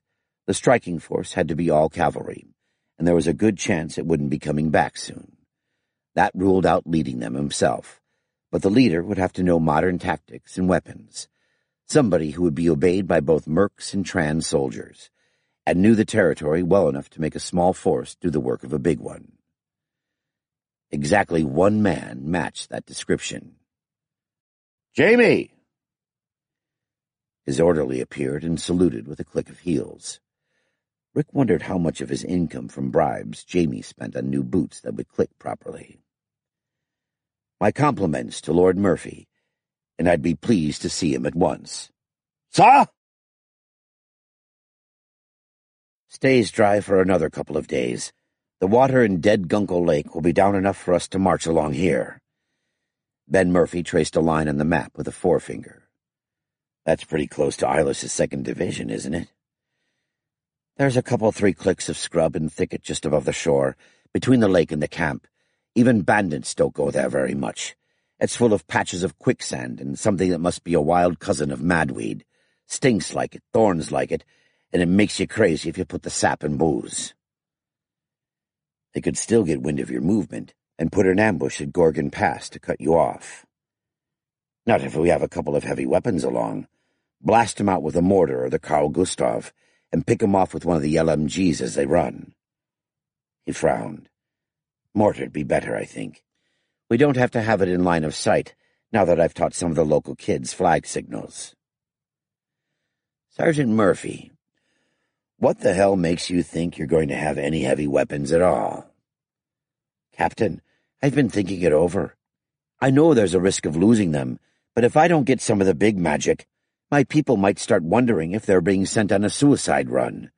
I may not be able to get them out of the camp, let alone keep them from running away if it hits the fan. And look, we can do a lot more damage with some heavy firepower. I think you want to stomp the bastards, not just tickle them. What you really mean, Sergeant Lord Murphy, is that you won't order your people out without heavy weapons support. Yeah, I guess so. Sure, and now what? I don't need a crisis just now. Jamie's blank expression matched Murphy's. Rick hoped no one would ever pry this story out of him. It would make a story to tell, all right, one of the starmen bargaining with the Lord Rick. Shades of Parsons and Gingrich's mutinies. Not really, though. This wasn't an officer dealing with an insubordinate NCO. It was the Captain General of Drontos dealing with a barrowman who owed it to his people not to put them in needless danger. Murphy couldn't really do much else. But I bet the SOB is having fun. Okay, Lord Murphy. You can't have the Carl Gustav anyway, and I'd rather give you some rifle grenades than an LMG. You shouldn't have to face a massed attack. We're damn sure going to have to if it comes to the crunch.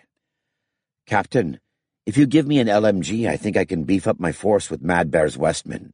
They're used to raiding, and if they think they have some really big wizards on their side... Besides, I think they're not too happy sitting around camp half the time. Sure enough, despite Mad Bear's oaths, his 300 warriors weren't really pulling their weight in the campaign, because nobody except Ben and a couple of his men-at-arms knew how to handle them. Not many in the army trusted them either. There'd been a few nasty incidents. Not too many, considering that a lot of men in the camp had lost homes and kin to the Westmen, but enough to worry about. I'm going to have to be sticky about the LMG, Lord Murphy. What about some rockets? The bargaining went on long enough for Rick to send Jamie for more wine. They compromised. A section of first rockets with 25 rounds, and second engineer's portable ballista with 20 bombs, but no LMG. Ben would take 225 Westman warriors. The rest would stay in camp to protect the women, children, and remounts. That's 500 men, near enough, Rick said. Yes, sir. It's enough. During the Civil War, Ben Grierson covered Grant's advance on Vicksburg with not many more, and he had to face a lot better men than Eylas has. That right? Yes, sir, I'll try. There is one more thing. Yeah? Murphy poured himself more wine. I want your permission to swear blood brotherhood with Mad Bear. Holy hell, why? Captain, the thing is, if I'm blood brother to Mad Bear, he can never fight against you again, unless I release him from his oath to me, or you release me from mine to you. Better not ask what else Murphy might feel released him from his oath to his Captain General. You've got a point. Go on. It'll also help in picking the men to go, because they'll all want to, and I may have to order some to stay behind. They'll take it better if I'm sworn to Mad Bear. Besides, I may have to order night marches. Mad Bear doesn't worry about demons as much as he used to, but a lot of his people do. If I've sworn never knowingly to put a warrior in the path of demons, okay. Swear anything you think you can keep without having to rebel. Only tell me about it afterward. Fair enough? Sure thing, Captain. After Murphy left, Rick considered the new lesson he'd just learned. It wasn't the stupid mercs who were dangerous. There were some who thought modern weapons could let them live as petty kings, but they weren't the problem. It was the smart ones, like Gingrich and Murphy. The ones who knew how to give loyalty as well as take it. The ones who knew how to be feudal lords. Ben Murphy scrambled out of the warm, muddy stream. Rough bark branches and sharp blades of grass scraped and pricked his bare skin. Hell of a skinny dipping party. Not a girl in sight, and Deirdre wouldn't like it if there was. It was funny how possessive she was now that they were hitched. Even funnier was the fact that he didn't mind. Deirdre was a damn fine woman, even if she probably would never forget Leif Resnick. Resnick had been one hell of a good man. One of the happiest days of Ben's life at Westrook was the day they dedicated the shrine to Leif, so that all the young men could come ask his spirit to bless their weapons and give them courage in war. Come, brother-to-be. Mad Bear's voice broke into his thoughts. It is time to run. They loped up the north side of the little valley.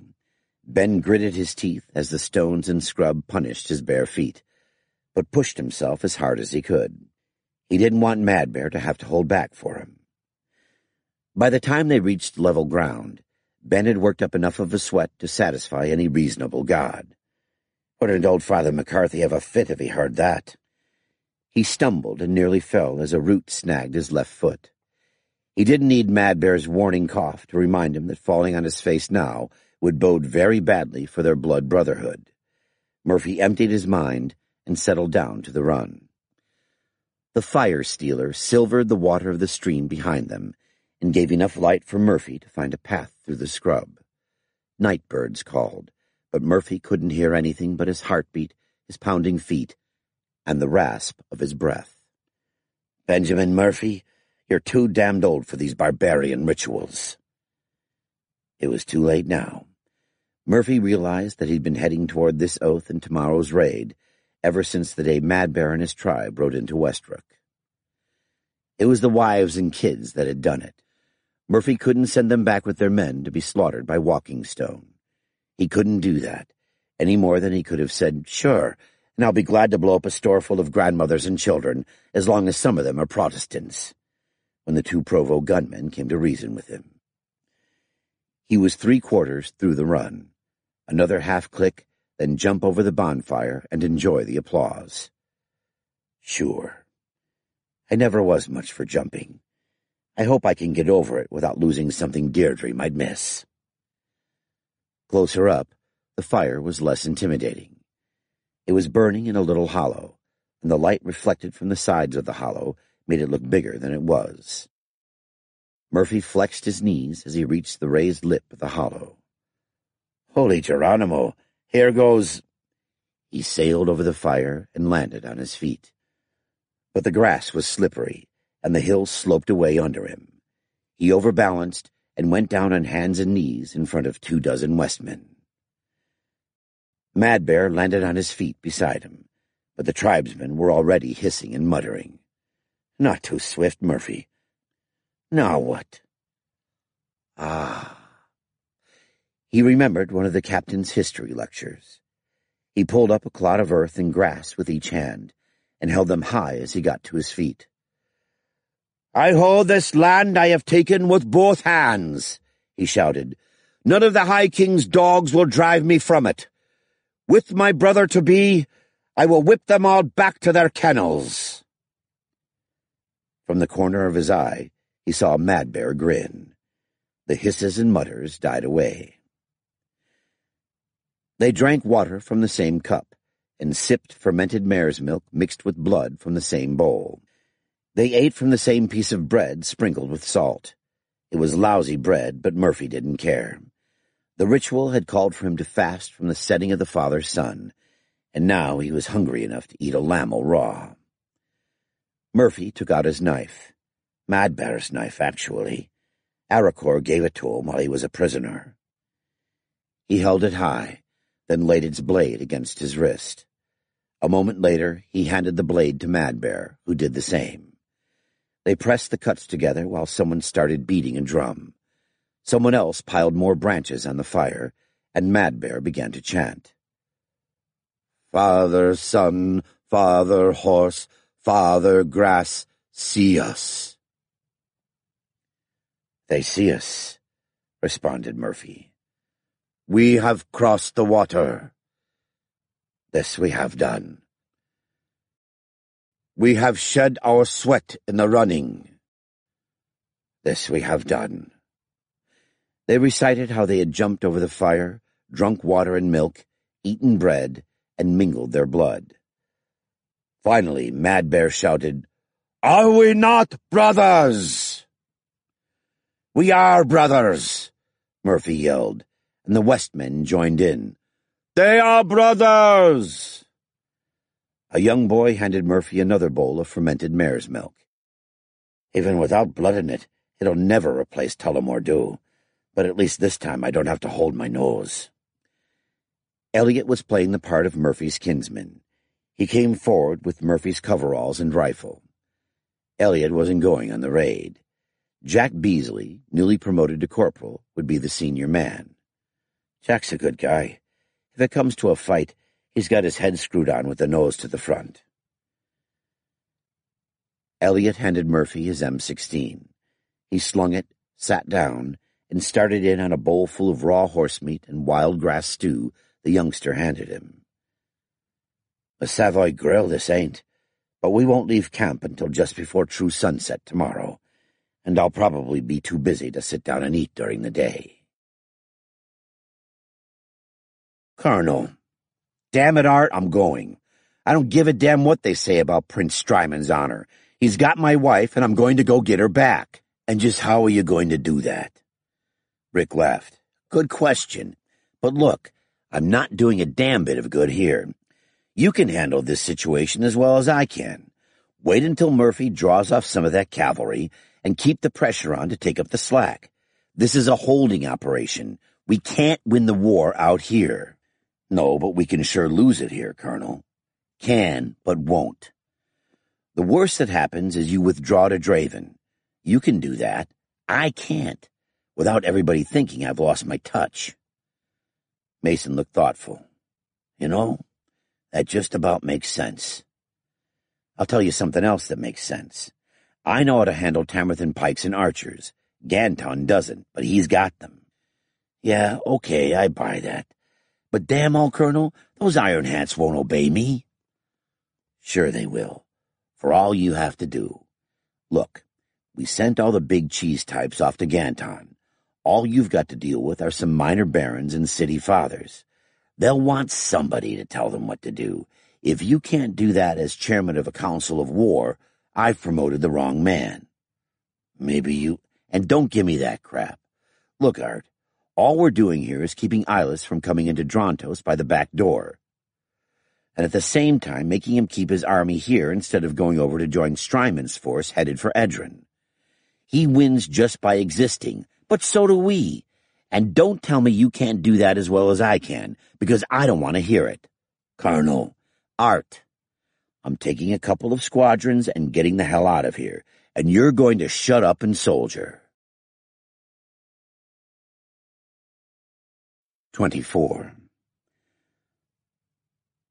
The Wanax Ganton reined in at the foot of the gallows. He looked up as a gust of wind rattled the dangling chains. "Adrasius will be hanged here. I think I shall build a new gallows for him, that his ghost will not trouble the good men he killed here." Of course, the Christians said that a man like Adrasius would go to hell and suffer torments from the devil until the end of time.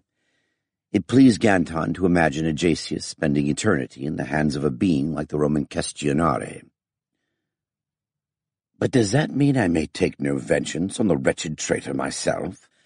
I shall have to ask Octavia or Archbishop Polycarp." The demon star silhouetted horsemen on the crest of the hill. Lord Enipses and Lord Hilascos were forming up patrols. Each led 100 lances, charged above all things with the Wanax's safety. With Strymond's camp only 50 stadia away, and his scouts perhaps no farther than the other side of the hill, a century of lances was none too few. A voice called the challenge, and Lord Drummold replied. Someone else observed loudly that if a certain misbegotten son of a she-goat was late serving the Wanax's dinner, in the morning he'd find himself serving the Wanax's hounds. Ganton called a squire to hold his horse and dismounted. He wanted to set a good example for those of his knights whose pride in their shiny bright armor kept them in the saddle, never mind how their preoccupation with their looks wearied their horses.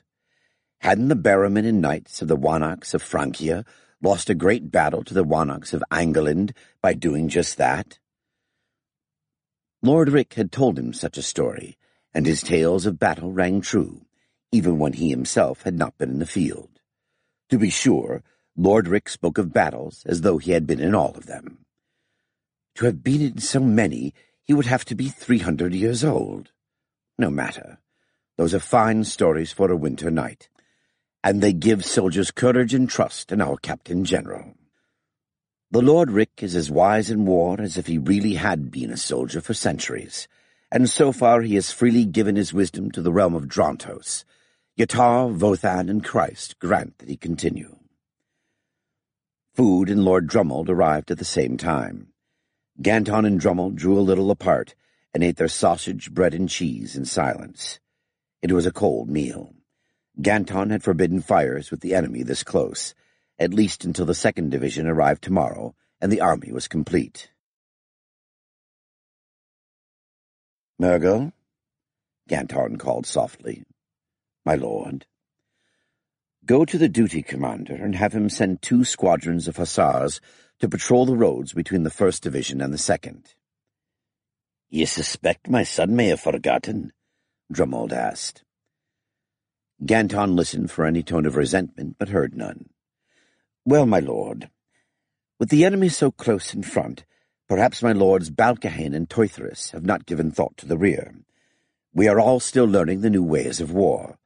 But I am Wanox, and if any important thing is left undone, it will be on my head." "Aye," Drummold muttered. "We all learn from my daughter's husband." He went back to his sausages and cheese. "And I thank Yatar for this alliance. We need the clansmen in this war. Not that Strymon can place any great force between Balcahane and Teuthrus," Ganton said. "Our scouts will warn us if Strymon sends out a troop of any size." Drummold grunted. "But it does not take any large force of cavalry to ravage our supplies. We will need all our fire-powder and fodder for the horses." "Aye, lad. Majesty," Drummold said. He chuckled. "And I too have commanded on nights before battles. 'Tis no easy thing."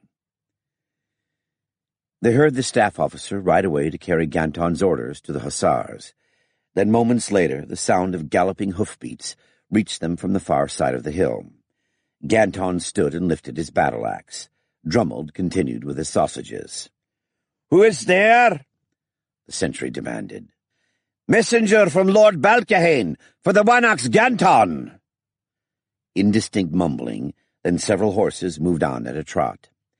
Ganton laid down his axe and sat again on his saddle as the messenger reached him. "Majesty, Majesty, a message for you, an urgent message. I am bidden." "You are bidden to stop stammering and give me the message. The sooner the better." Out of the corner of his eye, Ganton saw Drummold trying not to smile. "Yes, Majesty. Prince Strymon has released the Ekatasa Tylera do Tamerthan and enough of our captive knights to form an escort of honor.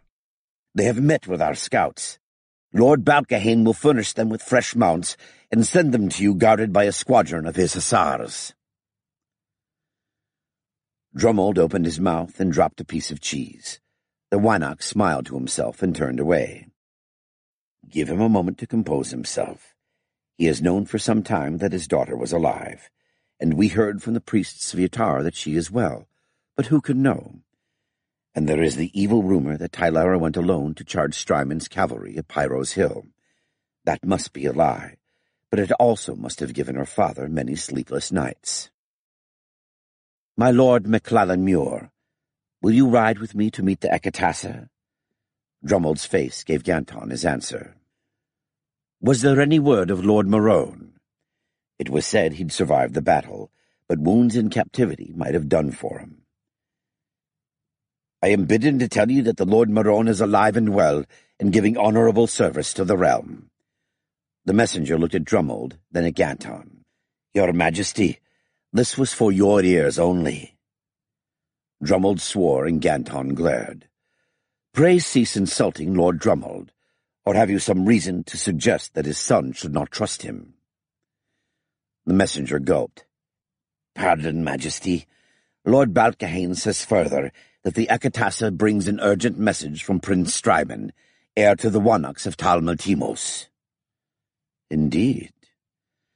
Ganton spoke to keep his mouth from gaping open, in a manner quite unfitting to a Wanox. What could his enemy want? "Then it is all the more important that we bring the Lady Ekatasa safely home." He took a deep breath and squared his shoulders. "Squires! To horse!" Ganton, Drummold, Balcahane, and Tylera huddled near the tiny fire. A score of bodyguards stood just beyond earshot. The others patrolled farther out. "Peace," Ganton said. "On what terms?" "Aid in surviving the time," Tylera said. "Alliance against invaders, and a promise of aid after the demon has withdrawn from our skies. And in return, Ganton prompted, Talnil Timos withdraws from Drantos. Majesty, Prince Strymon may even lend his personal aid to Drantos. He has no love for Chancellor Isardos and his agent Matthias. You speak of Prince Strymon's promises. He is not Wanox of Talnil Timos. Not yet. Tylara forced a smile.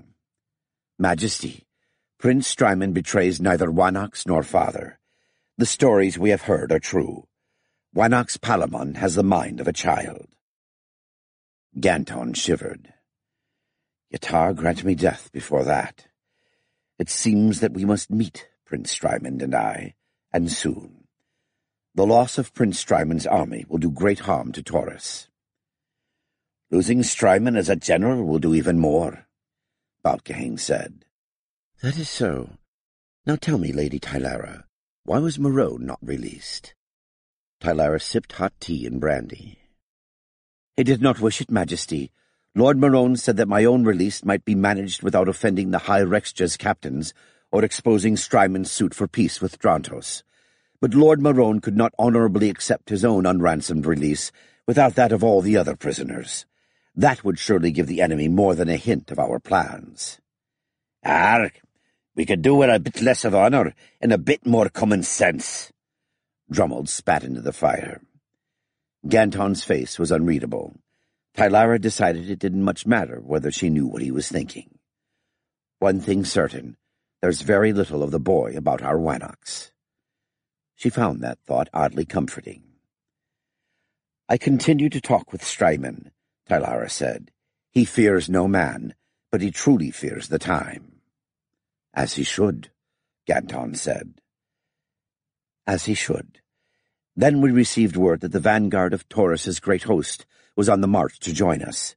We had also heard that the host of Drantos was on its way north. Prince Strymon feared that battle was inevitable, and once our forces were engaged, peace might be impossible. Then Morone escaped. Escaped? Ganton asked. Surely he had given his parole. It seems he had not. It had never been asked. From the moment they lifted him from where he fell, he had been treated as a guest, not prisoner. Balcahane chuckled. An easy mistake. So where is Morone? Ganton demanded. I know only the plan he told me, Tylara said. He intended to gather as many of his southern forces as he could, and any clansmen who might follow him, and go north to harass Taurus and delay his march. Ganton smiled for the first time. There are places north of the Sootmarg where 50 archers can stand off an army for a whole day. Perhaps we should send reinforcements. Aye, Tylara said. And I did that once, in the war against Sarakos, long ago. Indeed, said Balcahane. But how should we make our way back across the Sootmarg if the rains come again and the rivers rise? Tylara looked at her brother with new respect. He would not have asked that question 2 years ago. My lord husband, you will have more and stranger monuments than you can imagine. All the better, for neither the enemy's host nor Morone's men will be able to cross the Sootmarg, Ganton said. We shall have all the time we need to parley with Strymon, and prepare a warm reception for the enemy when they do cross. And it were me of the older days, I'd not be returning at all, without a victory to dim the memory of Pyro's Hill, Drummond said. So Morone has ridden north, then? Ganton asked. 3 days ago, his escape delayed my release. Prince Strymon was not pleased to have a wolf free behind him, but then the prince realized that if we waited any longer, Taurus might send south the band of horse too strong for my escort. We rode out of the camp as the demon sun was rising. And Apelles? Yanov will ask after him, Ganton said. He is in no danger now that Matthias and his minions have fled. He stayed to tend the sick and wounded. And to send us information as he can, Drummond said. 'Twas how we knew he'd not been harmed. Then we must act swiftly, Ganton said, before Taurus merges his army with Strymons. Majesty, there is more you must know. Milady, it will wait until morning. Your rest cannot. Ganton stood. Lord Inipses. Majesty? Take your lances and join the scouts. Our patrols must be able to fight an enemy as well as to find him. For the next 3 days, you must prevent any enemy spies from leaving our realm alive. This is most important. Majesty. Lord Helascos, you will ride north with me tomorrow to view the battlefield my rangers have chosen. We must be able to fight either, neither, or both of the foreign hosts in the land of Drontos. That will mean bringing up the great guns as well as the musketeers. Yes, Lord Inipses. Surely your majesty will not ride north with less than the entire host. At least let me come with you. I have given you your task. Do you refuse it? No, majesty. Good. And what of treachery? Balcahane asked quietly. I have never met the man who could deceive my sister, but that is always the first time. Drummond glared at his son, but his frown showed his concern.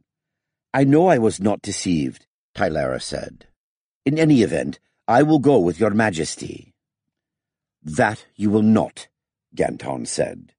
I will be surrounded by the best fighting men of Drontos and Tamathon. Nothing that can catch us can beat us. Now peace, unless there is more discussion. No one spoke. Whatever doubts remained, no one would give them tongue in front of a Wanax who had clearly made up his mind. Ganton called his staff officers to arrange foraging parties and other details of battle. Tylara drew her cloak more tightly about her. Drummond stood. You're exhausted, lass. Come. She remembered her father leading her from the tiny council fire to a tent that seemed miles away. She remembered his laying her on a bed as if she were a child, and pulling furs over her until at last she stopped shivering. She remembered swallowing most of a cup of hot wine. Then she remembered nothing more. The true sun had risen and nearly set again when Tylara awoke to see her father sitting beside her bed. His eyes were red with lack of sleep, and for the first time she saw how much of the gray in his beard had turned to white. She smiled. Thank you, father. He smiled back. And what good would I be, lass, if I couldna help ye in a time of need? The gods willing, I'll be ready to hand for many a year yet. He handed her a bowl of porridge, and watched as if determined to force it into her by sheer will. When she had emptied the bowl, Drummond took it from her, stood up, and went outside briefly. When he returned, the smile was gone. This is the Wanax's own tent, so I much doubt there'd be any ears about that shouldna be. Still, best to be sure. The frown deepened. Daughter, there have been rumors of what you did near the end of the battle. Or rather, rumors of what you wouldna do, which is to let yourself be saved to fight another day.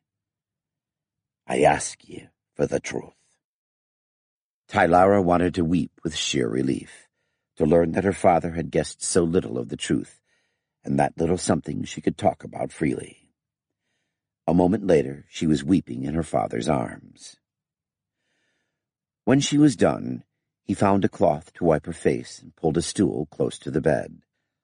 I willna say that a lost battle is nothing, but no orders of yours began that battle. 'Twas Morone, who never did know the value of the clansmen. I am thinking that the Wanax will have eye to say to him on that. But, father, I obeyed him. I should hope you did. Would you be like Dugilas, always disputing orders until someone sent him to dispute with Vothan? Tylara shuddered, but Drummond did not notice. I'd disown you, and you did that.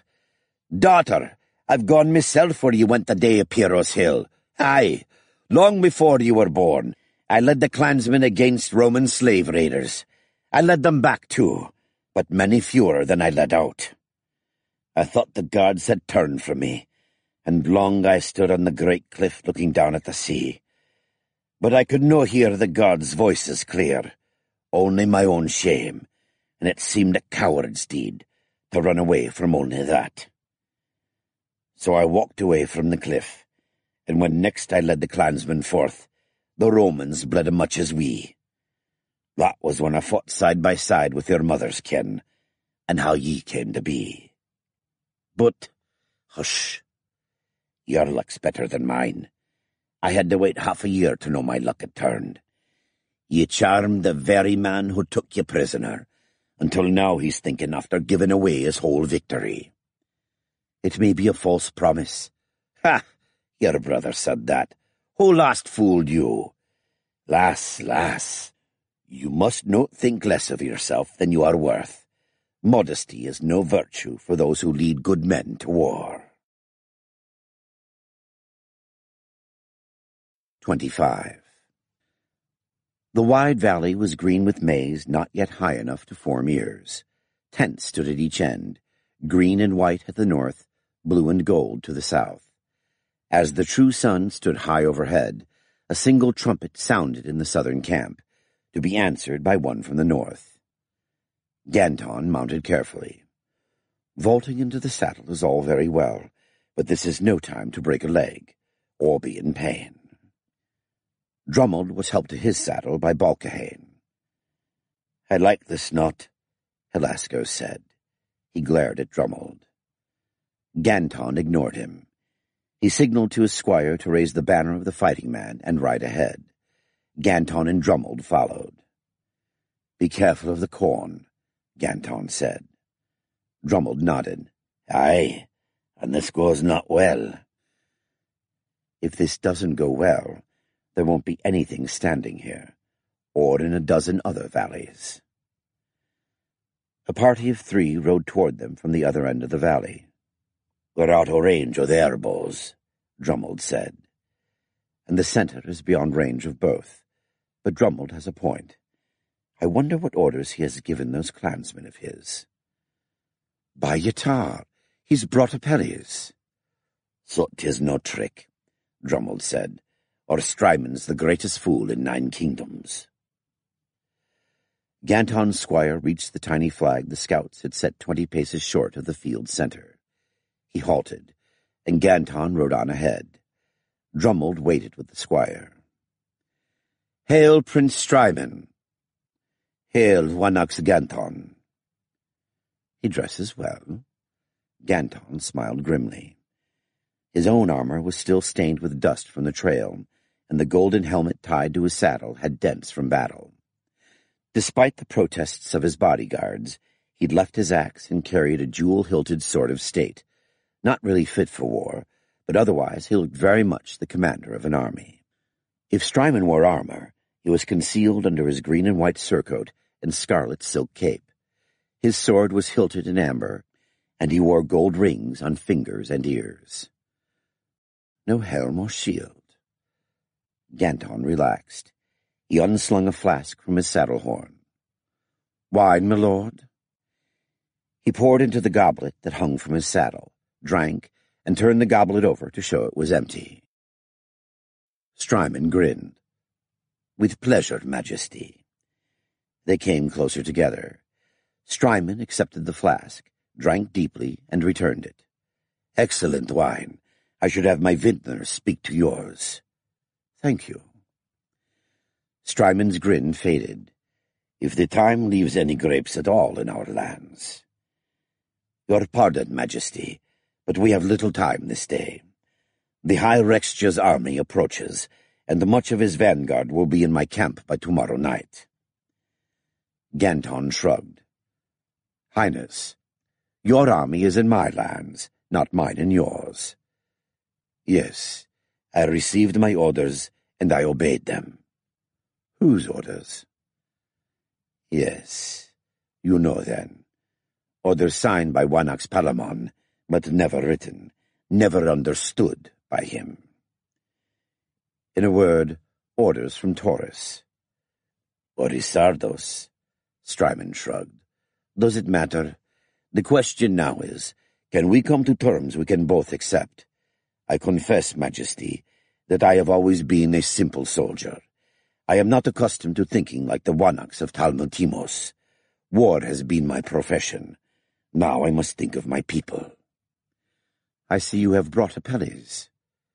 Yes, he has much experience at what he calls administration.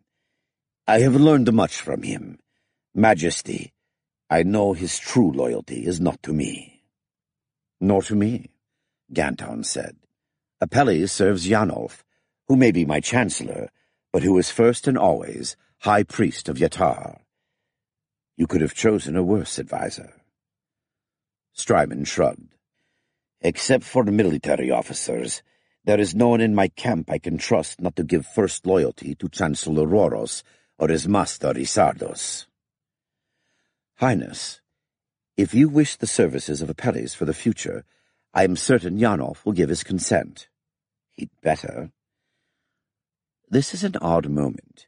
We each have an army. We each believe we would win victory were we to fight. And we would each lose no matter who has won, Strymon said. Were it not for the time, it would be interesting to see whether your guns could make the difference. I tell you this, no army of mine is going to ride down this valley against 9 of those monsters. Ganton grinned wryly. Your scouts are better than I had thought, but we have 11. 9. One has lost a wheel, and another was overturned in a river last night. Yatar, Christ, and Verthan. I see. Thank you, my lord. Battle between us might be more interesting than either of us would like. But your army must leave my realm. Of course, that will not be as easy to accomplish as I would like. Strymon's voice dropped even lower. Majesty, less than half my troops are of Talmutimos. Isardos again. Yes, I see now that he schemes to make the High Rextia into a great king of kings, and I have been his cat's paw. Majesty, all of the chivalry of Talmutimos will follow me north, but the rest probably will not. A problem I cannot solve for you, my friend. Where will you go? To the Green Palace, to send Roros packing. I see my duty is to take the throne, in fact, if not in name. A hard decision. Not so hard. My father will not know the difference. I grieve for you. My father knew he had been cast out. You're lucky, my friend. Now to terms. You will withdraw your army. Talmutimos will give no more aid to the 5 kingdoms in war against Drontos, and will send aid to Drontos in war against anyone but the 5 kingdoms. Strymon considered. I can agree to this. In return, you seek no reparations for damages done in this campaign, and you will share your knowledge of the time with us. That is easier to agree to than you think, Ganton said. Even if we all stand together, few enough will survive the time and the skyfire that follows. Those stories are true, then. You will learn. Ganton raised his voice. Apelles! Majesty? Prince Strymon, may he approach? Certainly. Apelles, if you please. Apelles rode up to join them. Majesty? Highness? Apelles, from the moment that Prince Strymon's army marches northward and out of Drontos, you will share with him all your knowledge of the time, and of our preparations for it, saving only what you may know of our recent troop movements. All. Apelles tilted his head to one side. All? All, including the skybox that talks and the great skyship you have seen. All. I gather I am not to go home so soon as I thought, Apelles said dryly. I am certain that Yanolf will consent, Ganton said. Apelles grinned. So am I. Majesty, I must send letters. Of course. We will send apprentices and a priest to aid you, as befits your new station. And Yanov will make you a bishop at least, or he's going to find it harder to collect his tithes. May I offer advice, Majesty? Apelles said. Why do you think you're here? Speak. I do not care for the reports I receive from the Green Palace, Apelles said. What do you know of my father that I do not? Strymon demanded. Only that Rhoros grows more bold. Highness, think upon what might happen if a messenger brings a royal writ under the Great Seal, accusing you of treason, or accusing Wanax Ganton of atrocities and demanding that his lands be laid waste, or— I see. I must return at once. Highness, you cannot, Apelles said. Without you, your army will put this land to the sword. Then what must be done? Send Prince Theodoros at once. The Lady Tylara does not think much of Theodoros. How can I say this? Apelles, my brother is loyal, but he is no statesman, Apelles said. True. He will need good advice, which we must be at pains to send often. But I see no other way. Strymon looked thoughtful. It may be enough. I suppose you can suggest an adviser to accompany him? Prakes, priest of Yatar, Apelles said. I would have thought him young, but yes, he has my brother's respect if any churchman does. A convert to the new faith, I believe. I would wager half a kingdom he is a convert, Ganton thought. Highness, I see we must move swiftly. Shall we bring witnesses to our agreement? I am ready. Yon squire is Baramin Tarmin do Karimos. I am afraid I cannot trust many more of my officers to know our terms. Bring him, then. I will summon Drummold, and we 5 will be witness enough. You are mad! Baramin Darkhan pounded on the council table. Withdraw? Nonsense! We lost time while you were enthralled by that Highland witch, but we can still thrust through the walls of Edred in a 10-day. Strymon stared at the map on the table, then lifted his eyes to scan the faces of the dozen lords and officers around him. He thought most approved of Darkhan's speech. Perhaps, if the weather holds, Strymon said. And what then? Then we will have won! We will have won nothing. Edoran will not fall to threats. Let me remind you, my lord Darkhan, it is they, not we, who have the guns. At least 2 barons muttered approval. Then we must destroy them in the field, kill or capture that boy king of theirs. That will certainly bring us victory. It is easy enough to speak of destruction, and I do not doubt we could hurt Ganton badly. But, my lords, the trick is to avoid being destroyed ourselves. You've heard the reports of our scouts. Before he left us so strangely, Matthias told us what guns and star weapons can do. Ganton seeks no battle. He will choose a strong position and make us come to him. My lords, I doubt no one's courage, but this is no way to make war. If you hadn't stopped here, Darkhan said. My lord, Strymon said gently, I was ordered to remain here to await the High Rexja's army. So we serve fools, or— Darkhan caught himself. Pity. Had he said coward, I could have killed him with honor. I will not hear that said of our High King, Strymon said, nor yet of me.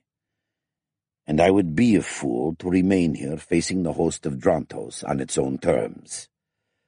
Captain Ninas, how long will the fodder last? Highness, no more than a 10-day. Even now we feed the horses but 7 pecks of the 8 they need. Baramin Abados grunted.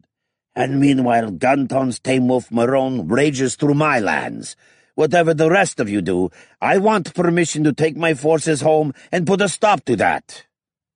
"Granted," Strymon said. Some of the others glared. "My lords, many of your homes are far from here. Think upon the time." "Legends," someone said. "It is legend that the seas rise, that the rains come late, then beat the crops into the ground. The demon sun is no legend." Strymon shrugged. "I do not know what the other kingdoms will do, but Ta Miltimos cannot afford war with men when the very gods war with one another across our lands." "You seek peace without the High Rexja's permission," someone shouted. "Treason!"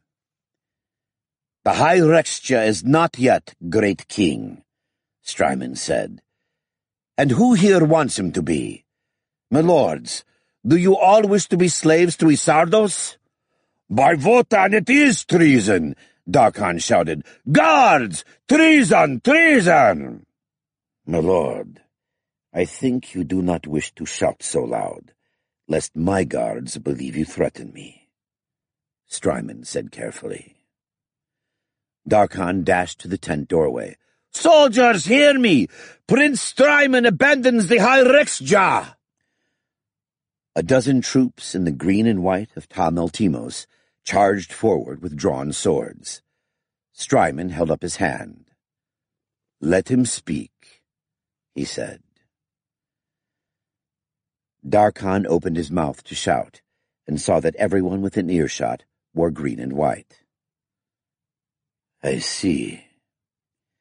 He turned to Strymon. "Will you let me address the troops in assembly, then?" Strymon grinned. "Certainly, my lord, as soon as we are across the border." Interlude.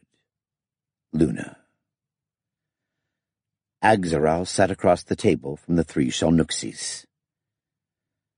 "My thanks, Excellencies, for setting the cabin temperature for human comfort." "You are welcome," Karil answered. Agzaral had dealt with Shalnuxis long enough to recognize the tone. They wanted something. It would take some time to find out what. Shalnuxis were long-lived and had a great deal more patience than humans. They had arrayed themselves in their traditional pattern. Karil, the only one Agzaral had much experience of, sat in the middle chair. That meant the others outranked him. The Shalnuxis to his left wore the silver-blue tunic of the Council of Merchants. Badges of civic achievement decorated his collar. Agzaral knew nothing else about him, except that his name was Liarin. The third Shalnuxis was Tsirov, one of the 9 members of the committee known as the Sentinels of Governance. Shalnuxi government was complex, with a multiplicity of officers and officials, and a grand council that was in theory supreme. The Sentinels were something between ephors and ombudsmen, and were supposed to represent the best of Shalnuxi business ethics. Agzaral smiled to himself.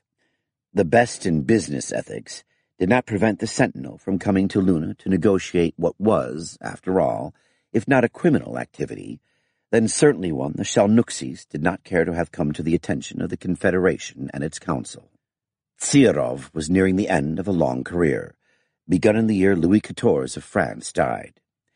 He was one of the few living Shalnuxis with a reputation for statesmanship. His presence on this unexpected delegation to Luna could mean anything. "The matter is more important than I had thought." Agzaral's smile was exaggerated. Shalnuxis did not easily read human expressions. Best to make them unambiguous. "Excellencies, how may I serve you?" Karil made some entries in the portable computer on the table in front of him, and inclined his head toward the counselor. The counselor contracted his nasal slit, the Shalnuxi equivalent of a frown. "Do you wish to claim that the additional heavy weapons and ammunition were procured and shipped to Tran by the slaveless without your knowledge?" "Should I? Excellencies, my time is yours, but surely you have not come all this way to discuss trivia. I sent Captain Galloway most of the equipment he requested, including ammunition, toilet paper, a product known as Preparation H, and cartons of a particular brand of cigarette. I believe you have an inventory. If not, I can provide one. Are you suggesting I have overcharged you?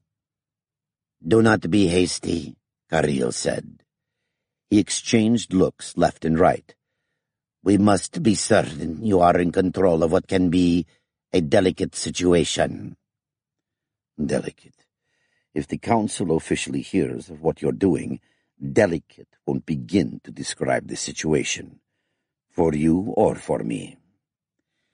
Excellencies, many matters demand my attention, but be assured that I am fully aware of Tran and what happens there.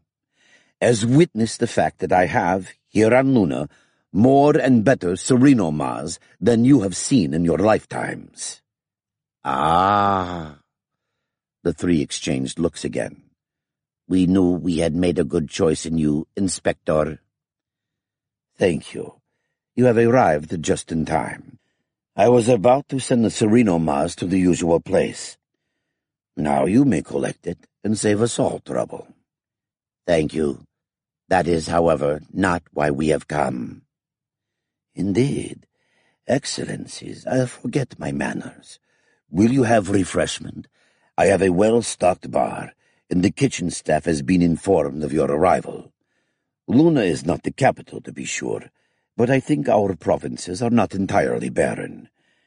There is an ethanol-based drink known as Grand Marnier, which I think you might enjoy.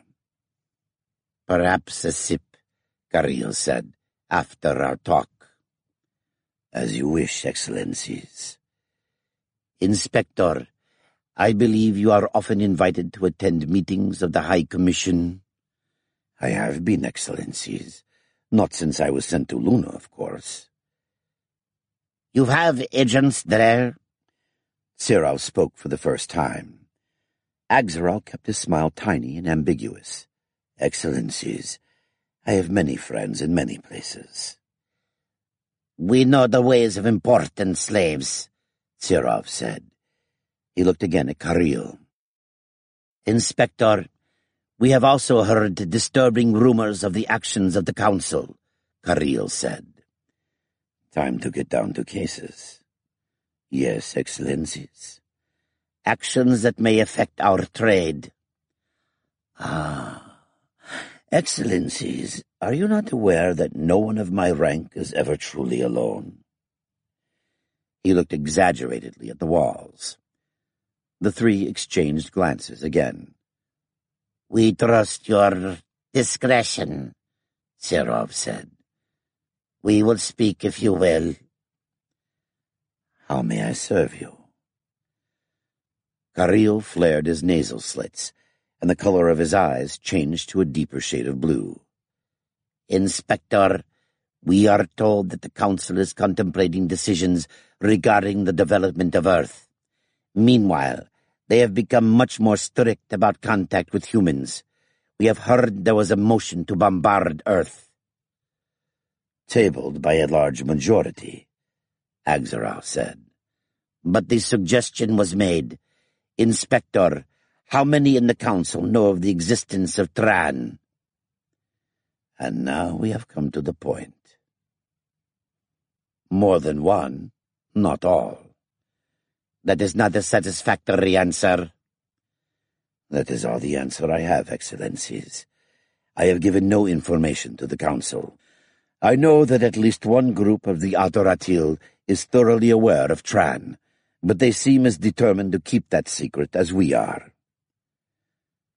This time the silence was long. Axeral had long wondered whether the Shalnuxis were telepathic. If so, they were unique. On the other hand, it may be equipment, transceivers in their heads. That never worked for humans, although it should have. We thank you, Caril said. Axeral bowed to acknowledge the compliment. Through you, didn't it? You're not in a position to take on the Adoratil. That would take a bigger coalition than you'll ever build. What is the council likely to do about Tran? Caril asked. Excellencies, I do not know. We wish you to find out. We will not be ungrateful. It will not be easy. It takes resources to keep my friends in the capital. We know this, Zerov said. I believe we may be able to help, Caril said. Excellencies, I shall endeavor to give satisfaction. You cannot possibly have read Wodehouse. Now, shall I send for refreshments? Part 6. Church and State. 26. Castle Falsalt rose proudly from a low hill at the border between Drontos and the Five Kingdoms. Ganton reined in at the top of the path it guarded, and looked down at it with his binoculars. Details were easy to see in the mid-morning sun. The ground around the castle had been cleared and plowed for a Roman mile. The gates were closed, and the only road up the hill was blocked with stakes and barbs. I see no streams, Lord Nipsey said. Perhaps thirst will force Ajasius. There are both cisterns and a spring, Ganton said. I've been there. Ah, Majesty, may I? Certainly. Ganton didn't like parting with his binoculars for even a moment, but the request was reasonable. He put the strap over Nipsey's head before letting go of them. The university craftsmen were making single tubes they called telescopes that worked much as the binoculars, but the images were never as clear. Some of them even turned things upside down. Ganton waited until Nipsey's had finished his examination and he had retrieved his star gift. Well, it will be no easy task, Nipsey said reluctantly, even with the great guns. Only one of the field pieces was really suitable as a siege cannon. The others could not fire heavy enough balls far enough to be useful against walls. Ganton had been told this often enough that he believed it, although he still did not understand why. Artillery remained a black art practiced by wizards, mostly the sons of craftsmen. I should have paid more attention to those classes at the university. I know this now, why didn't I then? Still, we must take it, Ganton said. We cannot leave open this gate to Drontos. Majesty, Nipsey said, without disrespect, can we not take that castle in the same way that we drove Prince Strymond's armies from Drontos? What do you know of this? Ganton demanded. Majesty, it is common knowledge that Lady Tylara somehow enchanted Prince Strymon. The High Priest Apelles brought him to the knowledge of the new Christ, and your Majesty showed him that his invasion of our lands was a sin. Everyone knows this. Everyone knows this. I see. Not only do they not give me credit for victory, I have the least part of this matter. Lord Rick once said there is no limit to what you can accomplish if you do not demand credit for it. I see I am learning this lesson better than I wanted to.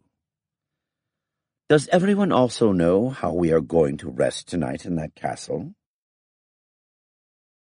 No, Majesty, but I am certain you do. Yatar's teeth. Ganton lifted the binoculars to study Castle Falsalt again. A third or more of those I see in the walls were green and white. Ganton smiled. Perhaps I do, my lord. Only perhaps. Rain beat down on the encampment. The guards had erected enough shelter to keep the royal campfire burning, but it didn't keep out all the rain. Perhaps, Nipsey muttered. Ganton laughed. Not even kings have their own way all the time. At least we have a fire. And they have the castle. When I invited you to take Lord Marone's place as companion during his absence, it did not occur to me that you would adopt his manners. May I have more wine, please? At once, Majesty. Nipsey poured from the pewter flagon heating near the fire. Someone shouted from the distance, Stand! Who is there? Balkahane do Tamarthan and guests, stand and be recognized. Inipses jumped to his feet. Guards! That was Balkahane, Ganton said. Didn't you recognize his voice? Yes, sire. And he would not come here without reason. Sit down before you insult him. Guests, you said. Ganton looked at the cloaked figures around his campfire. Guests. Prince Strymon, what are you doing here? Strymon laughed. Ha! Majesty, I am a fugitive. You? My choices were to flee or to continue a civil war within my own army. He glanced nervously at the others around the fire. I think it matters little who hears us and who doesn't, Ganton said. Still... He sighed. Lord Inipses, if you please, I would be alone with Prince Strymon and Lord Balkahane. Majesty, and Apelles, of course. Ganton poured wine while Inipses led the others out of the shelter. Now, Highness, if you are comfortable. Strymon sat on the log nearest the fire. Majesty, the vanguard of the High Rextia arrived as my rear guard crossed the border. Matthias led the royal bodyguard. He carried a direct commission from Taurus relieving me of command and ordering my arrest for high treason. I see. Ganton sat heavily on the log across the fire from Strymon. I had sent home most of the Melteam troops as escort for my brother. Only my personal guard remained. They were sufficient to prevent Matthias carrying out his order immediately, but he and Barum and Darkon then appealed to the soldiers from the other kingdoms. The host of Taboreus rallied around Darkon, and the others were ready to follow. Highness, could you not have sent for your Melteams? Balkahane asked. Perhaps, my lord, but it seemed better to let them ride on. I would rather see my brother secure in the Green Palace than have more of my Melteams killed in a hopeless civil war. Then I confess, Highness, I do not know how you got here alive, Ganton said. My lord father Apelles, Strymon said, he did what I never could have. As Darkon and Matthias sought to rally the troops against me, and I saw to arming myself, Apelles rode up and down the lines of the army shouting to all the new Christians, Brothers, will you fight your brothers? Will you take arms against the nuncio of Archbishop Polycarp and High Priest Yanulf? Ganton looked quizzically at Apelles. Apelles' face retreated deeper into the cowl of his robe. Great Yatar, Balkahane muttered. His speech was heard, then, Ganton said. The army dissolved. Some came to me, some threw their weapons down. Many rallied around my lord father Apelles, to stand between him and any who would do him harm. Apelles? With apologies, sire. He deserves his titles, Strymon said. Ganton gulped.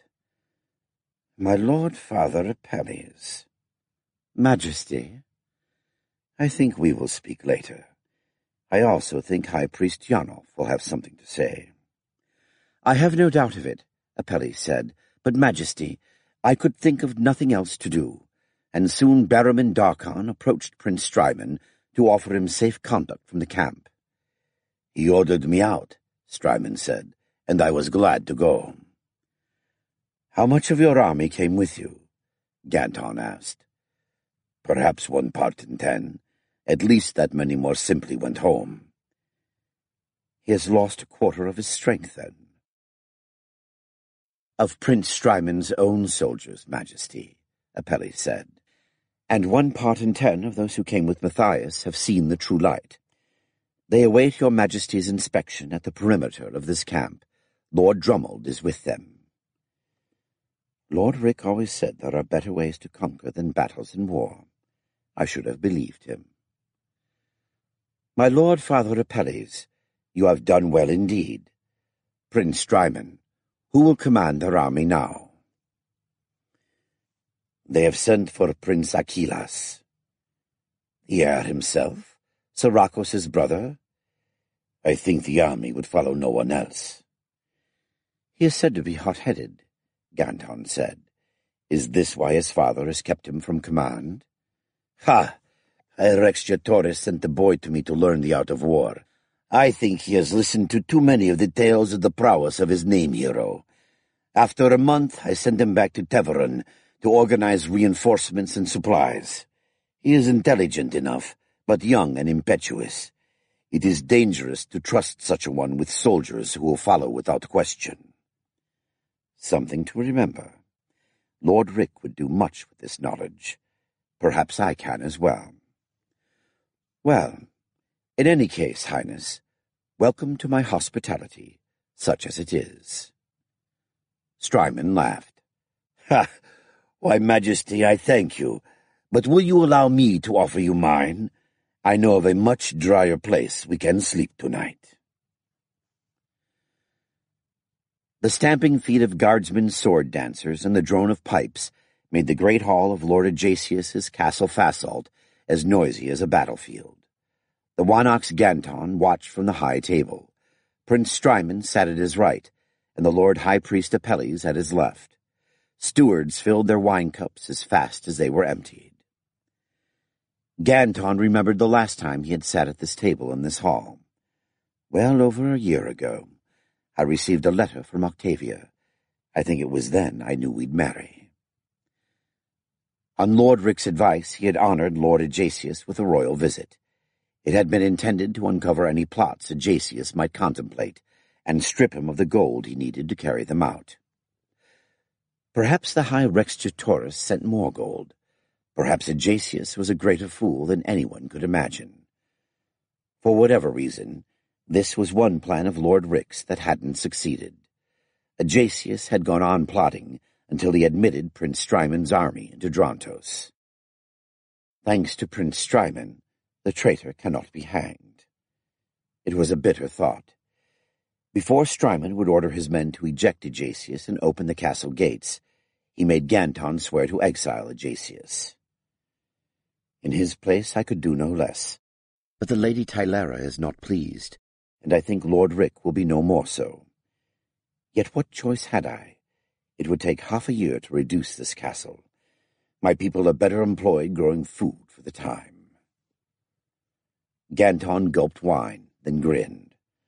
Only 5 companions chose to go with Ajacius.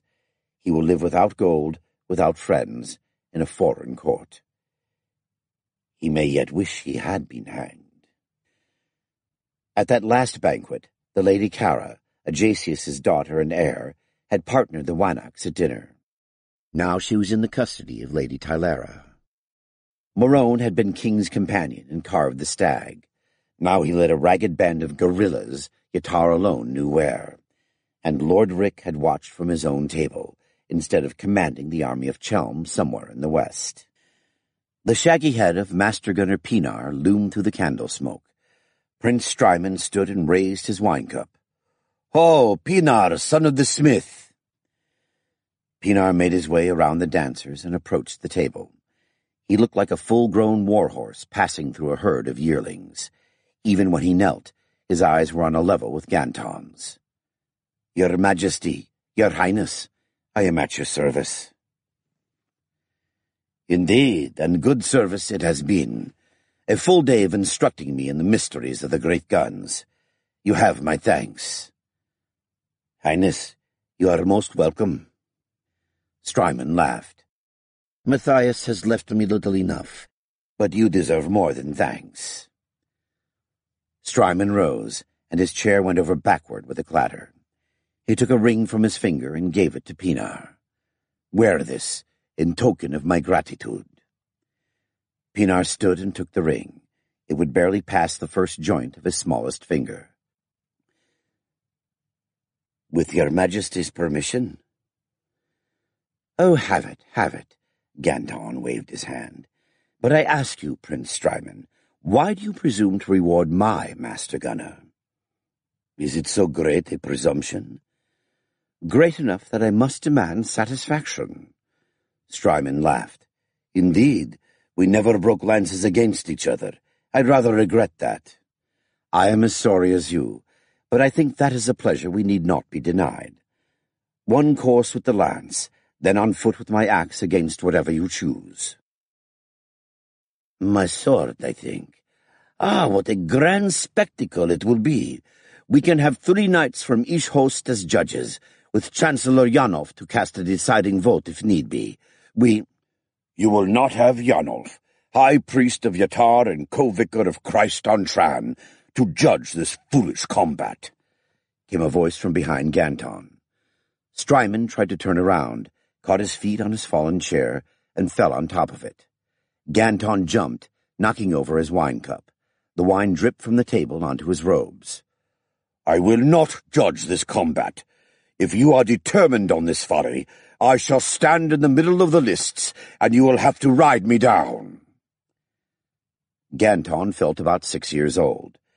Without turning around, he said, My Lord Chancellor, you presume rather greatly. You may have that office. Yanov snatched the chain of office from his neck, threw it on the table, and stalked away. My lord, Father Apelles, reason with him, Ganton said. Tell him any damn thing you like, but give him back this chain. Sire.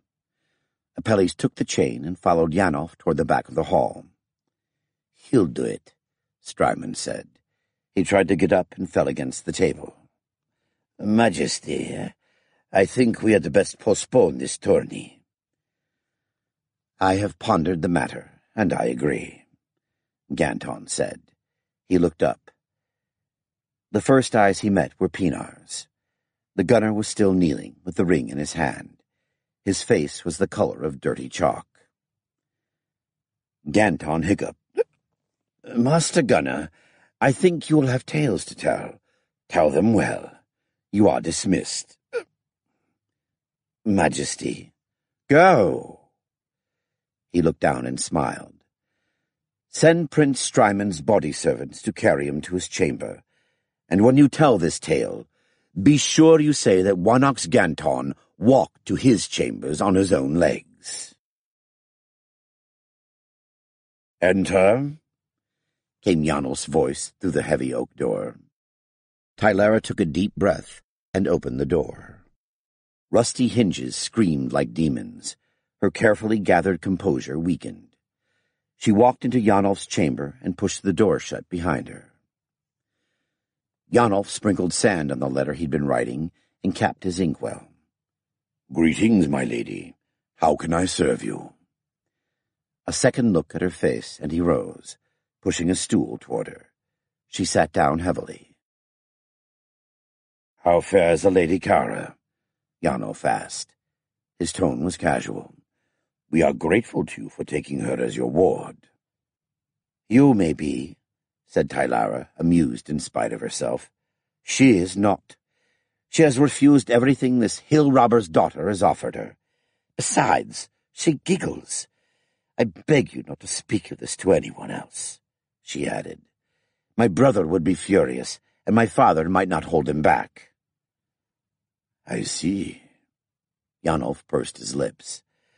I think I shall propose that the Lady Kara marry a loyal knight whose lands lie far from the Sootmarg. Perhaps you know of one. No. Tylara knew she'd answered too abruptly. I am glad to see that you wear the chain of the Lord Chancellor. Janolf smiled.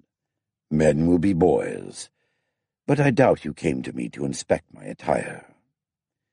Tylara's mouth was dry. She shook her head. I thought not. Daughter, I know that matters have not been easy between you and your lord. You have come to talk to me. Speak. Apelles, Janolf, I am dishonored in the eyes of the gods. Caradoc's blood is on my hands. Her words came slowly at first, then faster. The Lady Gwen had married Caradoc, truly married him before all the clans, yet she could not resist her former husband when he returned from the stars. She lay with him. She was not even discreet. Caradoc would learn of it, and when he did, all that my husband had built, all that we had planned would be lost. In the name of Yatar, what could I do? The instrument lay in my hands.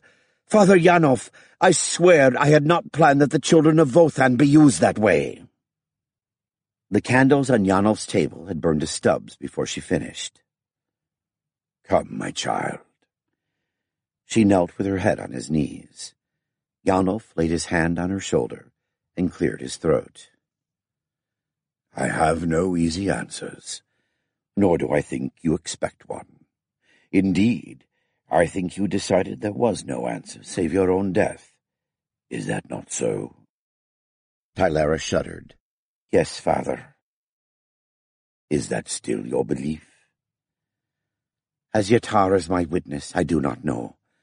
I am alive when I expected to be dead. I may even have done some good for my people. It is plain to all that you have done much good for your people. If you say so. Truly, I do not know. I don't even know whether my life offends the gods.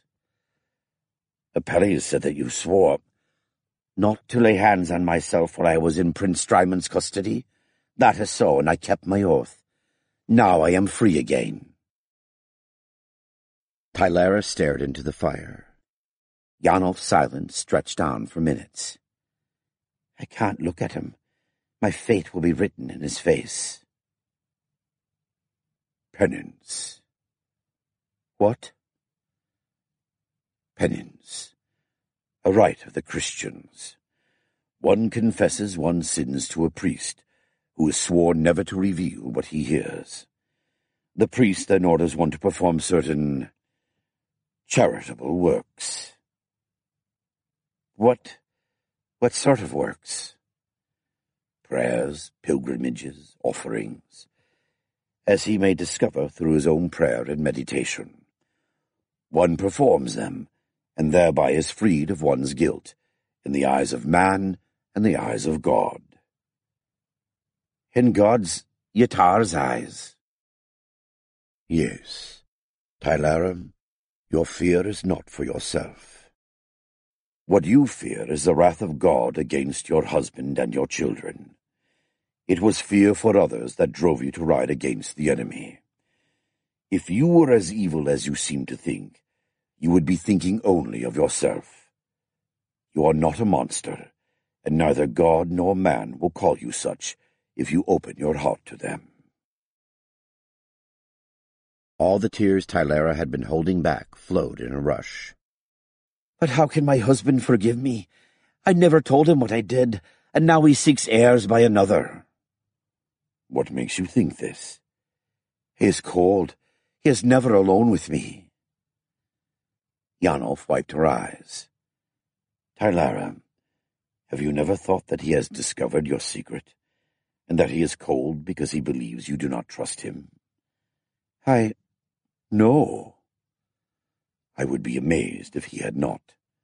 As to seeking heirs by another, there is little I do not hear, and I have never heard that. Never? Not one word. Then what must I do? Tell him everything. After the best part of 2 years? Yes.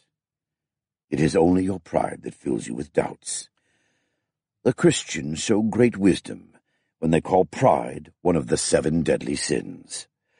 Where is the sense in thinking the worst of your husband when you will not speak to him?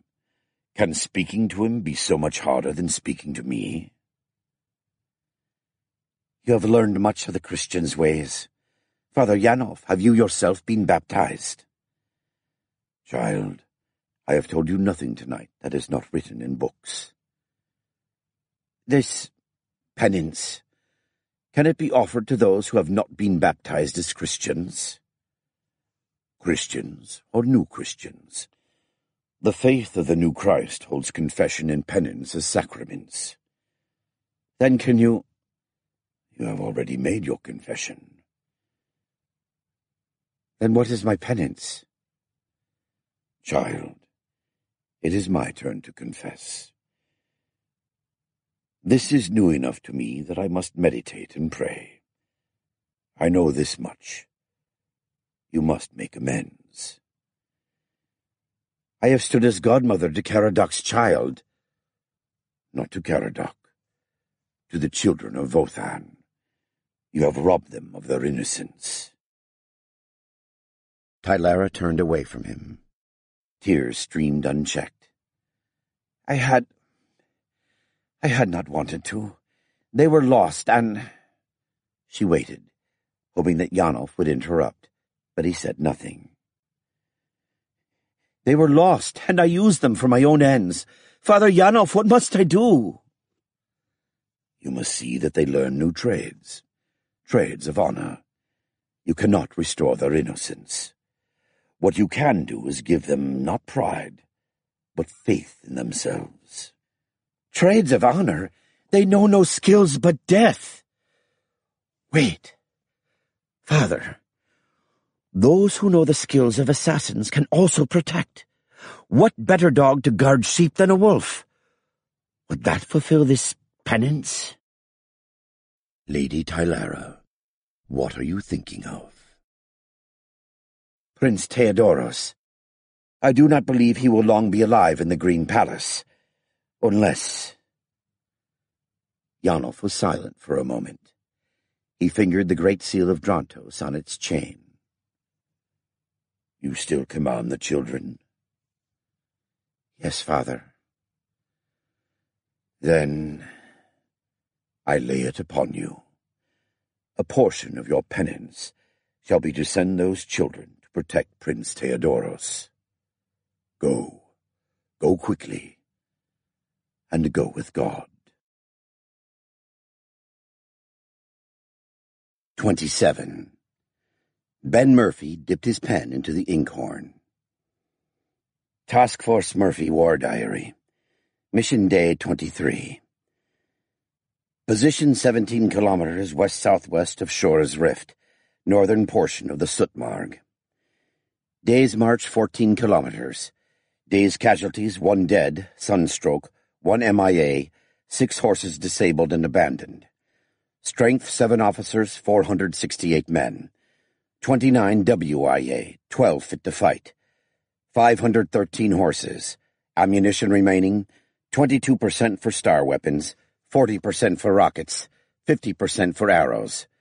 Recovery of arrows is running well ahead of estimate. Comments. Looks like we've outrun all of the High Rexja's Western Army. Estimate 3 regiments were chasing us. I make that mission accomplished for drawing off their cavalry. The problem is we've run into the rear of Prince Strymond's army, and they're between us and Drontos. So far, we're all right. We have good water, and there are meadows of earth grasses scattered through the Tran scrub. Between that and the oats we've captured, we have fodder. I plan to rest up the horses for a couple of days. Once everybody's fit to move, I'll decide whether to raid Strymond's rear or head south and join up with Ganton. Morale solid. Minimum tension between our people and the Westmen. I still try to keep Westmen and Drontos fighters in separate units because of language problems, but pretty much everybody on either side trusts the other now. They've been saving each other's asses a couple of times a day for nearly 3 weeks. Sarge? Murphy looked up to see Hal Roscoe dismounting. Yeah? Scouts just rode in. There's a big supply convoy loggered up about 6 clicks ahead. Fortified? Just a wagon circle. Some VIP's banner over the CP. Whose? Damn fino. Yeah. Most of his rangers were former poachers and wouldn't, and the Westman scouts sure didn't know heraldry. Want to go after it, Sarge? Does the bear shit in the woods? Tell him well done, and I'll be along in a few minutes. Okay, Sarge. Roscoe remounted and rode off. Lucky break, Murphy wrote. VIP banner means food. Remounts, and maybe some decent loot. We'll take this thing just after the true sun sets. The demon will give us enough light. The father's sun had set, and the child was only a crimson smear in the east. The baleful eye of the Deathwind bringer cast a red glow over the clearing. All was deep shadow near the woods where Mad Bear's people waited. The wizard's fire sticks, the rockets, soared up from behind the line of horse people and arched across the sky. 2, 3, 4 of them plunged down onto the enemy camp. Mad Bear saw warriors making gestures against evil spirits. Others struggled to control jittery horses. He himself no longer feared the wizard's fire sticks, any more than he feared fighting at night. Clearly the wizard's magic was stronger than that of the night demons. Therefore it must be stronger than that of the men in the camp, who had not dared to move by night. Only one fire sprang up where the rockets fell, but it was enough to show horses and oxen milling in panic. Mad Bear grinned and drew his sword to await the signal from his chief and blood brother. Murphy's trumpet sounded and was followed by a long, shrill blast on his iron whistle. Mad Bear rammed his heels into his mount's flanks. The pony leaped forward like a maddened ranwang. Mad Bear swept his sword down the way he had seen Chief Murphy do it, then reined his horse aside to let the archers sweep past. The archers were 100 paces ahead of Mad Bear when they came within bowshot of the wagons. A few arrows arched out to meet them. 2 of Mad Bear's warriors fell from their saddles. There were 2 horse people for every archer in the wagon circle, and the Westmen's arrows carried farther and struck harder. Soon the screams of men joined the screams of the horses, and fewer arrows flew from the wagon circles. Mad Bear rode up to the line of archers. There was movement in the enemy's camp. Torches glowed and armored men mounted their horses. A squire handed a banner to one of the knights. The banner bore the same device as the one that had flown over the tent. "Ah, the chief of the camp would do battle with us. Father, Thunderer, grant that he may be fodder for my lance." Mad Bear sheathed his sword. It was an iron sword, a gift from his blood brother, and in more skilled hands no doubt it would be a match for the armor of any iron shirt. It was well to have an iron sword, and to learn the iron shirt way of war, but the horse people had been trained with the lance from the day they had been set in the saddle. It would always be Mad Bear's first choice. Mad Bear's steel lance head had been passed down through 5 generations. The enemy horsemen rode out in 4s. Some of the archers began shooting at them. Mad Bear shouted, "The camp! Leave the horsemen to us!" Without the iron shirts to defend it, the camp would certainly fall, and it was the camp they wanted. That was another thing Mad Bear had learned from Murphy. Do not swerve from your target. Do not be deceived by the prospect of easier prey. The archers turned back toward the camp and advanced slowly, followed by the dismounted troops who would storm the wagons. The enemy horsemen massed for a charge. Mad Bear led a hand of hands of lancers to meet them. Enemy horns sounded. Mad Bear's hand of hands faced no less than 5 times their strength. "The darkness must be our friend," he shouted to his band. "When they come close, run away, and lead them far from here." He urged his pony forward. One iron shirt rode far ahead of the others. Mad Bear whirled his pony to the right, as if to avoid the man. His enemy followed, but his heavier mount was not as agile as Mad Bear's pony. As he turned, Mad Bear whirled back and thrust his lance into the man's throat. His fall twisted the lance from Mad Bear's hands. To his left, a man in silver armor slew 2 of Mad Bear's people. Mad Bear pivoted toward him, but a dozen enemies came between. Mad Bear drew his sword and shouted at them. He waited until they were close enough to hear his insults, then spun away. He kept his pony at a slow gallop and stayed just far enough ahead to lure them farther away from the camp. When he'd led them far enough, he turned to his right, riding past the older warriors who waited in the darkness at the edge of the woods.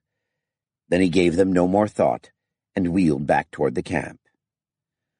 Most of the iron shirts had halted at the edge of the firelit circle, but 2 had ridden farther on. One was the man in the silver armor who had slain Mad Bear's kinsman. Mad Bear felt the bloodlust rising in him. Such feelings were always dangerous. The horse people had long ago learned that it was better to tire your enemy and kill him in your own time than to fight him when he had his full strength. The silver-armored iron shirt shouted and rode toward Mad Bear. He was followed by another, a mere boy, who carried a banner. A chief, Mad Bear thought. Mad Bear dashed toward his enemy, then halted 3 lance lengths away and wheeled to his left. He dashed forward 10 lengths and stopped again, to let the chief hear his laughter. The Iron Shirt shouted curses. Mad Bear could not understand them all, but he heard the Iron Shirt word for honor. He grinned and rose in his stirrups. "You have no honor!" he shouted. The Iron Shirt chief cursed louder and spurred his horse toward Mad Bear. Mad Bear grinned again. He had learned that phrase from Murphy. And my brother wondered why I wanted to know that. Mad Bear let his pony dance across the field, staying always 3 lengths ahead of his enemy. The child had risen enough now to show the lather on the flanks of his enemy's horse. A little more, Mad Bear thought. Just a little farther. "Coward!" the Iron Shirt screamed and reined in. He looked back, saw that he had been led far from the battle. His banner-bearer was 50 lengths away. "Now!" Mad Bear galloped up behind and to the left and struck with his sword. His blow landed on the Iron Shirt's shield. Mad Bear galloped past and wheeled 20 lengths beyond his enemy. The banner-bearer was coming up fast. 2 Iron Shirts together would always be a match for 1 warrior of the horse people. This must be done quickly. Mad Bear rode forward, and suddenly the man spurred his horse at him. It was a better horse than Mad Bear had ever seen. Lathered and snorting, it yet dashed forward at the chief's command. The Iron Shirt lance came down and thrust deep into the throat of Mad Bear's pony. As the Iron Shirt let go the lance to draw his sword, Mad Bear leaped leftward over his dying mount's neck and rolled to break the fall, then dived over his fallen pony and rolled on his back to thrust his sword upward deep into the belly of his enemy's mount. The horse screamed and reared. The Iron Shirt chief kicked free of the stirrups and leaped backward over the horse's rump to land on his feet. Mad Bear tore out a handful of turf and threw it at the Iron Shirt's visor. Then he dashed to his left and rolled to kick the man's legs from under him, then stood and pushed him down. As the Iron Shirt thrashed, Mad Bear tried to drive his dagger through the eye slits of the visor. The Iron Shirt smashed at his head with his steel gauntlet, and sparks flew in Mad Bear's vision. He leaped to his feet and jumped backward. The Iron Shirt rose to his knees and lifted his sword to slash at Mad Bear, then got to his feet as Mad Bear leaped back. Mad Bear circled toward the fallen horse, and the man turned to face him. When Mad Bear struggled to pull his sword from the horse, the Iron Shirt retrieved his shield. The banner-bearer rode down on them. He had dropped the banner and held a sword. As he rode past, Mad Bear dove to the ground, then leaped up before the dismounted Iron Shirt could strike. The banner-bearer halted and turned. His Iron Shirt master shouted commands that Mad Bear could not understand. "Where are my clansmen?" Mad Bear turned to run away. As he did, a mounted Starman rode up. The Starman shouted, and the bearer banner turned toward him. The small star weapon they called the Ingram made its sounds of tearing cloth. The Iron Shirt chief's chest turned from silver to red. He crashed to the ground and lay still. The banner-bearer tried to raise his sword to strike, but he had no strength, and toppled from the saddle. Mad Bear dashed forward to grasp the horse's bridle to secure it for the Star Warrior. The Starman shouted something and rode away. Mad Bear turned back toward the camp. The circle of archers had grown tighter around it. Mad Bear turned to his dead horse and took off saddle and bridle, then cut loose the feathers and claws woven into the top of the mane. It had been a tougher fight than Murphy wanted. Sure were a lot of guards for one goddamn wagon train, and not all that much loot either. Glad we had the Westmen instead of Drontos Iron Hats, or we'd never have beat that many heavies. Murphy sent a scout platoon to chase the enemy survivors farther from the camp. And that's funny, too. 1 minute they fought like tigers, then all of a sudden they couldn't run fast enough. He didn't expect to catch the survivors. Hell, he didn't want to catch them, just keep them from regrouping to launch a counterattack. Murphy went with the detail guarding all the prisoners who could walk. It was the only way to make sure the Westmen didn't cut their throats. Westmen didn't believe in prisoners. and they believed even less in leaving live enemies behind them. The camp and the wounded were left to what might loosely be called the mercy of the Westmen. The only way the Drontos men could stop them if they wanted to cut throats was by a fight. If it came to that, Murphy would rather lose sleep over dead prisoners than over a task force that chewed itself to bits in enemy territory. Besides, we got no doctors. Anybody hurt bad enough he can't walk, and unpopular enough his friends won't carry him, isn't going to make it anyway. He stood watch until the prisoners built a camp outside the wagon ring. They'd been stripped of their weapons and footgear, despite Murphy's best efforts, most of their valuables as well. I cannot make these damn fools understand that it's better to carry oats than gold. Murphy heard snatches of bawdy songs coming from the wagons. Somebody had found the wine. He sent 2 sergeants to be sure the duty platoon stayed sober, and prayed there wasn't an enemy reaction force anywhere near. Bit different when we're the Viet Cong. Discipline was holding pretty well, though. Probably everybody had filched one choice piece of loot to hold out from the general division of the spoils, but that was nothing new. What mattered was that the horses and the wagons were in good shape. A man-at-arms met Murphy as he rode up to the wagons. "My lord, Aracor wishes you to speak to Mad Bear and Lord Roscoe before they slay each other. He says it is a matter of honor." "Oh, shit. Okay, I'm coming." Murphy found the 3 men standing beside a camp bed in the former CP tent. On the bed lay the body of a tall blond man of about 25. He'd been shot at least 5 times in the chest with a 9mm weapon. Ingram, Roscoe's kill. So? What's the problem? Mad Bear promptly burst into a torrent of words, so fast that Murphy couldn't understand more than 1 in 4. Aracor tried to translate, then gave up and started again after Mad Bear ran down. "He says that the Lord Roscoe insults him by giving him Prince Achilles' head when he did little to—" "What the hell? Hal, is this Prince Achilles, Siracos' kid brother? Really?" "Sarge, he wore steel armor with silver inlays. Taurus's griffin defaced on his shield and on the camp banner. He's got a birthmark on his left ear and wears a silver griffin earring. Who the hell else could he be?" "Holy Mother of God," said Murphy softly. "No wonder the prisoners are acting spooked. That's why they all ran once the banner was down. Genry, go get me a couple of the prisoner officers." "Sir." His orderly went out. "Now, assuming that's who we've got." "It is," Roscoe said. "Believe it." "I do, which still doesn't answer the question. Why the hell do you want to give Mad Bear a head he thinks you should have?" "Mad Bear did most of the work. He got him off his horse, and in another minute he'd have killed him. I just speeded things up. Hell, Sarge, I was trying to be friendly." "Yeah," said Murphy. They all looked at him. "Give me a goddamn minute, will you?" Mad Bear muttered something Murphy didn't understand. "Aracor, be real careful when you say this to Mad Bear. Tell him Lord Roscoe offered the head to Mad Bear as brother to his chief. Tell him that Lord Roscoe did not understand that this is not the custom of the horse people. Roscoe, you nod like anything, you hear me?" "Yes, sir."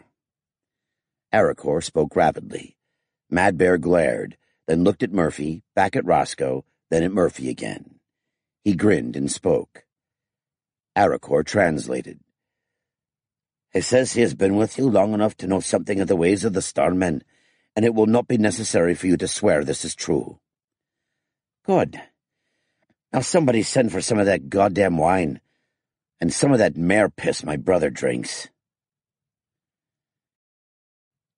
His orderly came in with 2 of the prisoners. Murphy pointed to the body.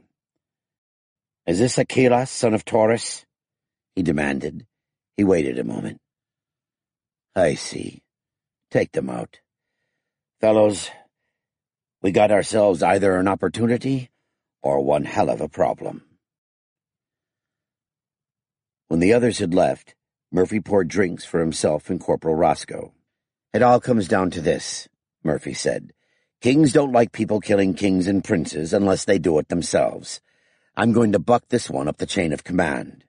"How in hell are you going to do that when we can't even get home?"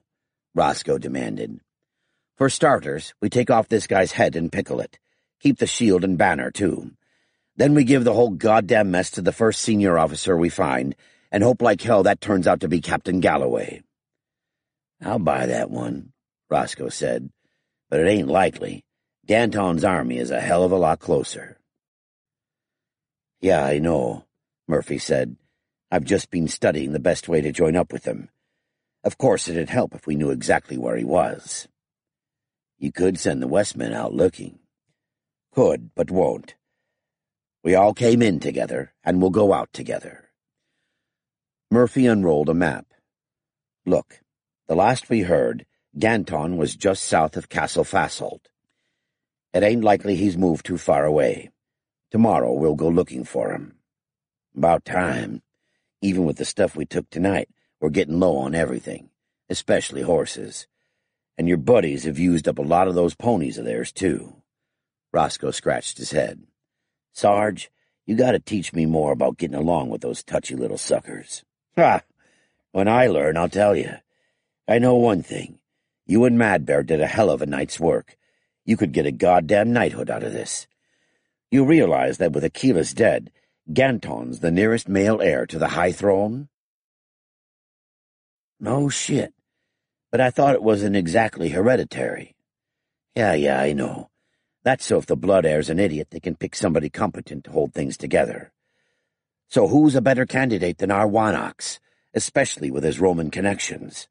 And he's got the captain on his side, too." "You mean Danton could be high Rextia because we zapped Achilles?" "May gunkles eat my underwear if I kid you." "Shit." It was nearly a prayer. Roscoe shook his head. "I wondered where Achilles was," Murphy said. "Eh? Yeah, I keep forgetting you've gone native, Sarge." "Ah, cut the crap." "Well, maybe I didn't mean it quite like it sounds. You think like the captain does, like these people do. Me, I just go where they tell me. You're a goddamn officer, even if I don't have to say sir every 2 minutes." "Yeah, sure, thanks. Anyway, I did wonder where they were keeping Achilles." "Now we know," Roscoe said. "Where they thought he was safe. Guy sure had more cojones than brains." "So it goes." Murphy looked at the body. He had some smarts as well as guts. He got those troops mounted and riding out damn fast, and was ready to take the mounted archers in the flank. He could have done some real damage if Mad Bear hadn't held them up till I threw in the cavalry reserve. He shook his head. "Hal, sometimes I have nightmares about the Grayskins cutting off our ammo right when somebody has really learned how to fight us. Combined arms army, gunpowder and guns, professional soldiers, logistics, the whole bag. You ever heard the definition of the second law of thermodynamics?" "Can't say I have." You can't win, you can't break even, and you can't get out of the game. Sometimes this whole mess seems like that. Not that it isn't better than being dead, but still. Sarge, you've been listening to the captain too much and drinking too little. Mind if I break out some of Achilles' private stock?" "Go ahead." Mad Bear walked until the fires around the camp faded in the light of the rising child. He took bow, quiver, sword, and dagger, for this was not a true vigil in which a man had to trust to the protection of the gods. Some of the camp's iron shirts might have had the courage to lie in wait in the darkness. He did not care to be easy prey for them. At last he reached a grassy hummock, drove his sword into the ground so that it might drink the strength of the earth, and sat cross-legged beside it. It was as well that this was no vigil, because for once in his life, Mad Bear did not even know what to ask the gods, let alone what answer he wished to hear. By all the laws and customs in war Mad Bear had ever known, The kill of Prince Achilles belonged to the warrior Roscoe, yet it seemed his dearest wish to give it to Madbear. For all that, this was taking honor not only from himself, but from his sons. Perhaps he had no sons. Some warriors took vows to lie apart from women until they had accomplished some great deed or sworn vengeance. They accepted the danger that their line might die with them, if they died before fulfilling their vow. Certainly not all the wizard warriors were like that. His blood brother had been married twice, as well as having concubines in between. Roscoe might be such a man, if such oaths were known among the wizard warriors. Madbear did not know, nor did he have much hope of learning soon. The gods had sent the wizard warriors and made them, or at least some of them for now, friends of the Silver Wolves. That was enough. A warrior who had sworn to aid these, whatever they might be, whether the gods said yea or nay. Well, he had small claim on the gods for easy answers to hard questions. Madbear decided that the gods had given him enough, and more than he had any right to. He had his life, his wits, his eyes, ears, and tongue. If he lost none of these, he might in time know all that he needed to know of the wizard warriors. The wizard warriors were like a great storm, blowing mikar seeds across the land. They blew some men to victory, others to defeat. Tonight, they had blown him to victory.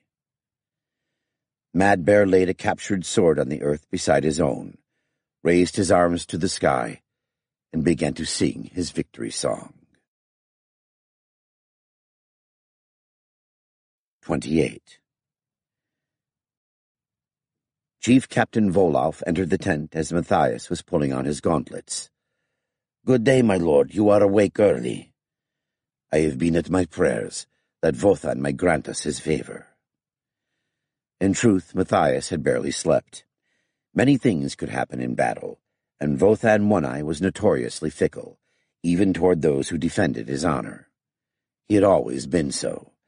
Yet the cause of the High Rextia had prospered under the house of Vothan.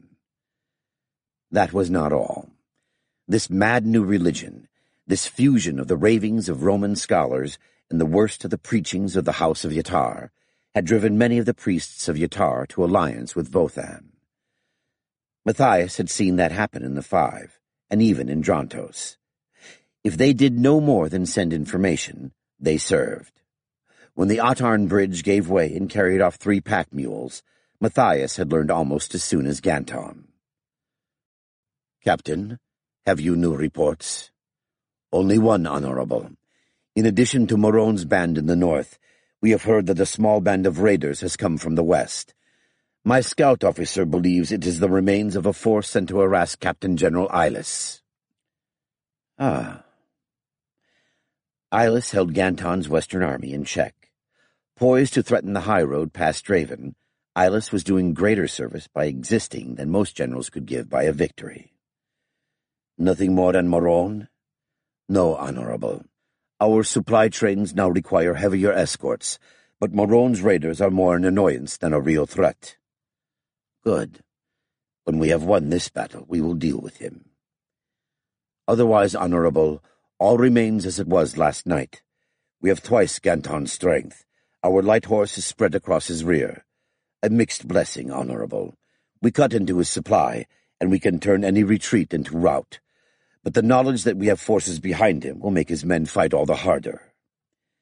Matthias smiled grimly. "They do not know how much strength we have behind them. I had rather have my enemies looking over their shoulders. And now that one of the greatest of their star weapons lies at the bottom of the Ottarn to amuse the Hydras, they have even more to fear." "I have never faced the magic of guns before," Vololf said. "I have. In the south. Captain, guns need firepower. That is not made by magic, and without firepower, the guns are as useless as unstrung bows or empty quivers. I also have friends who went with the traitor Strymon, but that is no concern of yours, Captain Vololf." "Your pardon, Honorable, but it is my duty to ask.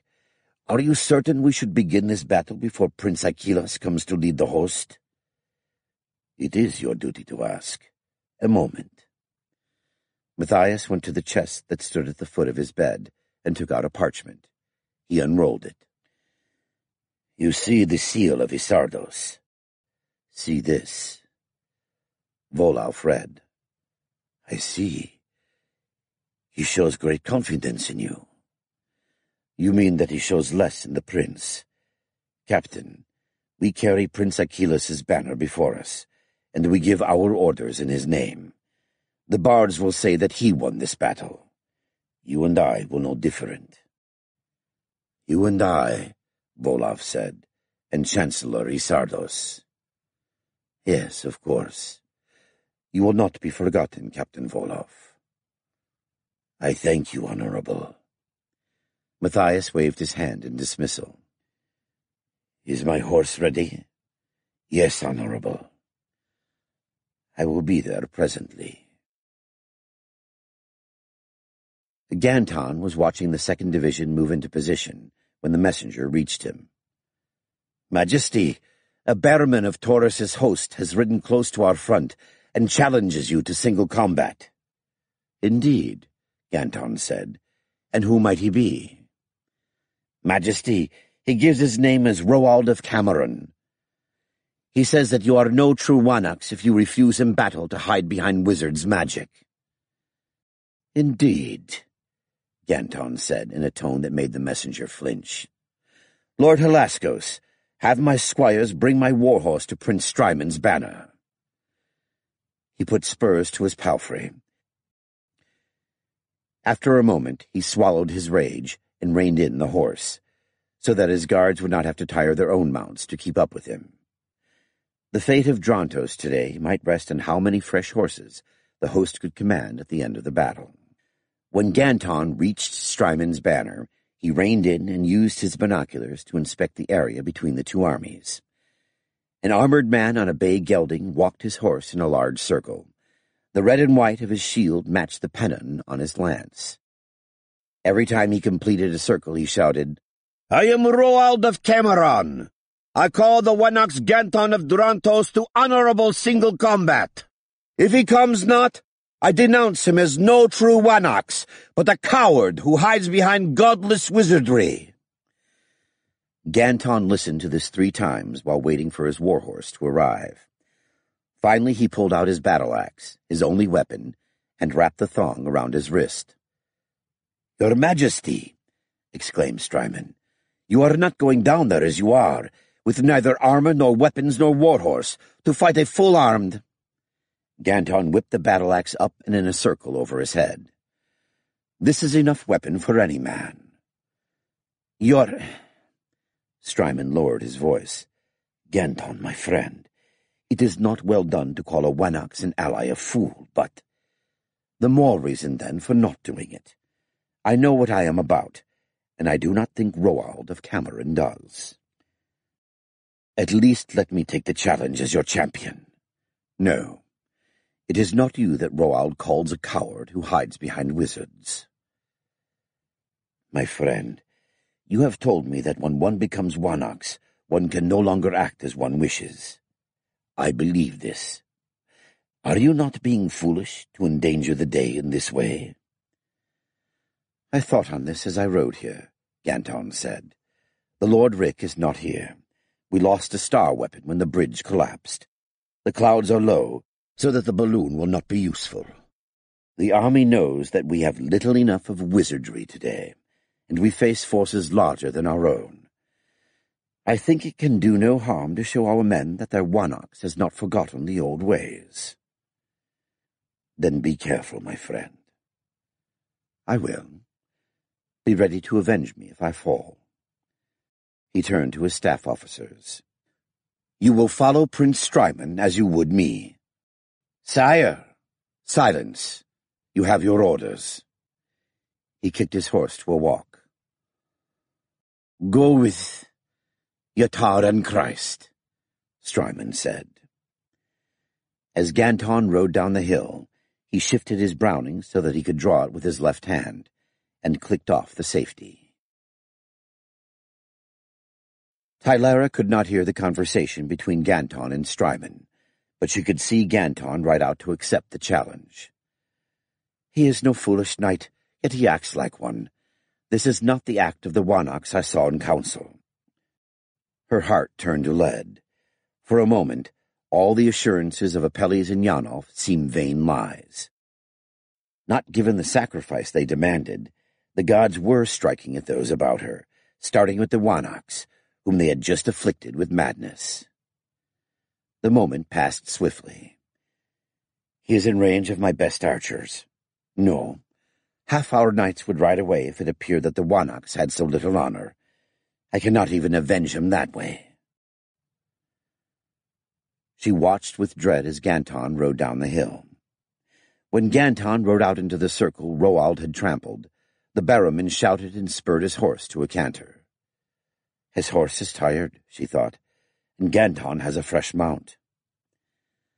The Wanaks rode directly toward Roald. Roald's lance came down. The barrowman spurred his horse into a lumbering gallop. 3 lengths before they met, Ganton swerved sharply to his left. Roald's lance tried to sweep in a circle to follow, but Ganton was already out of reach of the point. Then he turned to his right and rode directly at Roald. Ganton passed just behind the barrowman, and as he did, he swept his axe in a backhand blow at Roald's neck. As Roald crumpled and fell, Ganton rode back toward his own lines without looking back. There was a moment of silence, then the deafening cheers of the army. The ridge was low, but high enough to overlook the battlefield below. When Tylara rode up to Ganton's banner, she saw that the staff had placed a low trestle table there for Ganton's maps. She was the last to arrive. The most senior officers were seated at the table. Other staff officers stood behind them. At the foot of the table, Apelles looked uncomfortable in robes hastily altered to show his new station. Drummold indicated a place to his right, where she could look across the maps to the battlefield. It had taken years of Rick's instruction, but she was now familiar enough with maps that she needed only a cursory glance at the field below to see what was represented on them. Still, she took her time with her binoculars, looking at the field and then back to the map. The army was divided into 3 divisions. Each division had horse, foot, and guns, and was a small army complete in itself. Ganton had heard Rick say that was the way armies were organized on his home world. Tylara wondered if that would be so appropriate here, but the Wanaks was proud of what he had done. She looked beyond the host of Drontos to the enemy. "Griffin," she said almost to herself. "Yes," Ganton said. He nodded to acknowledge her arrival. "They raised the banner of Prince Achilles an hour ago. Your pardon, lady, if I do not begin again. I do not think we have much more time." He pointed again to the map. "It is called Echelon," he said. "Each division supports the others." Tylara remembered Rick's lectures on the formation. A Wanaks of the Germans, one later called Great, had used it. Each of the 3 divisions could attack or defend, and each guarded the flanks of another. There was no way an enemy could crush one division without fighting at least one other. No way that the host could be defeated in detail. Ganton had also held back what Rick called reserves. They stood behind the 2nd Division, the Starmen and their weapons, more guns, the Tamerthan chivalry, Nicaean city militia who fought with great axes, and the handful of Romans who had come with Larry Warner from the university. The balloon was nowhere in sight, and Tylara guessed that the clouds were too low for it to be useful. The air felt heavy and smelled of coming rain. "Are there to be no Romans?" Helaskos asked. "No, my lord. Our Roman allies do us good service in keeping safe our southern borders. How long has it been that the host of Drontos can be sent north without a care for south and east? If we cannot defend one of our borders without crying for legions, we are poor allies indeed." "What is the signal for the advance?" Rudrig asked. "We will not advance," Ganton said. Rudrig growled. "I feared as much." "My lords," Ganton said, "we have no need for battle at all. We stand at the very border of our lands. We are well supplied. Our enemy is deep in Tal Meltimos, a land turning more hostile to him each day. Lord Marone harasses his rear. We've taken our share of that, Rudrig said. Your pardon, Majesty. When you have matters to say in council, say them, Ganton said. I did not call you here to be silent. I am as aware as you that 1,000 of enemy horse are in our rear.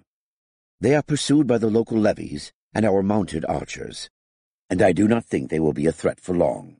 Certainly they are not as great a danger to us as Lord Marone is to Achilles. Rick always said defense is stronger, but it seldom wins decisions, Tylara thought. I hope that Ganton is right today, but I have doubts. She raised her binoculars to study the enemy. Their heavy cavalry alone outnumbered Ganton's entire army. The enemy had dismounted well beyond the range of bowshot. They stood or sat on the ground, waiting, and did not seem to be impatient. Small blocks of infantry, mostly crossbowmen, filled gaps between the blocks of enemy cavalry. The enemy line stretched beyond Ganton's on both the left and right. On the Drontos' right were 4 stadia of swampy lowland, then the Ottern River. Any of Achilles' cavalry who waded through the swamps would not be in good formation to receive a charge from the reserves at the top of the hill.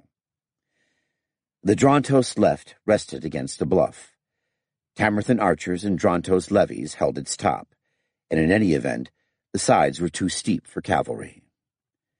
If we must defend, it is a good place for it. Still, I wish he had kept the pikes and archers together. Rick always does. And where are you, my husband? I think we need you. And if we do not, then Ganton will soon prove that he can win battles without the war leader of Drontos.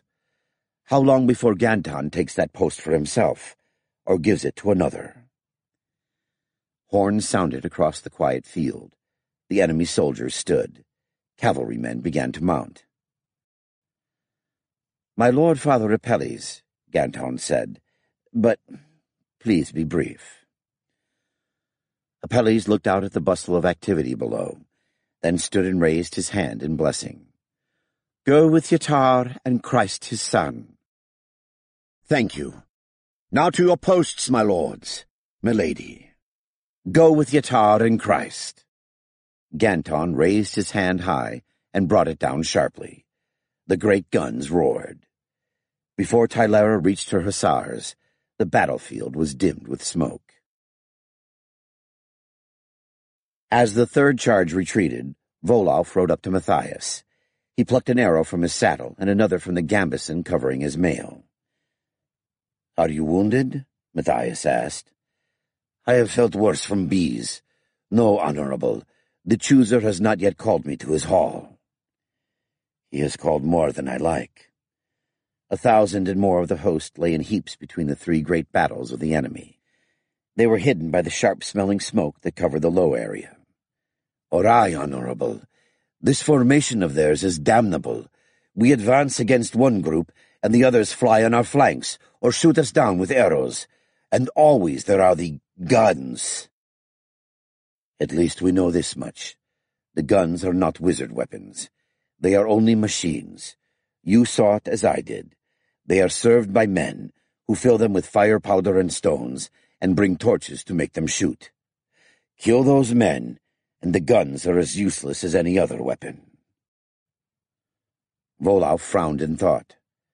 Honorable, I believe you, but what of the star weapons? I believe they are the same, Matthias said. Nothing but more powerful guns. They need arrows, stones, fire powder as guns do, and they must be wielded by men. But what can we do? Honorable, I believe the men will charge once more if I lead them. I cannot guarantee you twice. Wait. Refresh yourself, and see that your officers are ready. I will not send you forth again without a plan. All is ready, honorable, Vololf said. Have you commands? I believe so. Captain, what makes archers cease shooting? They cease when they have used all their arrows, or when the enemy is amongst them. Nothing else? Ah, when friend and foe are so mixed that they cannot be sure who they will hit. Exactly so. The guns and star weapons must be much the same. Captain Volov, ride to those captains of horse and foot you trust most. Say that if they will follow me even to Vothan's hall, we may yet bring home victory to the High Rexture. The Council of Captains? Demons fly away with the Council of Captains. This must be done quickly or not at all. Larry Warner and his aeronauts were held in reserve at the command post. The balloon was useless, and now smoke lay so heavy across the battlefield that it was rare to get a semaphore message through. No one had any orders for him, so he watched the battle. Larry had a bad feeling about the enemy charge the minute he saw it was led by that crazy with the Vothanite robes over his armor. That guy might be crazy, but he had guts, and his men stayed with him. The charge came right at the corner of the 3rd Division. Smart, Warner thought. The corner of a square is always the weakest point. The archers and musketeers in reserve in the center of the square ran to support the corner. But before they could arrive, the enemy cavalry struck home. The cavalry were followed by infantry, then more cavalry, and it looked to Warner as if the entire enemy army was ready to pour into that one area. The corner broke. Pikemen tried to close around the point with breaking ranks. Warner mentally crossed his fingers. That was the 4th Pikes, who'd been a little shaky ever since they'd been forced to surrender at Pyro's Hill. The pikemen held for a moment. Then the sheer weight of the enemy's numbers tore 2 holes in the line. Cavalry and infantry poured through. 3rd Division's archers tried to loft their arrows over the pikemen and into the enemy cavalry, but they were harassed by arrows from horse archers. The musketeers formed ranks. Warner held his breath. If there was any way to get a message to the musketry captain. The muskets ripple-fired, more than 100 going off so fast they sounded like one enormously loud and long shot. Enemy cavalry and friendly pikemen took the bullets in about equal proportion. The ranks of the pikemen bulged inward. More pikemen turned and ran away, running into the Tamerton archers and upsetting their aim or just getting in their way. The Tamerton officers screamed curses, and some of the pikemen stopped to try to hold with the archers, but not enough. The pike wall was broken. More enemy cavalry poured into the gap. By now the entire corner and half the sides of 3rd Division was crumbling. Light cavalry charged through the gaps and laid about with saber and lance. And now somebody on the other side had seen what was happening and was bringing up the goddamn infantry. Warner thought up 2 interesting new punishments for the son of a bitch who'd lost the LMG and prayed Bissot would let the mortar open up. They'd been waiting for a good target, because they only had 15 rounds, and some of those not too good. That infantry would be a mortarman's dream, though. By the time the infantry got into safe mortar range, the 3rd Division was no longer a square, but a slightly ragged rectangle. Where the enemy had hit first was an almighty brawl, with everybody hacking and poking at each other for dear life. The CEO of the division, Eketa Rudrig, Warner remembered, seemed to have his act together. He was pulling cavalry over to stiffen the pikemen who lost their nerve, and help the archers and musketeers who couldn't shoot without hitting friends. They were slinging their bows and muskets and wading into the fight with cold steel, and maybe they would be enough. Maybe not, too, because more enemy cavalry was working around the division's right flank, where it didn't have any support. Time to commit the reserves, Ganton, old buddy, old pal. And where the hell was that mortar? The 81mm coughed. Smoke sprouted just short of the advancing infantry. A second round landed right in the middle of them. 3 more rounds did the same. Warner breathed easier. The infantry and more cavalry were pushing into the gap between the 3rd and 2nd Division, where they could also be hit by the 2nd. That was Teuthrus's, and with a little help from the mortars he could... Oh, shit! The 5th round from the mortar was a short. It didn't touch the enemy, but it landed right in the middle of a battery of 4-pounders. From the amount of smoke, it must have touched off some of the ammo. Warner snapped off the safety on his G3 and chambered around. He wasn't completely sure who he was going to be shooting at. Probably Taurus's people, but no way you could get around the fact that all of a sudden the battle had got a whole lot hairier, and if somebody started looking for scapegoats, the Starmen were going to be well up toward the head of the line. Rudrig, Eketa of Harms, saw the corner of his division crumbling. He shouted for archers and musketeers from the reserve in the center of the square. Then he remembered to send messengers as well. The Starmen's way of war called for armies so large and battlefields so noisy that a captain's voice could not always reach those who must hear it. Some of the musketeers and more of the archers didn't wait for orders. They hurried toward the corner of the square where the enemy charge had struck. Rudrig waved to his house knights, urging them to one side so that his foot could shoot freely. It was unknightly that his best men should be reduced to guarding the flanks of the sons of Drontos peasants and Tamerthan hill bandits. Yet there was no other way to keep the enemy from crushing his division. Saddles fell empty swiftly, but 2 men took the place of each fallen rider. Rudrig shouted, "Raise high the White Hawk guy! Let them know whom they face!" His son grinned and raised the great banner of Harms with both hands, then waved it back and forth. Rudrig prayed that Guy would have no more dangerous work this day. When Soracos's host had marched into Drontos, the Eketa of Harms had had 3 sons. When it marched out, he had only 1. The guns hurled stones into the enemy's ranks. Men toppled, headless. Horses screamed. An angry din grew behind Rudrig as the musketeers joined the shooting. More enemies fell. Pikemen fell too. Rudrig looked for the enemy's archers and cursed. The musketeers were hitting their own comrades as well as the enemy. Gaps appeared in the pike ranks as men fell. Enemy short swordsmen swarmed into the gaps, slashing and stabbing. The gaps grew wider as 4th pikes gave way. "Death or glory!" A high-pitched young voice gave the battle cry of the Eketas of Harms. Rudrig's bowels turned to ice. The White Hawk swept down the hill. Guy held the banner staff in one hand and his sword in the other. "Men of Harms, to me!" The boy reached the fleeing pikemen just as the enemy horsemen poured through the gap in 4th Pike's line. Guy laid about him with his sword, trying to rally the foot soldiers. Then he vanished among the enemy. Rudrig had no breath left to give orders or even to curse. He needed none. His men surged as one toward the enemy. Riflemen ran, holding their empty weapons like clubs. Archers ran, slinging their bows and drawing swords.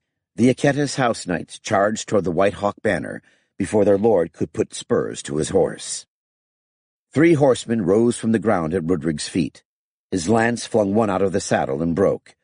Rudrig carved the second man's shield with a blow from his sword, then slashed the man's face. The 3rd enemy rained stout blows on Rudrig's shield and mail. A knifeman slipped closer. 2 archers ran up to Rudrig's side.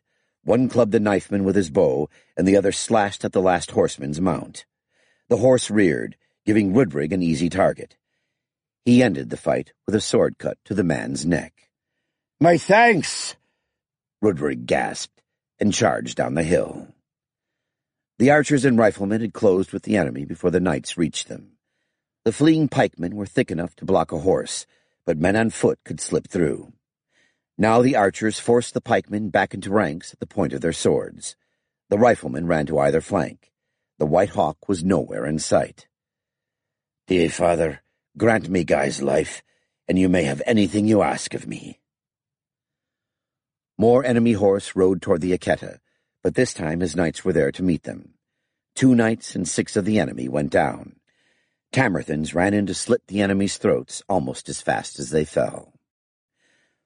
Rudrig saw the enemy foot pressing up into the gap between the remnants of his 3rd division and the 2nd division to his left. The guns fired faster, flailing the enemy with stones that cut great swaths through the ranks. His pikemen reformed their ranks. Riflemen and archers joined them, and the enemy cavalry gained no more ground. Rudrig shouted for a messenger. If the Wanox threw his reserves against the enemy's horse and foot. 3 archers and a musketeer ran out of the press, carrying a limp figure. The banner of the White Hawk was still in his hand. Rudrig suddenly lacked the breath even for a prayer. The limp figure raised its head and shook off the hands that tried to hold him down. Rudrig found himself at his son's side. "Guy, my boy, how is it?" "I'm not hurt, Father. Please tell these sons of swinards to stop stepping on my hands." His voice held both indignation and affection. "I'm sorry the White Hawk's been muddied." "I could have used it to wipe Taurus's arse." Knightly language be damned, Rudrig thought. "Thank Yatar, my son is safe." "Guy, you must take a message to the Wanax Ganton." "Father, I won't be sent away like a disobedient." The great gun of the Starmen opened fire.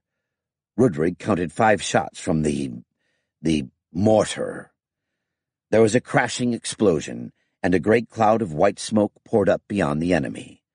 Rudrig scrambled into the saddle. The smoke cleared, and he saw that the barrels of fire powder must have exploded. Had the Starmen's mortar by chance struck at friends? Certainly something had destroyed 2 of the guns. The ground was littered with the bodies of the men who had tended the guns. 3 of the guns remained, and the men who served them were still alive. Limping, black-faced, half-clothed, they took their places. Rudrig remembered what he had heard of the fight of the Great Redoubt, how the gunners had charged with Lord Rick himself to take their weapons back from the enemy. Courage comes in many forms, as does honor. And there were things not even knights or Raketa could face undaunted. Ganton saw the enemy thrusting into the gap between the battered 3rd Division and Toithwis' 2nd. A messenger rode off to Lord Drummel to bring up the Tamerthan horse. Then Ganton spurred toward the gap.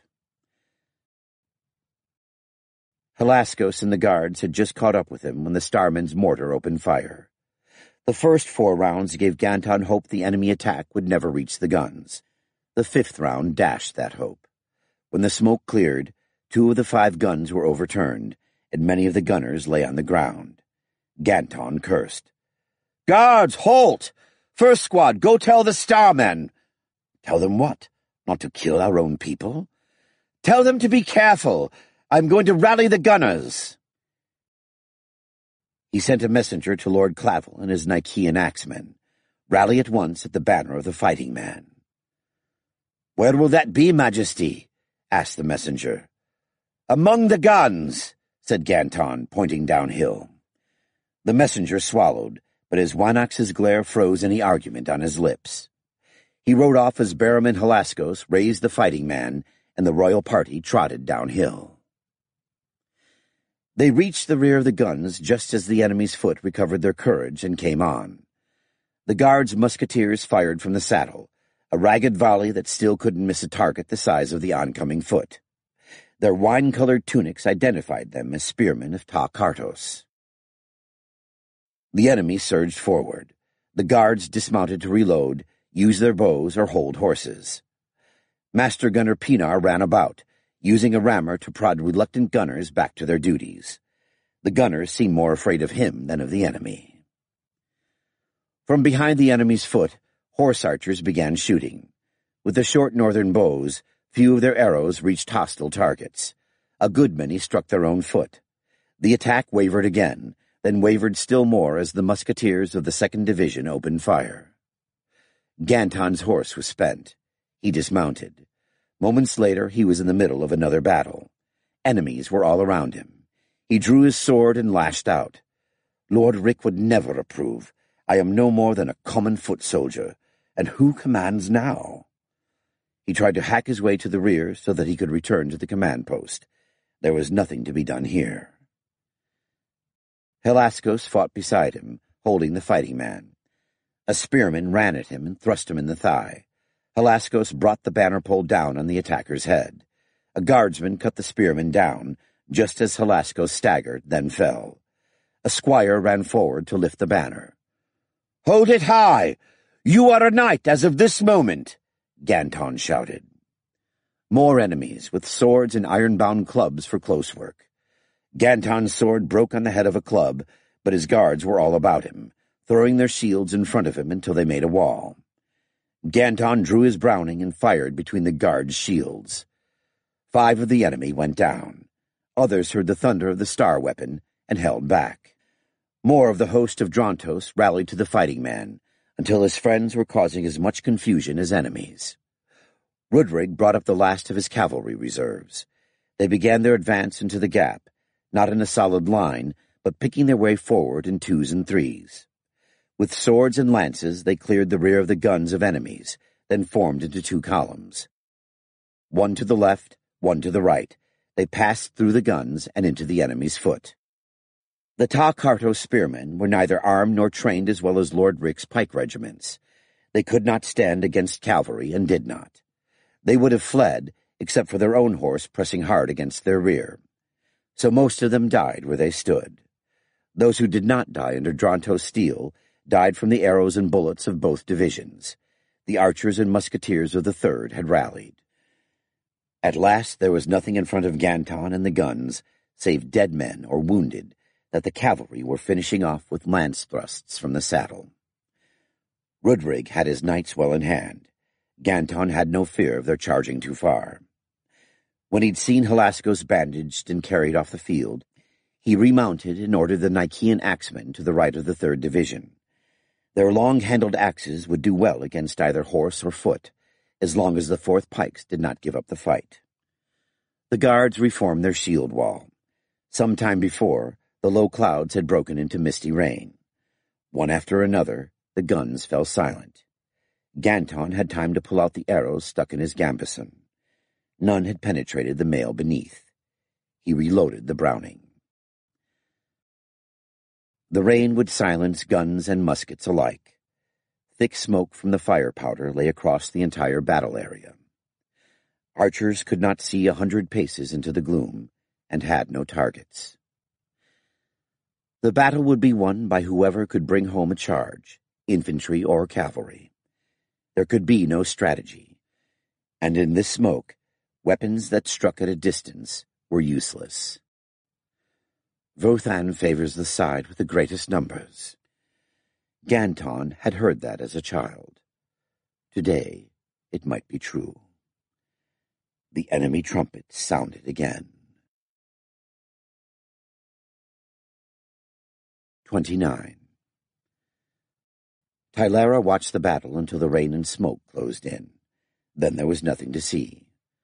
Balcahane rode up. "MacLellan Muir sent me to ask if you know who commands this army." "It is certainly not me." She pointed down the hill into the smoke. "The Wanax Ganton rode that way with the banner of the fighting man half an hour ago. I have not seen him since." "I think our father knows this." "So do I. Why did he send you here?" Balcahane shook his head. "You always did know him better than me, but I think he wants you to take command of the army." "Take command?" "Tylara, you are Ekatasa of Chelm and Justiciar of Drontos. The Wanax has vanished. Someone must command." "Brother, the knights will not obey me. I am Ekatasa, not Eketa." "Drontos knights will obey you more than me, or MacLellan Muir." "Yatar, is this part of my penance?" "Father says we must do something or the battle is lost." Tylara peered into the smoke. The sounds of battle flowed up the hill. Screaming horses and men, the clash of swords and shields, and other sounds she did not recognize. None of them told her what was happening. Just as the weather closed in completely, she had seen Achilles' forces rally and attack once more. She had no guess as to their progress, but many of them had moved against the weakened 3rd Division. Without orders, the other divisions will not move. They cannot support each other if they cannot see. We may yet be defeated in detail. Rick says that is nearly always how battles are lost or won. He may be right. Do you wish me to command? MacLellan Muir does. Then ride to Prince Strymon, offer to take command of his division, or to serve him in any other way, and beg him to come here and take command of this army. Tylara, you wanted orders, Balcahane? You have them. You always did get your way. Yes, sister, As to my squadrons, send them to me. Tell them to obey me. I have work for them. May I ask what? Balki, none of us do any good here, and in this rain the guns cannot defend our right flank. I am afraid the enemy will come through there. I will take the clansmen to stopple that hole. Balcahing grinned. Hurrah for Tilly! I'll tell father. He turned his horse, then stopped and looked back. Tylara, get out of here. Yes, my lady.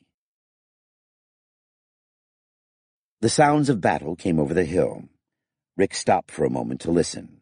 That way, he shouted. He spurred his horse forward. Colonel, McAllister shouted, it ain't going to do nobody any good to get there with dead horses. Shit. Rick caught himself. Right, Corporal. He reined his horse to a walk. Who's got the best mount? You do, McAllister said.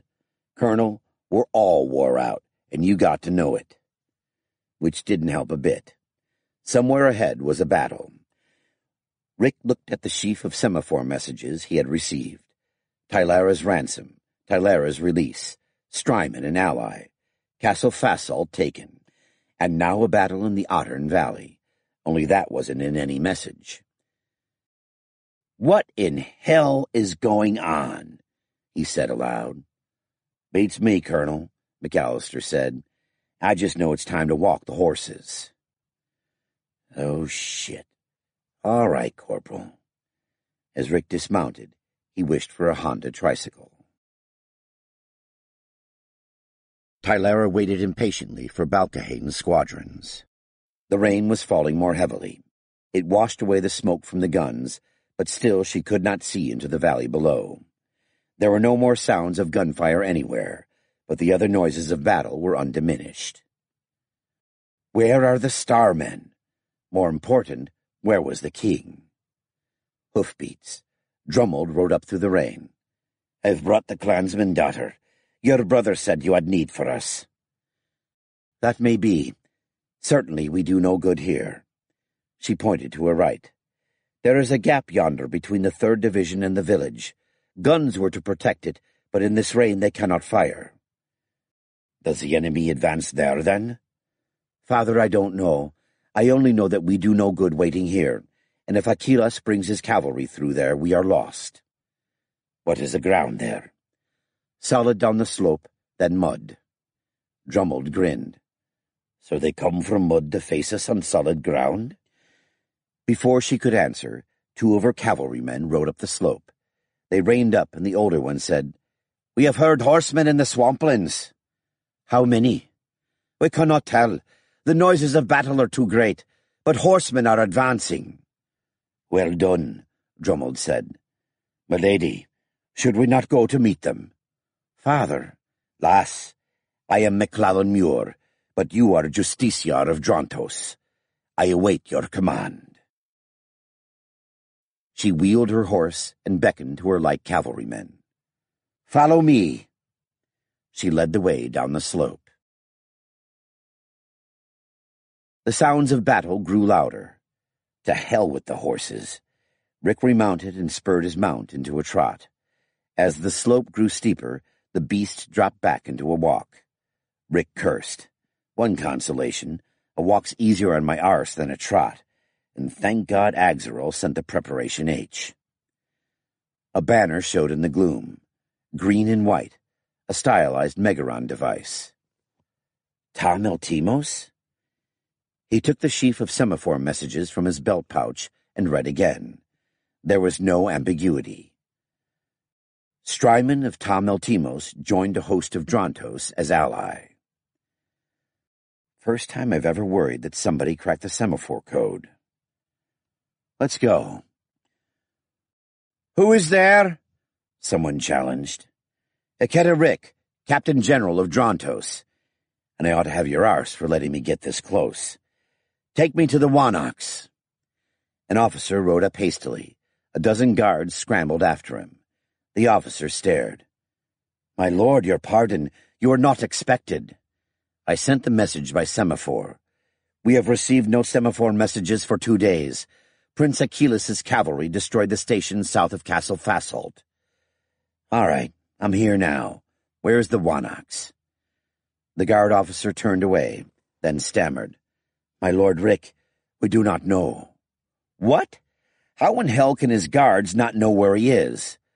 My lord, he told us to wait and rode down into the battle. Does he live? We have not heard. Oh, shit. Who is in charge here? Prince Strymon, my lord. Take me to him. Holy shit. Rick clasped hands with Prince Strymon. My lord, Strymon began, I am pleased to meet you, and apologize for any trouble I may have caused your lady. We haven't a lot of time, Highness, Rick said. I've already heard that Lady Tylara is safe. Now what's going on here? I wish I knew. Jesus Christ, you're in command. My lord, a quarter-hour ago, I was summoned by Lord Balcahane to assume command of the army. It took nearly that long to give Lord Balcahane command of my division and come here. I arrived to find that the Wanax Ganton is there. He pointed downslope into the rain and smoke. I am told that the 3rd Division is in trouble, but I do not yet know what that means or what to do about it. Christ on a crutch. Look, can you at least tell me where the 3rd Division is? At once. Strymon produced a map from inside his surcoat. He unrolled it. Rain spattered and the ink began to smear. Rick took the map and tried to orient it. The enemy is that way. Ah, here's the ridge we're on. He turned the map so that it faced the same direction as the terrain. 3rd Division. This one? Yes, Strymon said. And the other divisions, what's in them? Strymon shrugged. Everything. Pikes, horse, archers. I see. Damn kid took my lesson in Napoleonic organization too bloody seriously. But 1st and 2nd are intact. 1st certainly is. I believe 2nd is as well. Reserves. Rick pointed. By now the rain had half washed away the marks in the parchment. Tamerthan's here. No longer, Strymon said. They were brought around to secure our right flank. Your lady and her father lead them. Good. Okay, right flank secure. Maybe. No need to ask what's happened to the guns. In this rain, we'll be lucky if they get off a round every hour. Highness, you had 1st Division? Yes. Any action? We were charged by cavalry earlier this morning. The guns dealt with most of it. I took few losses. Have you ever commanded pikemen? Not until this morning. Yeah, but as a distinguished ally, you had to have a suitable command, holding the left flank. Your orders were to hold. Yes, I would have preferred a more active role. You'll get it. He rose in his stirrups. Ark! Pasivopoulos rode a mule. Nothing else would carry him for long. Sir! Take the weapons squad down there. He pointed off to his right. Go that way and downhill until you get to the village. Get through it and set up the weapons with a good field of fire. Colonel! I know. You can't see a damn thing. Just do the best you can. You go set up and wait. You're the anvil. Someone find me a fresh horse. I have to go get the hammer. It took 5 minutes for the staff officers to find Teuthrus and bring him to the rear of the 2nd Division. Rick kept glancing at his watch. Tylara, are you safe? Where are you, my love? It would do no good to go riding after her. The battle had to be won. I heard she rode right into the enemy's lines at Pyro's Hill. Bullshit. She's not like that. So why do people tell me that? My Lord Rick, Teuthrus shouted. Welcome! Thanks. My lord, what is happening with your division? Little. We heard sounds of fighting in the 3rd, but we have had little of the battle for an hour. What are you doing to support the 3rd? What can we do? I have sent cavalry to stand ready in case we are ordered to attack, but... I see. Shit fire. For years I tried to get them to obey orders and not just go charging off to the thickest fighting. Now we'd have been better off if they'd never learned any discipline. Thank you. My lord, I intend to send 1st Division across your front, then pivot and move down toward the Ottern. We will sweep the enemy before us into the star weapons I have placed near the river village. Torthwis grinned widely. How can we help? 2nd Division will be vital. As we cross your front, the enemy's cavalry to the northeast will fall on 1st Division's rear. When they do, you must move forward to counterattack and cover us. Ah, gladly. I will also want your pikemen in the vanguard of that counterattack. It may be that I will assume personal command of those pikemen. Torthwis frowned. I would hate to lose them. So you would. You know more about pikemen than any of the other division commanders. Belay that. I'll leave you 1st Division's pikes, Rick said. What you must do is use the pikes as a walking wall to shield the rear of 1st Division's sweep. Torthwis looked thoughtful, then grinned. Aye. He looked up into the sky and blinked away the raindrops from his eyes. Alas, we cannot support them properly with archers.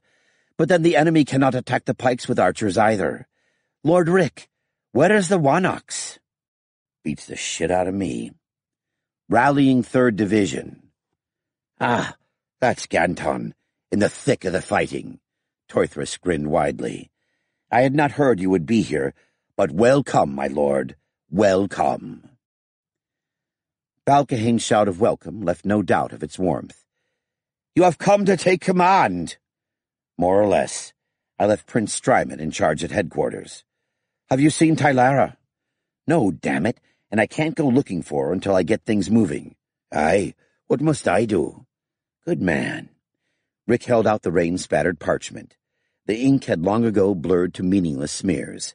He pointed to the top left blob. We are here. We're going to take your cavalry straight east, across 2nd Division's front, then pivot on 2nd and sweep down toward the river. Lord Passivopoulos and the weapons squad are set up there. Balcahane frowned. My lord, will the others not come through the gap I have left and attack the others from behind? I was getting to that. You're making the sweep with the cavalry. As you advance, leave the pikes behind. Torthwis will add his pikemen to yours. I'm leaving 2 Star Lords with rifles. That's more than enough to hold this line. Balcahane considered that for a moment. Especially in this confusion. Achilles cannot know more about this battle than we do. Good. Another question, my lord. We attack from one side and drive the enemy toward the river. But what is to prevent them from running east? Nothing. I want them to. My lord, we aren't trying to win any great victory here. Once those troops start running in this rain and mud, it will take a 10-day to make a fighting force out of them again. By then, the rest of the Drontos chivalry will be here. I see, Balcahane grinned. And by then, you will be in command. Balcahane's trumpet sounded. His cavalrymen moved out in good formation at a slow walk. Pikemen marched to beat of drums to close across the front the cavalry had vacated. Archers stood behind the pikemen. Most had unstrung their bows to dry the bowstrings inside their clothing. At first there was no opposition. The rain fell harder. 100 yards visibility, if that. Rick looked around to be sure that a full score of staff officers, mostly young squires from the great houses, were following him. They didn't look happy to be left out of the fighting, although Rick had told them that communications would be the most important weapon Drontos had. He sent one officer out to the left side. Just see what's happening, and be sure the formation's holding, Rick said. And when you see the enemy, ride like hell back here. Don't get in the fighting. Yes, sir. The squire didn't look happy, but Rick thought he'd do it. The right flankers reached the edge of 2nd Division. Here's where it gets tricky, Rick muttered. He sent another messenger to the left flank. Tell them to start the sweep. As the boy galloped away, he sent a third rider to the right. Slower, damn you! Rick shouted at the troops in front of him. Wait for the men on your left! He turned to his messenger pool. Ride down the line shouting that. The trouble with great turning maneuvers was that the troops at the pivot had to stay in position, while those at the end covered a large arc. Since everyone wanted to get it over with, there was a tendency for those nearest the pivot to move too fast. This could leave gaps in the line. Worse, the whole front might bow backward. The first squire Rick had sent to the left galloped back. "Enemy in sight! Light cavalry ahead and to the left!" Which way was that? The boy thought for a moment, then pointed. "Good. Now go tell Lord Balcahane please to send a company of the reserves to watch them. Watch, and nothing else." They continued at a fast walk. Rick peered ahead into the rain. Suddenly a man on his left shouted, "There they are!" They were dead ahead, a ragged line of heavy cavalrymen. They were nearly flank on to Rick. The far end of the enemy line was visible in the gloom. "Trumpeter, sound the trot! Have at 'em!" The enemy commander tried to rally his troops, but it was too late. Caught in the flank, 50 men of the enemy right faced 1,000 of Rick's heavies. Before Rick's cavalrymen could reach the enemy's right flank, it dissolved, as first individuals, then whole squads turned to ride away into the rain. Within minutes there wasn't an enemy to be seen. "Sound the walk," Rick said, "and get the goddamn line dressed again."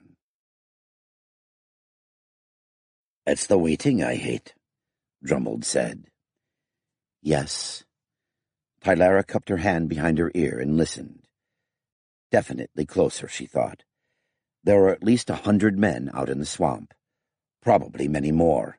It would be foolish to send only 100. "I'm thinking we may be too many here," Drummond said.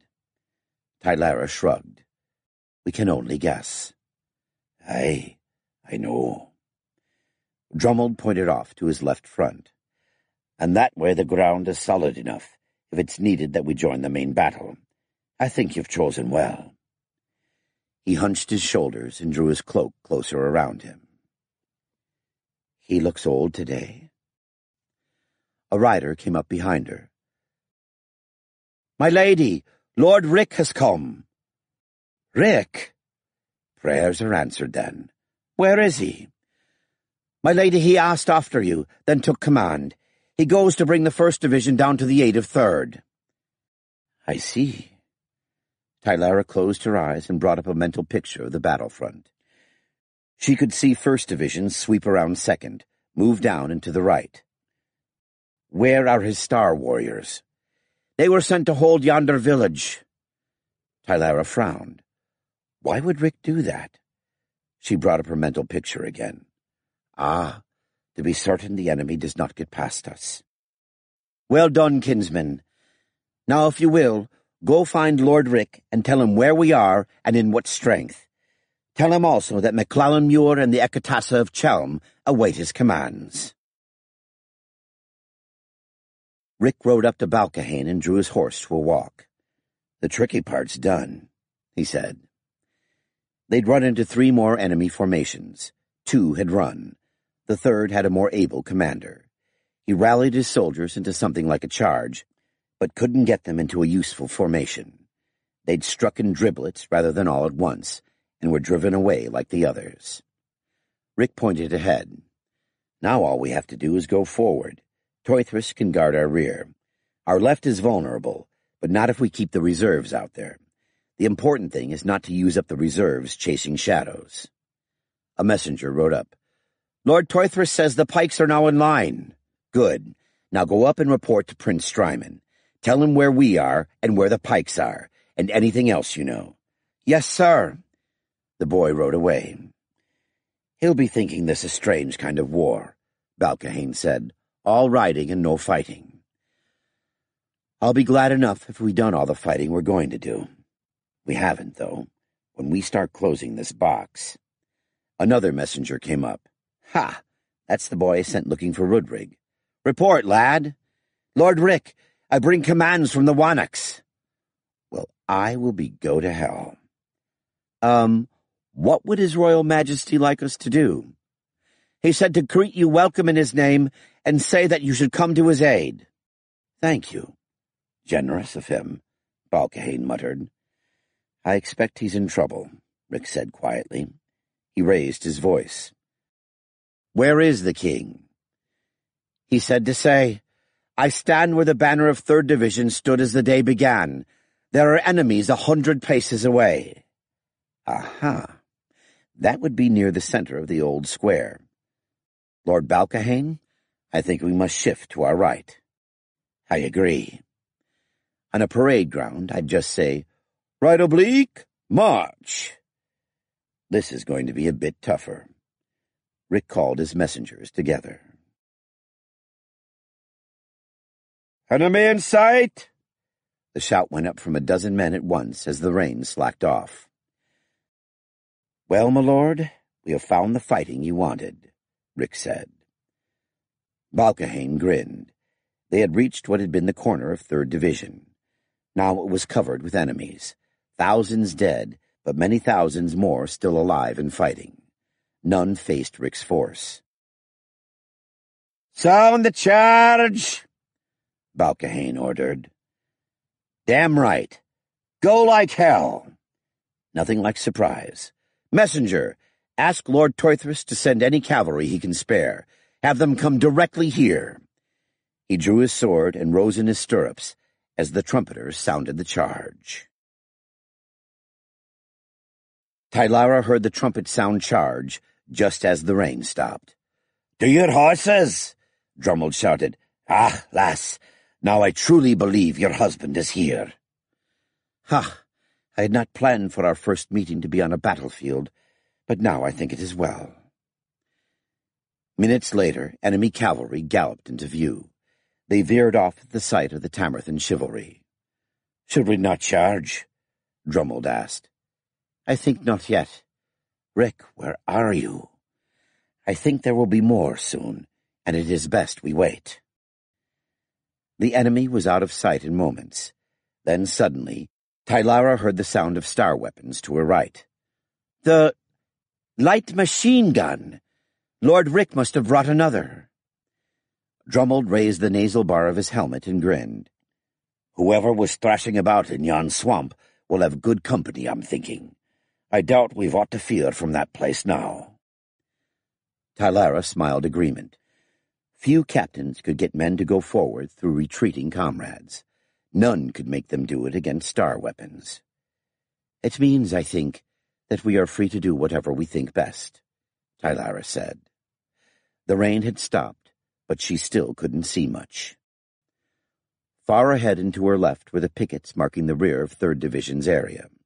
Off to the right was the village, and somewhere beyond it were Rick's starmen. More trumpets sounded far to the left. That must be Rick. It must be. Who else could win the day 2 hours after he came to the battle? She turned to Drummond and grinned. Is it no time that the clansmen had their wish? Yonder trumpets signal the charge. Shall we no obey? Drummond drew his sword and stood in his stirrups. Aye, lass. Forward! Tylara spurred her horse to a trot. Soon enough the thin mud of the slope changed to the deeper mud of the valley. The Tamerthan forces angled off to their left, trying to stay on more solid ground. They had gone a quarter mile when Tylara remembered to send messengers to Strymon and to Rick and Ganton if they could find them. The rain began again as they passed the corner of 3rd Division's old square. Now the wind came up from behind her. A good sign. It drives the rain into the enemy's face, not ours. The sounds of battle were louder. She turned to one of her officers. Go and find Lord Rodrigue. Be sure he knows that we are here. I would no care to be charged by his horsemen. There, lass. Drummond pointed. A gust of wind blew away smoke and rain for seconds. The enemy was ahead. We can no do a proper charge in this mud, Drummond said, but we can try. He stood in his stirrups. Charge! Someone behind shouted, McClellan Muir! 1,000 more took up the cry. Kettle drums and horns sounded. The clansmen spurred forward. Matthias cursed the rain. Victory lay less than 100 paces ahead, where Ganton stood in his golden helmet, beneath the banner of the fighting man. They had only to kill Ganton, and the war was over. Achillas would have no trouble persuading the barons of Drontos that this was no time for an infant Wanox. Men fell all around him, but he was untouched. "Forward! Forward to victory!"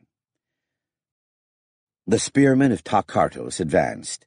They struck the shield wall of Ganton's bodyguards, and the battle held there. Whenever a man fell on either side, another replaced him. The rain cleared for a moment. Matthias looked around for more forces to throw into the attack. He had waved a new group of infantry forward when he heard horns. Drontos horns. "What call is that?" he demanded of an acolyte. "Honorable, it is their charge." Matthias cursed. They have brought up the others at last. Where were the blocking forces he had set to watch the enemy's middlemost battle? No matter. Clearly they had been driven away without even sounding an alarm. "Captain Voloff, press forward here. I go to meet this new attack." "As you will, Honorable." His spirit is broken, I think. Better to leave him here than to let him run away. Matthias signaled to his personal guards. Many of them were veterans of the southern wars. There were only 200, but they were all he had left. "Follow me! Find the enemy commander and slay him! It is all we can do. It may be enough." Matthias mounted. He thought it would not be easy to get through his own troops, dead and living, but he found the Drontos forces were much closer than he had expected. The day is lost. Why has Vothan given victory to our enemies? The wind blew into a real storm, but through the gusts of driving rain he caught sight of the banners ahead, the leaders of this new attack. Could we yet win? We still have more strength than Ganton. Kill these leaders and this attack comes to naught. Then I can return to kill Ganton. We have not lost yet. Forward! He galloped toward the banners, and rejoiced to hear the hoofbeats of his men following close behind. The fury of his charge carried him to the first of the enemy's line. "Ignore those!" he shouted to his followers. "Ride for their banners! Kill the leaders!" Now he was close enough to see the banners clearly, and he rejoiced. The warlord of Drontos led here. His death would harm the Drontos cause nearly as much as Ganton's. Matthias's horse was tiring. A dozen of his followers came level with him, then passed him. They dashed on toward the banners. Tylara's light cavalry dashed ahead of Drummold's heavy chivalry. The surprise was total. Much of the enemy cavalry was dismounted, and their infantry faced Tylara's left. In the distance she could see the shield wall of Ganton's guards, and behind that his banners. She rose in her stirrups to look back at Drummold, and pointed toward the fighting man with her axe. She couldn't hear his acknowledgment, but he waved to his left, and his heavy cavalrymen struck the Takartos spearmen from behind. Tylara nodded in satisfaction, and waved her own men ahead, toward where she had last heard Rick's trumpets. They must be his, and I will go to him. The Tamerthan hussars swept through the disorganized enemy. None fought, except to defend their own persons, and as soon as they were not threatened, they ran away. A whole block of cavalry, led by a great banner, crossed just behind Tylara. Infantrymen clung to the horsemen's stirrups. All fled to the east. Others ran behind them, some calling to their comrades to hold up. "We have won!" Tylara shouted. "Victory! For Yatar and Christ!" Rain swept across the field. She could see nothing, but ahead she heard the sounds of fighting, swords against shields, then the rapid fire of a battle rifle, pistol shots. "Rick!" She waved toward the sounds and spurred her horse on.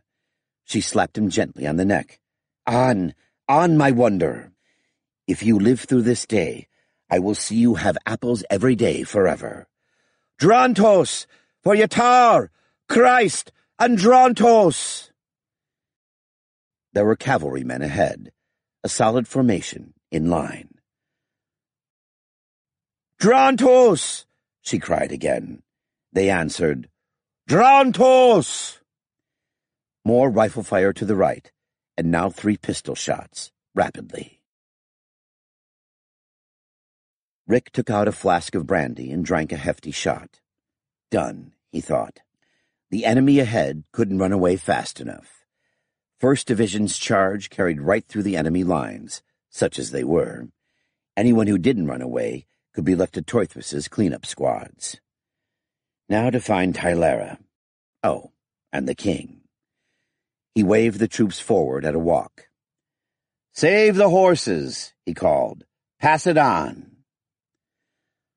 The line was stretched too thin, but that couldn't matter. The only opposition was from disoriented enemies who couldn't see that the way east was clear and thought they had to fight to escape. It didn't take long to kill them or chase them off. The wind came up from the southwest and turned the squall into a real rainstorm. Gusts drove cold rain into Rick's face. Rick wiped his eyes. "I won't be sorry for a fire tonight." "Me either, Captain." McAllister rode alongside. "Any chance there's more in that flask, sir?"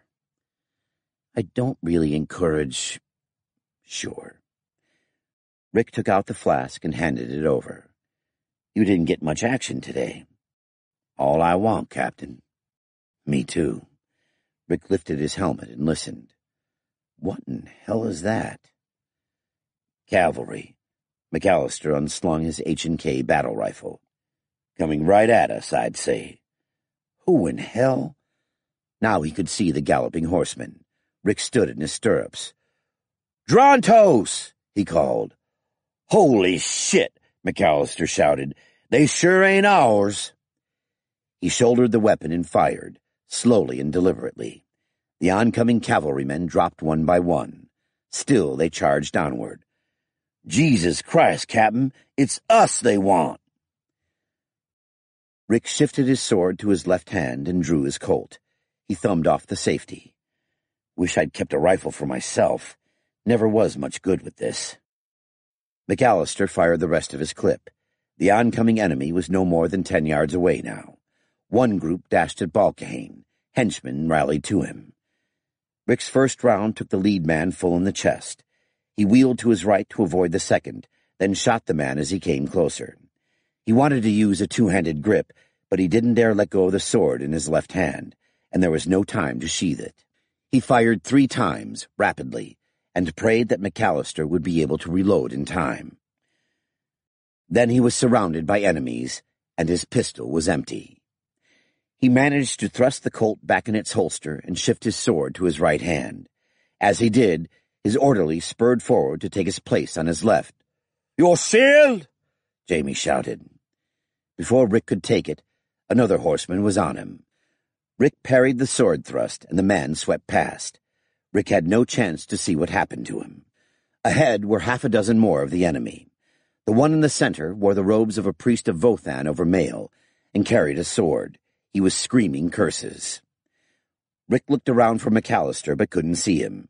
He heard more riders coming up fast from his right front. "Looks like this is it." "For ye tar in Christ!" "What? Who says that?" A rider in flowing cape appeared out of the rain beyond the enemy cavalry. The rider's cape and long black hair streamed in the wind. A woman. She whirled an axe over her head and screamed war cries. My God, a Valkyrie. The priest of Vothan turned to look. He stared, then slumped in his saddle. His sword fell forgotten as he turned to face the oncoming apparition. "Father Vothan, I come!" Good God, it's Tylera. She rode past the mailed priest and struck at him with her axe. It knocked his helmet askew, and he fell. His companions halted. One dismounted, and with the aid of another, lifted the priest so that he lay across the saddle of his horse. They led him away. 2 of Balkahane's henchmen rode after him, but the priest's companions turned to fight. "Let be!" Balkahane shouted. "There's few enough with that courage." Tylara reined up alongside Rick. "My husband, I have come." Rick drew a deep breath. "So I see. What kept you?" He stood in his stirrups to look around the battlefield. The last of the enemy were riding away to his left. Behind him, McAllister was getting to his feet beside his fallen horse. But just in time. Well come. Rick sheathed his sword and drew the Colt. "Do you have any ammunition?" "Why, yes." "Then why the hell didn't you use it instead of that goddamn axe?" He leaned closer and touched her hair. "And for Christ's sake, you're not even wearing a helmet." She gripped his hand and held it against her cheek. "Forgive me, my lord, my husband. I did not think." "Yeah. Neither one of us has done much thinking for a while." He squeezed her hand and let go, then leaned back and whacked her horse on the rump. "Race you back to Ganton's tent." She steadied her mount and grinned back at him. They spurred their horses and galloped together into the storm. This concludes the reading of Storms of Victory by Jerry Pournelle and Roland Green. Copyright 1987 by Jerry Pournelle and Roland Green. This book was read by Keith Szarabajka. This unabridged recording was published by arrangement with Spectrum Literary Agency and was produced in 2014 by Blackstone Audio, Inc., which holds the copyright. Neither this recording nor any portion of it may be reproduced or used for any purpose without prior written authorization from Blackstone Audio, Inc. If you would like to obtain a monthly update telling you about new releases, call 1-800-SAY-BOOK. That's 1-800-729-2665. For a complete listing of our titles, visit our website at www.downpour.com. Thank you. Audible hopes you have enjoyed this program.